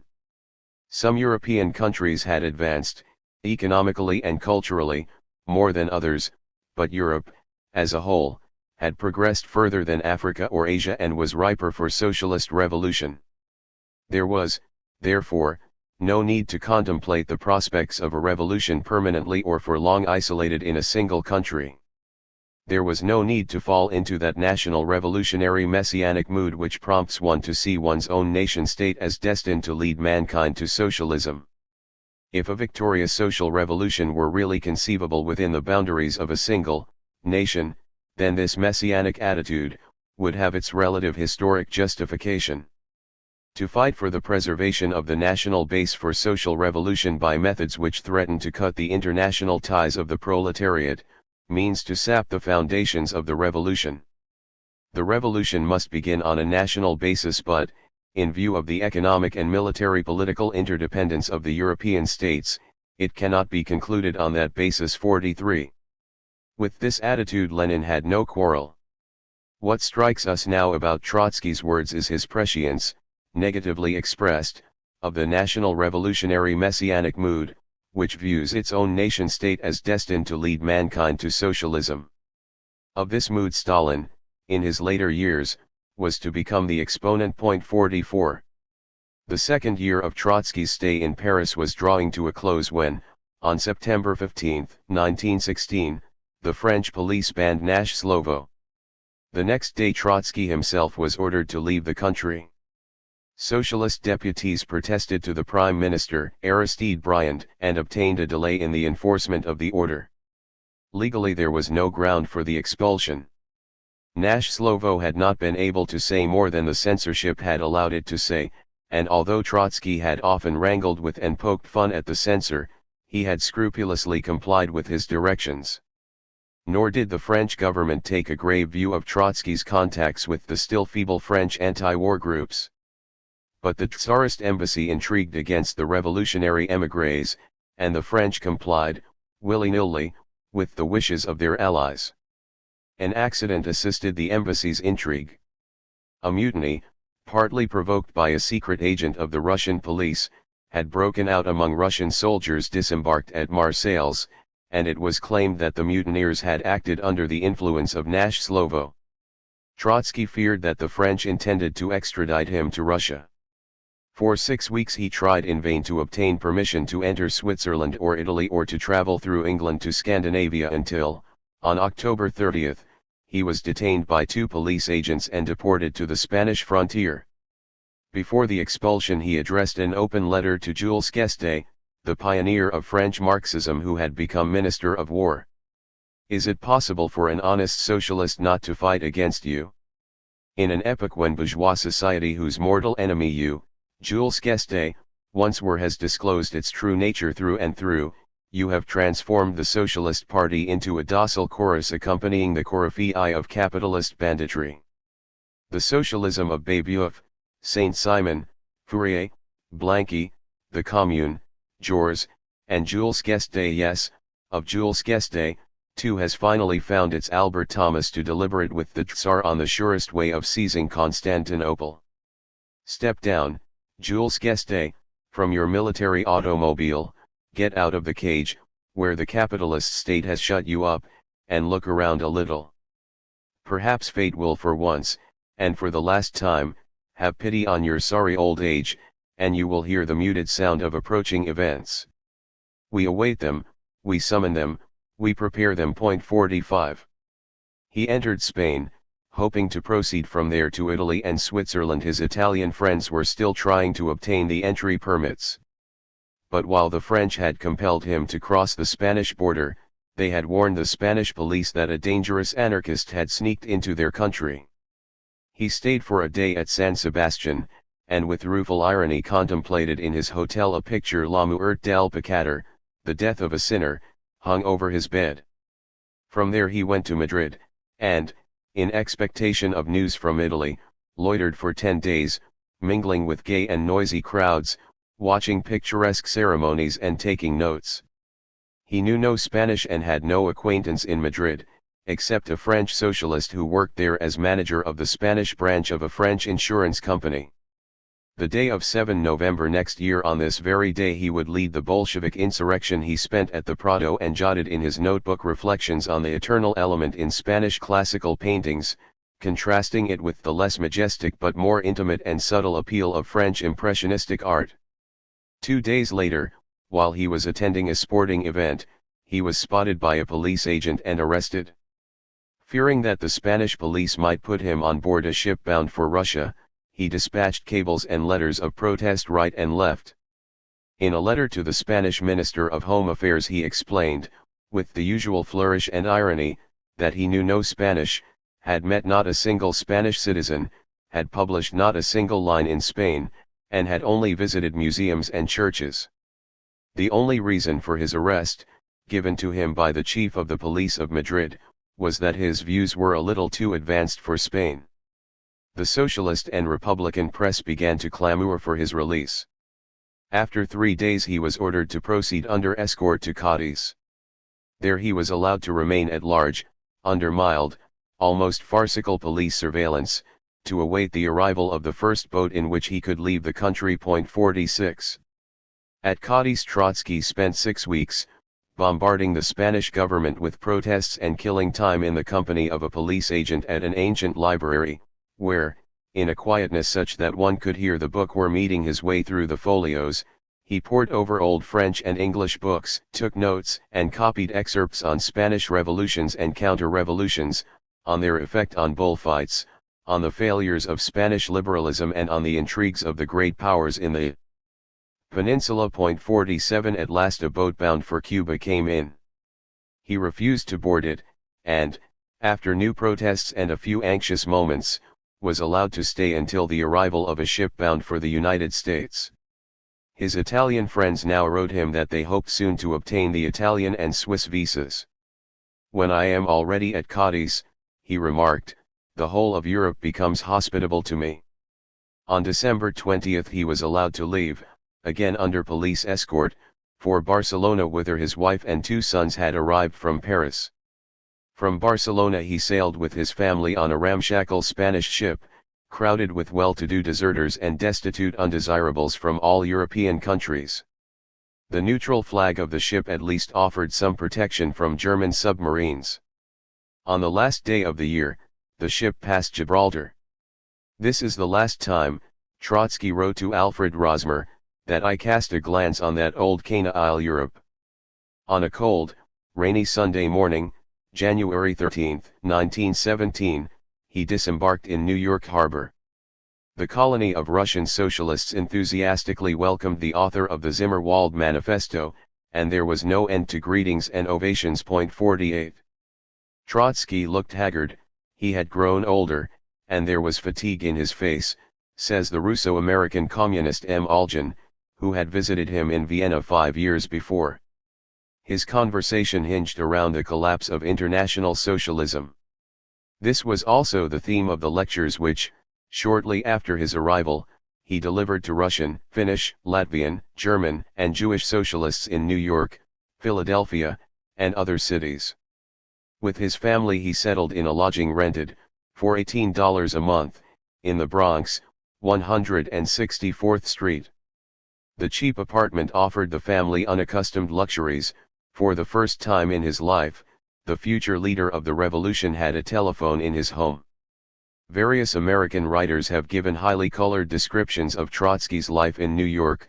One remembered him as a starving tailor, another as a dishwasher in a restaurant, and still another as a film actor. Trotsky denied these stories, and the memoirs of people like Ziv and Olgin, who were at the time close to him, offer no foundation for them. He earned his living from journalism and lecturing. 49. The Russian émigrés published in New York a daily, Novy Mir, New World, edited by Bukharin, Kollontai, and Volodarsky. Of this paper Trotsky at once became the mainstay. This was his first close association with any Bolshevik circle. Bukharin had lived in Vienna while Trotsky was editing his Pravda there, but the bitterness of factional strife had separated them. Now they drew together in a friendship which was to dissolve, though not entirely, only 8 years later, after Bukharin had become Stalin's partner. Kollontai had from a Menshevik become one of Lenin's most fanatical adherents. Volodarsky, a Russo-American who described himself as an American worker by origin and way of life, was also strongly attracted by Bolshevism. He was to bring something of the American élan and organization into the Bolshevik Revolution. With this group, though not yet with the Bolshevik Party, Trotsky identified himself. During his sojourn in the States, which lasted little more than 2 months, he had only a slender chance to acquaint himself with American life, and he had, as he himself put it, only a peep into the foundry in which the fate of men is to be forged. He was fascinated by New York and impressed by the statistical evidence of American wealth, which had grown rapidly since the war. But his mind and heart were with that old canine Europe. It is a fact, he said at a meeting, that the economic life of Europe is being shattered to its very foundations, while American wealth is growing. As I look enviously at New York, I who have not ceased to feel like a European, I wonder anxiously, will Europe be able to stand all this? Will it not decay and become little better than a graveyard? And will not the world's economic and cultural centers of gravity shift to America? 50 now, and through the rest of his life he dreamt about the great and original contribution which the United States would make to Marxism and socialism, a contribution surpassing in scale and momentum the one it had made and was making to the development of capitalism. For the time being, however, the American socialist sex appeared to him narrow, timid, ludicrously parochial, and led by a quaint socialist variety of Babbitt, who supplements his commercial activities with dull Sunday meditations on the future of humanity. A Babbitt of Babbitts, so he described, for instance, Hillquit, that ideal socialist spokesman for successful dentists. The only exception was Eugene Debs, the pioneer and martyr, who, although a poor Marxist, had in him the quenchless inner flame of his socialist idealism. Whenever we met, he embraced and kissed me. 51. Before the middle of March 1917 came the first confused news about disturbances in the Russian capital. Because of a break in communications, the telegraph agencies still reported mere bread riots. But already on March 13 Trotsky was writing in Novy Mir, "We are the witnesses of the beginning of the Second Russian Revolution. Let us hope that many of us will be its participants." A fever of excitement took hold of the Russian colony, and meeting followed upon meeting. At all those meetings, wrote Dr. Ziv, now a Menshevik and a social patriot, Trotsky's speech was the main event and the natural climax. Meetings were sometimes delayed for hours because Trotsky was taking part in many gatherings convened simultaneously, but the public patiently waited for him, thirsting for the words that would throw a light on the momentous event that had occurred in Russia 52 from the beginning. So Ziv relates resentfully, Trotsky assailed the provisional government of Prince Lvov, which had just constituted itself. Was it not a shame, he exclaimed at the meetings, that the first foreign minister of the revolution should be Miliukov, who had called the red flag a red rag, and its first minister of war should be Gukakov, who had kowtowed to Stolypin. Kerensky, the only man of the left in this government, was merely its hostage. What has happened to Trotsky? What does he want? Ziv's friends asked in amazement. How Trotsky received the revolution and what he expected from it can be seen from his writings in Novy Mir. Within the fortnight that passed between the first news of the bread riots in Petrograd and his departure from New York, he stated fully and clearly the main ideas he was to expound in the course of the year. When the composition of Prince Lvov's government became known and when that government called for a return to order, he wrote, "The powerful avalanche of the revolution is in full swing, and no human force will stem it." The liberals were afraid that the popular movement which had given them power would swamp them. So they were calling for an end to the revolution as if its iron broom had already cleared to the end all the reactionary litter that had over the centuries piled up around the Tsar's throne. The nation will now rise, layer after layer, all those who have been oppressed, disinherited, deceived. At the head of the popular masses of Russia the revolutionary proletariat will carry out its historical work, it will expel monarchist reaction from wherever it tries to shelter, and it will stretch out its hand to the proletariat of Germany and of the whole of Europe. It is necessary to liquidate not only Tsardom but the war as well. 53. He accused the first government of the revolution of inheriting from Tsardom its imperialism and its designs on the Balkans and the Dardanelles, and he greeted hopefully the emergence of the Soviet of Petrograd as the potential government bound to assert itself against the old administration, now headed by the Cadets, constitutional Democrats. When it became evident that the Soviet, guided by the Mensheviks and presided over by Chkij, had given its support to Prince Lvov's government and endorsed its foreign policy, Trotsky vehemently attacked Chkij, whom he had so recently defended from the Bolsheviks, and Kerensky, that young lawyer of Saratov, who has no great weight on the scales of revolution.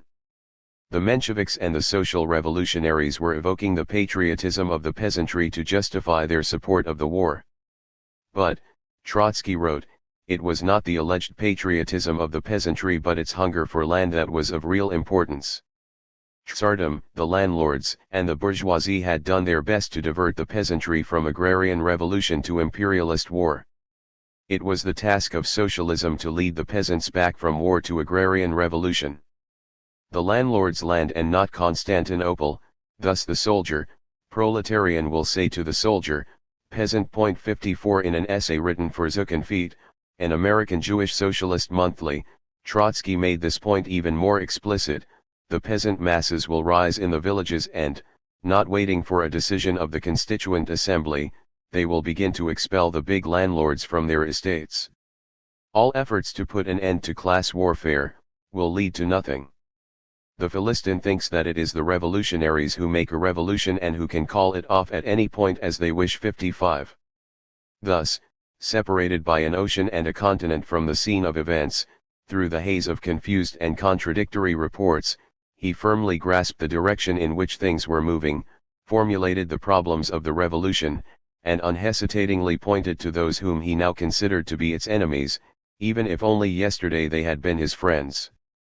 The question which he still had to answer was, which was the real party of the revolution, his party? Having drawn with so much foresight and precision the image of the revolution, he threw over that image, however, a veil of dream and fantasy. He fondly cherished his hope for the insurrection of the European proletariat, and he saw the Petrograd Rising as a mere prelude to it. This hope underlay all his ideas, it was to give him wings in his ascendancy, and its frustration was subsequently to break and crush him.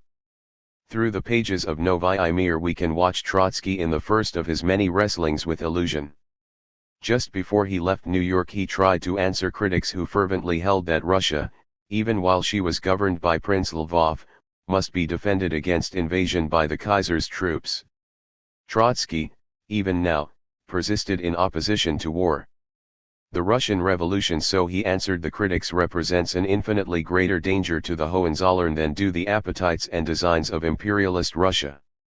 The sooner the revolution throws off the chauvinist mask, which the Gukakovs and Miliukovs have forced upon her, and the sooner she reveals her true proletarian face, the more powerful will be the response she meets in Germany, and the less will be the Hohenzollern's desire and capacity to strangle the Russian Revolution, the more will he have of his own domestic trouble. But what will happen, the critic asks, if the German proletariat fails to rise? What are you going to do then? You suppose, then, that the Russian Revolution can take place without affecting Germany. But this is altogether improbable. Still, what if this were nevertheless to be the case? Really, we need not rack our brains over so implausible a supposition. The war has transformed the whole of Europe into a powder magazine of social revolution. The Russian proletariat is now throwing a flaming torch into that powder magazine. To suppose that this will cause no explosion is to think against the laws of historical logic and psychology. Yet if the improbable were to happen, if the conservative, social patriotic organization were to prevent the German working class from rising against its ruling classes in the nearest future, then, of course, the Russian working class would defend the revolution arms in hand, and wage war against the Hohenzollern, and call upon the fraternal German proletariat to rise against the common enemy. The task would be to defend not the fatherland but the revolution, and to carry it to other countries. 56. Thus, every time he tried to answer the question, what happens if there is no revolution in Germany, he actually dodged it. He seemed to be getting away from his dream only to plunge back into it, and to throw away his hope only in order to embrace it again. He saw no prospect, no hope, no life beyond European revolution.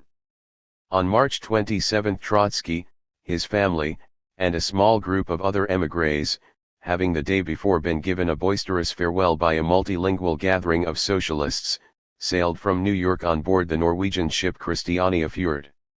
For the first time in his life he traveled respectably, having obtained without difficulty all the necessary documents, the Russian entry permit and the British transit visa, and he expected plain sailing.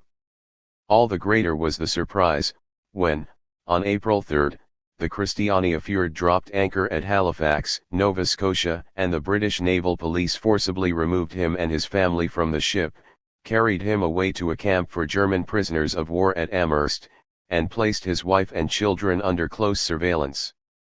The other Russian émigrés who had accompanied him were also prevented from continuing the voyage. They had all refused to tell the British interrogating officer what were their political views and what they intended to do in Russia. This, they claimed, was no business of the British Naval Police. From the camp, Trotsky cabled protests to the Russian government and to the British Prime Minister, but his messages, confiscated on the spot, never reached their destination. All the same, the internment became a political scandal. The Menshevik executive of the Petrograd Soviet demanded Trotsky's release. The revolutionary democracy of Russia, it stated, impatiently awaits the return of its fighters for freedom and calls to its banners those who, by their lifelong efforts, have prepared the overthrow of Tsardom. Yet, the English authorities allow some émigrés to pass and hold up others. The English government thereby intervenes intolerably in Russia's domestic affairs and insults the Russian Revolution by robbing her of her most faithful sons. Meetings of protest were held all over Russia, and Miliukov, the foreign minister, asked the British ambassador that Trotsky be released. 2 days later, however, he cancelled the request, knowing full well that he had nothing to expect from Trotsky but enmity. 57 Meanwhile, as the internment dragged on for nearly a month, Trotsky raged, protested, and hurled insults at the camp administration. There were at Amherst 800 German prisoners, sailors of sunken submarines. Trotsky addressed them, explaining to them the ideas of Zimmerwald, and telling them of the fight against the Kaiser and the war, which Karl Liebknecht had been waging in Germany. The camp resounded with his speeches, and life in it changed into a perpetual meeting. 58 On the insistence of the German officers, the commandant of the camp forbade Trotsky to address the prisoners. Thus, Trotsky mocked, the English colonel immediately sided with Hohenzollern patriotism. More than 500 sailors signed a protest against the ban. Finally, after much bungling and intrigue, Miliukov was compelled to renew the demand for Trotsky's release. On April 29 Trotsky left Amherst, followed to the gates of the camp by cheering German sailors and by the sounds of the Internationale played by their orchestra. After a sea voyage of nearly 3 weeks, on May 17, May 4 in the old Russian calendar, he traveled by train across Finland to Petrograd. By the same train, and in the same compartment, went van der Velde, the president of the Second International, and a man, another eminent Belgian socialist, both intent on infusing a warlike and patriotic spirit into their Russian comrades.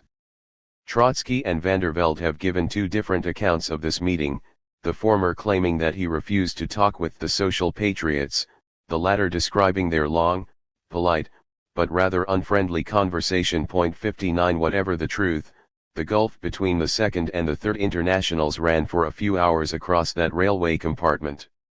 At the Russian frontier a delegation of internationalists from Petrograd waited to welcome Trotsky. The Bolshevik Central Committee also greeted him, but not without reserve. The Bolshevik delegate who came to the frontier was not one of the party's well-known leaders. In Petrograd a crowd, demonstrating with red banners, carried Trotsky on its shoulders from the train, and to that crowd he made at once his call for a new revolution. Chapter 9. Trotsky in the October Revolution. Trotsky arrived in Petrograd on May 4. The revolution was then 10 weeks old, and during those weeks events had thronged so thick and fast that the capital presented a dream-like picture even to the man who had cherished the memory of its streets and crowds ever since 1905.1. The revolution had begun where it had stopped in 1905, but it had already left its recent starting point far behind. The Tsar and his ministers were still prisoners of state, but to most of their former subjects they were like ghosts of a remote past. The age-old splendors, terrors, and fetishes of the monarchy seemed to have vanished with last winter's snow. Lenin, who had returned exactly a month before Trotsky, described the Russia he found as the freest country in the world. To her freedom, to be sure, was only that of expression, but of this the people availed themselves to the full, as if hoping to discover through passionate debate a new mode of existence, since the old had led to the brink of the abyss. That tense search for new principles, new forms, and a new content of social life, a search in which the mass of the humbled and the downtrodden participated with impressive dignity, characterized the moral climate of Petrograd in the spring of 1917.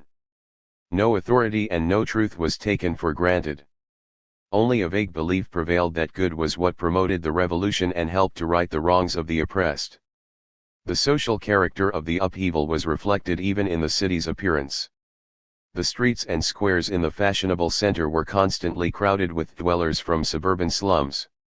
Multitudes of workers and soldiers attended the meetings, which took place day and night there and in the factories and barracks on the outskirts. The red flag, until recently the forbidden standard of rebellion, dominated the neoclassical architecture of the buildings on the Neva. The predominance of the worker and the soldier in the revolution could be guessed from every casual scene and incident in the street. The newcomer had only to glance at the capital to see how incongruous it was that Prince Lvov should still be the revolution's first minister. Trotsky had hardly deposited his family and its few belongings in a lodging house when he made for the Smolny Institute, the seat of the Petrograd Soviet. 3 Its executive, the successor to the body of which he had been the presiding spirit in 1905, was just in session. The man who now presided was Chkij, his former associate whom he had just attacked in Novy Mir. Chkij rose to welcome Trotsky, but the welcome was lukewarm. 4 A moment of embarrassment followed. The Mensheviks and social revolutionaries, who were in a majority, did not know whether the newcomer was their friend or their foe. From a friend of long standing he seemed to have turned into a foe. The Bolshevik members of the executive pointed out that the leader of the Soviet of 1905 ought to be invited to take a seat on the executive of the present Soviet. The Mensheviks and social revolutionaries consulted each other in perplexed whispers. They agreed to admit Trotsky as an associate member, without the right to vote. He wished for nothing more. What mattered to him was not the right to vote, but the opportunity to make himself heard from the chief platform of the revolution. Nevertheless, the cool reception could not but irk him. Angelika Balabanov, the secretary of the Zimmerwald movement, wrote that he even suspected that the party leaders had not pressed energetically enough for his release from British internment, because they had not been eager to see him on the scene. Both Mensheviks and Bolsheviks regarded him with rancor and distrust, partly out of fear of competition. 5. Whatever the truth, the fact was that between February and May the political alignments had become defined, the parties and groups had formed their ranks and clarified their attitudes, and the leaders had assumed their roles and taken up their positions. In 1905 Trotsky had been the first of the émigrés to return. Now he was the last.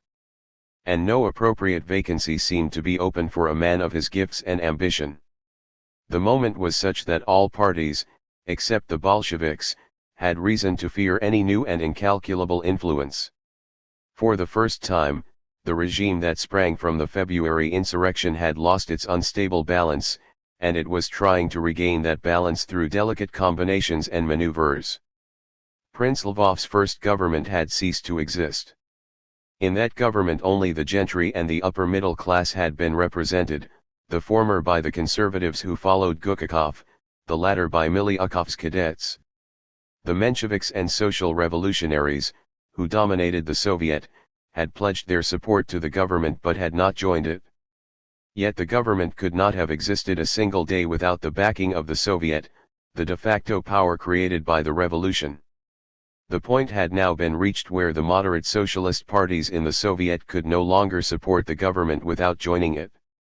The parties which had formed Prince Lvov's first government strove to limit the revolution to the overthrow of Tsar Nicholas II and to save, if possible, the monarchy, to continue the war, and to restore the social and military discipline without which it could not be continued. 6. The workers and soldiers who followed the Soviets hoped, on the contrary, for a deepening of the revolution and for an early democratic peace without annexations and indemnities. The moderate socialists tried to reconcile the conflicting policies and demands. Inevitably they involved themselves in blatant contradictions. They tried to assist the government in prosecuting the war and at the same time to soothe the popular longing for peace. They told their followers that the government had discarded the Tsar's rapacious war aims: Russian domination over the Balkans, the conquest of Galicia and Constantinople, and that it was seeking to achieve a just and democratic peace. 7. Prince Lvov tried to put into operation the old administrative machinery inherited from Tsardom, while the workers and soldiers regarded the Soviets as the real administration. The Mensheviks and social revolutionaries hoped that the new system of government would incorporate both the old administration and the Soviets. The government exerted itself to re-establish discipline in the war-weary and revolutionized army, in which the soldiers refused to obey their officers and listened only to their own elected committees. The moderate socialists pledged themselves to help the government in restoring discipline, yet they called upon the soldiers to defend their newly won rights embodied in the Soviets' famous Order No. 1 against Tsarist generals and officers. The government wished to create security for landed property, while the peasantry clamored for a sharing out of the gentry's estates. The Mensheviks and social revolutionaries tried to postpone the solution of this vital problem until the convocation of the Constituent Assembly, which in its turn was indefinitely postponed. 8. It was inevitable that this tall structure, built of equivocation and delusion, should one day crumble over the heads of those who erected it. The first tremor shook it in April. Gukakov, unable to restore military discipline, resigned from the Ministry of War. Soon afterwards Miliukov had to resign from the Ministry of Foreign Affairs. He had declared in a note to Russia's Western allies that the new government would faithfully pursue the war aims of its Tsarist predecessor. This provoked such an outburst of popular indignation that Prince Lvov's first government could no longer carry on. The ruthless logic of revolution began to show itself. Within 2 months the revolution had discredited and used up its first government and the parties that had formed it. Only a short time before, in the last days of the Tsarist regime, Doumergue, the president of the French Republic, on a state visit to Petrograd, had urged the cadet leaders to compose patiently their differences with the Tsar. At the very word patience, Miliukov and Maklakov jumped up. Enough of patience. We have exhausted all our patience. Anyhow, if we do not act soon, the masses will not listen to us any longer. 9 These words were to become one of the revolution's favorite refrains, and now they recoiled upon Miliukov. The moderate socialist majority of the Soviet had no intention of unseating him. But when he openly pledged government and country to the pursuit of the Tsarist war aims, the Mensheviks and social revolutionaries jumped up. Enough of patience. We have exhausted all our patience. And, anyhow, if we do not act soon, the masses will not listen to us any longer. The masses would not have listened to them any longer if they had left the whole business of government to the leaders of those classes that had used the February Revolution but not made it. The first coalition between the cadets and the moderate socialists thus came into being.